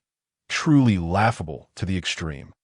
The 36th grade primal chaos Qinglian belongs to us. The primal Hulus and the 7 primal Hulus belong to us, and even this Sanguang divine water is ours. Not a single drop shall you obtain. As he spoke, Qianyuan exuded a formidable aura that instilled a sense of oppression among the onlookers. Not a chance. With a furious shout from Dong Huang Tai, he swiftly summoned the Chaos Bell. In an instant, the Chaos Bell radiated a dazzling brilliance, resembling a resplendent star shimmering in his grasp. The Chaos Bell was a supreme innate treasure, endowed with boundless power and might, capable of suppressing heaven and earth, and even bending the fabric of time and space to its will. At that moment, he realized certain truths that a century prior, Qianyuan had escaped from united onslaught, undoubtedly employing the forces of time and space. A twinge of regret welled up within him. Had he summoned the Chaos Bell from the outset to suppress time and space, Qianyuan would have had no chance of escape. Resolute, he decided that this time, he would exert every ounce of his strength. Without hesitation, he poured all his power into the Chaos Bell, unleashing an unprecedented might. As the energy surged, the Chaos Bell began to tremble violently, emanating a heart-stirring aura. The chime resounded like thunderclaps from the heavens, deafening in its intensity. Under the influence of the bell's reverberation, the surrounding space seemed to freeze, and time itself appeared to come to a standstill. The world fell into an eerie silence, with only the sound of the Chaos Bell echoing through the air. Simultaneously, the bell's brilliance intensified, illuminating the encroaching darkness. Under the weight of the Chaos Bell, the space in that vicinity was completely sealed off, forming an insurmountable cage. Anyone attempting to breach this spatial barrier would have to contend with the terrifying pressure of the Chaos Bell. It was indeed a supreme, innate treasure. Even the sages would think twice before challenging its might. Nearby, Dijun shook his head with a bitter smile. He understood that this time, a complete rift with Qianyuan was inevitable. Death would be the only resolution. Yet, with Dong Huangtai taking the initiative, as the elder brother and the demon clan sovereign, he found himself with little choice that he recognized that this conflict could not be avoided. The discord between him and Qianyuan had escalated to an irreconcilable level. However, Dong Huangtai's decisive actions had placed him in a passive position. Yet, as the elder brother and leader of the demon clan, he had to respond. Thus, without hesitation, he summoned the Houtu and Luo Shu, a supreme, innate spiritual treasure, to join the fray. With the emergence of the Houtu and Luo Shu, a powerful aura spread forth, causing the very world to tremble. It instantly transformed into the Big Dipper array, with the 7 stars at its core, embodying infinite profundity and strength. Each star shone with radiant brilliance, resonating with each other to form an indomitable defensive system. A supreme, innate spiritual treasure. The Houtu and Luo Shu possessed extraordinary power and capability. It could not only manifest various wondrous formations, but also unleash formidable offensive might. This moment, Dijun's choice of the Big Dipper array was undoubtedly a strategic move to utilize its powerful defenses to withstand Qianyuan's assault, ensuring the safety of himself and Dong Huangtai. Without hesitation, the two demon sovereigns, Dong Huangtai and Dijun, initiated their attack. Meanwhile, as a subordinate of the demon sovereign, Qianyuan, despite the estrangement from Dong Huangtai and Dijun, found himself with no choice but to act under the watchful eyes of the crowd. The 3 pure ones, Laozi, Jing, and Junti, exchanged knowing glances, understanding that this might be their sole opportunity. Should they allow Qianyuan to pick them off one by one, they would face immense peril. Thus, they launched a collective assault on Qianyuan without hesitation. Numerous Quasi-Saint powerhouses unleashed their strongest divine abilities and treasures. In an instant, the sky was ablaze with light as powerful energies intertwined, forming a cataclysmic force. They hoped that through this united offensive, they could decisively defeat Qianyuan, preventing any chance of him once again feigning death to escape, as he had a century ago. Fortunately, Dong Huangtai had preemptively employed the Chaos Bell to seal the space, rendering Qianyuan's spatial abilities ineffective. However, facing the terrifying onslaught from numerous powerful beings, Qianyuan remained undaunted. With a cold laugh, a phantom of a colossal axe appeared in his hand, and a terrifying axe light shot forth, instantly neutralizing the collective attack. Then with a flash, he appeared before the 3 pure ones and delivered a punch that sent them staggering back several steps. With an icy gaze, Qianyuan regarded the assembly before him, a slight smile curling at the corners of his mouth. Did you truly believe you could contend with me for the treasures? He swung the axe phantom violently, unleashing a torrent of axe light that surged toward them like a deluge. Quick, block him! We must all defend together, or we shall perish. The 3 pure ones, Jin, Junti, Dijun, and Dong Huangtai, felt their hearts race. Having not anticipated that Qianyuan harbored such terrifying abilities, they felt an uncanny resemblance between Qianyuan and the legendary Pangu, the creator deity. The desire to attack evaporated, and they each summoned their most potent defensive treasures, pooling their strength to mount a desperate defense against Xuan Yuan's onslaught. Even so, they barely managed to withstand the blow. Were it not for the presence of unparalleled innate treasures, such as the Linglong Pagoda, the Chaos Bell, the Houtu and Luo Shu, the 6-root purity bamboo, and the 7 treasures mysterious tree, along with the 12-grade karma red lotus, they might have suffered injuries or even fatalities from that single strike. Just as they exhaled in relief, suddenly, they heard the ominous sound of the second axe of the 13 axes of creation. The colossal axe descended once more, imbued with an even more terrifying might. The crowd's expressions turned ashen as they hastily unleashed their ultimate techniques. Lousy among the 3 pure ones executed the 1 chi, transforming 3 pure ones, manifesting 3 bodies simultaneously, unleashing a sweeping wave of pure energy. Qianyuan sure summoned the heavenly refinement coffin, releasing a sinister aura that howled forth. The Shangqing Tongtian unleashed the most potent swordsmanship, sending forth a brilliant sword light toward Qianyuan. Jane and Zhuni simultaneously unleashed their supreme techniques, Jane's Amitba's boundless light and Zhuni's 7 treasures mysterious tree. Dong Huang Tai urged the Chaos Bell to its utmost limits, its resonant chimes echoing through the unending mountains. Dijun, in a frenzy, activated the Houtu and Luo Shu above him, forming the 4 symbols' great array, sending forth the phantoms of 4 divine beasts to engulf Qianyuan. In that moment, no one contemplated holding back. All were committed to attacking with their strongest offensive maneuvers against Qianyuan. They understood that should Qianyuan strike land, there would be no possibility of defense. Countless attacks erupted in the void, resounding with thunderous roars, and fissures marred the fabric of space. Just in time, they managed to withstand it. The 3 pure ones, Jin, Zhuti, and others collapsed weakly to the ground. Beads of sweat streaming down their faces, they gasped for breath, utterly disheveled. Niuhua, Fuxi, Jinyuanzi, Hongjun Laozu, and a few other neutral parties stood 1,000 miles away from the battle, equally astonished with mouths agape. They acknowledged Qianyuan's strength. A century ago, he had survived against a multitude of attackers. Yet they could hardly fathom that in merely a century, Qianyuan had grown to such a terrifying extent. By his own strength, he stood against so many Quasi-Saints that it was no exaggeration to assert that Qianyuan now ranked as the foremost being below the sages in the entire primordial world. Only Daozu Hongjun could rival him. Qianyuan hovered in the void, gazing down at the 3 pure ones, Jin, Zhuti, and others who lay prostrate like defeated hounds, contemplating for a moment before choosing to strike again. The 3rd axe of the 13 axes of creation, Qianyuan's aura surged once more, the phantom of the colossal axe becoming more solid, wielding unfathomable might as it descended upon the assembly below.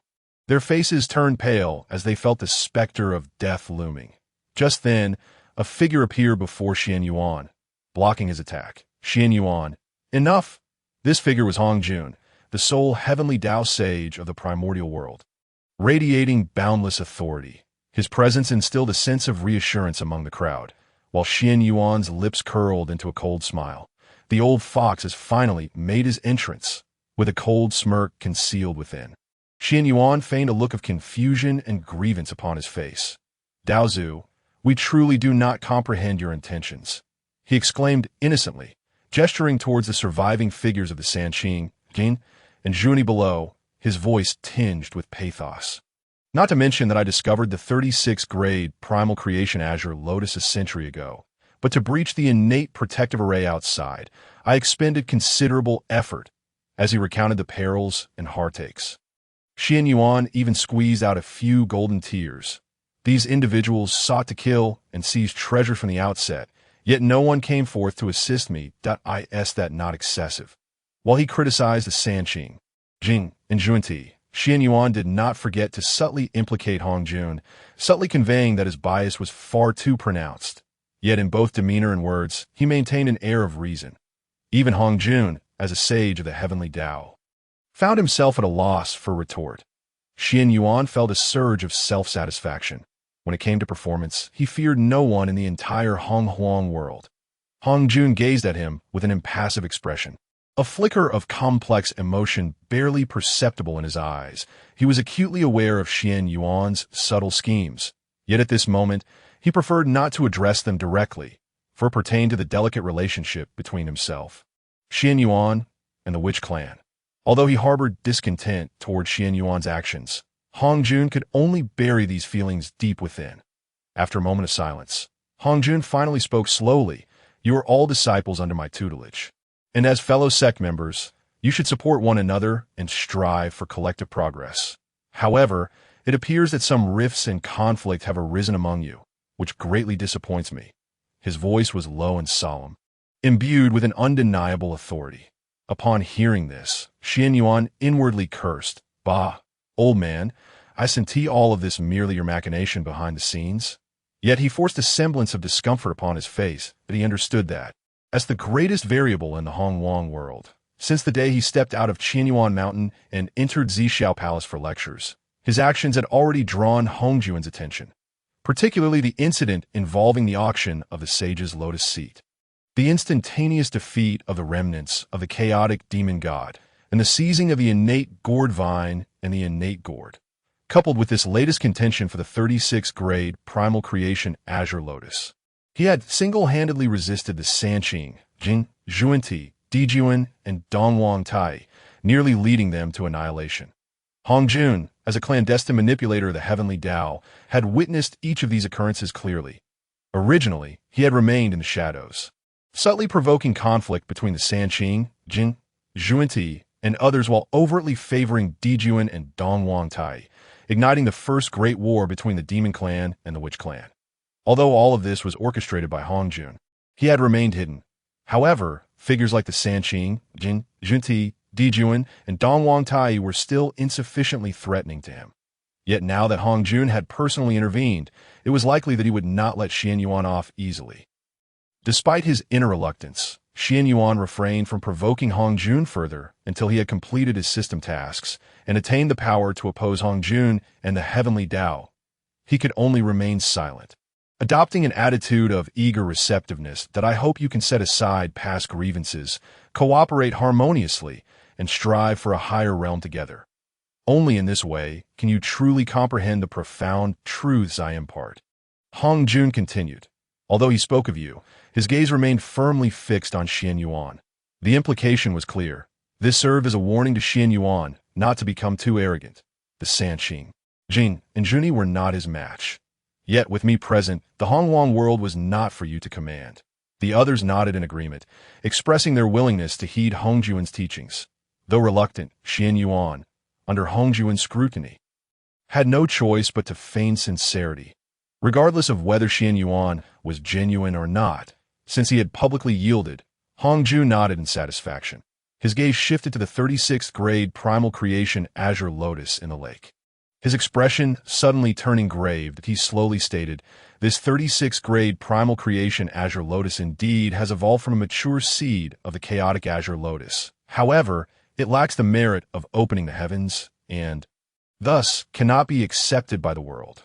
Upon hearing this, the crowd displayed expressions of confusion. They understood the immense value of the chaotic azure lotus.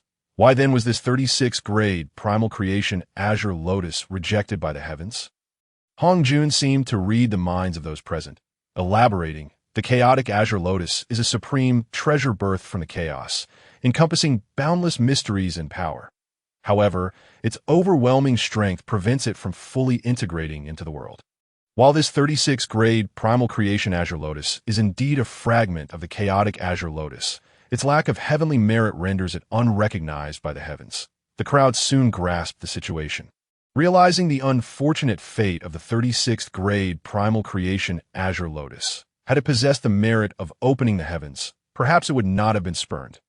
Yet now, it seemed destined for a fate unlike that of other treasures. Hongjun, seated upon his cloud bed, radiated a spectrum of colors, resembling a resplendent sun. He slowly closed his eyes, entering a meditative state. After a moment, a smile broke upon his lips as he softly remarked, "Red flowers, white lotus, green lotus leaves. The Sanqing were originally of one family. This 36th grade primal creation Azure Lotus is destined to be connected with the Sanqing and will divide into 3 supreme, innate spiritual treasures, each belonging to one of the Sanqing. At this proclamation, the crowd erupted in uproar. Everyone knew that the 36th grade primal creation Azure Lotus, transformed from the seed of the chaotic Azure Lotus, contained boundless creative power and was an exceedingly precious treasure. Yet now, Hongjun had declared that this treasure was fated for the Sanqing, destined to split into 3 supreme, innate spiritual treasures, each belonging to one of the 3. What did this imply? It meant that each of the Sanqing would receive an invaluable supreme, innate spiritual treasure.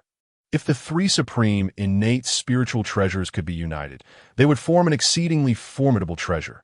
This left everyone envious, particularly Jian and Juni, who exchanged glances filled with jealousy. They inwardly lamented Hongjun's apparent unfairness. Why should the treasure be divided among the Sanqing? Did their origin from the Western world render them unworthy of such treasures? In contrast, the Sanqing, upon hearing Hongjun's words, wore expressions of delight, especially Qianyuan, whose lips curled upward in smug satisfaction, gazing at Qianyuan with disdain. What does it matter if one possesses strength? Before a sage, one remains but an ant, with a mere word from a sage. How could one not obediently relinquish their treasures? However, at this moment, Qianyuan suddenly interjected, "Daozu, I refuse to accept this. The 36th grade primal creation Azure Lotus was discovered by me first. Why should it be divided among others? Is it merely because they are the Sanqing?" Qianyuan's words plunged the assembly into silence once more, all eyes turning toward him. Although everyone acknowledged the validity of his argument, no one dared to voice their support at this juncture. After all, this was the decree of the Daozu, the only sage of the heavenly Dao in the Honghuang world. Who would dare defy his will? Hongjun, the old silver coin, remained unperturbed, maintaining an expression of calmness even when publicly challenged by Qianyuan. His demeanor as serene as a still lake, devoid of any ripples. The primal creation Azure Lotus is a treasure of the heavens and earth, meant for those with affinity. Though you are powerful, you are not its destined recipient, Hongjun replied slowly, his voice tranquil yet imbued with an undeniable authority. Qianyuan's heart burned with fury. Hongjun's blatant favoritism was too evident, a public slap to his face. He stared intently at Hongjun, unflinching. "Humph, the so-called destined recipient is merely your unilateral declaration. Today, I shall prove that I am the true master of the 36th grade primal creation Azure Lotus." Qianyuan's aura surged dramatically. Akin to an enraged lion confronting Hongjun, the sole sage of the Honghuang world, at this moment, Qianyuan resolved to no longer endure, even willing to adopt a stance of severance with Hongjun. "Sanqing, you better think carefully and willingly relinquish the 36th grade primal creation Azure Lotus. Otherwise, do not blame me for my ruthlessness." Qianyuan's attitude was resolute. He aimed to convey his determination to Hongjun and the others. The 36th grade primal creation Azure Lotus was his to claim. Not even Hongjun, the sage of the heavenly Dao, could easily compel him to yield. Faced with Qianyuan's unyielding stance, the crowd felt an undercurrent of apprehension, particularly the Sanqing, whose faces darkened ominously. Qianyuan was openly threatening them in the presence of a sage. The 3 of them exchanged glances, each perceiving the fury and helplessness reflected in the other's eyes. Taking a deep breath, Laozi endeavored to quell the anger within. "Qianyuan, do not be so arrogant. This 36th grade primal chaos Azure Lotus is our opportunity. By what right do you contend with us for it?" The Primordial Lord also spoke coldly. "Qianyuan, although your power is formidable, you cannot disregard the existence of our 3 pure ones. We are determined to obtain this 36th grade primal chaos Azure Lotus." The Master of Heaven then fixed an intense glare upon Qianyuan. "Qianyuan, to challenge the authority of the 3 pure ones is to court your own demise." In response to the words of the 3 pure ones, Qianyuan let out a boisterous laugh. "Ha ha, 3 pure ones, do you truly believe I would fear you? Today, with the Dao Ancestor present, I shall not hold this against you. After all, time is on our side." He wore a smile, Yet his words dripped with a chilling malice, reminiscent of a villain's declaration. The three pure ones exchanged glances once more, their eyes filled with profound trepidation. They had hoped that with the Tao ancestor personally intervening, Qianyuan would temper his madness. But to their astonishment, he proved exceedingly audacious, daring to threaten them so openly in the presence of Hongjun, the sole saint of the heavenly Tao in the primordial world. His arrogance was unparalleled. Yet, in the face of such a situation, what could they do? After all, as Qianyuan had stated, time was indeed on their side. At this moment, they were engulfed in a sense of helplessness and frustration. They understood all too well that Hongjun was not their bodyguard and could not be expected to protect them at all times. Despite their anger towards Qianyuan's actions, they were outmatched in strength. Given the current circumstances, they could only choose to endure and bide their time. Perhaps one day, an opportunity would arise for them to make Qianyuan pay a price. But that was merely a possibility. The future remained uncertain. Even if such an opportunity were to present itself, would they be able to successfully make Qianyuan suffer the consequences? These were all unknowns. For now, they could only silently endure everything. For they clearly recognized the chasm that lay between themselves and Qianyuan. Attempting to seize the 36th grade Primal Chaos Azure Lotus from him will be tantamount to seeking one's own demise. Witnessing the three pure ones choosing to swallow their pride in the face of Qianyuan's threats, Hongjun felt a ripple of discontent rise within him. He furrowed his brow, his gaze revealing a hint of dissatisfaction and concern. As the embodiment of the heavenly Tao, he understood the implications of yielding to a stronger adversary for cultivators. The path of cultivation was fraught with hardship and challenges. If one continually retreated and compromised, they would ultimately struggle to surpass themselves and attain the supreme Tao. The three pure ones were indeed the ordained saints of the heavenly Tao. Nonetheless, Hongjun comprehended their predicament. They were not yet able to contend with Qianyuan, and any forced confrontation would only invite disaster upon themselves. Hongjun was acutely aware that the division of the 36th grade Primal Chaos Azure Lotus was a predetermined fate, since the three pure ones had chosen to back down. They could only seek a breakthrough through Qianyuan. Qianyuan, I shall not let you relinquish the 36th grade Primal Chaos Azure Lotus without compensation.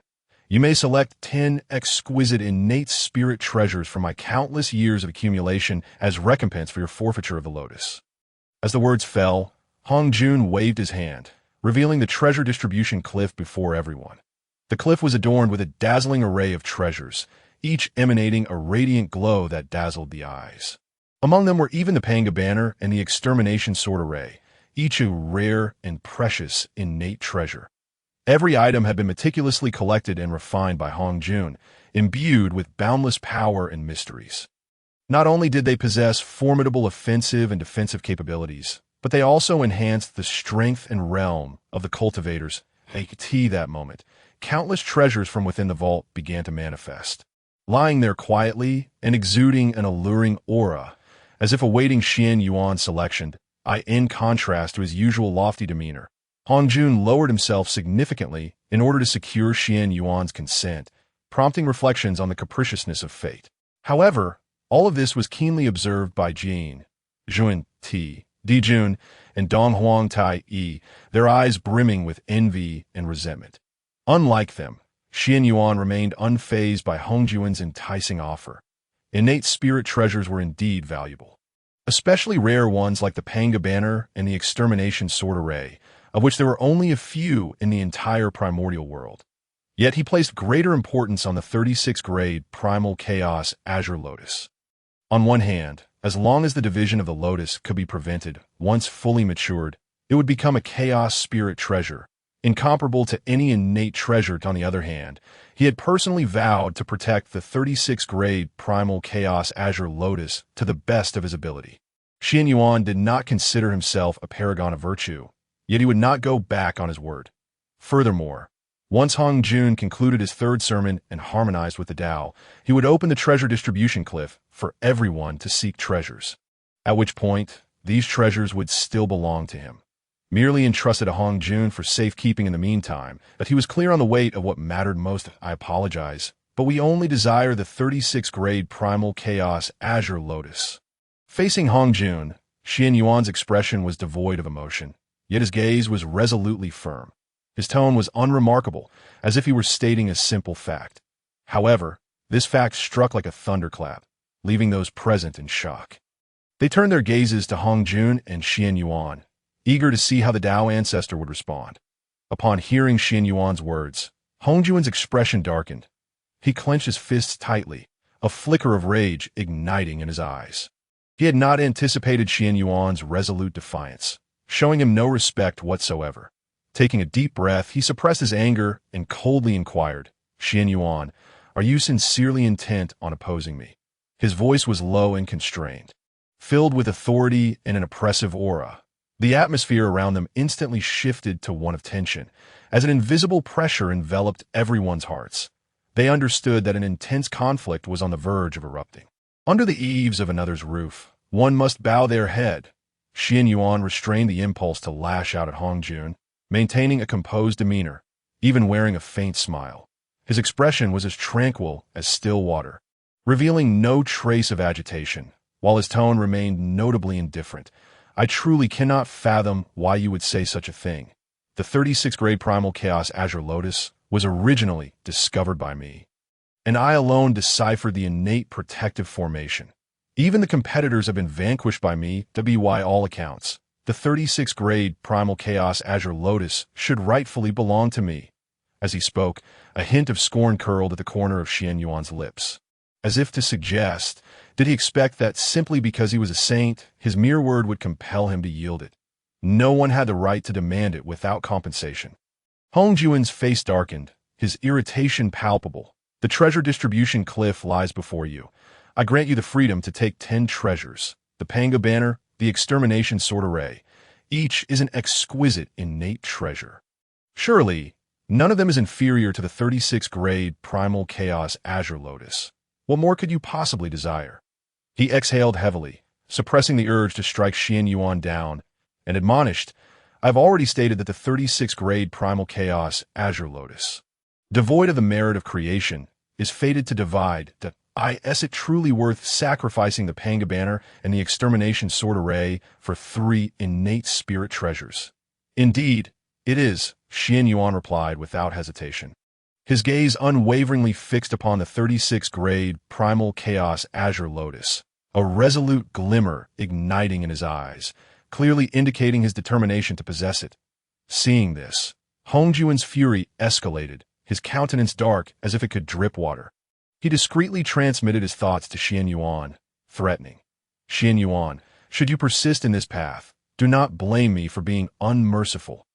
Hongjun harbored a raging fire within. Were it not for the heavenly Tao's decree that all in the primordial world was predestined and unchangeable, he would have dealt with Qianyuan's repeated defiance more harshly, even at the risk of being rebuffed by the Tao itself. The 36th grade Primal Chaos Azure Lotus must divide, and it was mandated that it belong to the 3 pure ones.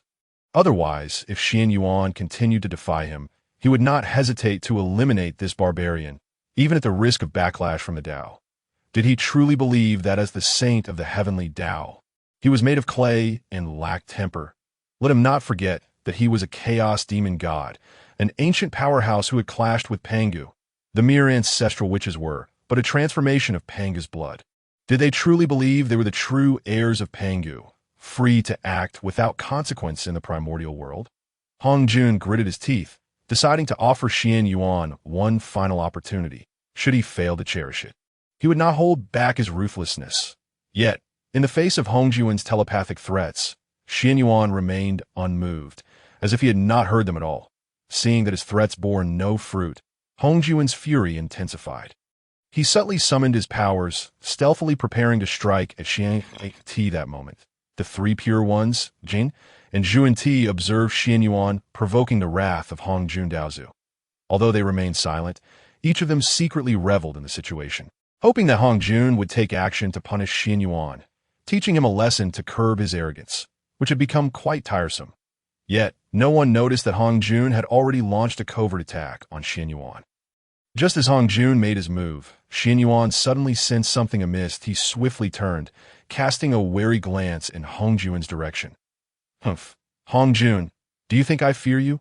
Qianyuan scoffed, his aura surging dramatically as a radiant golden merit disk appeared above his head, shining like the blazing sun. The merit disk. How could it be the merit disk? This is impossible. Yuan Shi muttered to himself, astonished that a mere brute from the witch tribe could possess such immense heavenly Tao merit. Truly, it was an affront to fairness. Indeed, it is utterly unjust.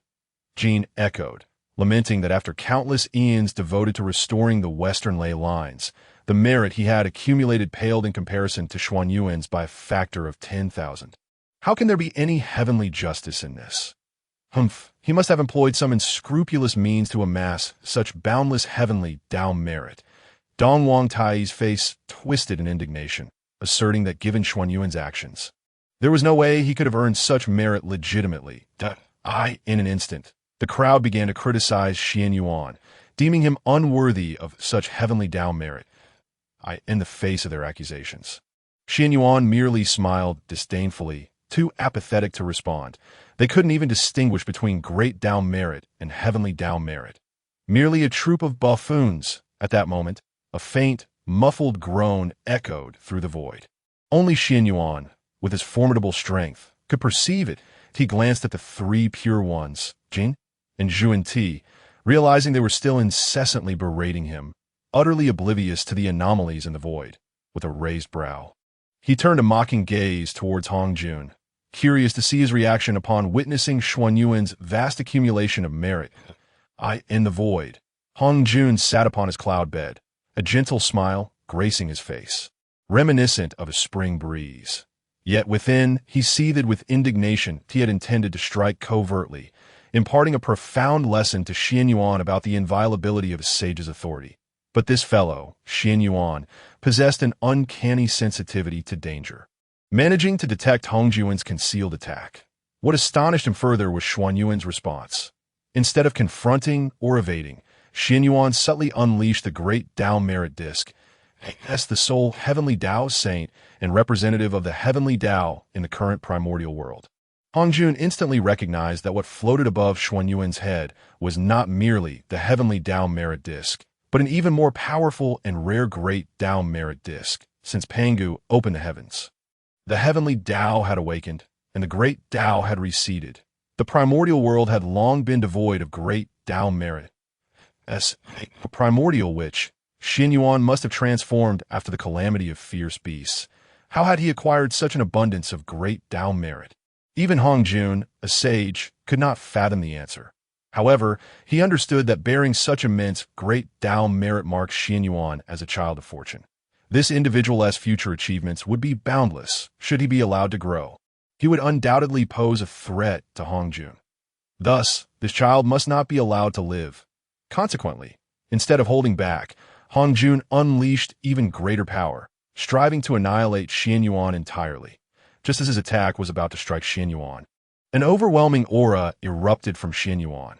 This aura bore the weight of chaos before the world was formed, distorting the surrounding space. Hongjun felt as though he were engulfed in an endless darkness, with only that terrifying aura expanding before him. His eyes widened in disbelief as he gazed at Qianyuan. A faint golden light enveloped Xuan Yuan's body, encasing him within an impenetrable shield. Even Hongjun's most powerful strike could not budge it.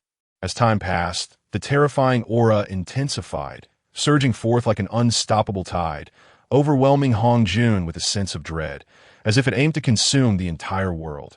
Every breath of air seemed claimed by this presence. Even as a heavenly Tao saint, he struggled to breathe. That Hongjun's eyes widened. Disbelief etched across his features as fear surged within him. Yes, fear. It had been so long since he had experienced such a sensation. Throughout the primordial world, countless beings recognized Hongjun as the heavenly Tao saint, yet few knew that his true form was one of the 3,000 chaos demons, since his battle with Pangu in the chaotic realm. This was the first time in eons that Hongjun felt fear. Contemplating Pangu, Hongjun's heart stirred. Yet before he could ponder further, the golden light flickered violently, shooting toward him. Concurrently, a thunderous roar reverberated within his consciousness, shaking the very fabric of his mind. That Hongjun's expression shifted dramatically as he instinctively summoned all his spiritual energy. Just as he was about to unleash his ultimate technique, he abruptly realized that everything before him shattered like glass. He still sat upon his cloud bed, while below, Qianyuan gazed up at him, wearing a knowing smirk, his eyes glimmering with mockery. Hongjun heard Xuan Yuan's triumphant voice. Daozu, all we desire is the 36th grade creation green lotus. As a heavenly Dao saint, do you truly wish to quibble with a mere junior? As Xuan Yuan's voice echoed, Hongjun noticed him sway the enormous golden great Dao merit disc above his head. At that moment, Hongjun was filled with shock and fear, temporarily disregarding Qianyuan to scrutinize the three pure ones, Jin, Zhuan Ti, and the others, seeking any clue from them. Yet, these individuals seemed entirely unaware of what had just transpired, continuing their incessant accusations against Qianyuan, insisting he was unworthy of such vast heavenly Dao merit. Was it an illusion?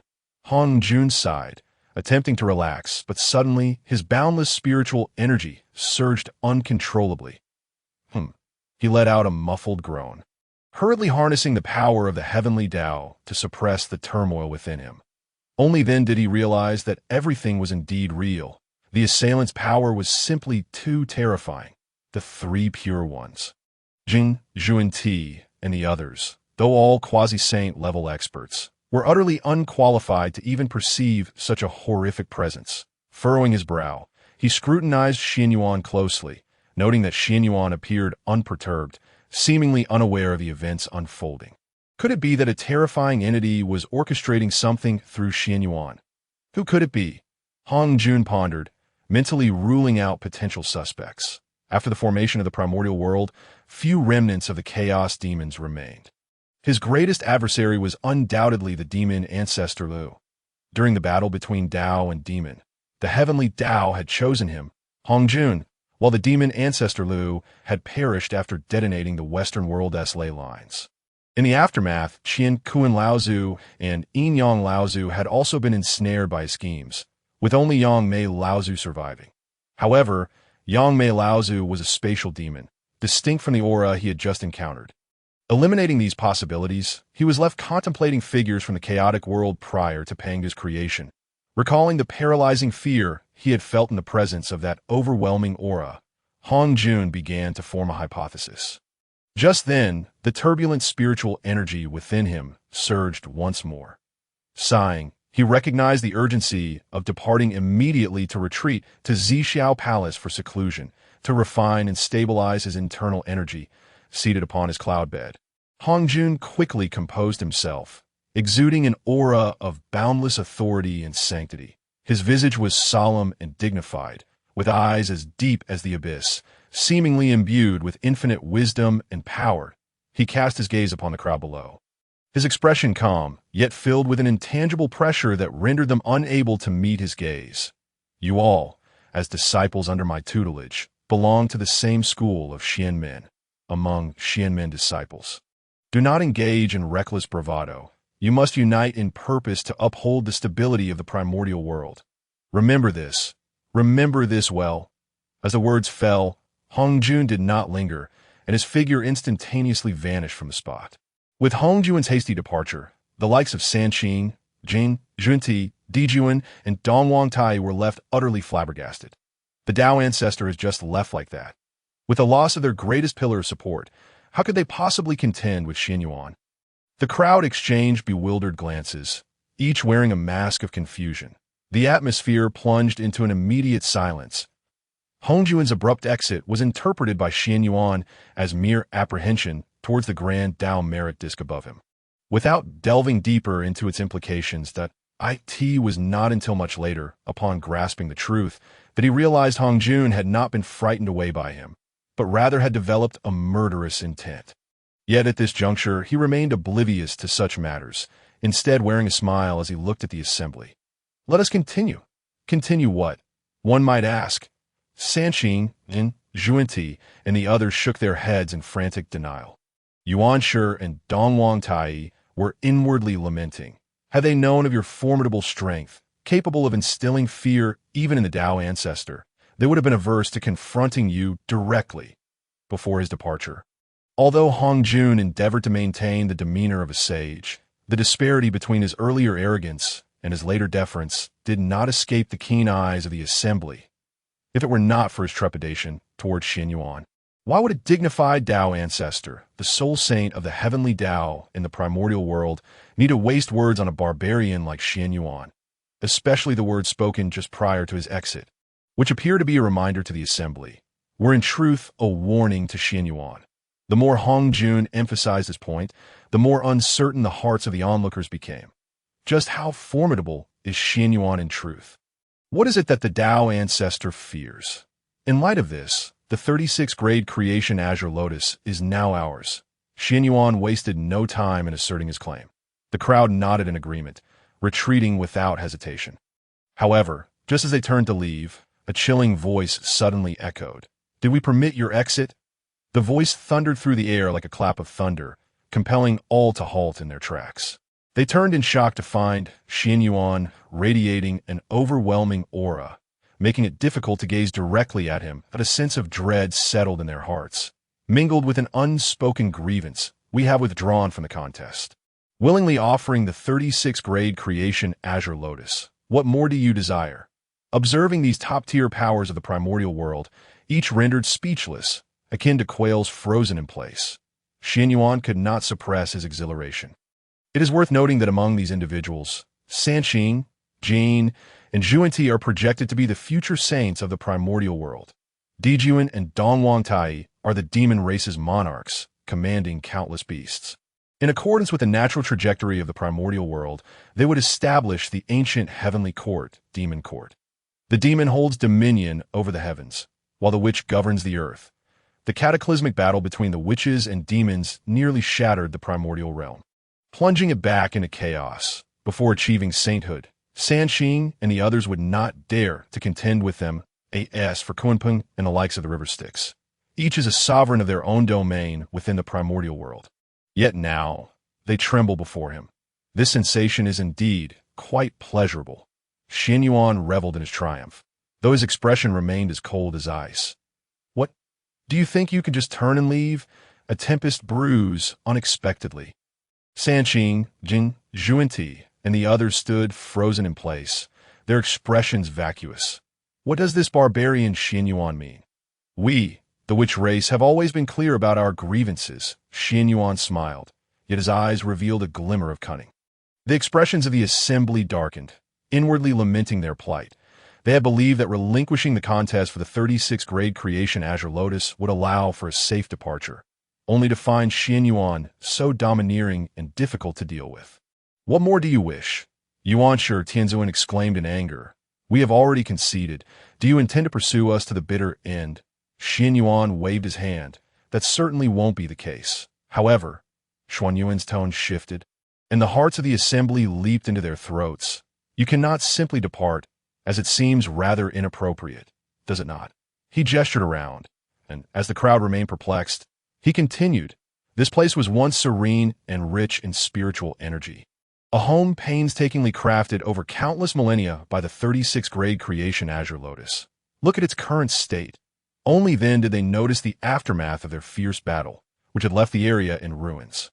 Aside from the three-light Divine Water Lake and the 36th grade creation Azure Lotus, the surroundings were pockmarked, resembling a post-apocalyptic wasteland. It truly evoked a sense of melancholy.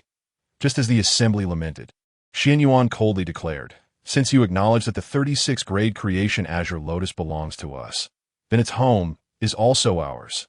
You have ravaged our abode to such an extent. Should you not offer some form of compensation?" Shameless thieves. Upon hearing this, Sanqing, Jin, Zhuanti, and the others wore expressions of fury. "Listen to yourself. Do you even speak the language of humanity? The most valuable aspects of this place are the three-light divine water and the 36th grade creation Azure Lotus. Everyone came here for these two treasures. Even amidst the fiercest of battles, no losses were incurred. Despite the surrounding environment being in utter disarray, it is merely composed of rocks and weeds, devoid of any real value. Furthermore, the primary cause of this destruction lies with you, Qianyuan. Yet faced with the formidable Qianyuan, they found themselves helpless. That moment. Qianyuan, do not push your luck. Dongwang Tai stepped forward, rebuking him. "Second brother, do not speak. Qianyuan swiftly intervened, shaking his head with a wry smile. His younger brother was far too impulsive. Did he not see that Sanqing, Jin, and the others were all silent? Did they not feel anger? But what does anger matter when Qianyuan is so powerful? So powerful that even if they banded together, they would still be no match. Moreover, even the Dao ancestor Hongjun, a saint of the heavenly Dao, had retreated. To seek prominence at this moment would only invite Xuan Yuan's wrath. Brother, allow me to finish. Dong Wang Tai disregarded the warning, instead fixing a fierce gaze upon Qianyuan, coldly stating, "What are you scheming? Do not think I am unaware. Are you not merely attempting to take advantage of the chaos? Let me tell you, I will not allow you to succeed. Ask everyone. Is there anyone willing?" After laying it all out, Dong Wang Tai finally fell silent. Qianyuan understood his thoughts, but he too was keenly aware of the situation. Among all present, he harbored the deepest grievances against Qianyuan. Should they compromise this time, the demon race would face endless turmoil henceforth. That it would be better to take advantage of the presence of Sanqing, Jin, Zhuanti, and other Quasi-Saint powerhouses to drag everyone into the fray. Ideally, they could forge an alliance to face this threat together. In this way, even if they were no match for Qianyuan, they could at least maneuver. Hearing Dong Wang Tai's words, Qianyuan remained unfazed, retorting with a cold smile, "We are merely asking for compensation. How can that be construed as taking advantage? Dong Huang Tai, since you are unwilling, we shall not force you." The assembly exchanged glances, bewildered. When did this barbarian Qianyuan become so accommodating? Even Dong Wang Tai found this unexpected. Has this barbarian truly relented? Clearly, they were overthinking it. Qianyuan cheerfully remarked, "Right from the first time I set foot in Zixiao Palace, I mentioned that your Dao is not solitary. Hongjun and Zixiao are absent today, but you should remember." The crowd instinctively nodded, but soon realized what Qianyuan was hinting at and began shaking their heads in panic. "Since you have ravaged our home and insist on refusing compensation, I shall have to respond in kind." With that, he turned his gaze to Dong Wang Tai, saying, "Another day, I shall gather my brothers for a visit to the Sun Star. And if we feel inclined, we shall engage in a skirmish, then leave without a care. What do you say, Demon Sovereign?" You Dong Wang Tai realized he had been outmaneuvered by Qianyuan. He pointed at Qianyuan, struggling to articulate a response. The circumstances were indeed more powerful than mere words. Ultimately, it was Ta Ching Laozu who broke the silence. "Very well, Qianyuan, how much compensation do you seek?" Qianyuan grinned, extending a single finger. "One innate spiritual treasure." "Agreed." Ta Ching Laozu nodded without hesitation. To be honest, asking for one innate spiritual treasure is not excessive at all. With so many powerful beings present, the cost would be negligible. I am referring to each person receiving one innate spiritual treasure. What? The crowd gasped in unison. The value of an innate spiritual treasure for each individual present was beyond measure. Qianyuan, why not go and rob it? The primordial supreme being spoke with palpable fury. Qianyuan, with a bemused expression, spread his hands and remarked, "Isn't this simply an act of plunder? Even in the absence of innate spiritual treasures, suitable substitutes of equivalent value will suffice. Let me caution you all. Do not attempt any clever tricks. Naturally, if you choose not to comply, that is acceptable as well. Rest assured, on a day when I feel inclined, I shall visit with my brethren." Qianyuan spoke nonchalantly, his words laced with an unmistakable threat. The assembly, left with no choice, weighed the pros and cons, and ultimately acquiesced to Qianyuan's demands. The venerable Tai Ching Laozi surrendered a gourd containing 8 transformative elixirs, 20 in total, to replace a single innate spiritual treasure. The Yuqing Primordial One tossed forth an innate spiritual treasure, only to be halted by Qianyuan's intervention. "That coffin looks quite appealing." The Yuqing Primordial One, both exasperated and amused, retorted, "Impossible, absolutely out of the question." Qianyuan taunted, "Do you wish to engage with me once more?" Ultimately, the Yuqing Primordial One bowed his head in concession, gritting his teeth as he handed over the heavenly refining coffin.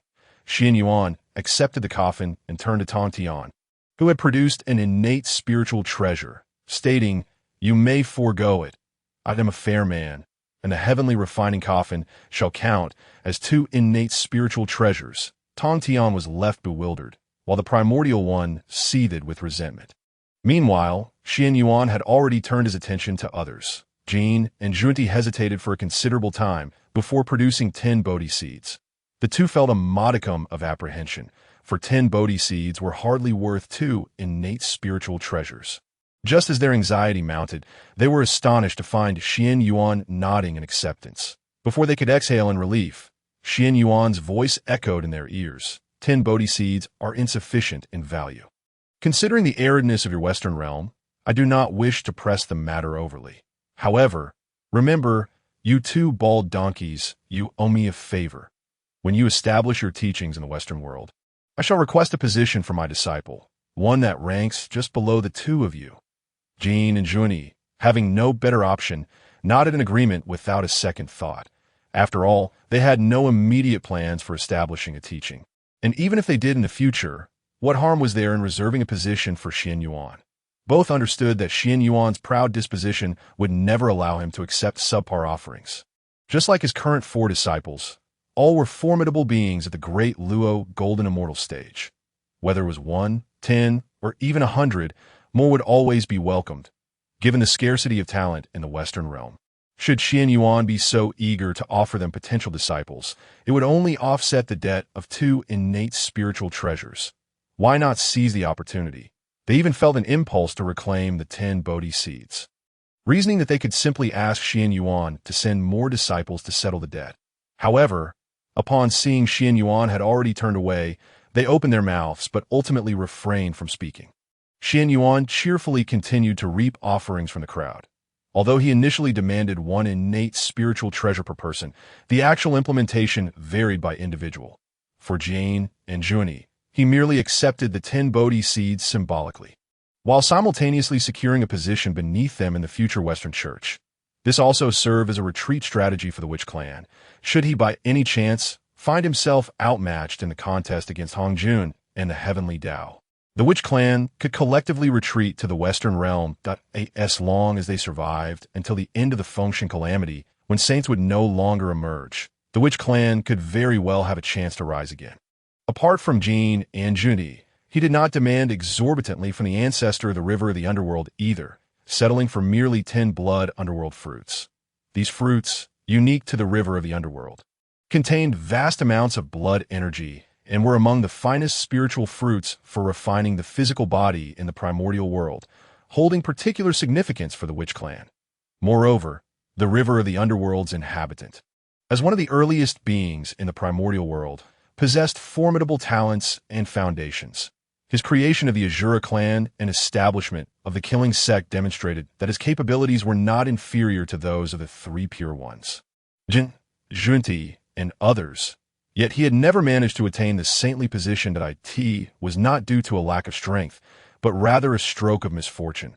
With the awakening of the heavenly Tao, which suppressed the earth and human paths, the entire primordial world was destined to have at most 9 saints. The lineage of Hongjun occupied 7 saintly positions, while the ancestor of Hongjun received a strand of primordial purple energy. Though he did not attain sainthood, it ultimately did not fall into the hands of the ancestor of the river of the Underworld. Furthermore, with the Great Tao's 50 and the Heavenly Transformation's 49, one could not escape their fate. Even if the river of the Underworld exerted every effort, he was fated to miss the saintly position. Qianyuan, in his desire to alter the dominance of the heavenly Tao and the Hongjun lineage, recognized the necessity of assisting the awakening of the earth and human paths. Once the earth and human paths awakened, they would require their own saints to stand against the heavenly Tao and Hongjun. The river of the Underworld was envisioned by Qianyuan as one of the saints of the earth path.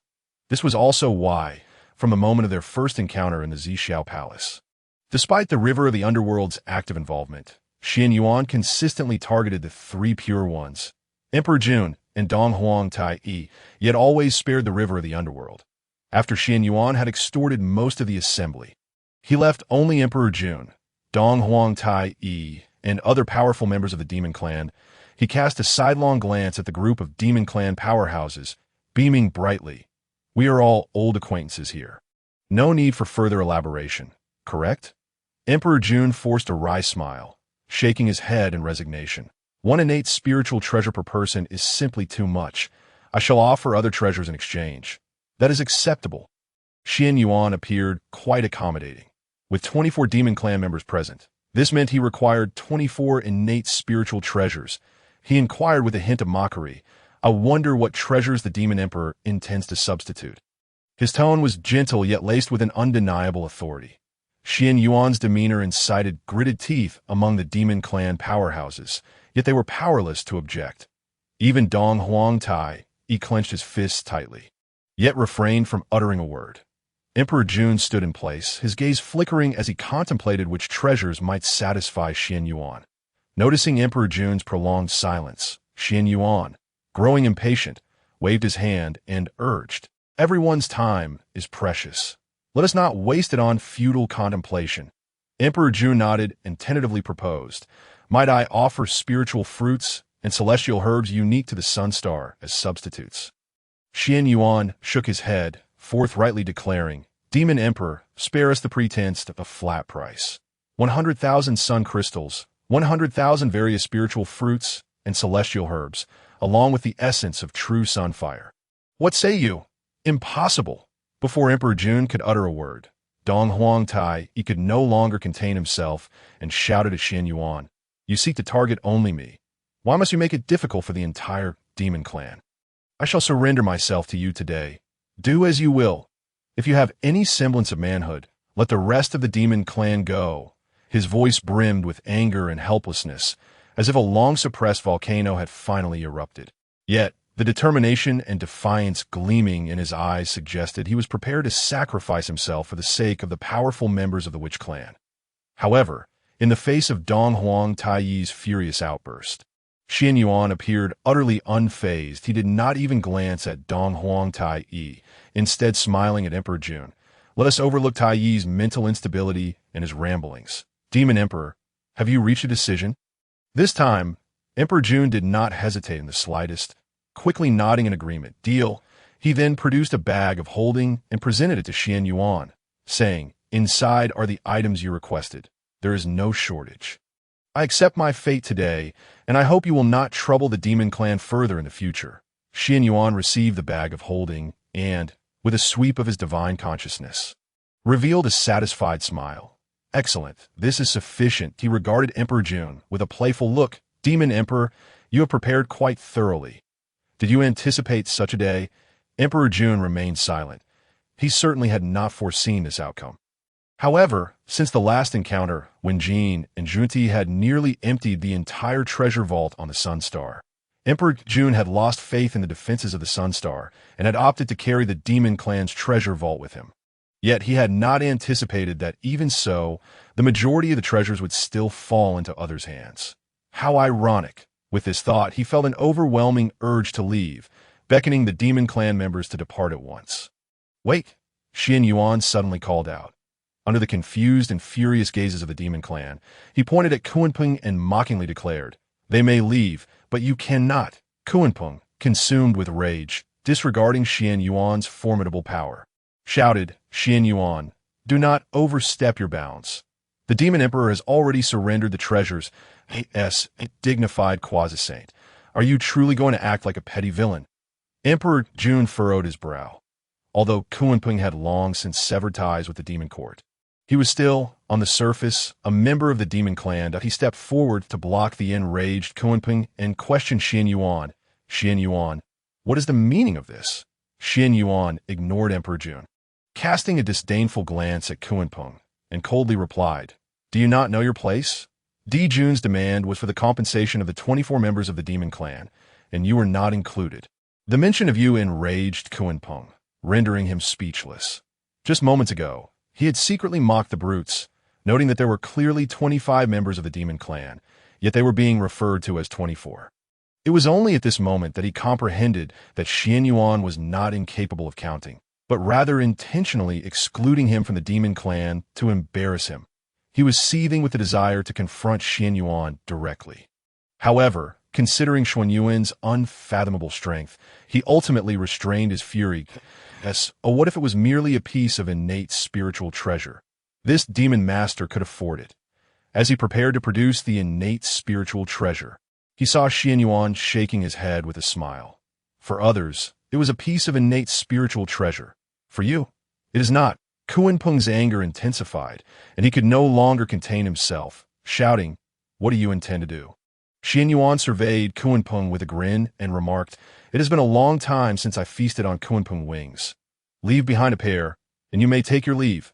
The crowd gasped, bewildered by Xuan Yuan's apparent targeting of Kunpeng. In truth, they did not understand Qianyuan. Despite his usual carefree demeanor, he held grudges deeply. Though the likes of Sanqing, Jing, Zhuanti, and Dong Huangtai had often conspired against him and the Witch clan, they had never inflicted any real losses upon them. It was only Kunpeng who, taking advantage of Qianyuan and the ancestral witches being in seclusion at Qianyuan Mountain, dared to command the remnants of the chaotic demon god to slaughter the witch tribes, resulting in the death of countless witch kin. Qianyuan had kept this account in mind all along. Having the six-eared macaque seize his demon clan's script merit was merely an advance on the interest. Even if he were to sever a pair of Kunpeng wings this time, it could only be considered interest, were it not for the impending task of assisting in the transformation of the 36th grade creation Azure Lotus. He wouldn't have bothered with him at all. Qianyuan even contemplated slaying Kunpeng on the spot. He wanted to make it clear to Sanqing, Jing, Zhuani, and even Hongjun and the Heavenly Tao that he was a petty individual. They could target him if they wished, but they must not involve the Witch clan. When it came to revenge, he was a force to be reckoned with. Kunpeng glared at Qianyuan, his fists clenched tightly, his teeth grinding audibly, his whole being trembling in barely contained rage. It was not without reason. As the sole Kunpeng in existence, and a powerful demon master of the demon clan, he considered his strength sufficient to place him among the top 10 in the primordial world. Until now, aside from the Tao ancestor Hongjun, even the likes of Sanqing, Jin, and Di Jun could not completely subdue him. Otherwise, he would not maintain a facade of camaraderie with the two great demon emperors, Di Jun and Dong Huangtai. Yet today, before a multitude of primordial powerhouses, he was subjected to such humiliation by Qianyuan that a gentleman can endure much, but there are limits before he could fully erupt. He suppressed his fury and deeply bowed to Di Jun and Dong Huangtai, beseeching the two demon emperors to take action on his behalf. Without hesitation, Dong Huangtai stepped forward, proud and arrogant. He possessed many flaws, yet he undeniably cared for his kin. Otherwise, he would not have garnered the support of numerous demon clan powerhouses. However, as soon as he took a step forward, a large hand halted him. Di Jun shook his head slightly and transmitted, "Second brother, do not act impulsively. You wish to drag the entire demon clan into turmoil for the sake of a Kunpeng." Upon hearing the term demon clan, Dong Huangtai's form trembled, as if his once stalwart figure had bent. Kunpeng's heart sank, knowing that from this moment on, he had been utterly forsaken by the demon clan. Yet he did not regret it. Instead, he felt an unprecedented surge of determination. Without a moment's hesitation, he revealed his true form. That a colossal bird appeared in the sky, obscuring the sun. "Qianyuan, I acknowledge your strength," Kunpeng declared. "But what of your might? Can you catch up to me?" With a beat of his wings, he soared across 54,000 miles, claiming the title of the fastest in the primordial world. He did not believe Qianyuan could match his speed. As long as the enemy could not keep pace, he would remain invincible. Go ahead and try. Just then, Qianyuan made his move, stepping through the void and appearing above Kunpeng in the blink of an eye. Wielding a dark yellow wooden whip aimed at him, Kunpeng let out a cold roar, his claws shimmering with icy light as they lunged toward Qianyuan. He was also at the Quasi-Saint level. A formidable Kunpeng, his strength at its peak. Even if the Witch clan boasted similarly robust physical power, attempting to confront him without revealing one's true form was tantamount to seeking death. You think you can compare your physical strength with mine?" Qianyuan scoffed, holding the whip in his left hand while his right hand suddenly shot forward, grasping Kunpeng's claw in the astonished gazes of the crowd. Qianyuan seized the claw, and as their claws collided, sparks flew. Kunpeng's claws were immense, while Xuan Yuan's hand was comparatively small. Thus, Qianyuan could only seize a segment of the claw's tip. The tip shimmered with cold light, a weapon of Kunpeng's. Yet, Qianyuan grasped it firmly, sneering as he pulled backward with a forceful yank. With a resounding crack, Kunpeng's eyes widened in horror as Qianyuan broke his claw with his bare hand. Simultaneously, the supreme innate spiritual treasure, the God-striking whip, fell. With a crack, the void shattered, and the God-striking whip struck Kunpeng's head in an instant, in the eyes of the astonished crowd. This whip struck down, and Kunpeng's powerful physique exploded, the massive bird head vanishing in the blink of an eye. So strong, be careful. The crowd gasped in shock, their hearts pounding in fear, yet secretly relieved. Faced with Xuan Yuan's near robbery, they chose to concede. Otherwise, Kunpeng's fate would be theirs. Amidst the crowd's exclamations, Kunpeng resolutely made a decision. In the next moment, he self-destructed most of his body, leaving behind only a pair of wings to escape through the void. In the blink of an eye, he was miles away, his form restored. A flicker of dread flashing in his enormous bird eyes. His body, the spiritual treasure, Qianyuan, was terrifyingly powerful. If it were not for the consideration of a 36th grade creation Azure Lotus and his own swift escape, he might have truly been slain in a single blow. Waste. Qianyuan scoffed coldly, a look of disdain on his face as he provocatively addressed the crowd. Begone. Sanqing, Jing, Zhuanti, and others wore grim expressions, remaining silent as they turned to leave. Miles away, Kunpeng observed this scene, forcing a wry smile and shaking his head, sighing deeply as he prepared to return to the North Sea Kunpeng Palace. He felt utterly disheartened and resolved to seal the Kunpeng Palace upon his return, vowing never to reappear in the primordial continent. However, just then, an unexpected turn of events unfolded. Qianyuan once again tore through the void, instantly appearing before him, showing no intention of letting him leave so easily. This time, Kunpeng dared not confront him head-on. His wings tore through the void, disappearing in an instant. Moments later, Kunpeng let out a desperate cry as his recently restored body was once again reduced by more than half. His screams echoing, Qianyuan moved with incredible speed, once more tearing through the void and appearing behind him, his hand growing immensely as he grasped one of Kunpeng's wings, snapping it with a crack. Kunpeng let out a piercing roar, half of his wing rapidly tearing through the void as he fled into the distance. This scene sent shivers down the spines of Sanqing, Jing, Zhuanti, and others who had yet to depart. They swore silently that they could provoke anyone but Qianyuan, the harbinger of disaster. He was too ruthless, standing his ground. Qianyuan ceased his assault, collecting the massive Kunpeng wing, and with a faint smile, remarked, "Bring me the remaining half of your wing, or I assure you, once this matter concludes, I will go to the North Sea to slay you." Kunpeng was nearly driven to the brink of fury. Was anyone so audacious? What was Qianyuan saying? He expected him to sever his own wing and deliver it to him, lest he face death in the North Sea. Such blatant tyranny. Xuan Yuan's lips curled into a smirk, his laughter unabashed. What do you think? At this moment, Fong Ping's aura surged, the void trembling violently as fissures appeared, with Qianyuan flickering in and out of sight within the spatial rifts. What of killing you? Do you dare to contest? If you do not believe it, feel free to try. The fastest in the primordial world. Did he even deserve to claim that? Not only him, but even his elder brother Di Jiang could surpass Kunpeng's speed. After all, no matter how fast one could fly, could they outrun the laws of space? The mighty eyes of the Kunpeng twinkled incessantly, and only at this moment did he realize that the speed he once prided himself on was nothing in the face of the laws of space. If Qianyuan truly wished to end his life, the only refuge would be to hide within the sacred grounds of the Zixiao palace, for otherwise, escape would be futile. Having contemplated these thoughts, Kunpeng ceased his struggles, severed half of his wings, and cast them aside for Qianyuan. He then restored his Tao body and flew resolutely towards the direction of the North Sea. His pride diminished, but his existence preserved. Living was sufficient.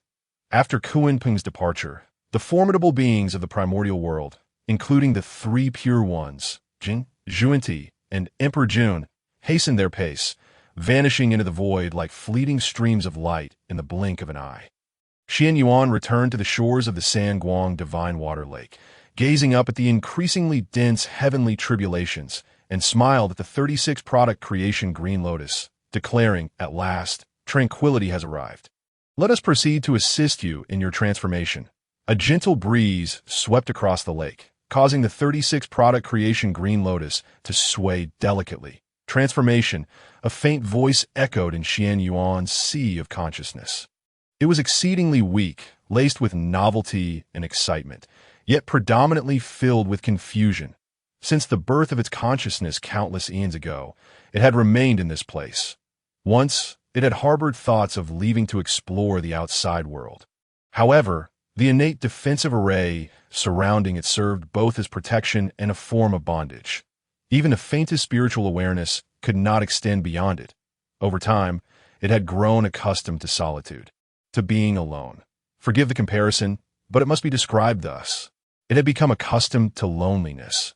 Yet, amidst this silence, a voice continually resonated within its consciousness, urging it to remain here, awaiting a particular individual.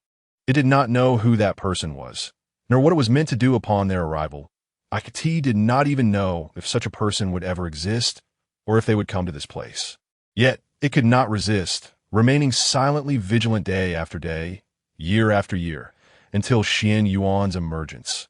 It understood that Xuan Yuan was not the individual it had been waiting for. Nevertheless, it resolved to offer him a chance. After all, it was quite bored, and it was a rare occurrence for someone to enter. It might as well entertain him. It reassured itself, and set forth a test. Using its finger as a sword, it began to draw upon the surface of the lake. Upon issuing this challenge, even it was momentarily taken aback. A chaos sword embryo, with the innate sword path laws at their zenith. How could it not perceive the formidable sword path laws embodied within Xuan Yuan? This test, though seemingly arduous, was trivial for Xuan Yuan. Indeed, Xuan Yuan adeptly passed the challenge, delving into the deepest recesses of its consciousness, a realm even it could not tread. Only at that moment did it comprehend why. Despite knowing Xuan Yuan could effortlessly pass the test, it still chose to present it. It had a genuine desire to discover what lay within the depths of its own consciousness. Unfortunately, once Xuan Yuan entered that profound realm, a powerful will inadvertently severed its ability to observe. Yet, it mattered not. Xuan Yuan would eventually emerge, and at that time, it could inquire further. Xuan Yuan did indeed return. But before it could pose its questions, a throng of individuals barged in among them. It discerned a figure and instantly recognized that this was the one it had been waiting for. It felt conflicted. Should it allow this person to venture into the depths of its consciousness? Although it was not human, nor did it possess a spiritual body, it still felt an odd sense of discomfort. It became evident that certain feelings were innate, transcending species. As it grappled with this turmoil, Xuan Yuan stepped forward, resolutely shielding it with his presence. That sensation was truly unique. Was this what it felt like to be protected? Though it had no fear of these individuals, it nonetheless relished the feeling of being safeguarded, until the arrival of the sage, who exuded an aura it found repugnant, the aura of the heavenly Tao. At that moment, it became flustered, subconsciously placing its hopes upon Xuan Yuan. How absurd. After all, Xuan Yuan was not a sage. How could he possibly contend against both a sage and the heavenly Tao simultaneously? Just as it resigned itself to fate, Xuan Yuan delivered yet another astonishing surprise. The Tao merit disc. A longing surged within it swallowed it whole, as the sage and the heavenly Tao departed. Xuan Yuan's subsequent dominance did not incite revulsion. Rather, it felt entirely appropriate. Yet, should it undergo transformation now, it was engulfed in confusion. Transformation would inevitably lead to leaving this place, wouldn't it? A sense of trepidation washed over it. Perhaps after remaining in one place for too long, a sense of dependence would inevitably arise. Despite a fervent desire to leave and explore the external world, it was gripped by fear and uncertainty. A cacophony of emotions intertwined, leaving it at a loss for how to choose. By the lake, Xuan Yuan maintained a tranquil demeanor, refraining from pressing the matter. Whether to transform was the decision of the 36 product creation Green Lotus. He would not dictate its choice. Furthermore, the system's sign-in task merely ensured the 36 product creation Green Lotus did not disintegrate, without imposing any requirement for transformation or possession. Xuan Yuan was not a do-gooder. With a powerful spiritual treasure before him, he would naturally not relinquish it. Nevertheless, the 36-product creation Green Lotus had provided him with immense assistance, allowing him to witness the magnificent feat of Pangu opening the heavens. Thus, the benefits he had gained were exceedingly plentiful that he was unwilling to coerce the 36-product creation Green Lotus. After all, he had all the time in the world that, if necessary, he would use time to persuade the 36-product creation Green Lotus. To Qianyuan, the 36-product creation Green Lotus was akin to a pristine blank canvas, one that he could shape as he pleased. For a moment, silence enveloped the scene. Qianyuan and the 36-product creation Green Lotus stood in opposition, one at the lake's edge, the other within the lake. They had not exchanged a word. Time flowed swiftly, 100 years passing in the blink of an EY. It seemed as though nothing had changed. Yet the once standing Qianyuan had comfortably reclined upon the Tao comprehension chair. Above him, the gathering thunderclouds of heavenly tribulation grew increasingly dense, enveloping an expanse of 100,000 miles. The oppressive atmosphere intensified that on this day, as it had on countless others. Qianyuan lounged lazily in the Tao comprehension chair. Suddenly, he seemed to sense something, a smile gracing his face. With a mere thought, an ancient sword materialized in his hand. The sword was entirely black, emanating a chilling glimmer. It was the Kunwu sword. This sword was a reward he had received during his sign-in. An exquisite innate treasure, albeit in a fractured state. Its complete form would be at least a chaos spiritual treasure. Legend had it that the Kunwu sword was forged from a segment of Pangu's fingerbone, containing the indelible imprint of Pangu's laws of strength, and was incredibly sharp, its might even surpassing that of the Pangu banner. To consider that the Kunwu sword, in its complete form, would possess such terrifying power. Since acquiring the Kunwu sword, Qianyuan had been nourishing it with his essence blood, yearning for the day he could witness its complete form. Following the advancement of the Qianyuan cauldron to a chaos spiritual treasure, he placed the Kunwu sword within the cauldron, consuming countless heavenly materials and earthly treasures in the process. However, the Kunwu sword's tier was simply too high. Despite the extensive resources expended, it showed no signs of change. It was not until 100 years ago that he arrived here, and for reasons unknown, it appeared to trigger the Kunwu sword's advancement conditions, causing it to begin a rapid metamorphosis. Qianyuan, unsure of the key to this transformation, allowed the Kunwu sword to continue evolving within the Chaos Cauldron. Until today, when he felt a stirring in his heart, he retrieved the Kunwu sword. After a careful examination, disappointment washed over him. The Kunwu sword had not yet attained the status of a chaos spiritual treasure.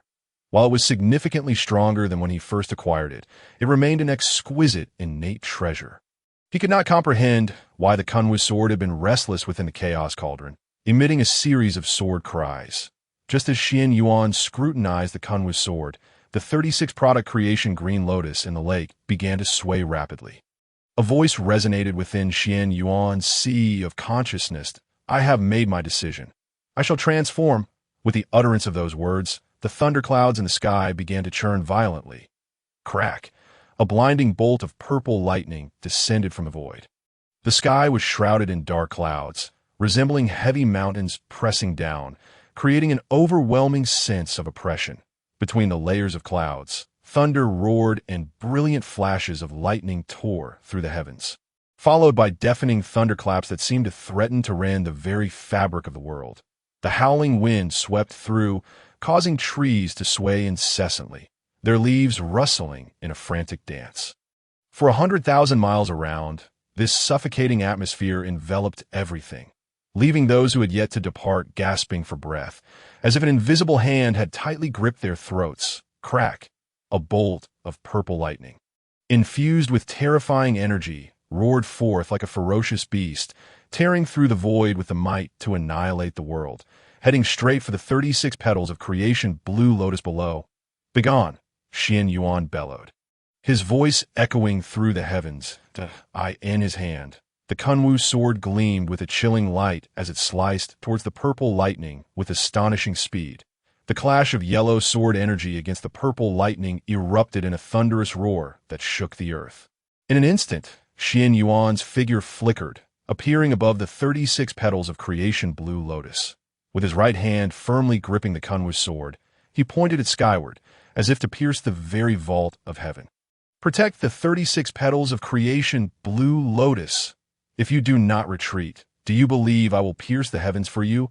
A roar erupted from his lips, filled with unparalleled confidence and dominance, resonating like a great bell that caused the very earth to tremble. Below, the 36 petals of creation, Blue Lotus, swayed rapidly. Qianyuan, quickly move aside. This is the purple cloud, divine lightning, a calamity for saints, something you cannot contend with at this moment. Qianyuan lowered his gaze, a hint of doubt flickering in his eyes. Little Blue Lotus, why have you become so feminine? Previously, the 36 petals of creation, Blue Lotus, had communicated in a neutral tone, devoid of gender distinction. Yet this time, the voice was noticeably softened, distinctly feminine. You have become the one who's changed. Your entire family has changed. The 36 petals of creation, Blue Lotus, flustered and angry, retorted, I am a spiritual root. Do you understand? All spiritual roots have a chance to choose during transformation. What's wrong with being a woman? It's far better than you rough men. Qianyuan nodded repeatedly, not wishing to argue further on this matter. He raised his gaze to the sky, where terrifying calamity clouds of thunder continuously swirled, forming a colossal vortex, resembling a giant eye gazing down upon the earth. Amidst the flashes of lightning and thunder, the purple lightning was rapidly coalescing, heralding that the second thunder calamity could descend at any moment. The words of the Blue Lotus served as a reminder. The purple cloud, divine lightning, is indeed a precious resource. It is perfect for tempering the physical body that in the entire primordial world. Perhaps only Hongjun could wield the purple cloud, divine lightning. Having just sent Hongjun away, it was likely that Hongjun would relish the thought of using the purple cloud, divine lightning, to turn him to dust. Clearly, it was impossible to expect Hongjun to use the purple cloud, divine lightning, to assist him in tempering his body. Thus, this imminent opportunity must not be squandered. With this in mind, Qianyuan resolved to sheath the Kunwu sword and endure the purple cloud, divine lightning, with his physical form. Suddenly, the Kunwu sword emitted a series of ringing sounds, seemingly reluctant to return to the Chaos Cauldron. Since the Kunwu sword was unwilling to retreat, Qianyuan did not force it, allowing it to hover beside him. After all, the Kunwu sword was a supreme innate treasure, just a thread away from breaking through to a chaos spirit treasure. And the purple cloud, divine lightning, was insufficient to destroy it. You are quite clever, knowing to use the purple cloud, divine lightning, to temper your sword body. At this point, Qianyuan was taken aback. Indeed, if the Kunwu sword understands to use the purple cloud, divine lightning, for its own refinement, why should I not call upon the 12 ancestors of the Wu, the six-eared macaque, and others to join me? One should seize an opportunity when it presents itself.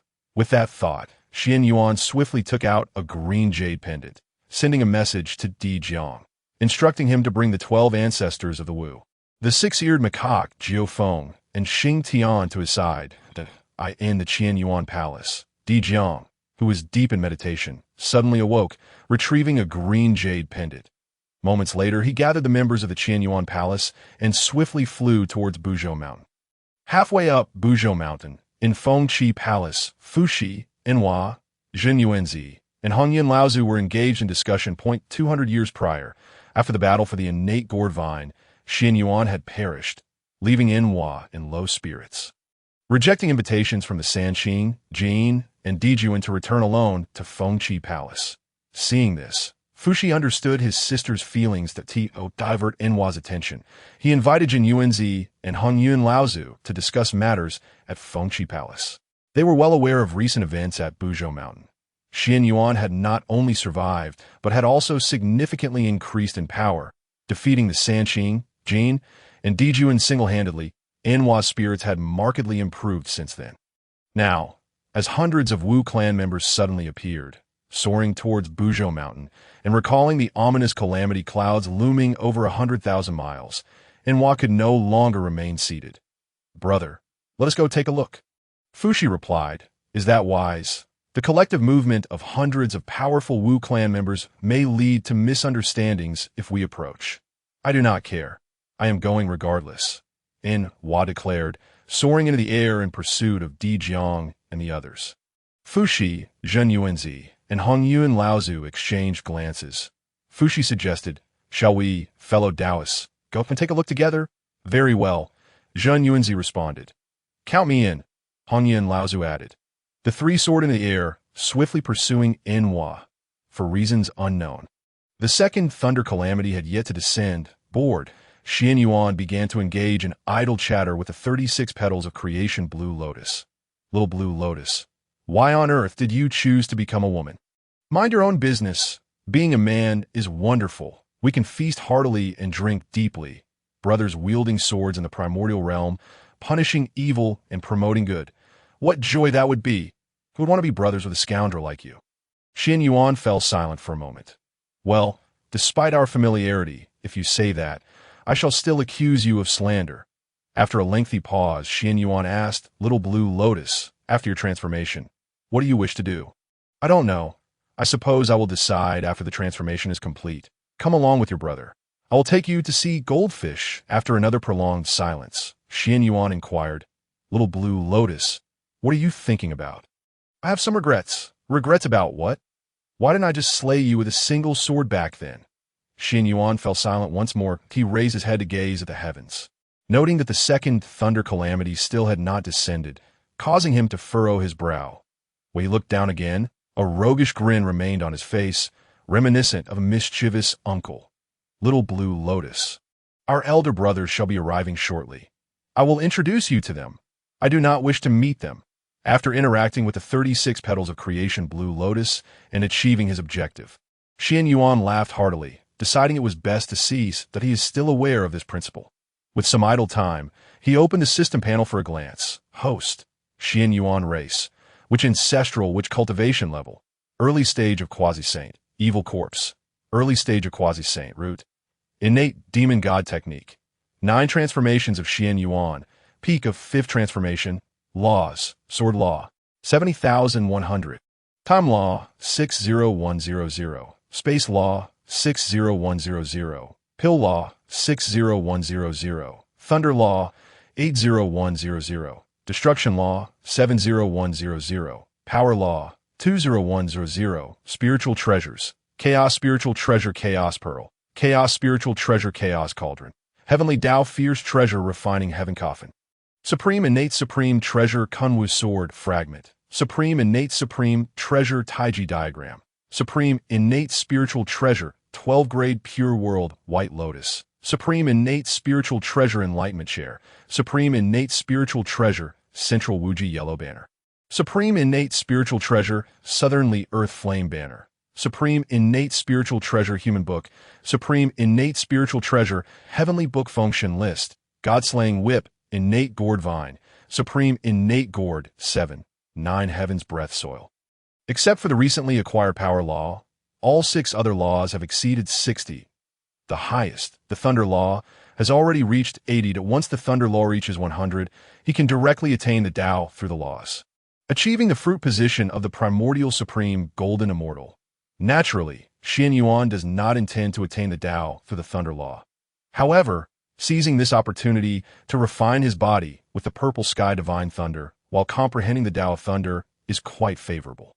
Boom! After a long period of brewing, the second heavenly Tao, thunder tribulation, finally formed and crashed down with a resounding roar.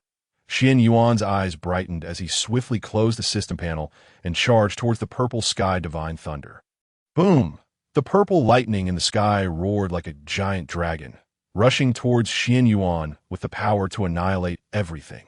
When the purple sky divine thunder collided with Qianyuan, an astonishing radiance erupted, accompanied by a deafening roar. The entire space trembled under the impact of this formidable energy, as if everything were about to be torn apart. The endless might contained within the purple sky divine thunder rendered the surrounding air heavy and oppressive. In that moment, Qianyuan's body seemed incredibly insignificant, his originally powerful aura gradually diminishing under the suppression of the purple sky divine thunder. Qianyuan, have you lost your mind? To confront the purple sky divine thunder with your physical body. The 36-grade creation green lotus exclaimed anxiously, becoming increasingly anthropomorphized. Surrounding the green lotus, terrifying sword energy spun rapidly, soaring into the sky with piercing sword cries that pierced the heavens.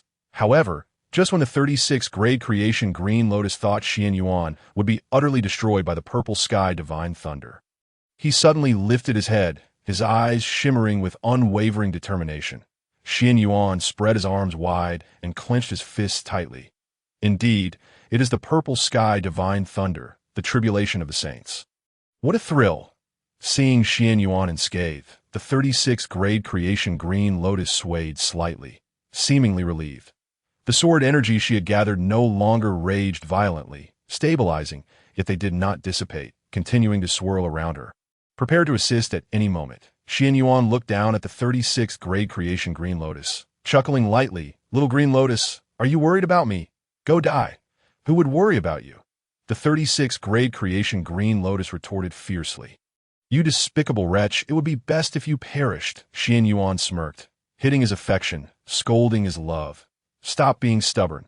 You are indeed worried about me." The 36th grade creation Green Lotus snapped back. "I'm not worried about you at all. It would be best if you died. I'm just afraid that if you die, no one will shield me from the heavenly tribulation." How delightful. You've even admitted it. You're becoming more and more human-like. Rest assured, the mere purple sky divine thunder cannot harm me. Boom! Perhaps incited by Qianyuan's arrogance, or perhaps provoked by the sword attacks of the 36th grade creation Green Lotus, the heavenly tribulation felt its dignity challenged. As soon as the second lightning bolt fell, the third quickly coalesced, descending with even more terrifying pressure. Instinctively, the terrifying sword energies surrounding the 36th grade creation Green Lotus soared skyward, piercing towards the purple sky divine thunder. "Don't move. Let me handle this," Qianyuan shouted as he shot upwards to meet the descending purple sky divine thunder. The Kunwa's sword followed, closely behind, its blade trembling and emitting a series of jubilant sword cries. As if it were immensely excited. "Go ahead, create a ruckus. You'll meet your demise sooner or later," the 36th grade creation Green Lotus remarked with annoyance, although she felt concern and a twinge of heartache. She complied with Qianyuan's command and withdrew the sword energies. She had now understood that Qianyuan was utilizing the purple sky divine thunder to refine his body, while feeling angry. She was also captivated by his audacity, a sense of unprecedented heroism swelling within her. "The man I admire should be like this." Boom! The purple sky divine thunder struck Qianyuan fiercely, erupting in a violent explosion. The terrifying impact sent him plummeting thousands of meters, nearly plunging into the three-light divine water lake. The 36th grade creation Green Lotus swayed, her verdant creation power surging wildly towards Qianyuan. In the blink of an eye, all of Qianyuan's injuries were healed, though he emerged covered in soot, sporting an explosive hairstyle that was more than just unconventional. See, this is the consequence of showing off.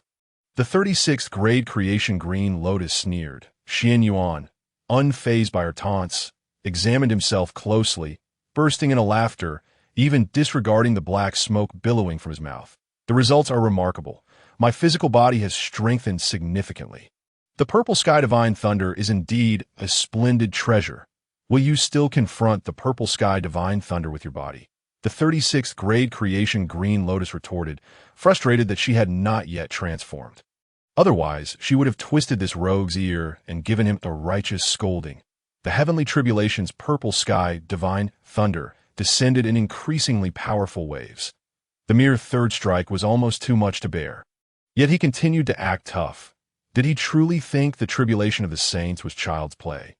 Was he courting death? Moreover, this was her transformation tribulation, not a breakthrough tribulation, as long as she had not successfully transformed. The heavenly tribulation would persist endlessly. Of course. "I will endure," Qianyuan declared, standing up and brushing himself off. "Such a rare opportunity must not be wasted." "You, fear not. I am well aware of my limits."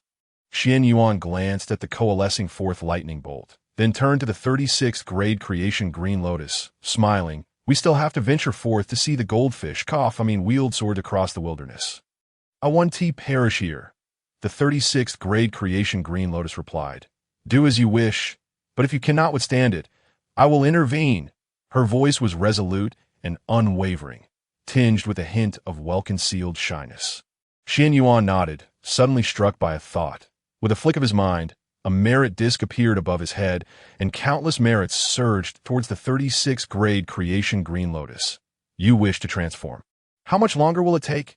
10,000 years. Qianyuan was taken aback. With so many merits, was it of no use to you?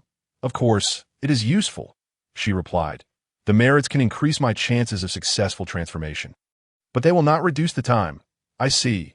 Qianyuan scratched his head and summoned forth the black-robed evil corpse, commanding, utilize the time law to the fullest. He did not summon the evil corpse to refine his body together, but rather to enable it to exert the power of the time law at a critical moment to accelerate the 36th grade creation green lotus's transformation.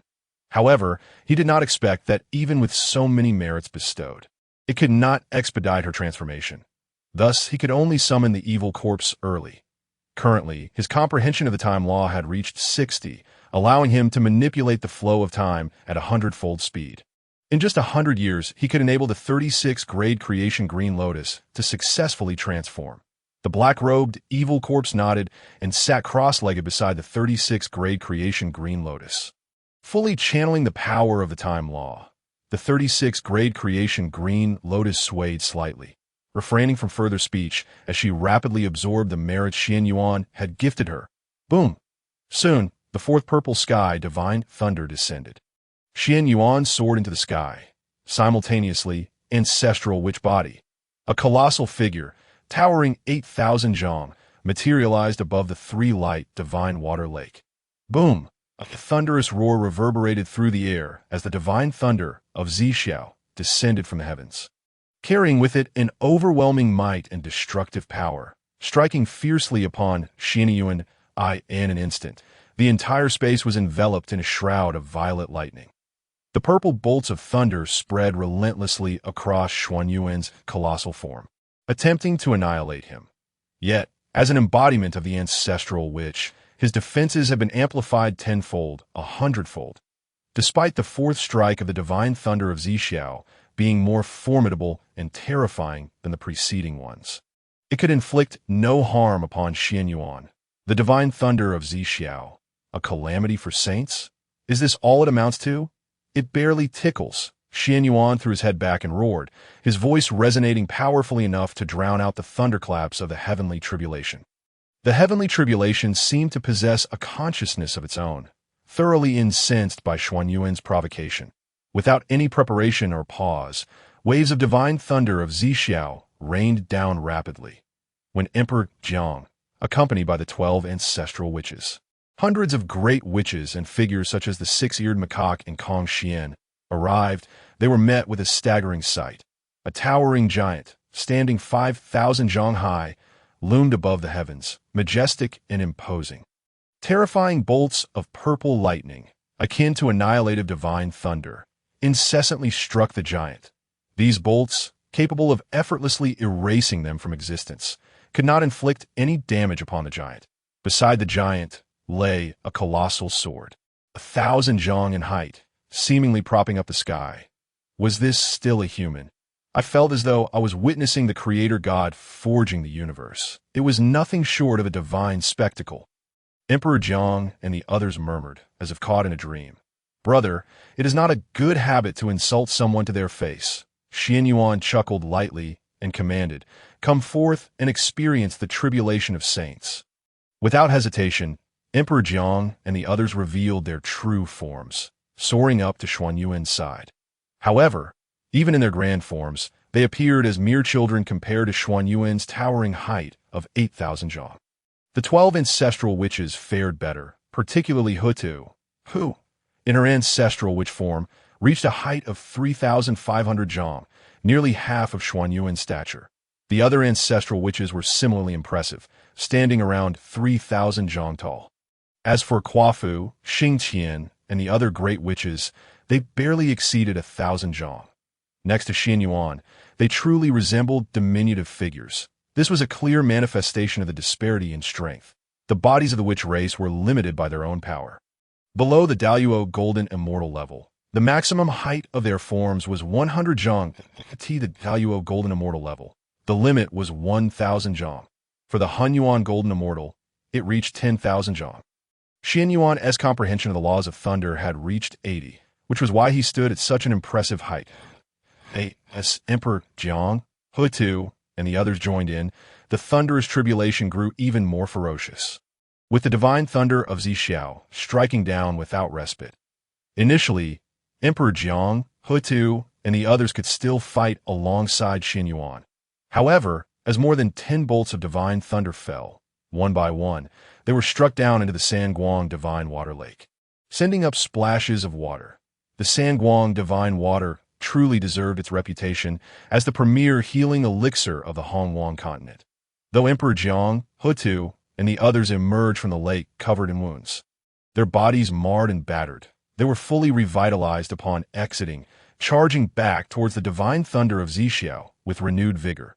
Yet, while the Sanguang divine water could mend their physical injuries, its effect on restoring spiritual energy was rather weak. Round after round, their spiritual energy dwindled significantly. Ultimately, they could only remain beneath Qianyuan, patiently awaiting the absorption and consumption of the majority of the divine thunder of Zixiao by him, allowing only a small fraction to strike them, which, when divided among hundreds, would not pose a significant threat. Qianyuan shook his head slightly and produced thousands of vials of Mauzi, tossing them to the group. Upon receiving a vial, Zhu Rong downed it in one gulp, roaring as he charged towards the divine thunder of Zixiao. Despite being severely struck by the thunder, he felt his physical strength surging rapidly. Such an opportunity was simply invaluable. Observing this, Qianyuan quickly admonished, "Do not rush. The heavenly tribulation will last at least 100 years. There will be plenty of opportunities," upon hearing that the tribulation would endure for over a century. The group was astonished yet relieved, obediently remaining below and refraining from further displays of bravado. Qianyuan smiled knowingly and turned his gaze to the distance, addressing his 4 companions. "Since you have arrived, why not show yourselves?" 4 figures emerged, their faces filled with astonishment as they beheld Qianyuan and the others that it was Nuwa, Fushi, Zinyuanzi, and Hongyun Laozu. They had followed Emperor Jiang and the others to this location, initially believing Qianyuan to be in peril and seeking the assistance of the witch race.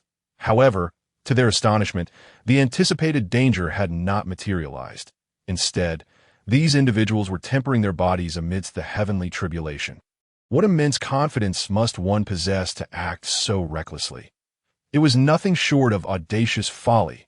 Yet Qianyuan and his companions not only undertook this endeavor, but yielded remarkable results. Although Emperor Jiang and the others were battered by the thunder, it was evident that their physical strength was rapidly increasing.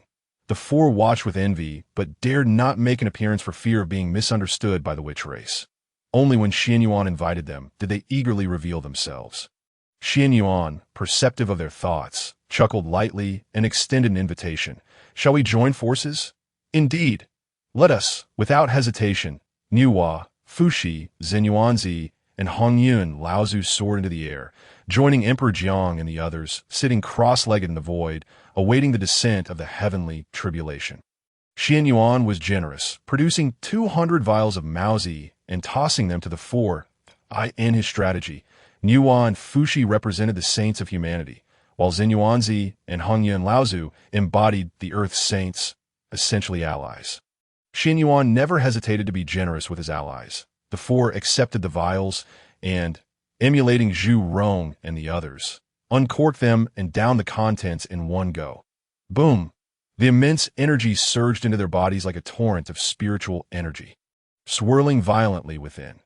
Nuwa and Fushi fared relatively well, though their physical strength was not as formidable as that of the ancestral witches. As members of the demon race, their bodies were still robust. In no time, they refined the spiritual energy within them. Feeling the surge of power, the siblings exchanged glances, both astonished by the experience. In mere moments, a single vial had provided them with more spiritual energy than an entire premium spiritual vein could contain. Qianyuan was indeed, as the rumor suggested. He was a veritable treasure trove, casually producing items that could astonish the entire Hongjun world. As for Zinyuanzi and Hongyun Laozu, they fared less favorably, though they were also formidable beings on the cusp of sainthood. Their physical strength paled in comparison to the monstrous might of the witch and demon races. Consuming an entire vial nearly caused their bodies to rupture. They wasted no time, quickly sitting cross-legged and employing their cultivation techniques to absorb the vast spiritual energy coursing through them. The Hongjun realm knows no passage of time. A century slipped by in the blink of an eye. During this 100 years, the Hongjun world remained extraordinarily tranquil. Even the warring witch and demon races, who had clashed for millennia, chose to cease hostilities.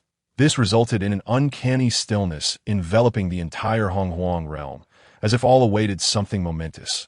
Mount Buzhou, the clouds of calamity loomed ominously for 100,000 li, darkening the skies, accompanied by flashes of lightning and the rumble of thunder. The divine thunder of the purple sky crashed down incessantly, each strike faster than the last.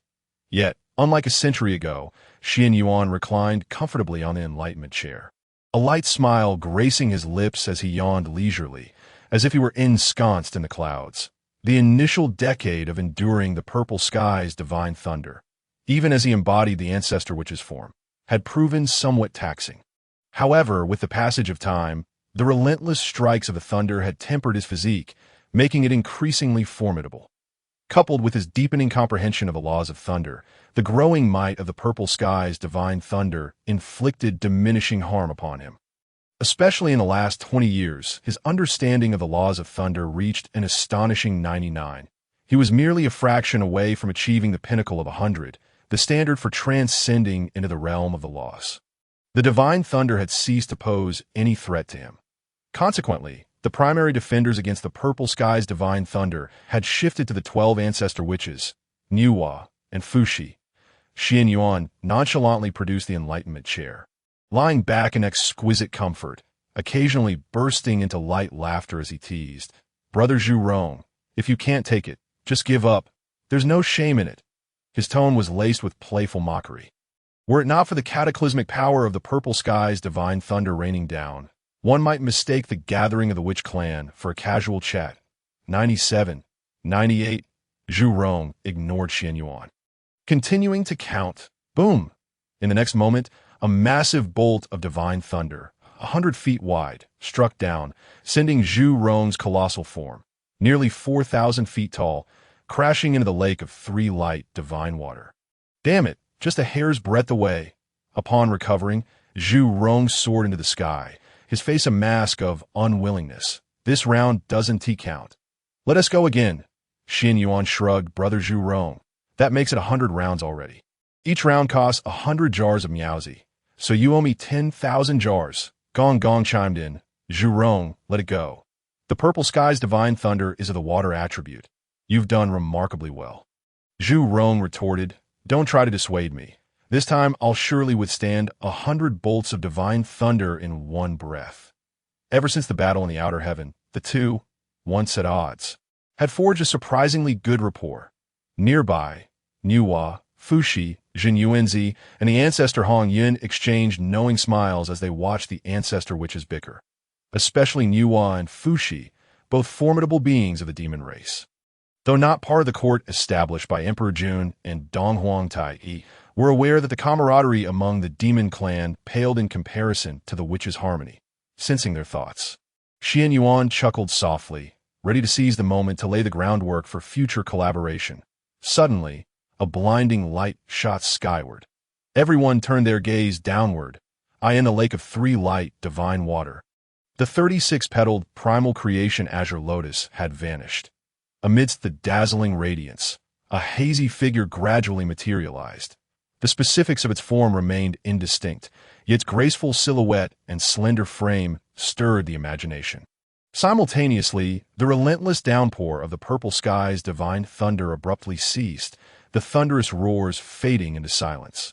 The entire realm fell into an eerie stillness. However, the tribulation clouds had not dispersed. The immense vortex loomed overhead like an all-seeing eye, surveying those below. After a prolonged wait, the thunderstorm still did not resume. The crowd exchanged glances and soon erupted into discussion. Is it over? Has it ended? The tribulation of a sage is nothing to fear. The members of the witch clan sheathed their true forms, laughing and chatting, creating an air of casual confidence. Especially Xingtian, who, despite being merely a perfected great Luo golden immortal, audaciously proclaimed that the sage's tribulation was trivial, drawing uproarious laughter from all. However, with the end of the calamity, aside from Xuan Yuan, the others exhaled in relief. For a century, they had been under the relentless onslaught of the purple sky's divine thunder. Even with the restorative powers of the three light, divine water, and Miaozi, they found themselves thoroughly exhausted. Yet, despite the fatigue, the rewards were immense. After a century of unceasing baptism by the divine thunder, the physical prowess of all present, including Xuan Yuan, had ascended several levels. Particularly, Zhen Yuanzi and the ancestor Hongjun experienced the most significant enhancement. According to the Witch Clan's lore, although both were Quasi-Saint level experts upon their arrival, their physical strength was inferior to that of the great Luo Golden Immortal. Now, after a century, their bodily fortitude could rival that of powerful witches like Xingtian and Quafu. Their progress was nothing short of miraculous. Brother Xuan Yuan, come join me for some food. After drinking 100 years' worth of Miaozi, my mouth is parched. Zhu Rong clapped Xuan Yuan on the shoulder, the sound echoing. He murmured to himself about the 10,000 jars of Miaozi he owed. Realizing he could never pay it back, he decided to indulge in a feast, hoping to eat this fellow out of house and home. Xuan Yuan. The group, now relaxed and jovial, awaited the successful transformation of the 36-petaled primal creation azure lotus, so they could depart. Only Zhen Yunzi remained, gazing intently at the immense vortex resembling a heavenly eye, his brow furrowed, an expression of grave concern etched upon his face, silent and contemplative. After a while, as everyone enjoyed Kunping wings and sipped various elixirs brewed from innate spiritual fruits, Zhen Yunzi suddenly spoke with solemnity. Everyone, the heavenly tribulation is not yet over. What follows may be the true test. The crowd fell silent, perplexed as they looked toward Zhen Yuanzi. Xuan Yuan inquired, Zhen Yuanzi, why do you say that? The 36-petaled primal creation azure lotus has clearly begun to transform, and the thunder tribulation has ceased. What further trials could there be? Zhen Yuanzi took a deep breath and replied slowly. Those of you who are not spiritual roots may not understand. The transformation of spiritual roots actually consists of two steps. First, withstanding the thunder tribulation for transformation, and second, enduring the merit heavenly punishment after transformation. Only upon completing both can one be said to have truly succeeded in transforming. Xuan Yuan. Merit heavenly punishment? Zhen Yuanzi. Indeed, you must have heard of it. I am a supreme, innate spiritual root, a ginseng fruit tree. When I underwent transformation, it was precisely like this. Xuan Yuan chuckled, merit heavenly punishment. That is no concern. Zhen Yuanzi was bewildered. He was unaware that Xuan Yuan feared not the merit heavenly punishment at all.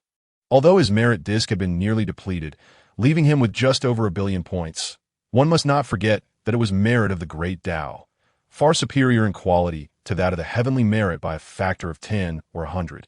How could the mere merit punishment from the heavenly realm instill fear in him? Zhen Yuanzi warned, do not underestimate this. The merit heavenly punishment consists of 9 levels, depending on the circumstances. When I transformed, I faced the lowest level of merit punishment, yet it consumed the vast reservoir of merit I had accumulated over countless millennia. Had it not been for the assistance of Hongjun Taoist in withstanding a few strikes, I would likely have failed in my transformation. And the thunder tribulation for the 36-petaled primal creation azure lotus is the purple sky's divine thunder, a sage's tribulation. The merit punishment will surely be several levels higher. It is wise to remain cautious. Xuan Yuan nodded, expressing gratitude for Zhen Yuanzi's reminder. I will take heed. You should keep your distance to avoid being affected. Zhen Yuanzi, so, after all I've said, you treat it as if it were mere wind in your ears. Emperor Jiang interjected. All right. Let us all heed Brother Xuan Yuan's arrangements and head over there for some barbecue. The 12 ancestral witches had beheld the merit disk of Xuan Yuan and were acutely aware that the divine retribution for merit was utterly trivial in his eyes. Thus, they harbored no concerns. They dismissed a multitude of great witches and, taking Zhen Yuanzi and Yuhua with them, retreated a short distance away to cheerfully indulge in barbecued delicacies. Xuan Yuan reclined comfortably upon the Tao chair, squinting at the golden-hued clouds of heavenly tribulation that loomed above him, patiently awaiting the descent of the divine retribution for merit. Below, at the three-light divine water lake, the dazzling brilliance gradually receded. A feminine silhouette emerged before the assembly. Draped in a flowing azure gown that danced with the breeze, she stood barefoot upon the surface of the lake, where the ripples shimmered like a calm mirror. The woman possessed exquisite beauty. Her skin was as fair as snow, her features delicate, with distinct and defined contours. Her lustrous, raven-black hair cascaded down her back like a waterfall, gently swaying with the soft wind. A subtle smile graced her lips, radiating warmth and approachability. Her demeanor was one of cool elegance, with eyes that sparkled like stars, profound and enigmatic, that a resolute confidence shone through her gaze, as if nothing in the world could sway her will. Clad in simplicity, yet exuding grace, her azure gown was embroidered with intricate patterns that fluttered in the breeze, resembling a blooming blue lotus, that a white sash cinched her waist, adorned with a blue gem that sparkled with a mysterious luminescence. In her hand, she wielded a long sword that glimmered with a cold light, its hilt set with a red gem that harmonized beautifully with her gown.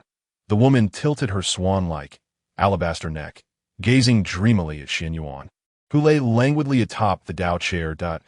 In the next moment, she moved with a slight motion, appearing at Qianyuan's side. Without warning, her jade-like hand seized his left ear, twisting it with a full 360 degrees. Qianyuan grimaced, exclaiming, Hey, who are you? Mischievous one, weren't you supposed to show me the goldfish? Release me, my dear aunt. There's so many people watching. Grant me a modicum of dignity. Smooth-talking rogue. The woman huffed, loosening her grip. Qianyuan scrutinized her from head to toe, shaking his head in disapproval. The woman felt a pang of anxiety, asking, What do you mean by that? Qianyuan replied, Being a man is splendid, to roam the primordial wilderness. Sword in hand, such a pity, such a pity. Mind your own business, she retorted angrily, raising her head to the sky, vowing never to pay attention to this troublesome fellow again. Qianyuan continued, Now that you have successfully taken form, you must have a name. The woman remained silent. Qianyuan glanced at the long sword in her grasp and suggested, How about calling you the Azure Lotus Sword Immortal? The woman remained silent. Qianyuan pondered for a moment. Suddenly, a massive golden lightning serpent descended from the clouds, striking swiftly towards the Azure Lotus Sword Immortal.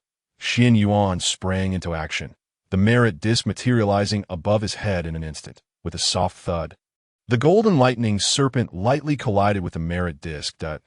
In that moment, the merit disc corroded as if it were made of wax, instantly forming a large hole, with golden merit light being devoured like water. Qianyuan furrowed his brow, taken aback. This divine retribution for merit is rather fierce. A prompt from the system sounded. Ding! Host has been struck by the divine retribution for merit, losing 10 million units of merit. Hiss! Upon hearing the notification, Qianyuan inhaled sharply. 1 instance of divine retribution for merit had stripped him of 10 million units of merit. Converted into heavenly merit, that would amount to at least 100 million. Wouldn't it? As if responding to Qianyuan's thoughts, the usually silent system, which seldom made its presence known, became quite active this time, offering an explanation. Ding! The host is facing the 9 layers of divine retribution for merit, which will bestow a total of 99 bolts of merit lightning. Each bolt requires the expenditure of 1 million units of heavenly merit. The conversion ratio of heavenly merit to merit is 10:1. The host bears the divine retribution for others, multiplying the consumption by 100 times. Now I understand. Qianyuan squinted at the resplendent divine retribution for merit above him, as if attempting to peer through the boundless golden clouds of tribulation to discern some underlying truths. 99 bolts of merit lightning, each consuming 10 million units of merit. Altogether, that would nearly amount to 1 billion units of merit.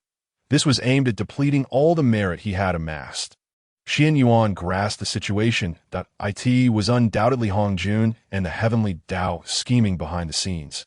Especially Hongjun, who had seen his merit disc last time and had a rough estimate of how much merit Qianyuan possessed. It was likely that this old fellow had been meticulously monitoring him for centuries, tallying his merit with precision. In the Zixiao palace, Hongjun, who was in seclusion to replenish his energy, suddenly opened his eyes. A flicker of surprise crossing his gaze. Just moments ago, he had felt a sense of unease that it was as though someone had been keeping tabs on him. It is known that saints are impervious to myriad methods, repelling evil and retreating from danger. In the vast wilderness, who could instill such discomfort in a saint of the heavenly Tao? Hongjun's eyes sparkled with brilliance as he glanced towards Mount Buzhou, seemingly able to see through the endless void to a place millions of miles away. After a brief moment, Hongjun shook his head and closed his eyes once more, continuing to stabilize the turbulent spiritual energy within him. At Mount Buzhou, the sound of thunderous strikes echoed as bolts of merit lightning continued to descend. The massive merit disk above Qianyuan's head rapidly shrank. 100 zhang, 10 zhang up by now, it had diminished to merely the size of a grinding disk.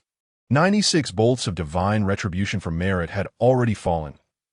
As long as he could withstand the final 3 bolts, the tribulation of the 36th grade transformative Azure Lotus would come to a complete end.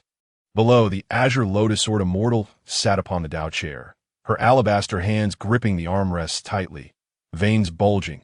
Her enchanting peach blossom eyes sparkled with a palpable sword intent, sharp and helpless, as the soul-mature lotus seed of the chaotic Azure Lotus. She had not inherited the merits of creation and was thus unaccepted by the heavens and earth. Originally destined for disintegration, it was Qianyuan who had granted her hope. Yet, the price Qianyuan had paid was exorbitantly high. To ensure her successful transformation, he had already bestowed upon her an immense amount of merit. Now, he was also shielding her from the divine retribution from merit. Watching nearly 1 billion units of merit rapidly deplete, she felt utterly powerless, confined to the ground. The sudden wave of regret washed over her. Had she chosen not to take form, Qianyuan would not have had to bear such a heavy burden. For reasons unknown, she felt an overwhelming urge to weep. Yet before a single tear could escape her eyes, it was obliterated by the fierce and terrifying sword energy. With a resounding boom, the final 3 bolts of divine retribution from merit fell. The merit disk above Qianyuan's head, now reduced to the size of a fist, hovered like a radiant golden orb. Nearly 1 billion units of merit had been consumed. Yet, rather than feeling sorrowful, Qianyuan erupted into hearty laughter. Divine retribution from merit? Merely trifles. He gestured dismissively at the dissipating, vast vortex resembling a celestial eye above him. Raising his middle finger, I am far from finished. Is this all you have? The heavenly Tao? Nothing more than this. Ha ha. Qianyuan appeared almost frenzied, boldly challenging the heavenly Tao for the first time. Below, the Azure Lotus Sword Immortal rose from her Tao chair, standing barefoot in the void. She tilted her head slightly, gazing defiantly at the celestial eye. Surrounding her was a fierce sword intent, and her vibrant red lips parted slightly, uttering, Heavenly Tao, by the 3-light divine water lake. Nuo looked up at Qianyuan, who was vociferously berating the heavens, and smiled gently. Red Cloud Ancestor. He's gone mad. Absolutely mad. My friend Qianyuan must surely be insane. Alas. Zhang Yinzi sighed. It's only natural. Who wouldn't go mad after losing so much merit? Fushi remarked. On another note, Qianyuan is indeed impressive. How he managed to amass such a wealth of merit. The 12 ancestral witches exchanged glances. Unfazed, Zhu Rong chuckled triumphantly, loudly proclaiming, What is the big deal? Back in the day, my brother Qianyuan had far more merit than this. Shut your mouth. If you don't speak, no one will consider you a mute, retorted Zhu Jiuyin. Zhu Rong. Fushi, Qianyuanzi, and Red Cloud Ancestor looked on in astonishment. Though Zhu Rong had not finished his sentence, they were all perceptive enough to grasp the implications that it seemed that Qianyuan had amassed even greater merit. Immense merit indeed. To think it was the virtue of the great Tao. They had presumed that Qianyuan was depleting the virtue of the heavenly Tao under the celestial punishment, only to discover that it was, in fact, the far rarer and more terrifying virtue of the great Dao. Is no wonder they were lacking in insight. Ever since the great Pangu opened up the heavens and the earth, the great Tao has retreated while the heavenly Tao has awakened. In the vast wilderness, no one had ever witnessed the virtue of the great Tao. Where had Qianyuan obtained such virtue? Xuan Yuan, with a face full of anxiety, awkwardly licked his old face and inquired of Emperor Jiang, "Dear friend, might I ask how one can acquire the virtue of the great Tao?" It was not that he lacked propriety. Rather, the virtue was of utmost importance to him. Among those present, he was the only one with a spiritual root transformed, possessing the Earth Book and the Earth Mother membrane. Practicing the path of virtue. If he could learn the method to obtain the virtue of the great Tao, he would have a chance to vie for the position of a saint. Emperor Jiang replied, "How would we know?" Xuan Yuan remained speechless. Zhu Rong interjected, "How shameless." Xuan Yuan was at a loss for words. Wang Gong added, "All the virtue on our backs has been cleaved away by that damned heaven." "How can you, old Taoist, shamelessly ask?" Xuan Yuan conceded, "All right, given that so much virtue has been cleaved away by heavenly punishment, it is indeed inappropriate to inquire at this moment." Above, the golden calamity clouds gradually dissipated. Ding! Congratulations, host, for completing the task the heavenly Tao does not tolerate. Have you consulted me? Rewarding the host with 1 billion virtues of the great Tao and elevating the 9 transformations of Qianyuan to a higher realm. May I ask, host, if you wish to claim your reward now? Qianyuan responded, "Claim." As the system distributed the rewards, the virtue disc above Qianyuan's head, which had previously been the size of fist, rapidly expanded as if inflated in the blink of an eye. It returned to 100 zhang in size. Xuan Yuan stood in stunned silence. Gong Gong was equally astonished. The crowd was left speechless. A faint smile played on Qianyuan's lips as he cast a sidelong glance at Xuan Yuan. A quasi-saintly power, the ancestor of Earth immortals? This time, they would not escape from my grasp. He then cast his gaze at Fuxi, Niuhua, and Hongjun Laozu. Sooner or later, you shall board my vessel of thievery. Following the virtue of the great Tao came the enhancement of the 9 transformations of Qianyuan. Qianyuan felt a monumental transformation occurring within his physical body. His skin became translucent, akin to exquisite jade, exuding a soft glow. Each muscle brimmed with explosive power, as if harboring boundless potential. His bones grew ever more resilient, akin to indestructible adamantine. Eagerly, he opened the system panel. Host, Qianyuan. Race, Wu Clan ancestor. Cultivation, early Quasi-Saint. Evil corpse, early Quasi-Saint. Root, innate demon god. Technique, 9 transformations of Qianyuan, peak of 6 transformation. Physical body, 9th heaven of saints, peak of Hongyuan Daluo Jingxian. Laws, sword law 7100, time law 6100, space law 6100, pill law 6100, thunder law 99100, destruction law 7100, power law 4100, spiritual treasures, chaos spiritual treasure chaos pearl, chaos spiritual treasure chaos cauldron, heavenly Tao evil treasure refining heaven coffin, supreme innate treasure Kunwa sword fragment, supreme innate treasure Taiji diagram, supreme innate spiritual treasure 12-petal pure world white lotus, supreme innate spiritual treasure enlightenment chair, supreme innate spiritual treasure central Wujihuang flag, supreme innate spiritual treasure southernly earth flame flag, supreme innate spiritual treasure and book, supreme innate spiritual treasure heavenly book of the God sealing list, God slaying whip, innate gourd vine, supreme innate gourd 7, 9 heaven's breath soil. The 9 transformations of Qianyuan had broken through to the peak of the 6th transformation, and the system kindly enhanced his physical strength as well. His cultivation remained at the early Quasi-Saint level. After all, he had only slain the evil corpse. However, his physical body had already reached the 9th heaven of saints, equivalent to the peak of Hongyuan Daluo Jingxian. The power law had also risen from an initial 20 to 40. This was a great Tao law that only the great Pangu could successfully cultivate. When cultivated to its utmost, it could lead directly to the realm of the great Tao. At this moment, Qianyuan felt an overwhelming strength coursing through him. This was precisely why he dared to challenge the heavenly Tao. He finally possessed the power to contend with the heavenly Tao and Hongjun. "Be careful!" A delicate cry rang out, instantly alerting Qianyuan. Without the time to turn, he could only channel his physical strength to its limits. Boom! A colossal sound reverberated through heaven and earth. Qianyuan was struck by an immense force. hurtling downward, keek-keek. As he plummeted, a cold, eerie, sharp laughter echoed in his ears. A mere early Quasi-Saint ant is fortunate to perish at my hands. Once he stabilized his form and focused, he beheld Qianyuan wielding a long sword, engaged in fierce combat with a figure clad in black robes. "You bastard dare to slay my brother? Prepare to die." Qianyuan was ambushed, and the Wu clan members erupted in furious anger, soaring into the sky to confront the black-robed figure.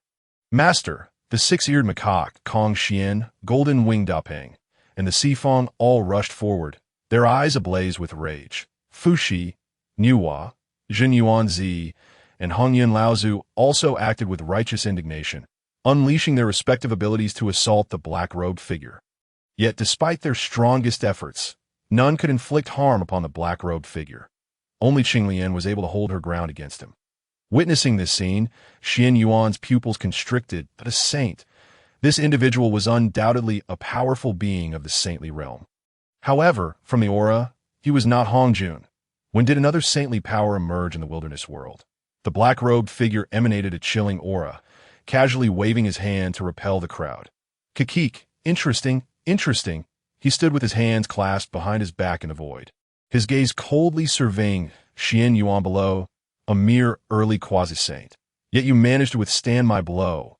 His voice bore a hint of surprise and confusion, as if he were astonished that Qianyuan had survived. However, more so, there was disdain and contempt. "Let me guess, is it a defensive treasure or a fateful spiritual treasure?"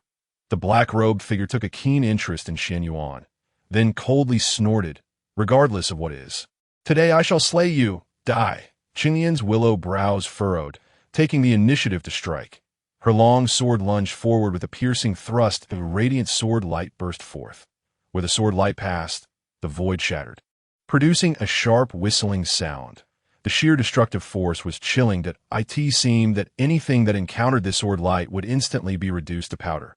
This strike contained all of Qianyuan's strength and fury. She aimed to let the black-robed figure know that if he wished to kill Qianyuan, he must first pass through her, a formidable sword law. The black-robed figure extended a bony finger, lightly tapping, and a dark, ethereal glow flashed. The terrifying sword light was instantaneously immobilized, slowly dissipating after a moment. "What a pity! You have only just taken form, possessing merely the strength of a first-layer saint." The black-robed figure gazed at Qianyuan, a glimmer of greed and excitement flashing in his eyes. He nodded in satisfaction, remarking, "The primordial spiritual root. This is indeed the legendary primordial spiritual root, even in a place like the Dark Domain.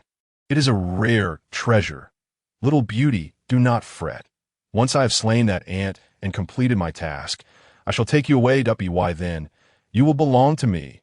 His laughter echoed in the air, laced with cruelty and arrogance. His gaze remained fixed on Qianyuan, as if she had already become his possession. Qianyuan trembled with rage, her long sword swirling in a frenzy. Each strike was imbued with fierce sword light, as if she intended to shred her adversary before her. Her swordsmanship flowed like a tempest, with lightning-fast sword lights streaking through the air, carrying boundless killing intent and fury. Yet, despite Qianyuan's relentless assault, the black-robed figure effortlessly evaded her sword light. His figure flitted like a wraith, deftly weaving through the sword shadows, leaving Qianyuan unable to land a blow. Qianyuan's delicate face was frostbitten as she poured all her energy into entangling the black-robed figure. "You scoundrel! Run! I will hold him off for you." Despite the boundless fury that raged within her heart, she recognized that she was no match for the figure cloaked in black. Her sole hope was to delay the inevitable, granting Qianyuan a chance to escape. Yet, when she inadvertently cast her gaze downward, she found Qianyuan still standing resolutely in place, his eyes sparkling with a smile as he looked at her. Seemingly like a fool, anger surged through Qianyuan, who stamped her feet in frustration. Yet the softest part of her heart was stirred. Perhaps this was the reason she, having just taken form, was willing to sacrifice herself for Qianyuan. With a wave of his hand, Qianyuan transported Di Jiang and the others 1,000 miles away, then stepped forward to Qianyuan's side. "Little Qianyuan, what do you take us for?" He chuckled, gazing at her, Am I the kind of person to abandon my companions and flee alone? A warmth enveloped Qianyuan's heart as she positioned her sword defensively beside Qianyuan, retorting, "That black fiend is at least a saint of the fifth heaven. If we don't run, we're just waiting for death." Qianyuan cast a sidelong glance at the figure in black. "Oh, a saint of the fifth heaven? How terrifying." Seeking death, the black-robed figure spat, his presence like a specter, instantaneously appearing behind Qianyuan. "Ant." The roar reverberated like thunder, deafening and filled with boundless authority and wrath. As if it could rend the very fabric of the world, "I am merciful. I intended to let you live a while longer." The black-robed figure's voice was frigid, laced with disdain and contempt, as he looked down upon Qianyuan with a glint of ruthless light in his eyes. "Since you seek death." The words abruptly ceased, yet the malice embedded within them sent shivers down the spine. It felt like a death sentence, saturating the air with despair and terror. The atmosphere thickened, suffocatingly oppressive, as the black-robed figure emanated a formidable aura akin to an immovable mountain, imparting an overwhelming sense of invincibility. Suddenly, his fingers splayed wide like claws, lunging directly for Qianyuan's heart. A faint smile graced Qianyuan's lips as he stood immobile, facing the black-robed figure's lethal, intent-laden strike, as if he deemed his opponent beneath notice. The next moment, a dull thud echoed through the air. Bang! The claws collided with Qianyuan's back, sparks flying. The black-robed figure let out a piercing scream, sharp as the claws that had been honed for countless years, now riddled with fine cracks. "Damn it! Damn it! I shall seize all your treasures, and then flay your skin, tormenting you for eons." His face contorted in rage, spewing venomous curses. Those razor-sharp nails were his meticulously refined treasures. And to think they would be damaged by an ant of mere initial saint level. It would take incalculable resources and tens of thousands of years to restore them. Such a loss was unbearable. At that moment, he was convinced that Qianyuan must possess some extraordinary treasure, never considering that Qianyuan had not used any artifacts, but relied solely on his physical prowess, amidst the black-robed figure's frenzied curses. A large hand shot forth, gripping his throat tightly. The tirade abruptly ceased. The black-robed figure's eyes widened in disbelief as he gazed at Qianyuan. Qianyuan smirked mockingly, raising a fist the size of a sandbag and bringing it down forcefully upon his face. "An ant, is it? Arrogant, are we? Try cursing me again." Fist after fist struck like lightning, unrelenting, hammering into the black-robed figure's face. Bang! The head concealed beneath the black robe burst apart like a watermelon. Qianyuan disdainfully cast aside the corpse of the black-robed figure. Scoffing, a saint of the fifth heaven, yet so easily defeated. A mere weakling. Qianyuan stared blankly at Qianyuan, her peach blossom eyes wide in disbelief. She could hardly fathom that Qianyuan, at the initial stage of the saint realm, had dared to confront a being above the fifth heaven of the saint realm. "You promised to protect me in the future. How can I bear this?"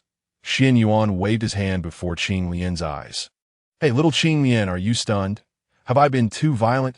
Get lost." Qianyuan swatted his hand away with her delicate, white fingers, exclaiming, "You bad thing, how dare you make me worry?" Unbeknownst to them, a shadow slipped away from the corpse of the black-robed figure. "Kikek, I shall return to the Hongjun domain, and await my arrival." The ethereal figure emitted a cold, resentful laugh, suffused with boundless hatred and unwillingness. The voice echoed like a specter, chilling to the bone. As the mocking laughter faded, the apparition transformed into a streak of light, racing towards the horizon with astonishing speed, vanishing in the blink of an eye, leaving only a faint trace behind. "Did you think I would let you escape?" Qianyuan spread his arms wide, unleashing the principles of time and space to their fullest extent, instantly vanishing from his location. When he reappeared, he was already 100,000 miles away, in the boundless void. A colossal vortex slowly emerged, as dark as ink, seemingly capable of swallowing all light. It resembled a black hole in the cosmos, radiating an endless pull and mysterious aura. The space surrounding the vortex twisted and warped, countless starlight and energy being drawn into it, creating a grand and magnificent spectacle. It appeared to be a passage to an unknown world, a mysterious portal concealing countless secrets. As time passed, the vortex spun faster, emitting a deep, resonant roar that struck the heart. Its power grew ever stronger, as if it intended to consume the entire universe. At the center of the vortex, a faint glimmer flickered, hinting at an indescribable mystery. The ethereal figure hovered like a ghost before the black vortex, slowly turning to face Xuan Yuan with a sinister expression full of resentment. It was about to turn and step into the black vortex. "I told you, you cannot escape," Xuan Yuan sneered, casting forth a coffin as dark as it was the heavenly Tao's cursed treasure, the refining heaven coffin, seized from Qianyuan. The refining heaven coffin, along with the fallen saint pill and six-soul banner, originated from the essence and blood of 3,000 demon gods, capable of suppressing and sealing the heavenly Tao saints. Once trapped within the refining heaven coffin, even a saint's divine abilities would prove useless. It was the optimal treasure for dealing with souls and spiritual bodies. The refining heaven coffin was summoned. Xuan Yuan had already employed the principles of time and space to immobilize the area surrounding the ethereal figure. Although the temporal and spatial laws could only manifest for a fleeting moment amidst the terrifying black vortex, it was sufficient for him to contain the ethereal figure within the refining heaven coffin.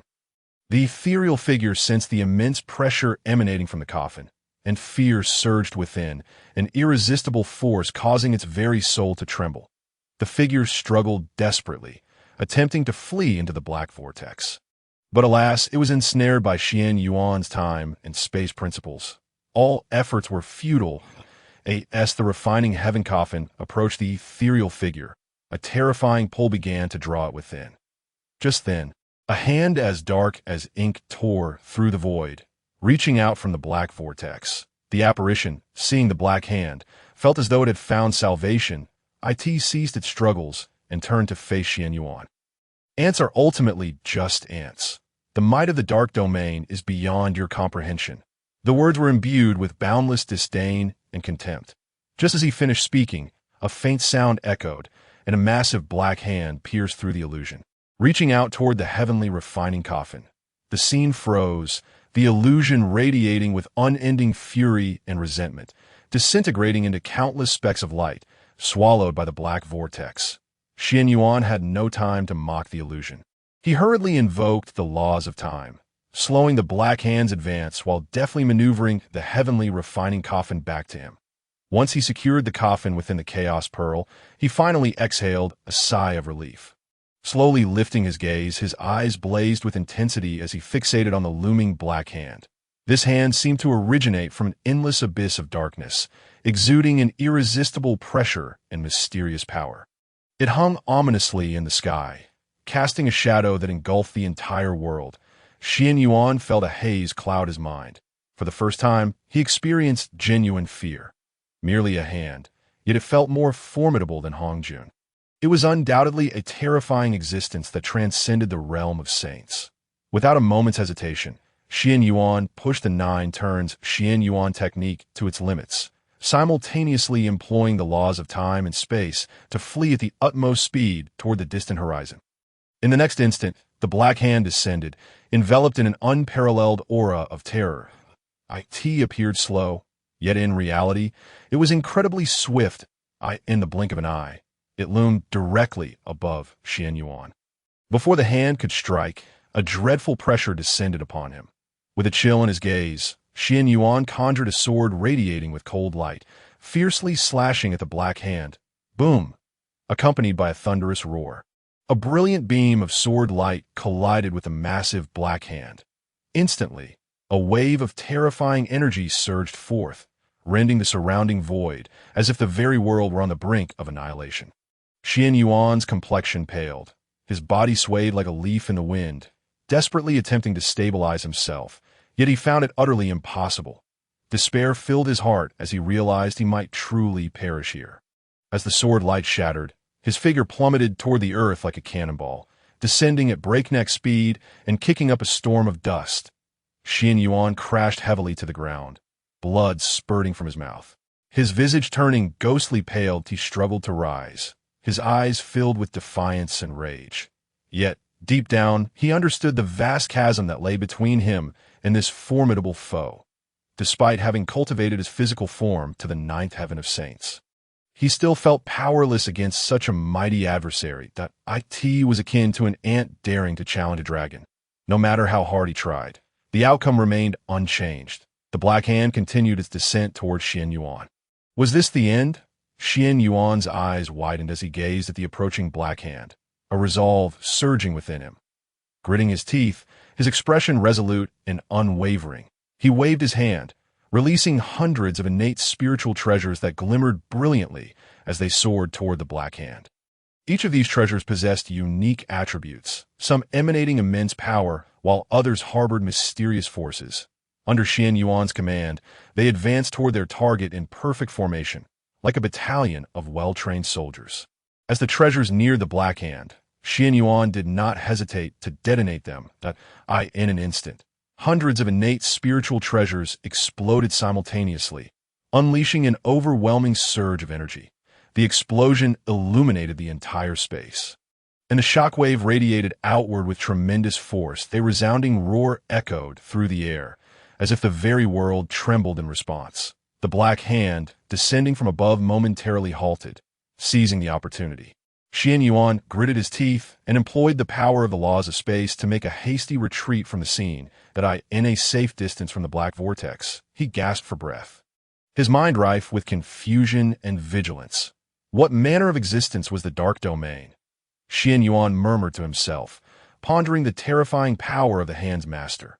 Meanwhile, in the distant depths of darkness, a pair of icy eyes fixed their gaze upon the direction Qianyuan had fled, a knowing smile curling at the corners of their mouth. In the East Sea, the waves churned and the azure waters surged like a stampede of galloping horses. The vast, boundless sea stretched endlessly, seemingly merging with the horizon. Sunlight cascaded upon the shimmering surface, sparkling brilliantly. Amidst this expansive ocean, a solitary island stood starkly against the backdrop. This island bore sparse vegetation, with only a few crooked trees dotting its desolate landscape. At this moment, Qianyuan stood silently upon this island, his expression as dark as the sky before a storm, his eyes betraying an infinite well of anger and helplessness. The sea breeze howled past, tousling his hair, yet he remained oblivious, fixated on the distant waters, the black vortex, the dark domain, the Black Hand. These sudden manifestations had completely overturned his understanding of the primordial world. Had he not seized a moment to detonate hundreds of innate spiritual treasures, he likely would have met a grim fate. Even so, Qianyuan was grievously injured. The physical form he had honed to the ninth heaven of saints nearly shattered beneath that terrifying Black Hand. Fortunately, with his numerous treasures, he could mend his body without much difficulty. What vexed Qianyuan was the unmistakable presence of a sinister, eerie black energy within him. This black energy resembled a greedy beast, voraciously gnawing away at his flesh and spirit, a sensation akin to countless ants relentlessly devouring his body, inflicting unbearable torment. He attempted to resist with his spiritual power, only to discover the corrosive force was astoundingly potent.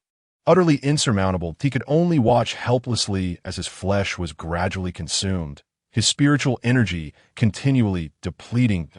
In desperation, he resorted to the laws of space to temporarily seal the black energy.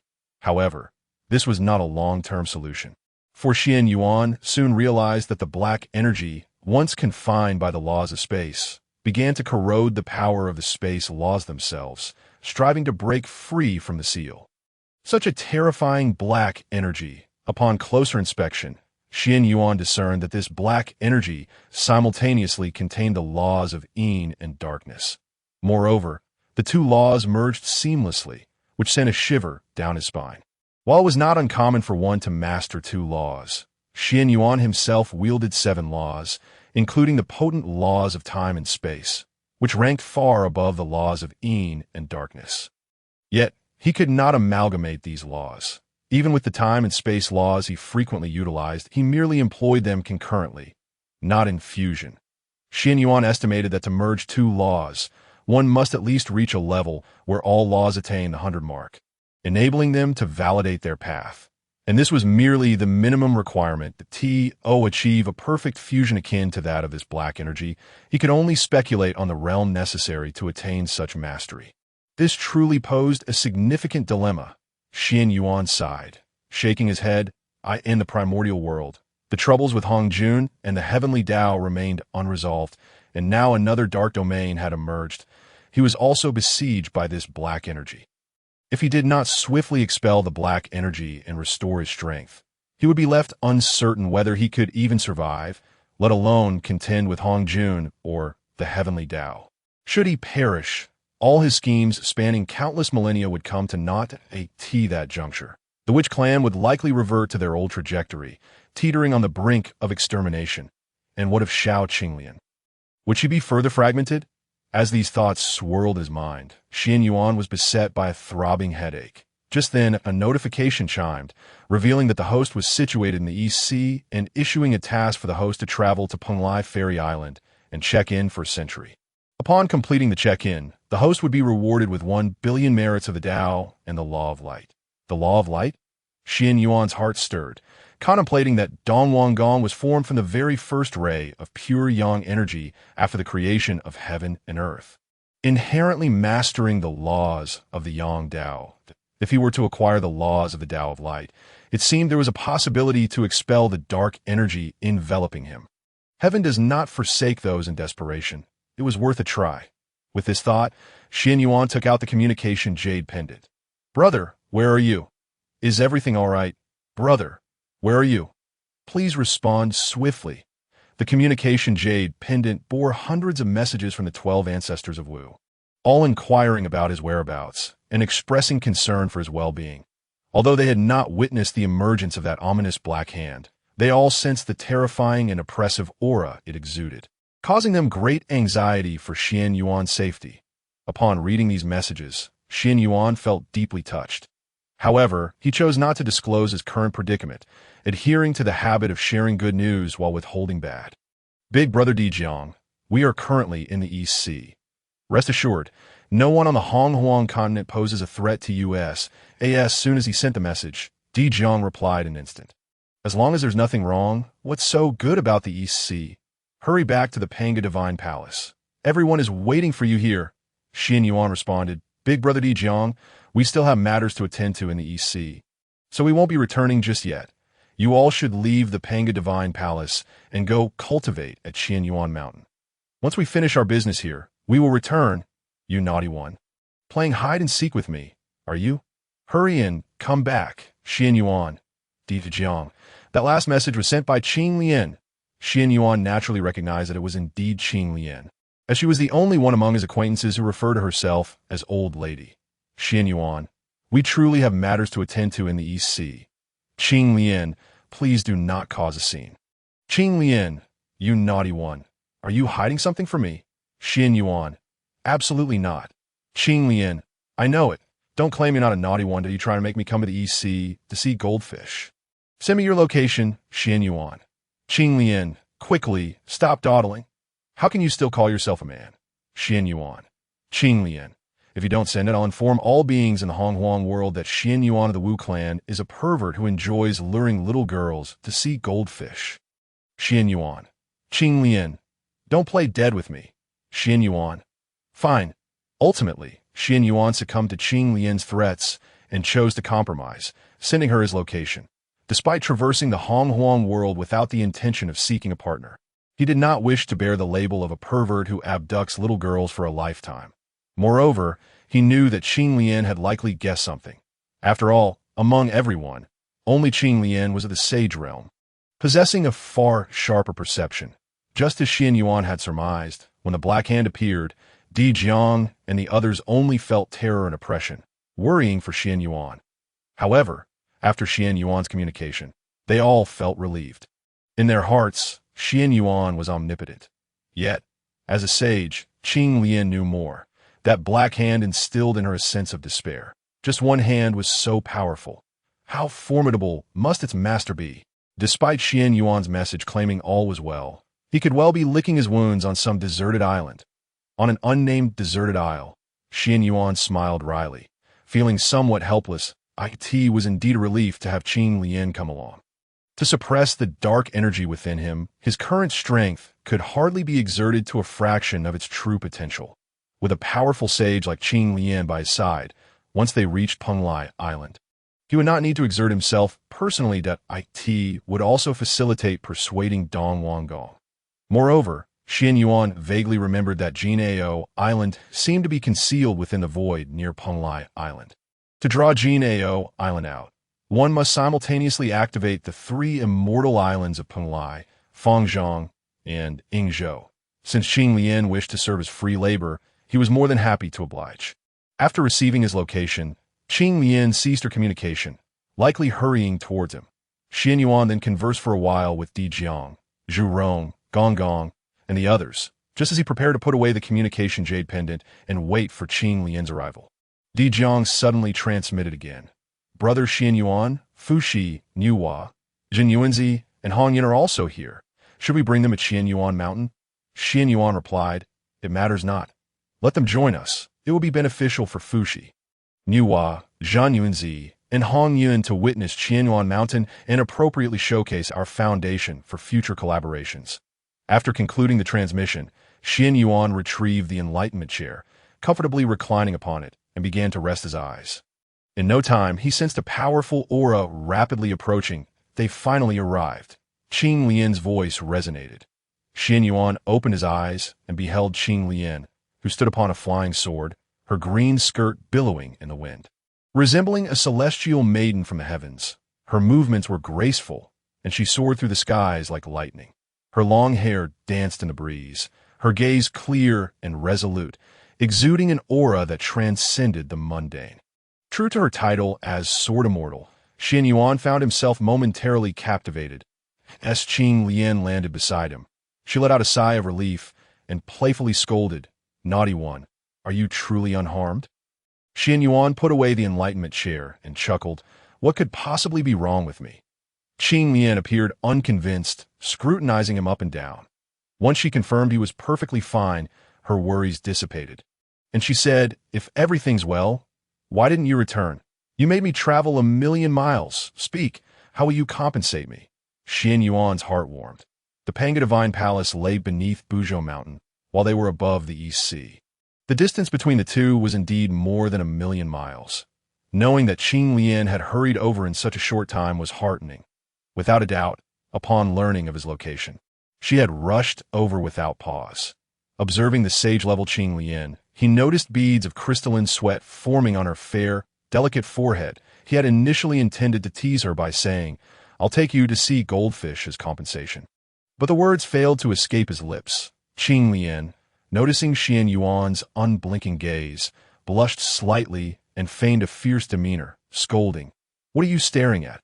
Have you never seen someone as beautiful as me? Stare again, and I'll gouge your eyes out." After speaking, she made a playful gesture, attempting to intimidate Qianyuan. Yet, with her naturally youthful features, even her fierce display appeared endearing rather than exaggerated. Qianyuan chuckled softly and replied, "Whatever you desire, I shall grant you." Months later, on a small island 1,000 miles from Pung Li Island, a group of cultivators gathered, chatting and indulging in feasting. These individuals were scattered cultivators from the EC, currently engaged in a heated discussion about recent significant events in the Hongjun continent. Among the topics, the name Qianyuan was mentioned most frequently. "Have you heard? The Wu clan's ancestral shaman, Lord Qianyuan, single-handedly confronted the three pure ones, Yao Huang Dijun, Dong Huang Tai Yi, and numerous Quasi-Saint powers on Buzhou Mountain. His demeanor was simply mesmerizing. What of it?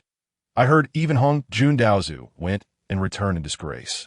Tail between his legs, to the Zixiao Palace. Old fishhead, you can boast all you want. Who is Daozu? The only heavenly Dao saint in the Hongjun world, no matter how strong Qianyuan is. Can he surpass a saint?"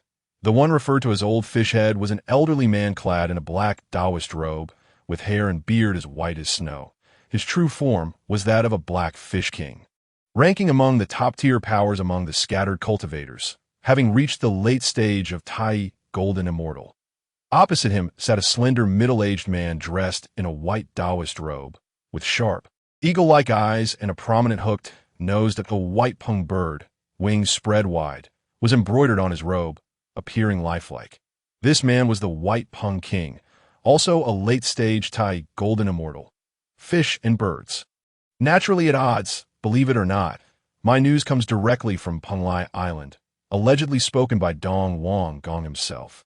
You may inquire further. Bai Peng Wang's gaze was shrouded in gloom, yet he no longer engaged in direct confrontation. As a wandering cultivator of the East Sea, the notions of saints, the witch clan, the demon court, and the three pure ones felt exceedingly distant to him, as far removed that, despite their status as formidable beings at the Thai golden immortal level, they had never ventured beyond the East Sea in their lifetimes, let alone the pinnacle powerhouses of the Hongjun continent, whose existence was nearly intangible. After all, the vastness of the Hongjun world was staggering, teeming with countless strong entities. For solitary cultivators like them, devoid of support, departing from the East Sea could very well spell doom within mere days. However, Pung Li Immortal Island stood apart, hovering above the East Sea. Moreover, the Eastern King was the esteemed male immortal personally appointed by Hongjun Daozu, holding unparalleled authority and dominion over the entire East Sea.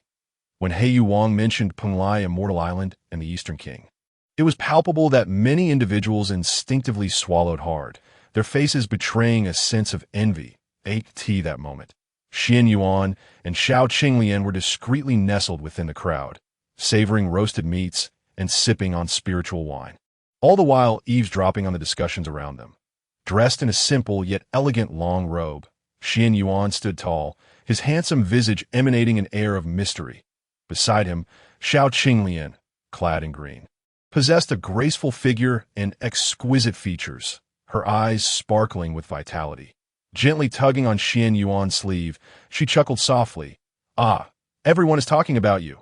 Qianyuan downed his cup of spiritual wine in one go, hastily wiping his chin with his sleeve, and seized a piece of roasted meat, devouring it heartily while mumbling indistinctly. "Gossip is human nature. Why concern ourselves with what others say?" Xiao retorted, hypocritical. "You must be delighted deep down." Qianyuan remained silent. Secluded in their corner, Qianyuan and Xiao exchanged jokes and laughter, enveloped in their own harmonious world, seemingly impervious to any outside interference. At that moment, a wandering cultivator seated not far from Qianyuan waved his hand, calling out, "Xiao Yao, Lord Bai Peng Wang is asking you a question." Huh. Qianyuan was taken aback, finally realizing that the address was meant for him. Months prior, he and Xiao had passed through this area, and upon hearing of numerous wandering cultivators gathering on the island to seek refuge with Pung Li Immortal Island, they decided to stay. Qianyuan had introduced himself as the Taoist of leisure, while Xiao continued to be known as the Sword Immortal of the Green Lotus. They had remained here for several months, observing the leisurely antics of the other cultivators who indulged in wine and revelry. Qianyuan secretly regretted their decision and planned to conclude this meal and depart with Xiao. Over these months, they had kept a low profile, living in peace. Just as they were about to leave, they unexpectedly caught Bai Peng Wang's attention. Bai Peng Wang, Qianyuan, and Xiling Xianzi were the three strongest individuals on this small island, each commanding a group of cultivators ostensibly seeking to ally with Pung Li Immortal Island, yet each harbored ulterior motives that don't just stand there. "Lord Bai Peng Wang is awaiting your response," the wandering cultivator urged as Qianyuan continued to daze. Offending Bai Peng Wang on this island could lead to dire consequences. Qianyuan shook his head, turned to Bai Peng Wang. "What did you just say?" "Impudent." A burly man beside Bai Peng Wang glared fiercely at Qianyuan, wielding a wolf-toothed club that shimmered ominously, as if ready to strike Qianyuan down. Show disrespect to Lord Bai Peng Wang was akin to courting death, the man bellowed, his voice echoing like thunder, causing the very air around them to quiver. His eyes radiated fury and disdain, as if he regarded Qianyuan as inconsequential. Qianyuan sat calmly, his expression serene, betraying no hint of fear. He regarded the man with a slight upward curl of his lips, a hint of mockery evident in his smile. "What a grand display of power," Qianyuan murmured softly, his words imbued with an indescribable confidence and pressure. His gaze swept across the gathered crowd before finally resting on Bai Pengwang, a glint of icy determination flashing in his eyes. Humph! The man snorted contemptuously, swinging his wolf-tooth club with force, stirring up a gust of wind. He stepped forward menacingly toward Qianyuan, each stride causing the ground beneath him to tremble slightly. Qianyuan, however, paid him no mind, grabbing a lobster and continuing to feast. Some individuals were simply seeking their own demise, and no caution could deter them. Xiao Qinglian, throughout this exchange, had been gleefully indulging in the fresh seafood before her. Not once lifting her gaze, a gentle breeze swirled around, lingering in the air. Bai Pengwang, holding his wine cup, revealed a hint of solemnity in his eyes. The look Qianyuan had cast at him had sent a chill down the spine of this late-stage Tai, golden immortal. He was eager to witness Qianyuan's response to the looming threat. Would he feign weakness or truly reveal the latent dragon within the depths? The man's steps were steady, his gaze unyielding. Each movement carrying an intangible weight, he halted 3 paces in front of Qianyuan, silently scrutinizing him. Qianyuan remained seated, continuing to wrestle with the lobster, his eyes placid as a still lake. Devoid of any fear or panic, time seemed to freeze at that moment, the world around them falling into a hushed silence. Only the increasingly labored breaths of the man echoed in the air. Bai Pengwang observed this scene with a tinge of disappointment. He had anticipated that Qianyuan would display some fear or panic when faced with a threat, or perhaps take measures to protect himself. Yet it appeared that Qianyuan regarded his subordinates with utter indifference. Bai Pengwang waved his hand, summoning his man back, and with a smile, inquired, "Daoist Xiao Yao, I've heard you hail from the Hongjun continent. Surely you're familiar with the battle at Buzhou Mountain. What are your thoughts on this matter?" "Well, my thoughts." Qianyuan clapped his hands, seemingly savoring the moment, lifted his cup to sip, and then chuckled. "Why, I see it with my own eyes." His statement was indeed factual, as the principal figure in that battle. He had witnessed everything firsthand. However, this response, when it reached the ears of Bai Pengwang and the others, painted an entirely different picture. Bai Pengwang's brow furrowed deeply, wishing he could slap Qianyuan into silence. However, his cautious nature prevented him from making hasty decisions without understanding the depths of Qianyuan's background. Thus, he resolved to hold his ground for the time being, opting to observe for a while longer. Meanwhile, Qianyuan burst into hearty laughter, raising his cup in a toast to Qianyuan, exclaiming, "Well said. This king drinks to you, my friend." As long as it brought discomfort to Bai Pengwang, he was pleased. "Old fish head, what do you mean by that?" Bai Pengwang shot up, glaring at Qianyuan. "Are you deliberately trying to provoke me?" Bai Pengwang quelled his anger. Qianyuan, with a smile that did not reach his eyes, replied, "This king merely believes that Daoist Xiao Yao speaks the truth. Do you not share the same sentiment?" Bai Pengwang snorted, resuming his seat, choosing silence. Tea that moment. Xiling Xinzi, who had been silent all along, suddenly spoke up. "Why must you two quarrel over such trivial matters? In my view, it would be better for us to drink together and discuss how to join Pung Li Immortal Island." The others readily agreed, but Qianyuan merely smiled as he observed the unfolding scene. Secretly calculating his own intentions, he was well aware that each of these individuals harbored their own schemes, merely utilizing one another. His reasons for coming here were also driven by personal motives. After feasting and drinking to their fill, Qianyuan escorted Xiao Qinglian back to their temporary lodging. Xiao Qinglian, with a playful smirk, regarded Qianyuan. "You sly one, are you hiding something from me?" "What could I possibly hide from you?" Qianyuan feigned innocence, gazing at Xiao Qinglian. "Don't play coy," Xiao Qinglian retorted. "Ever since we set foot on this island, you've been acting strangely, especially when Bai Pengwang and the others mentioned the battle at Buzhou Mountain. Others might be oblivious, but I am not." Qianyuan rubbed his nose, sighing. "Since you already know, why bother asking?" Xiao Qinglian shot him a glare. "I simply want to understand why you are concealing your identity, and what your true purpose for coming to this island is. In recent months, Xiao Qinglian has felt that Qianyuan has become exceedingly unfamiliar. Back at Buzhou Mountain, Qianyuan exuded an aura of immense strength and authority. He dared to threaten even Hongjun, the saint of the heavenly Tao, and had slain mysterious powerhouses of the saint's fivefold heaven. Such overwhelming dominance was indeed captivating. Yet, on this nameless island, the esteemed ancestor of the Witch clan, one of the most formidable beings in the primordial world, found himself humble before a group of Tai golden immortals, mere ants of the golden immortal realm, resorting to feigned politeness. The transformation in Qianyuan left her perplexed, even evoking a tinge of regret. She yearned for the Qianyuan who was unparalleled in his tyranny, who bravely faced any peril and stood protectively before her.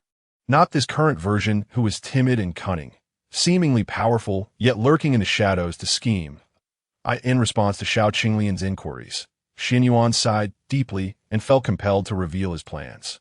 It turned out he had learned that since Hongjun had named Wang Gong as the foremost male immortal, he had established a heavenly court on Pung Li Island, amassing talented individuals. This small island served as a necessary pathway to Pung Li Island, and those gathered here were seeking to ally with it. Qianyuan intended to blend in with this group, biding his time to enter Pung Li Island. Upon hearing this, Xiao Qinglian nodded, understanding the situation. However, she questioned why such convoluted measures were necessary. After all, Wang Gong was merely at the peak of Quasi-Saint cultivation. Did he truly possess the audacity to obstruct their entry into Pung Li Island? Moreover, she wondered what Qianyuan intended to do there. Qianyuan gazed quietly at Xiao Qinglian, contemplating the actions that lay ahead, which would require her cooperation. Finally, he spoke. "Xiao Qinglian, you stand at the saint level, and there are matters I shall not keep from you." His expression turned grave as he recalled his harrowing experience of being pursued by a mysterious figure, still haunted by the memory. He recounted how the mysterious individual fled to a particular location, whereupon a black vortex abruptly materialized, seemingly intent on devouring everything in existence. The vortex emitted chilling waves of power that sent shivers down the spine. Even more terrifying was the grotesque black hand that emerged from the vortex, an ominous appendage that blotted out the sun and radiated an unfathomable darkness. Akin to a demon from the abyss, had he not detonated hundreds of innate spiritual treasures, he feared he would have perished beneath that black hand. Nevertheless, he was still invaded by the dark energy, rendering him incapable of unleashing even a fraction of his power. This was merely the tip of the iceberg concerning the dark domain. Its true horror remained an enigma, as Qianyuan spoke of the dark domain. A glimmer of trepidation flickered in his eyes. Only then did Xiao Qinglian comprehend the extent of Xuan Yuan's previous tribulations, and oh wonder he was reluctant to return to Qianyuan Mountain. It was because he was being eroded from within by dark energy. "Let me take a look." Xiao Qinglian extended her spiritual sense into Xuan Yuan's body. Upon glimpsing the terrifying dark energy sealed in a corner, her heart trembled. Just one glance filled her with an inconceivable dread. Yet Qianyuan had to endure this torment daily. "Are you heading to Pung Li Island? Is there a solution there?" Xiao Qinglian asked. Qianyuan nodded affirmatively. Indeed, Wang Gong embodies the first manifestation of the primal yang energy after the creation of the world. The nemesis of the primal yin. With that, Xiao Qinglian seized Xuan Yuan's arm, exclaiming, "What are we waiting for? Let us seek out Wang Gong immediately." Qianyuan smiled wryly and shook his head. "It is not that simple. Xiao Qinglian, Wang Gong should be at the initial stage of Quasi-Saint cultivation, right? If he dares not help you, I shall make him feel 1,000 swords piercing his heart." While Qianyuan recognized that Xiao Qinglian meant well, he patiently explained, during the sermon at Zixiao Palace, there was a conflict between Wang Gong and me. He will not intervene. He dares, Xiao Qinglian retorted. Moreover, Wang Gong is the foremost male immortal appointed by Hongjun. If we approach him recklessly, you will certainly report this matter to Hongjun. You believe Hongjun would be benevolent enough to allow Wang Gong to assist us in resolving our troubles? Xiao Qinglian stared defiantly at Qianyuan. "What of Hongjun? If he dares to obstruct us, I shall fight him to the bitter end." Qianyuan countered, "It is not just Hongjun. The heavenly Tao looms behind him. The dark domain's ability to penetrate the primordial world must have the support of the heavenly Tao." "The heavenly Tao," Xiao Qinglian echoed. "Furthermore, ever since the awakening of the heavenly Tao, it has not permitted the inhabitants of the primordial world to utilize the laws to attain enlightenment. Otherwise, Yang Mei the ancestor would not have fled into the chaotic void." Xiao Qinglian, Although you have transformed from the Hongmeng's spiritual root, you tread the path of law and enlightenment, which is intolerable to the heavenly Tao. It will inevitably come knocking on your door. Let it come. Xiao Qinglian declared boldly. Qianyuan sighed resignedly. When Xiao Qinglian successfully transformed, she fortuitously encountered the surprise attack of a dark domain powerhouse, sustaining severe injuries from his efforts to save her. Followed by the emergence of the Black Hand. All of this likely exceeded the heavenly Tao's calculations, which is why it had not sought Xiao Qinglian out immediately. For days, he had been concealing their fate using the Chaos Pearl.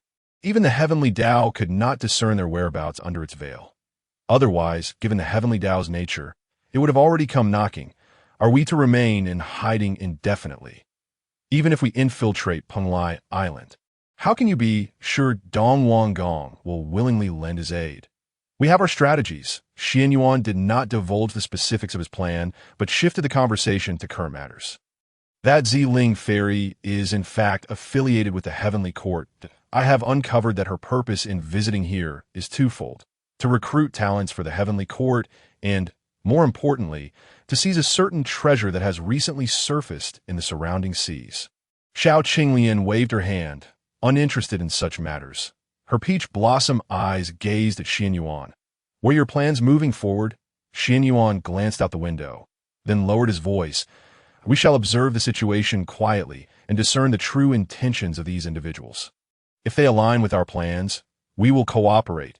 Otherwise, a glimmer of murderous intent flickered in Xuan Yuan's eyes. He was no benevolent soul and would do everything in his power to ensure their whereabouts remained concealed. Additionally, we must prepare certain items to present as a grand gift to Wang Gong. That a wicked smile curled at the corners of Xuan Yuan's lips. Seeing this, Xiao Qinglian became serious. Do you require my assistance? Qianyuan nodded. You shall remain here, vigilant of the surrounding movements. Should those individuals make any premature moves, inform me at once.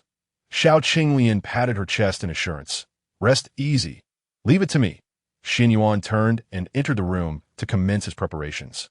While Xiao Qinglian stood guard outside, her delicate face etched with worry. The dark energy within Qianyuan radiated a chilling, sinister aura that even she, a saint-level powerhouse, found disconcerting.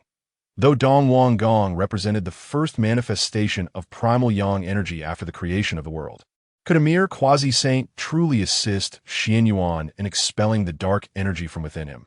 Inside the room, Qianyuan busied himself, retrieving innate spiritual treasures from the Chaos Cauldron. Some had been seized from figures such as the three clear ones, Jin and Junti, while many others were rewards from the system's sign-in. Previously, in a desperate bid to escape the Black Hand, he had detonated hundreds of innate spiritual treasures. Yet he still possessed an abundance of treasures: the Heavenly Book, the Earthly Book, the Taiji Talisman, and the Five Directions Banner. He began selecting from the remaining treasures, ultimately fixing his gaze upon a ruler that emitted a purple light. The Hongmeng Measuring Ruler, a postnatal treasure of merit. Wielded attack power, second only to the supreme innate treasure, the Pangu Banner. It was impervious to all laws, allowing one to kill without incurring karmic retribution. Qianyuan had initially sought an innate spiritual treasure, but upon spotting the Hongmeng Measuring Ruler, he was struck by its superiority. Although it could not serve as a vessel for the three corpses or comprehend the heavenly Tao, he was confident that no one could resist such a postnatal treasure of merit, and it would surely be refined with their original essence. Having selected the treasures, Qianyuan arranged his spiritual sense upon the Hongmeng Measuring Ruler before choosing another item and emerging from a room. Outside, Xiao Qinglian was lost in thought, resolutely deciding that no matter the cost, she would assist Yuan in overcoming his predicament. As he exited, Qianyuan held a bead that radiated a mysterious aura. This is the Qianyuan Pearl, capable of shielding against the machinations of fate. Take it. He handed the jade pearl to Xiao Qinglian. She accepted it cautiously and adorned it on her wrist. Thank you, Qianyuan, that we will surely overcome this adversity. The two individuals exchanged a glance, their eyes brimming with unwavering resolve and trust that a few days later, Qianyuan and Xiao Qinglian were leisurely wandering the island. Suddenly, a powerful surge of energy emanated from the distant sea. akin to a placid surface being violently stirred by an invisible force, unleashing tumultuous waves. This energy fluctuation was extraordinarily potent, causing the surrounding air to warp and twist, manifesting visible ripples.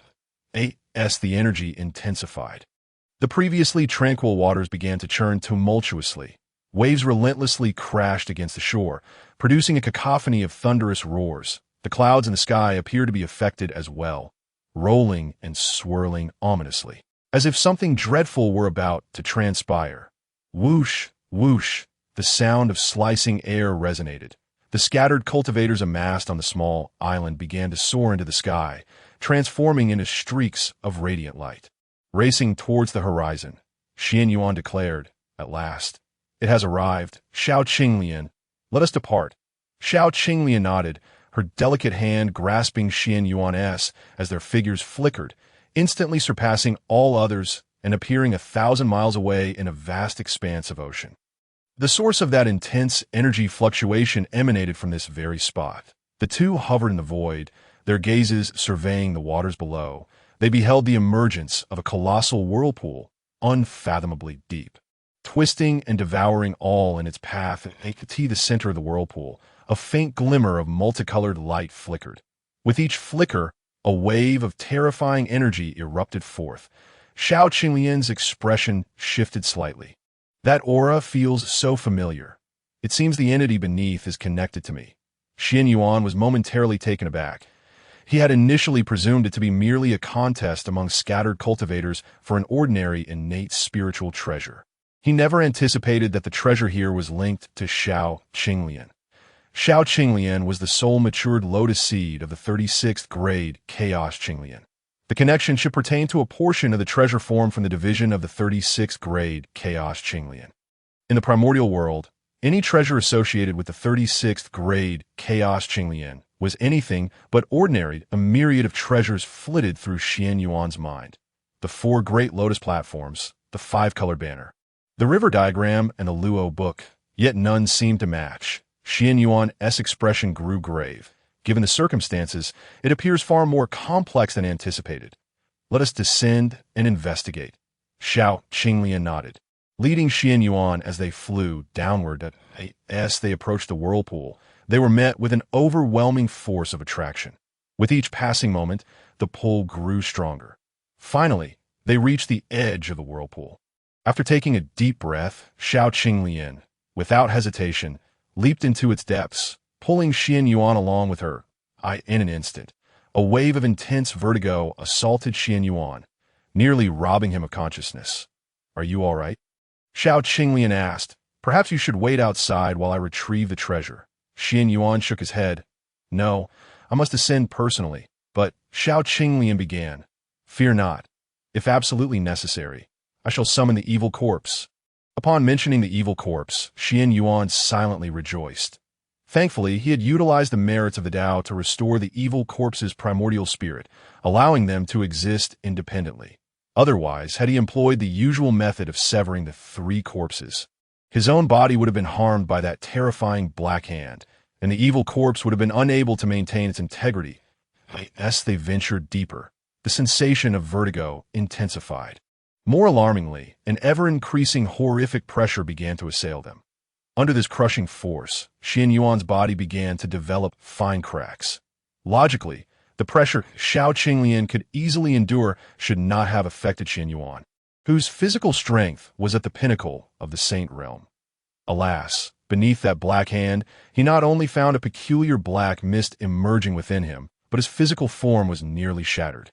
Previously, he had not paid much attention, focusing all his energy on combating the enigmatic black mist, thinking that once it was expelled, a few treasures would restore his body to its former state. However, it now appeared that the issues with his physical form were more complex than he had imagined. "Qianyuan," Xiao Qinglian called. Qianyuan nodded, his mind focused, summoning the evil corpse clad in a black robe before him. He handed the Hongmeng Liantian ruler to the evil corpse, instructing, "Proceed according to plan." The evil corpse accepted the ruler with a nod. Qianyuan offered Xiao Qinglian a slight smile before entering the Chaos Pearl. Once he vanished, Xiao Qinglian's expression darkened, creating distance from the evil corpse as they delved deeper into the whirlpool. The evil corpse followed closely behind Xiao Qinglian, maintaining a calm demeanor, indifferent to her change in attitude. Unencumbered by Qianyuan, their speed increased significantly. Moments later, they arrived at the depths of the whirlpool. Before them lay an innate protective array, blocking their path, although it was also an innate protective formation. This array was significantly inferior to the one that had previously safeguarded Xiao Qinglian. With her longsword upon her back, she gracefully stepped into the array, the surrounding energy fluctuations seeming to be mere gentle breezes to her. Xiao Qinglian lightly wielded her sword, unleashing the power of the sword's Dao, rippling outward like waves. Each of her strikes contained boundless might, effortlessly tearing through the array's defenses. Sword light flickered, and sword energy surged. Xiao Qinglian darted through the array like a bolt of lightning, swiftly and precisely striking the array's critical nodes. With each of her attacks, the brilliance of the array dimmed, its protective power steadily diminishing. Ultimately, under the onslaught of Xiao Qinglian's sword Dao, the array shattered entirely, disintegrating into countless fragments that dissipated into the air. Xiao Qinglian stood poised, exuding tranquility, a satisfied smile gracing her lips as the innate protective array vanished. What lay before them resembled an altar-like structure. 12 pearls, resembling jade and radiating five-colored brilliance, hovered above the altar. The sea-stabilizing pearls, Xiao Qinglian murmured, extending her hand to summon the 12 pearls, which instantly soared into her fair palm. The sea-stabilizing pearls, a total of 36, were formed from the 36 petals of the 36th grade Chaos Qinglian. 24 of these had been acquired by Qianyuan and bestowed upon the grand ancestor of Qianming. The remaining 12 had inexplicably appeared here. Once Xiao Qinglian secured the 12 sea-stabilizing pearls, the evil corpse stepped forward, placing the Hongmeng Liantian ruler upon the altar. Subsequently, it invoked its powers to swiftly set up a new protective formation. Having arranged everything, the evil corpse bowed to Xiao Qinglian. Please, fellow Taoist. Xiao Qinglian activated the sea-stabilizing pearls, causing the whirlpool, which had begun to dissipate, to surge once more. After completing these tasks, their figures flickered, instantly appearing in the void above that moment. Several streaks of light flashed as a group of scattered cultivators approached them. One of them spoke. You too have come for the treasures beneath the sea. Have you not? Why not join forces for exploration? The evil corpse stood silently behind Xiao Qinglian, its expression serene, remaining entirely subordinate to her. Xiao Qinglian waved her hand dismissively, coldly stating, We are merely here to observe. You may proceed. The others exchanged glances, choosing not to press further, and each leapt into the whirlpool. Moments later, a series of anguished cries erupted from below. Soon after, several corpses shot forth from the whirlpool, crashing heavily onto the surface of the sea. Blood stained the waters, a shocking sight to behold. Xiao Qinglian maintained her calm demeanor, while the evil corpse remained as inscrutable as ever. Whoosh, whoosh, whoosh, more streaks of light appeared, as additional individuals materialized in the vicinity. Upon seeing the floating corpses below, their expressions turned grave, and none dared to act recklessly. As time passed, an increasing number of individuals gathered at the scene. Ultimately, the purple spirit fairy, the black fish king, and the white Pung king arrived, accompanied by a throng of scattered cultivators. The stir rippled through the crowd, whispers echoing around. It is indeed the purple spirit fairy, and the black fish king and white Pung king. It seems this treasure is extraordinary, even drawing their attention. Xiao Qinglian's gaze was slightly narrowed as she quietly observed the unfolding events. Ziling Xianzi, with her enchanting eyes, surveyed her surroundings before finally resting her gaze upon Xiao Qinglian. Smiling as she inquired, Esteemed friend, might you enlighten us regarding the situation below? Xiao Qinglian replied with indifference, I have only just arrived and am not well versed in the specifics. Bai Peng Wang snorted coldly. Enough of your prattle. We shall ascertain the truth ourselves. With that, he soared towards the vortex, followed closely by the others, but a slight smirk played upon Xiao Qinglian's lips as she softly remarked to the malevolent corpse. Let us follow suit in the maritime expanse before the vortex. The atmosphere was fraught with tension and oppression. Bai Peng Wang stood there with an imposing demeanor, his cold gaze compelling a group of scattered cultivators to venture forth. Fear was etched on their faces, despite their reluctance. They were forced to acquiesce under the weight of Bai Peng Wang's formidable presence. Ziling Xianzi stood quietly to the side, her beautiful visage betraying no emotion. Merely a silent observer of the proceedings, she was acutely aware of the dangers of the vortex, yet understood that in a world where strength reigned supreme, the weak often had no choice but to heed the commands of the powerful. Qianyuan, however, donned an air of detachment, a glimmer of disdain flickering in his icy gaze. Though he disapproved of Bai Peng Wang's actions, he made no move to intervene.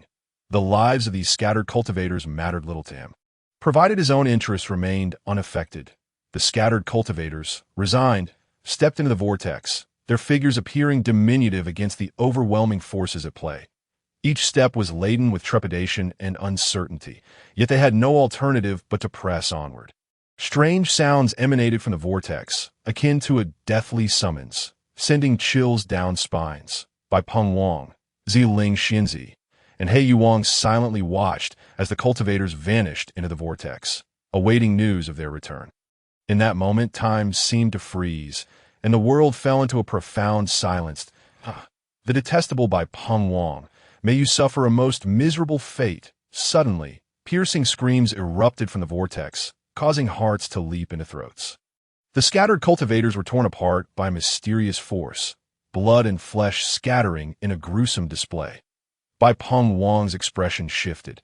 He had not anticipated such terrifying peril within the vortex. Ziling Xianzi and Qianyuan silently rejoiced in their decision to refrain from recklessness. Xiao Qinglian and the malevolent corpse observed the scene with quiet resignation, having foreseen this outcome. At that moment, a surge of potent energy erupted from the vortex, a dazzling light shooting skyward. Everyone was taken aback, rendered momentarily at a loss. Just then, Bai Peng Wang pointed at Xiao Qinglian and the malevolent corpse. Sneering, "You two, get in there and scout the way." Having been publicly humiliated by Qianyuan previously, he had long harbored disdain for them. Were it not for Qianyuan and Ziling Xianzi's intervention at the time, he would have relished the opportunity to make an example of them. Confronted with unknown dangers, he presumed Ziling Xianzi would not jeopardize her standing for two unrelated scattered cultivators. Xiao Qinyan's expression turned frosty. "On what grounds?" "On the grounds that my strength surpasses yours," Bai Peng Wang declared arrogantly. "Does strength entitle you to bully others at will?" Xiao Qinglian retorted, "Daha. In this world, the law of the jungle prevails." "Strength is everything," Bai Peng Wang scoffed. Before he could finish, Xiao Qinglian vanished in a blur, resembling a specter as she lunged at Bai Peng Wang, her hand alight with green radiance, revealing a sharp sword. Bai Peng Wang was taken aback, hastily channeling his spiritual energy in defense. Yet, Xiao Qinglian's speed was astonishing, and in the blink of an eye, she was upon him. The blade flashed, leaving a crimson mark across Bai Peng Wang's arm. "You dare to wound me?" Bai Peng Wang roared in fury, internally shocked by her swiftness and the sword's keen edge. Although her strike bore the hallmarks of stealth, the fact that she could injure him was unexpected. Bai Peng Wang let out a cold snort, recognizing her cunning. "What a deep scheme, concealing your true strength." Xiao Qinglian remained impassive, merely observing Bai Peng Wang's theatrics, though he had concealed his intentions well. The slight curl of his lips, revealing a sinister smile, did not escape the keen eyes of a sage. Infuriating. Seeing Xiao Qinglian unyielding, Bai Peng Wang cursed under his breath, pointing a scattered cultivator in a fit of rage. "What are you waiting for? Do you seek death? Get in there and scout." The cultivator he indicated was the very one who had warned Qianyuan earlier, the first they encountered upon arriving on the isle. Possessing considerable strength, he was at the initial stage of the Tai Golden Immortal Realm. While he fell short of Bai Peng Wang, Qianyuan, and Ziling Xianzi, he was still far superior to most of the scattered cultivators present. Realizing Bai Peng Wang intended to send him to his doom, the cultivator erupted in rage. "Bai Peng Wang, you overstep your bounds." His aura surged, hinting at a breakthrough into the mid-Tai Golden Immortal stage. The other scattered cultivators recoiled, fearful of collateral damage. A glimmer of surprise flickered in Bai Peng Wang's eyes. quickly eclipsed by fury. "You dare to defy me?" He raised a hand, unleashing a fierce gust of wind aimed at the cultivator. Yet, Qianyuan would not allow him to prevail. She leaped lightly, positioning herself before the cultivator, effortlessly deflecting by Peng Wang's attack with her sword. By Peng Wang, as a dominant force, do you not find it disgraceful to oppress the weak so? Qianyuan remarked coldly. By Peng Wang gritted his teeth in frustration. You persist in testing my patience. Today, I shall ensure you pay the price. As he prepared to strike, Ziling Xianzi intervened. By Peng Wang, do not act rashly. This place is fraught with peril. We must unite to overcome this crisis. By Peng Wang huffed. Very well, I shall spare this insolent girl for now. That juncture, the light within the vortex intensified. As if something momentous was about to emerge, the atmosphere was charged with tension, and none dared to breathe, as if even the sound of their heartbeats could be discerned. Eyes widened, all fixated intently on the enigmatic vortex. Their gazes brimming with anticipation and curiosity. Each soul yearned to witness the revelations within the vortex, yet all feared the possibility of missing a crucial detail with even the briefest blink. Then, the mysterious vortex erupted violently, revealing a formidable defensive array. Simultaneously, a purple radiance soared into the heavens, forming a shape reminiscent of a measuring rod in the sky. It emanated an overwhelming purple aura, upon which mountains, rivers, sun, moon, flora, fauna, and countless runes flickered to life, inscribed with two primordial characters, Liang Tian. The Hongmeng Liang Tian Qi. Though merely a projection, it caused the breaths of all present to quicken, their eyes gleaming with obsession and avarice. Ziling Xianzi, by Peng Wang, and He Yu Wang exchanged glances. A silent pact formed in their mutual understanding, and without hesitation, they sprang into action. Like lightning, they darted towards the nearby, scattered cultivators, in an instant. The trio struck, and before the scattered cultivators could react, they were sent hurtling backward, cries of anguish filling the air as blood sprayed forth. The other scattered cultivators turned pale, scattering in all directions, desperate to escape. However, Ziling Xianzi and her cohorts had no intention of allowing these scattered cultivators to evade their grasp. Each unleashed their signature techniques in a frenzied pursuit, illuminating the scene with a dazzling display of brilliance. One by one, scattered cultivators fell, and seeing no hope of escape, they were forced to fight back in desperation. Yet, with Ziling Xianzi, by Peng Wang, and He Yu Wang all at the late stage of the Tai Golden Immortal Realm, each accompanied by their own subordinates, the beleaguered scattered cultivators stood little chance. Amidst the cacophony of cries, the scattered cultivators suffered heavy casualties, their lifeblood staining the surrounding waters, the air thick with the stench of blood. The remaining cultivators soon realized that Ziling Xianzi and her allies seemed to deliberately avoid engaging with Qianyuan. They recognized that she might be their sole hope for survival. Thus, they began to plead for refuge. That a glint of cunning flashed in Qianyuan's eyes as she feigned innocence, saying, "Since you all wish to pledge your loyalty to me, then stand behind me." Upon hearing these words, the scattered cultivators felt as if they had been granted a reprieve from death, hastily retreating behind the figure of Qianyuan. Observing this turn of events, Ziling Fairy and her companions wore expressions of grave concern. "Little girl, you are playing with fire," White Peng Wang exclaimed through clenched teeth. Qianyuan responded with a slight smile, seemingly unfazed. "If you have the capability, then come and try." With that, a radiant azure sword light materialized in her hand, within which a lotus flower appeared to bloom faintly.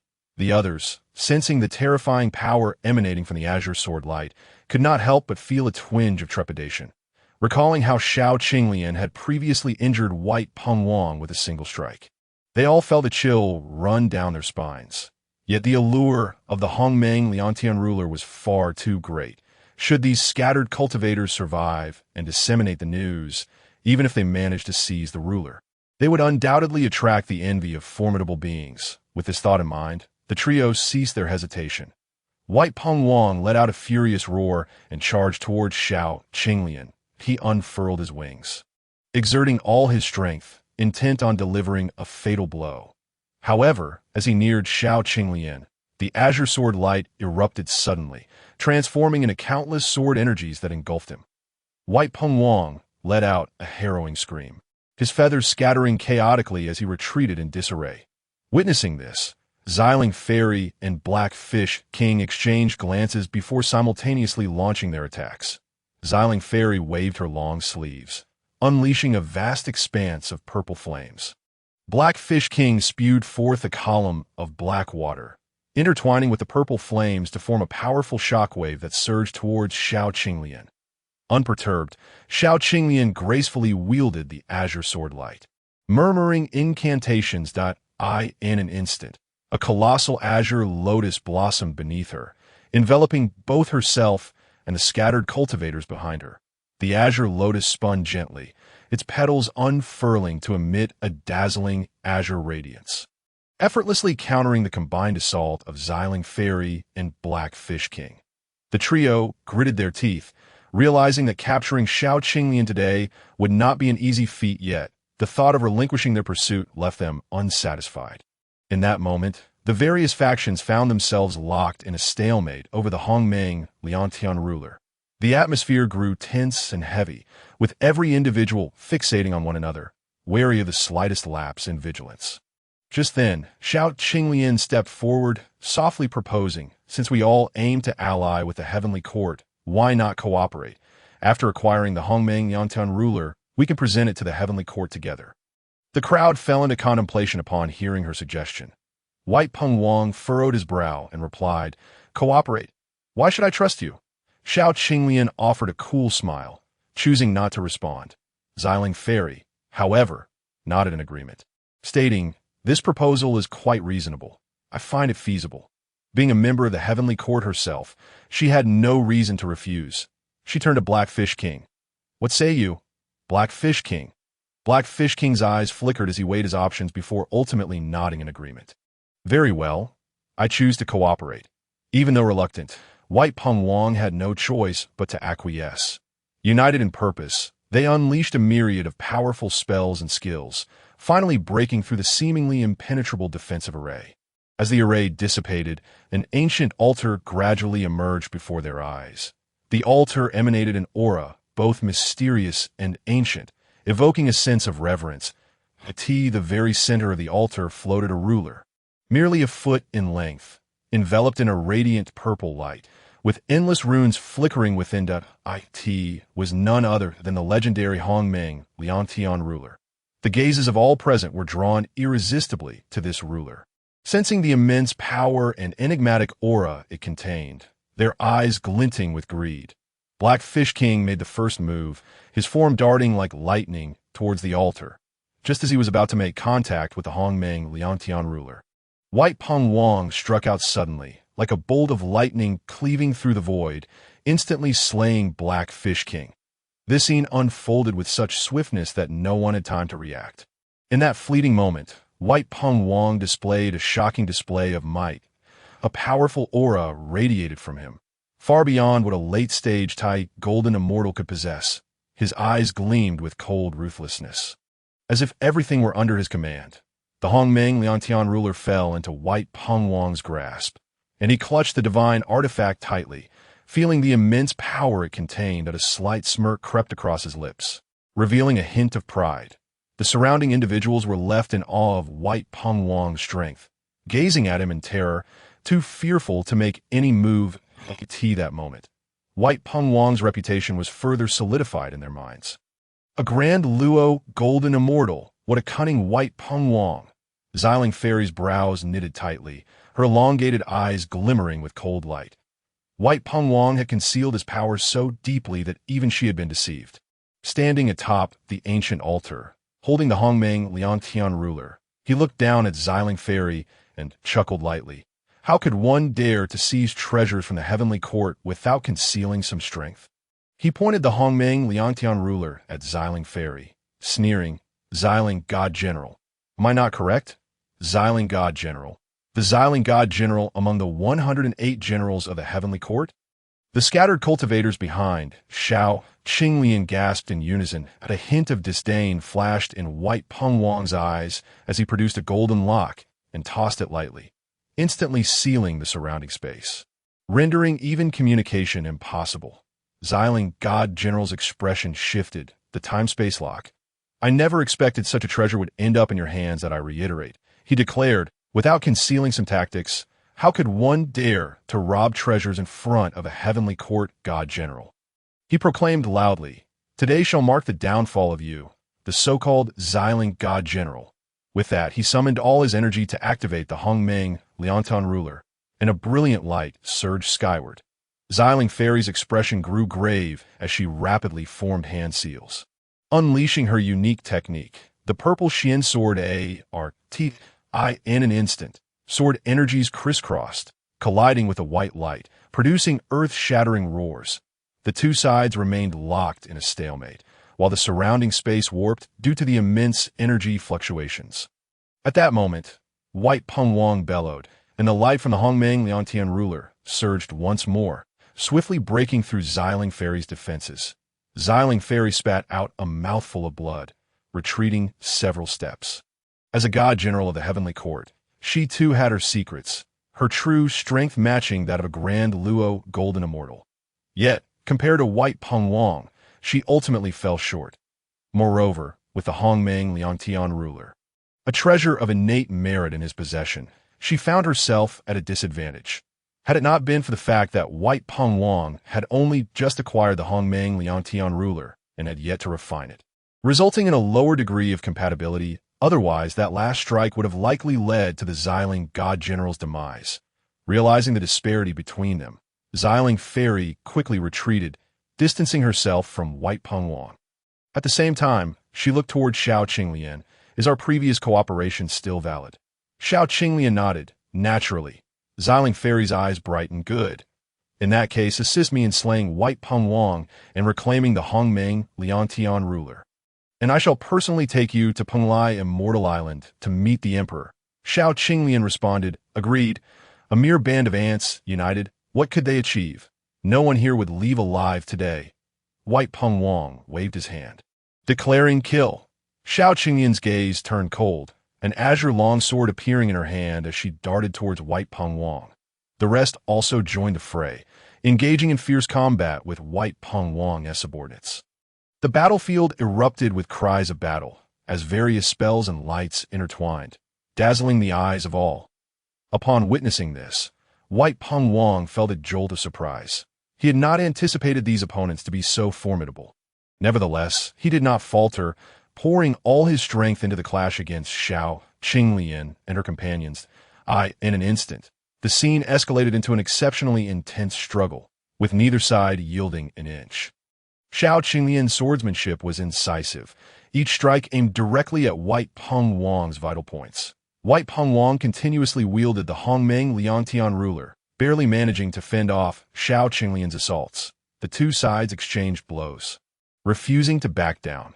Suddenly, Xiao Qinglian seized upon a flaw in White Peng Wang's defense, thrusting her sword into his chest.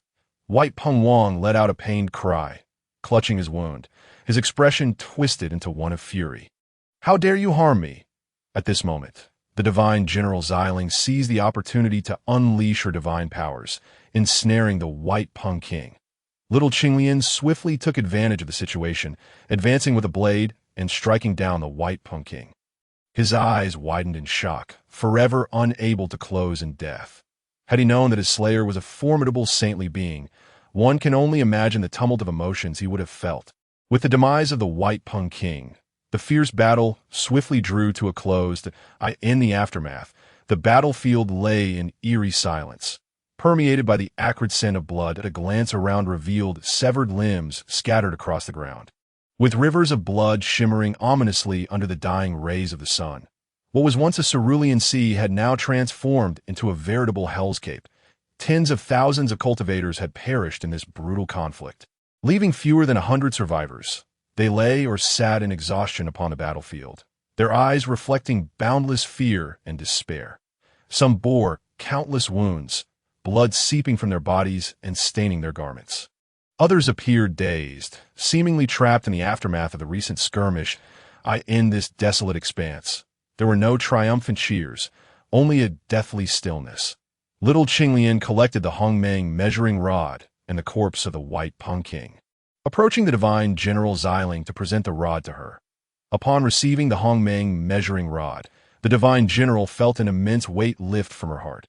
After all, this was a treasure of postnatal merit, far mightier than the finest innate spiritual treasures. Given little Qianyuan's effortless slaying of the White Pung King, had greed taken root, she would have found herself not merely obstructed, but likely slain on the spot. Following in the footsteps of the White Pung King, she expressed her heartfelt gratitude to little Qianyuan for her invaluable assistance. There's no need for formalities. Simply lead us to Pung Li Immortal Island. Little Qianyuan replied with a calm demeanor. The divine General Xiling nodded. Her curiosity piqued as she inquired, "Given your formidable strength, why not directly journey to the Heavenly Court instead of relying on me?" As the Heavenly Court was in its nascent stage, recruiting soldiers and gathering talents, it was puzzling why little Qianyuan, capable of slaying a great Luo golden immortal, would need to take such a roundabout route.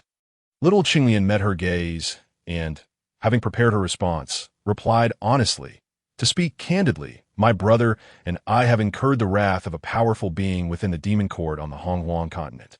My elder brother sustained severe injuries, his strength reduced to a mere fraction of its former self. With no other recourse, we fled to the Eastern Sea in search of refuge, and happened to overhear others discussing their intent to seek shelter at Pung Li Immortal Island, which is why we decided to remain.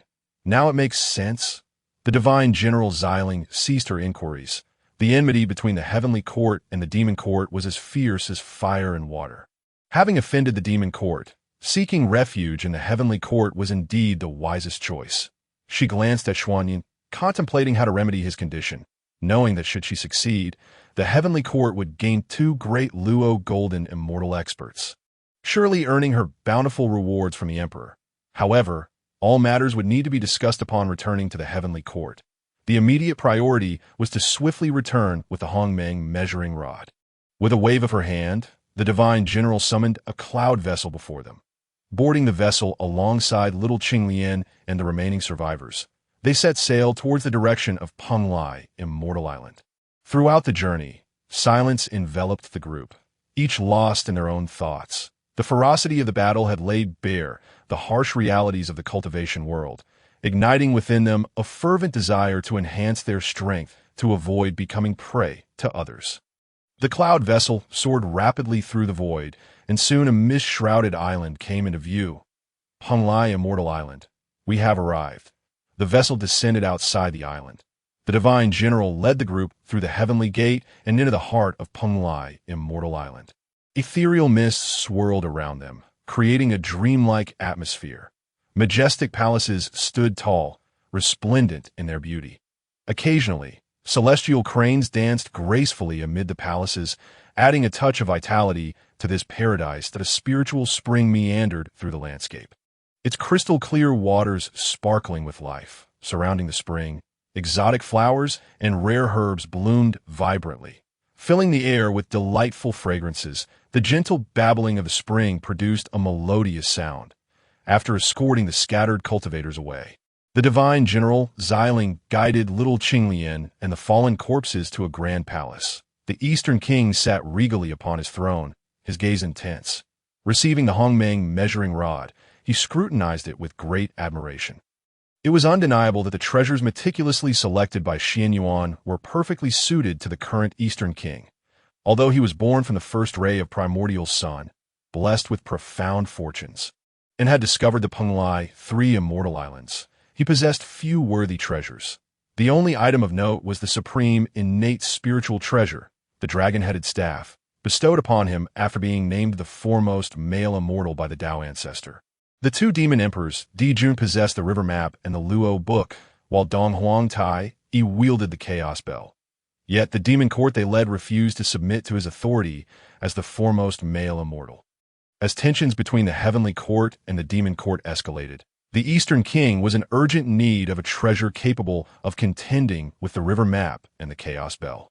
But how could such a supreme treasure be easily obtained? Not long ago, rumors spread that a treasure would soon emerge from the sea, 1,000 miles away. Although he held little hope, he dispatched the divine general Xiling to investigate. Little did he expect that this seemingly casual endeavor would bring him unexpected joy. The Hongmeng measuring rod. Splendid. Xiling, you have performed admirably this time, but I shall certainly reward you handsomely. The divine general's face lit up with delight as she respectfully responded. Thank you, your majesty. She acknowledged that the successful retrieval of the Hongmeng measuring rod was largely due to the efforts of her companions, Qinglian and Xiaoya. Upon hearing the divine general's account, the Eastern King stroked his beard with a broad smile and asked, "Are the two of you willing to join my heavenly court?" Little Qinglian nodded. "We have indeed come to seek refuge in the heavenly court." It must be noted that the divine general Xiling was a woman of integrity, not coveting little Qinglian's contributions, demonstrating her unwavering loyalty to the Eastern King. When the Eastern King learned that both little Qinglian and her companion were great Luo golden immortals, and that little Qinglian was capable of slaying enemies of equal standing, his joy was palpable. In this era, following the Tao ancestor Hongjun's 2 sermons, the top-tier cultivators of the Honghuang continent had all ascended to the Quasi-Saint realm.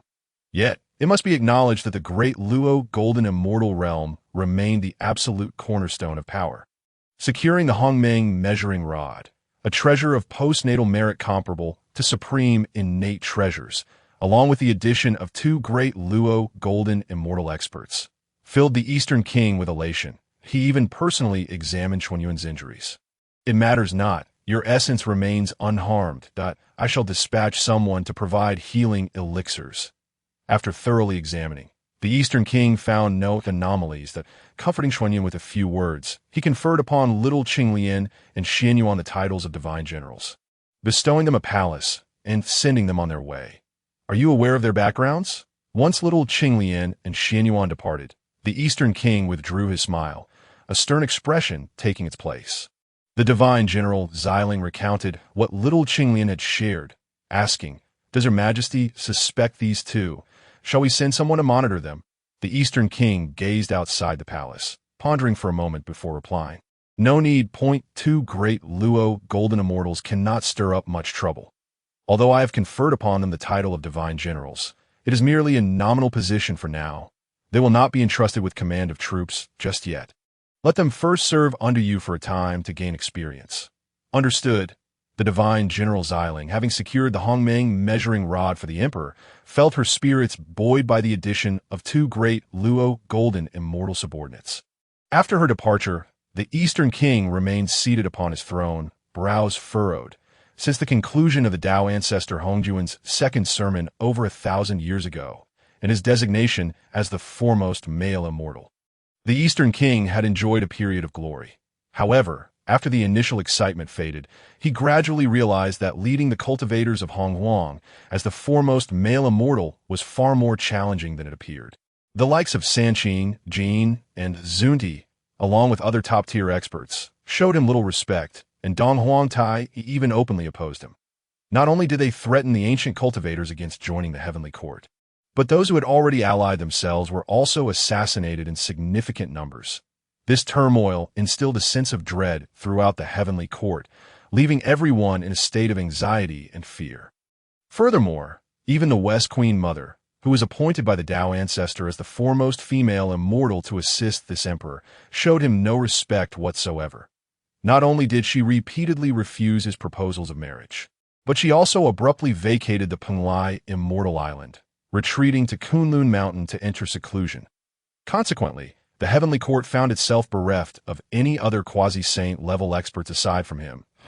In his desperation, he was compelled to seek collaboration with those hidden in the shadows. Yet, these individuals ultimately shunned the light, leaving him to rely on his own strength, caressing the primordial measuring ruler in his hand.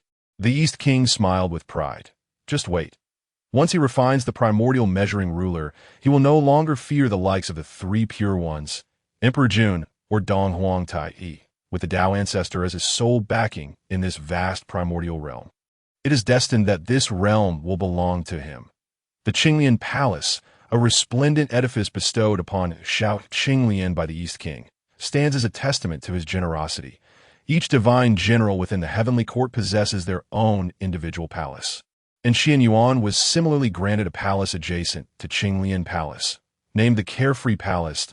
It must be noted that, in this regard, the East King exhibited remarkable magnanimity upon entering the Qinglian Palace. He dismissed all of the East King's attendants. Emerging from the Chaos Pearl, Qianyuan stored the malevolent corpse away. The previously stoic Qinglian's face brightened with joy. She stepped forward to grasp Qianyuan's hand, inquiring with a smile, "Now that we are on Pung Li Immortal Island, what shall we do next?"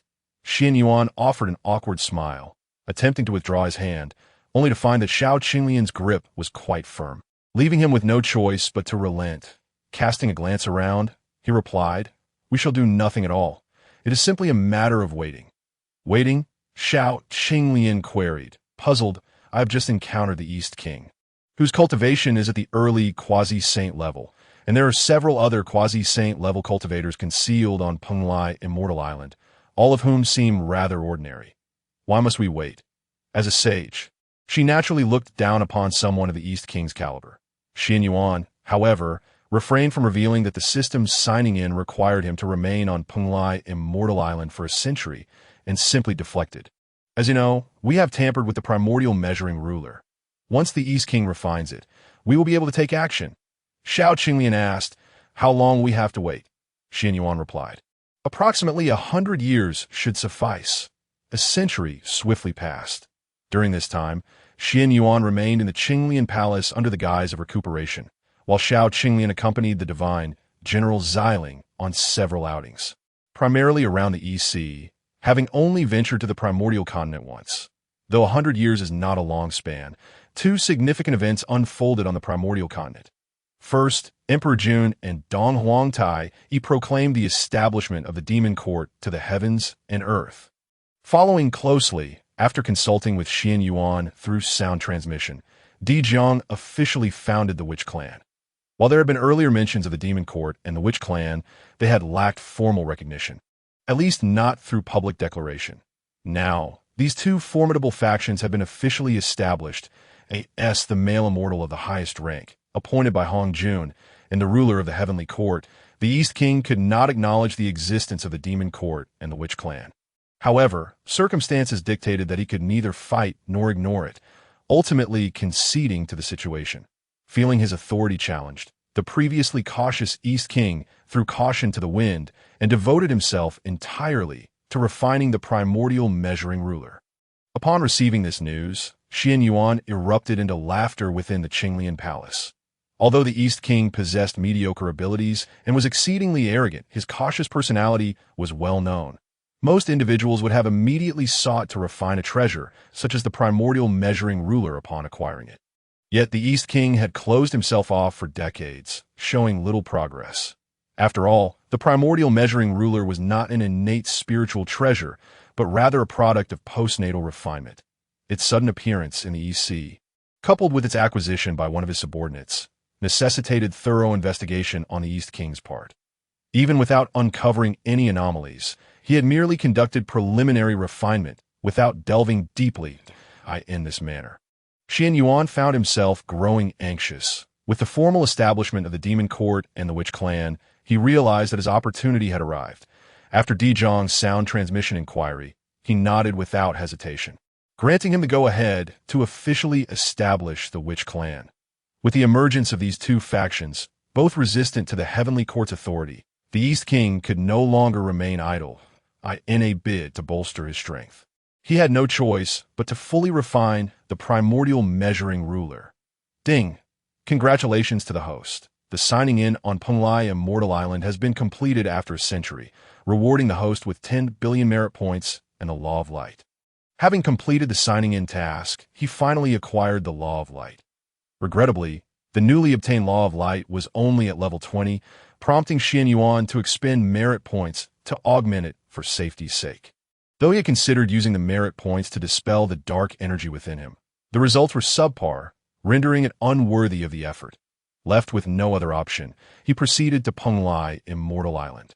System: expend all merit points to comprehend the Law of Light. Ding! The host has consumed 2 billion merit points. Comprehension of the Law of Light has increased by 60, currently at 80. Host: Qianyuan race. Which clan ancestor cultivation? Early Quasi-Saint, malevolent corpse. Early Quasi-Saint.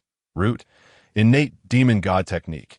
9 transformations of Qianyuan, pinnacle of 6 transformations. Physical body, sage 9th layer, pinnacle of Hongjun, Daiyuo, Jinxian. Severely injured, merit, 2 billion merit points laws. Sword law, 7100. Time law, 6100. Space law, 6100. Pill law, 6100. Thunder law, 99100. Destruction law, 7100. Strength law, 4100. Light law, 8100. Spiritual treasures. Chaos spiritual treasure, chaos pearl. Chaos spiritual treasure, chaos cauldron. Heavenly Tao, malevolent treasure, refining heaven coffin. With an 80 comprehension of the law of light, he now needed only to await the East King's complete refinement of the primordial measuring ruler, leaving behind the imprint of its essence before he could commence the next phase of his plan. This wait extended for 500 years. During this time, Divine General Xiling visited the Qinglian Palace multiple times, inviting Xiao Qinglian to join in various tasks, but she consistently declined, citing her impending breakthrough as her reason to be prudent. Xiao Qinglian remained by Qianyuan's side throughout these 5 centuries. One day, as Qianyuan and Xiao Qinglian were engaged in light conversation within the Qinglian Palace, an abrupt shift in Qianyuan's demeanor occurred, his smile fading rapidly into a serious expression. Noticing the change in Qianyuan's mood, Xiao Qinglian's expression darkened, and she asked anxiously, "What has happened?" With a deep breath, Qianyuan replied, "We can begin our actions now." Xiao Qinglian asked, "What do you need me to do?" Qianyuan said, "You need do nothing but remain in Qinglian Palace." Seeing Xiao Qinglian pouting, looking rather displeased, Qianyuan understood her feelings and quickly instructed, "Xiao Qinglian, your role is of utmost importance. Guard the Qinglian Palace and assist me." Xiao Qinglian's frown transformed into a smile, her head nodding enthusiastically like a chick pecking at grains. Qianyuan entered the Chaos Pearl and summoned the malevolent corpse, saying, "Let us commence according to plan." The malevolent corpse nodded, uncharacteristically excited, sitting cross-legged. It radiated a brilliant light while forming hand seals and chanting incantations. Moments later, the malevolent corpse's aura surged continuously, growing ever more formidable. Meanwhile, far away in the heavenly court, the East King's expression darkened abruptly. He sensed that the primordial measuring ruler, which he had painstakingly refined for over 500 years, had inexplicably severed its connection with him. In the heart of Wang Gong, an overwhelming dread surged, compelling him to abruptly cease his alchemical endeavors and attempt to summon back the Hongming Liang Tianqi. However, no matter his fervent efforts, he could not sense even a trace of the artifact's presence. At that moment, he finally grasped the unsettling truth. He had likely fallen into a trap. Yet, this was not the end of his tribulations. The disappearance of the Hongming Liang Tianqi plunged Wang Gong into a state of profound panic. He could feel a terrifying force wreaking havoc within him, gradually siphoning away his primordial power of the utmost yang. This force resembled an unrelenting black hole, mercilessly devouring his strength. Wang Gong struggled desperately, endeavoring to break free from this horrific force. Yet he found himself utterly powerless to resist. His body trembled uncontrollably, each inch of his skin subjected to excruciating agony. The primordial power of the utmost yang was the very essence of Wang Gong, the culmination of years of arduous cultivation.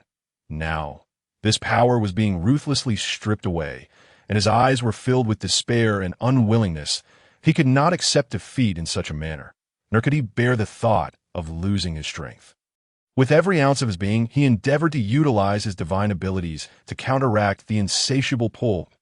In an instant, a radiant light enveloped Wang Gong's form, striving to repel the consuming force. Yet, all was in vain. The pull remained overwhelmingly potent, continuing to devour his primordial power of the utmost yang. In the face of this dreadful force, Wang Gong felt insignificantly small and utterly powerless. He understood he could not escape this calamity. His fate was sealed. He could only silently endure it all, awaiting the final outcome. In that moment, a profound despondency enveloped Wang Gong.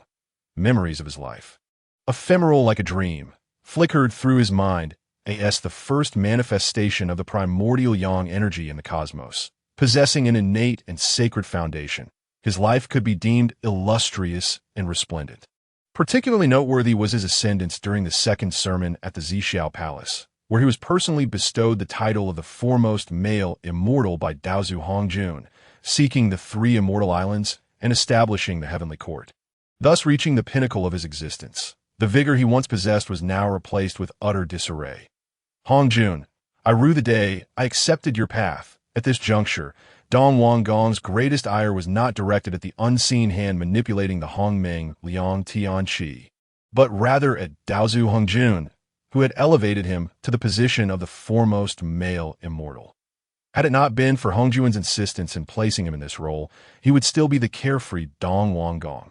And such a tragic fate would not have befallen him. He resented not having followed the path of the West Queen Mother, who had seen through the illusions of fame and fortune and secluded herself in Kunlun Mountain. Within the Chaos Pearl, as the malevolent corpse drew forth Wang Gong's primordial power of the utmost yang through the Hongmeng Liang Tianqi, Qianyuan's expression grew grave. He took a deep breath and settled into a meditative posture. Whether he could expel the strange black vapor from within his body hinged upon this singular endeavor.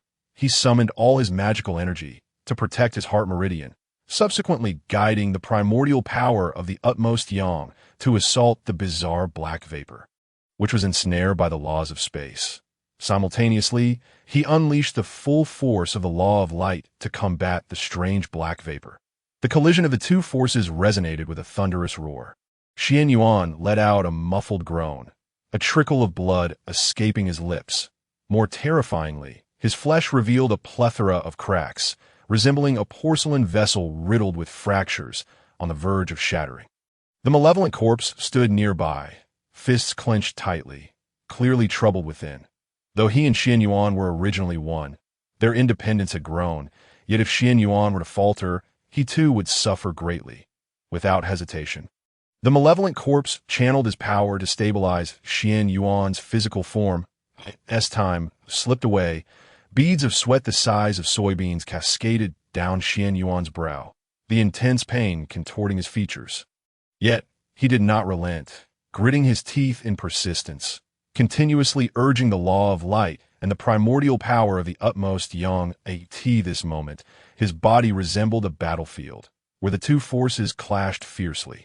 Uncertain of how long had passed, perhaps a fleeting moment, perhaps an eternity, finally, through Qianyuan's relentless efforts, the black vapor was gradually subdued, ultimately dissipating into nothingness. Qianyuan exhaled in relief, a glimmer of joy illuminating his countenance. However, before he could celebrate, he sensed a powerful aura surging from within him. Quickly, he focused his mind and probed with his spiritual consciousness. His astonishment, the previously vanished strange black vapor had left behind a chilling essence. Now gradually merging with the primordial power of the utmost yang, Qianyuan siphoned off some of the primordial power, allowing the remainder to blend. Ding! Congratulations to the host for comprehending the Yin Yang law. Current mastery level 10. The system notification chimed at the opportune moment, and Qianyuan's previously tense spirit relaxed entirely. From misfortune came fortune. He never anticipated that in expelling the strange black serpent, he would also gain insight into the Yin Yang law. Among the myriad laws of the cosmos, the Yin Yang law ranks prominently. Feeling the changes within him, Qianyuan's lips curled into a faint smile. He opened his eyes, stood up, and stretched his body, discovering that his strength had indeed improved. This the profound essence of the Yin Yang law. He mused quietly. That moment, the malevolent corpse approached Qianyuan's side, a flicker of envy gleaming in his eyes. Congratulations, fellow cultivator, on your comprehension of the Yin Yang law, the malevolent corpse said. Qianyuan nodded with a smile, knowing that without the malevolent corpse's assistance, he might not have succeeded in expelling the strange black vapor. This success is largely thanks to you. Qianyuan patted the malevolent corpse's shoulder. The malevolent corpse shook his head slightly, his reticence preventing him from elaborating further.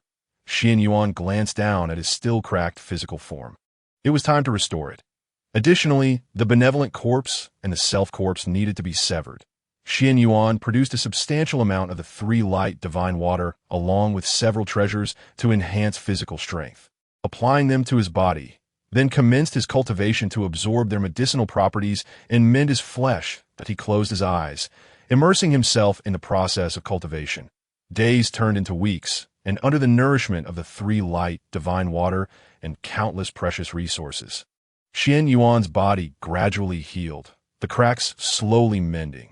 When the last fracture vanished, Qianyuan opened his eyes, feeling the resurgence of his physical strength. The robustness of a saint at the ninth heaven had returned. Not only that, but he sensed that his body had grown even stronger after this restoration, although he had not broken through to a new realm beyond the ninth heaven of saints. He had at least doubled his power. Next, he would sever the benevolent corpse and the self-corpse. Qianyuan retrieved the Chaos Cauldron and the Kunwu sword. This had been his plan all along, to use the Chaos Cauldron to sever the benevolent corpse and the Kunwu sword for the self-corpse. With his current cultivation, had it not been for the previous presence of the strange black vapor and the damage to his body, he could have easily severed both the benevolent corpse and the self-corpse, achieving the latter stages of Quasi-Saint level.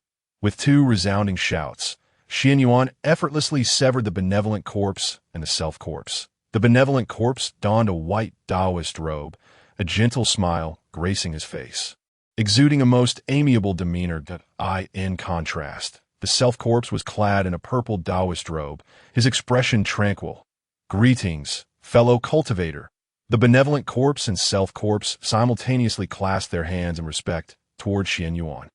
Qianyuan nodded, stating, "Now that all the merits of the great Tao have been expended, once I acquire sufficient merits, I shall assist in perfecting your primordial spirits." With that, Qianyuan stowed away the benevolent corpse and the self-corpse, choosing not to reveal that he had successfully severed all three corpses, although whether to conceal it or not bore little significance, for surely Hongjun and the heavenly Tao were already aware of his actions on Mount Buzhou, where he had slain a powerful being at the fifth heaven of saints from the dark domain and had successfully escaped under that terrifying black hand.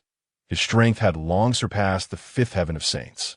Yet, Qianyuan was confident that Hongjun would not publicize this matter, nor would he disclose it to a third party that he intended to keep a hand concealed for the sake of ensnaring the likes of Sanqing, Jing, Zhuanti, and Dijuan. Let us proceed. It is time to pay a visit to Wang Gong. With a wave of his hand, Qianyuan led the malevolent corpse out of the Chaos Pearl. As they emerged, a warm body instantly leaped into his embrace. Xiao Qinglian tightly clutched Qianyuan, her face filled with concern as she inquired, "Was everything smooth?"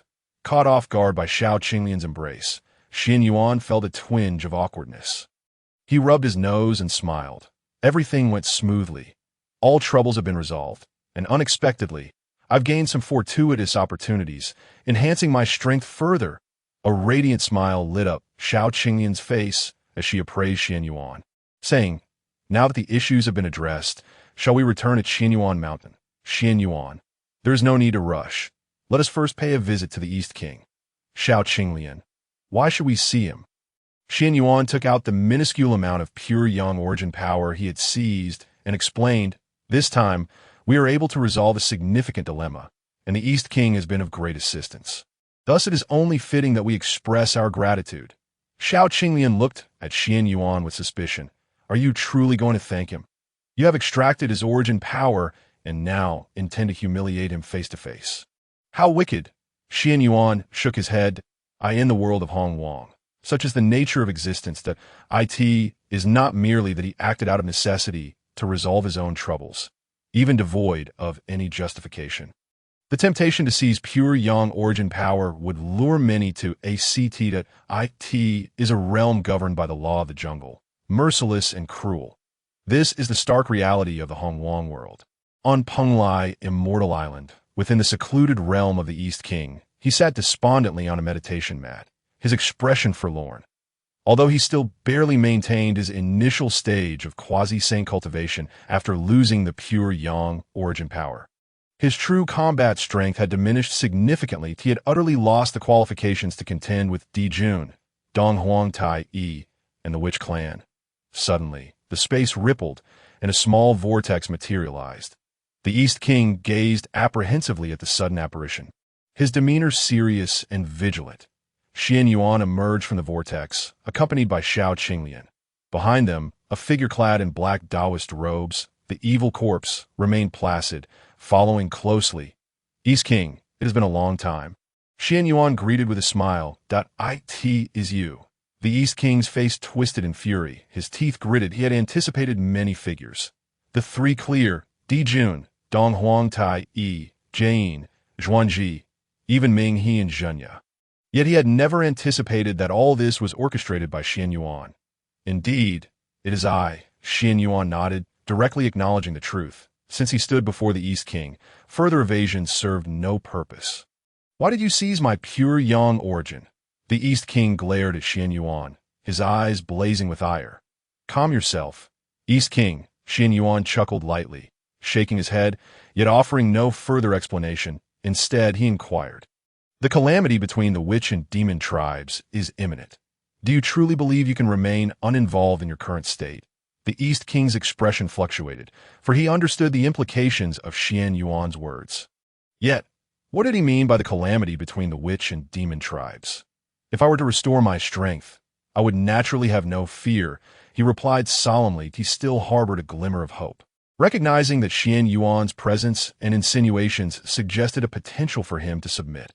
Although being the foremost among the male immortals and the sovereign of the heavenly court, yielding to the witch clan was a bitter pill to swallow. Nevertheless, compared to that, regaining his own power was paramount. Only with formidable strength could he alter his fate. "Do you believe there is still a chance?"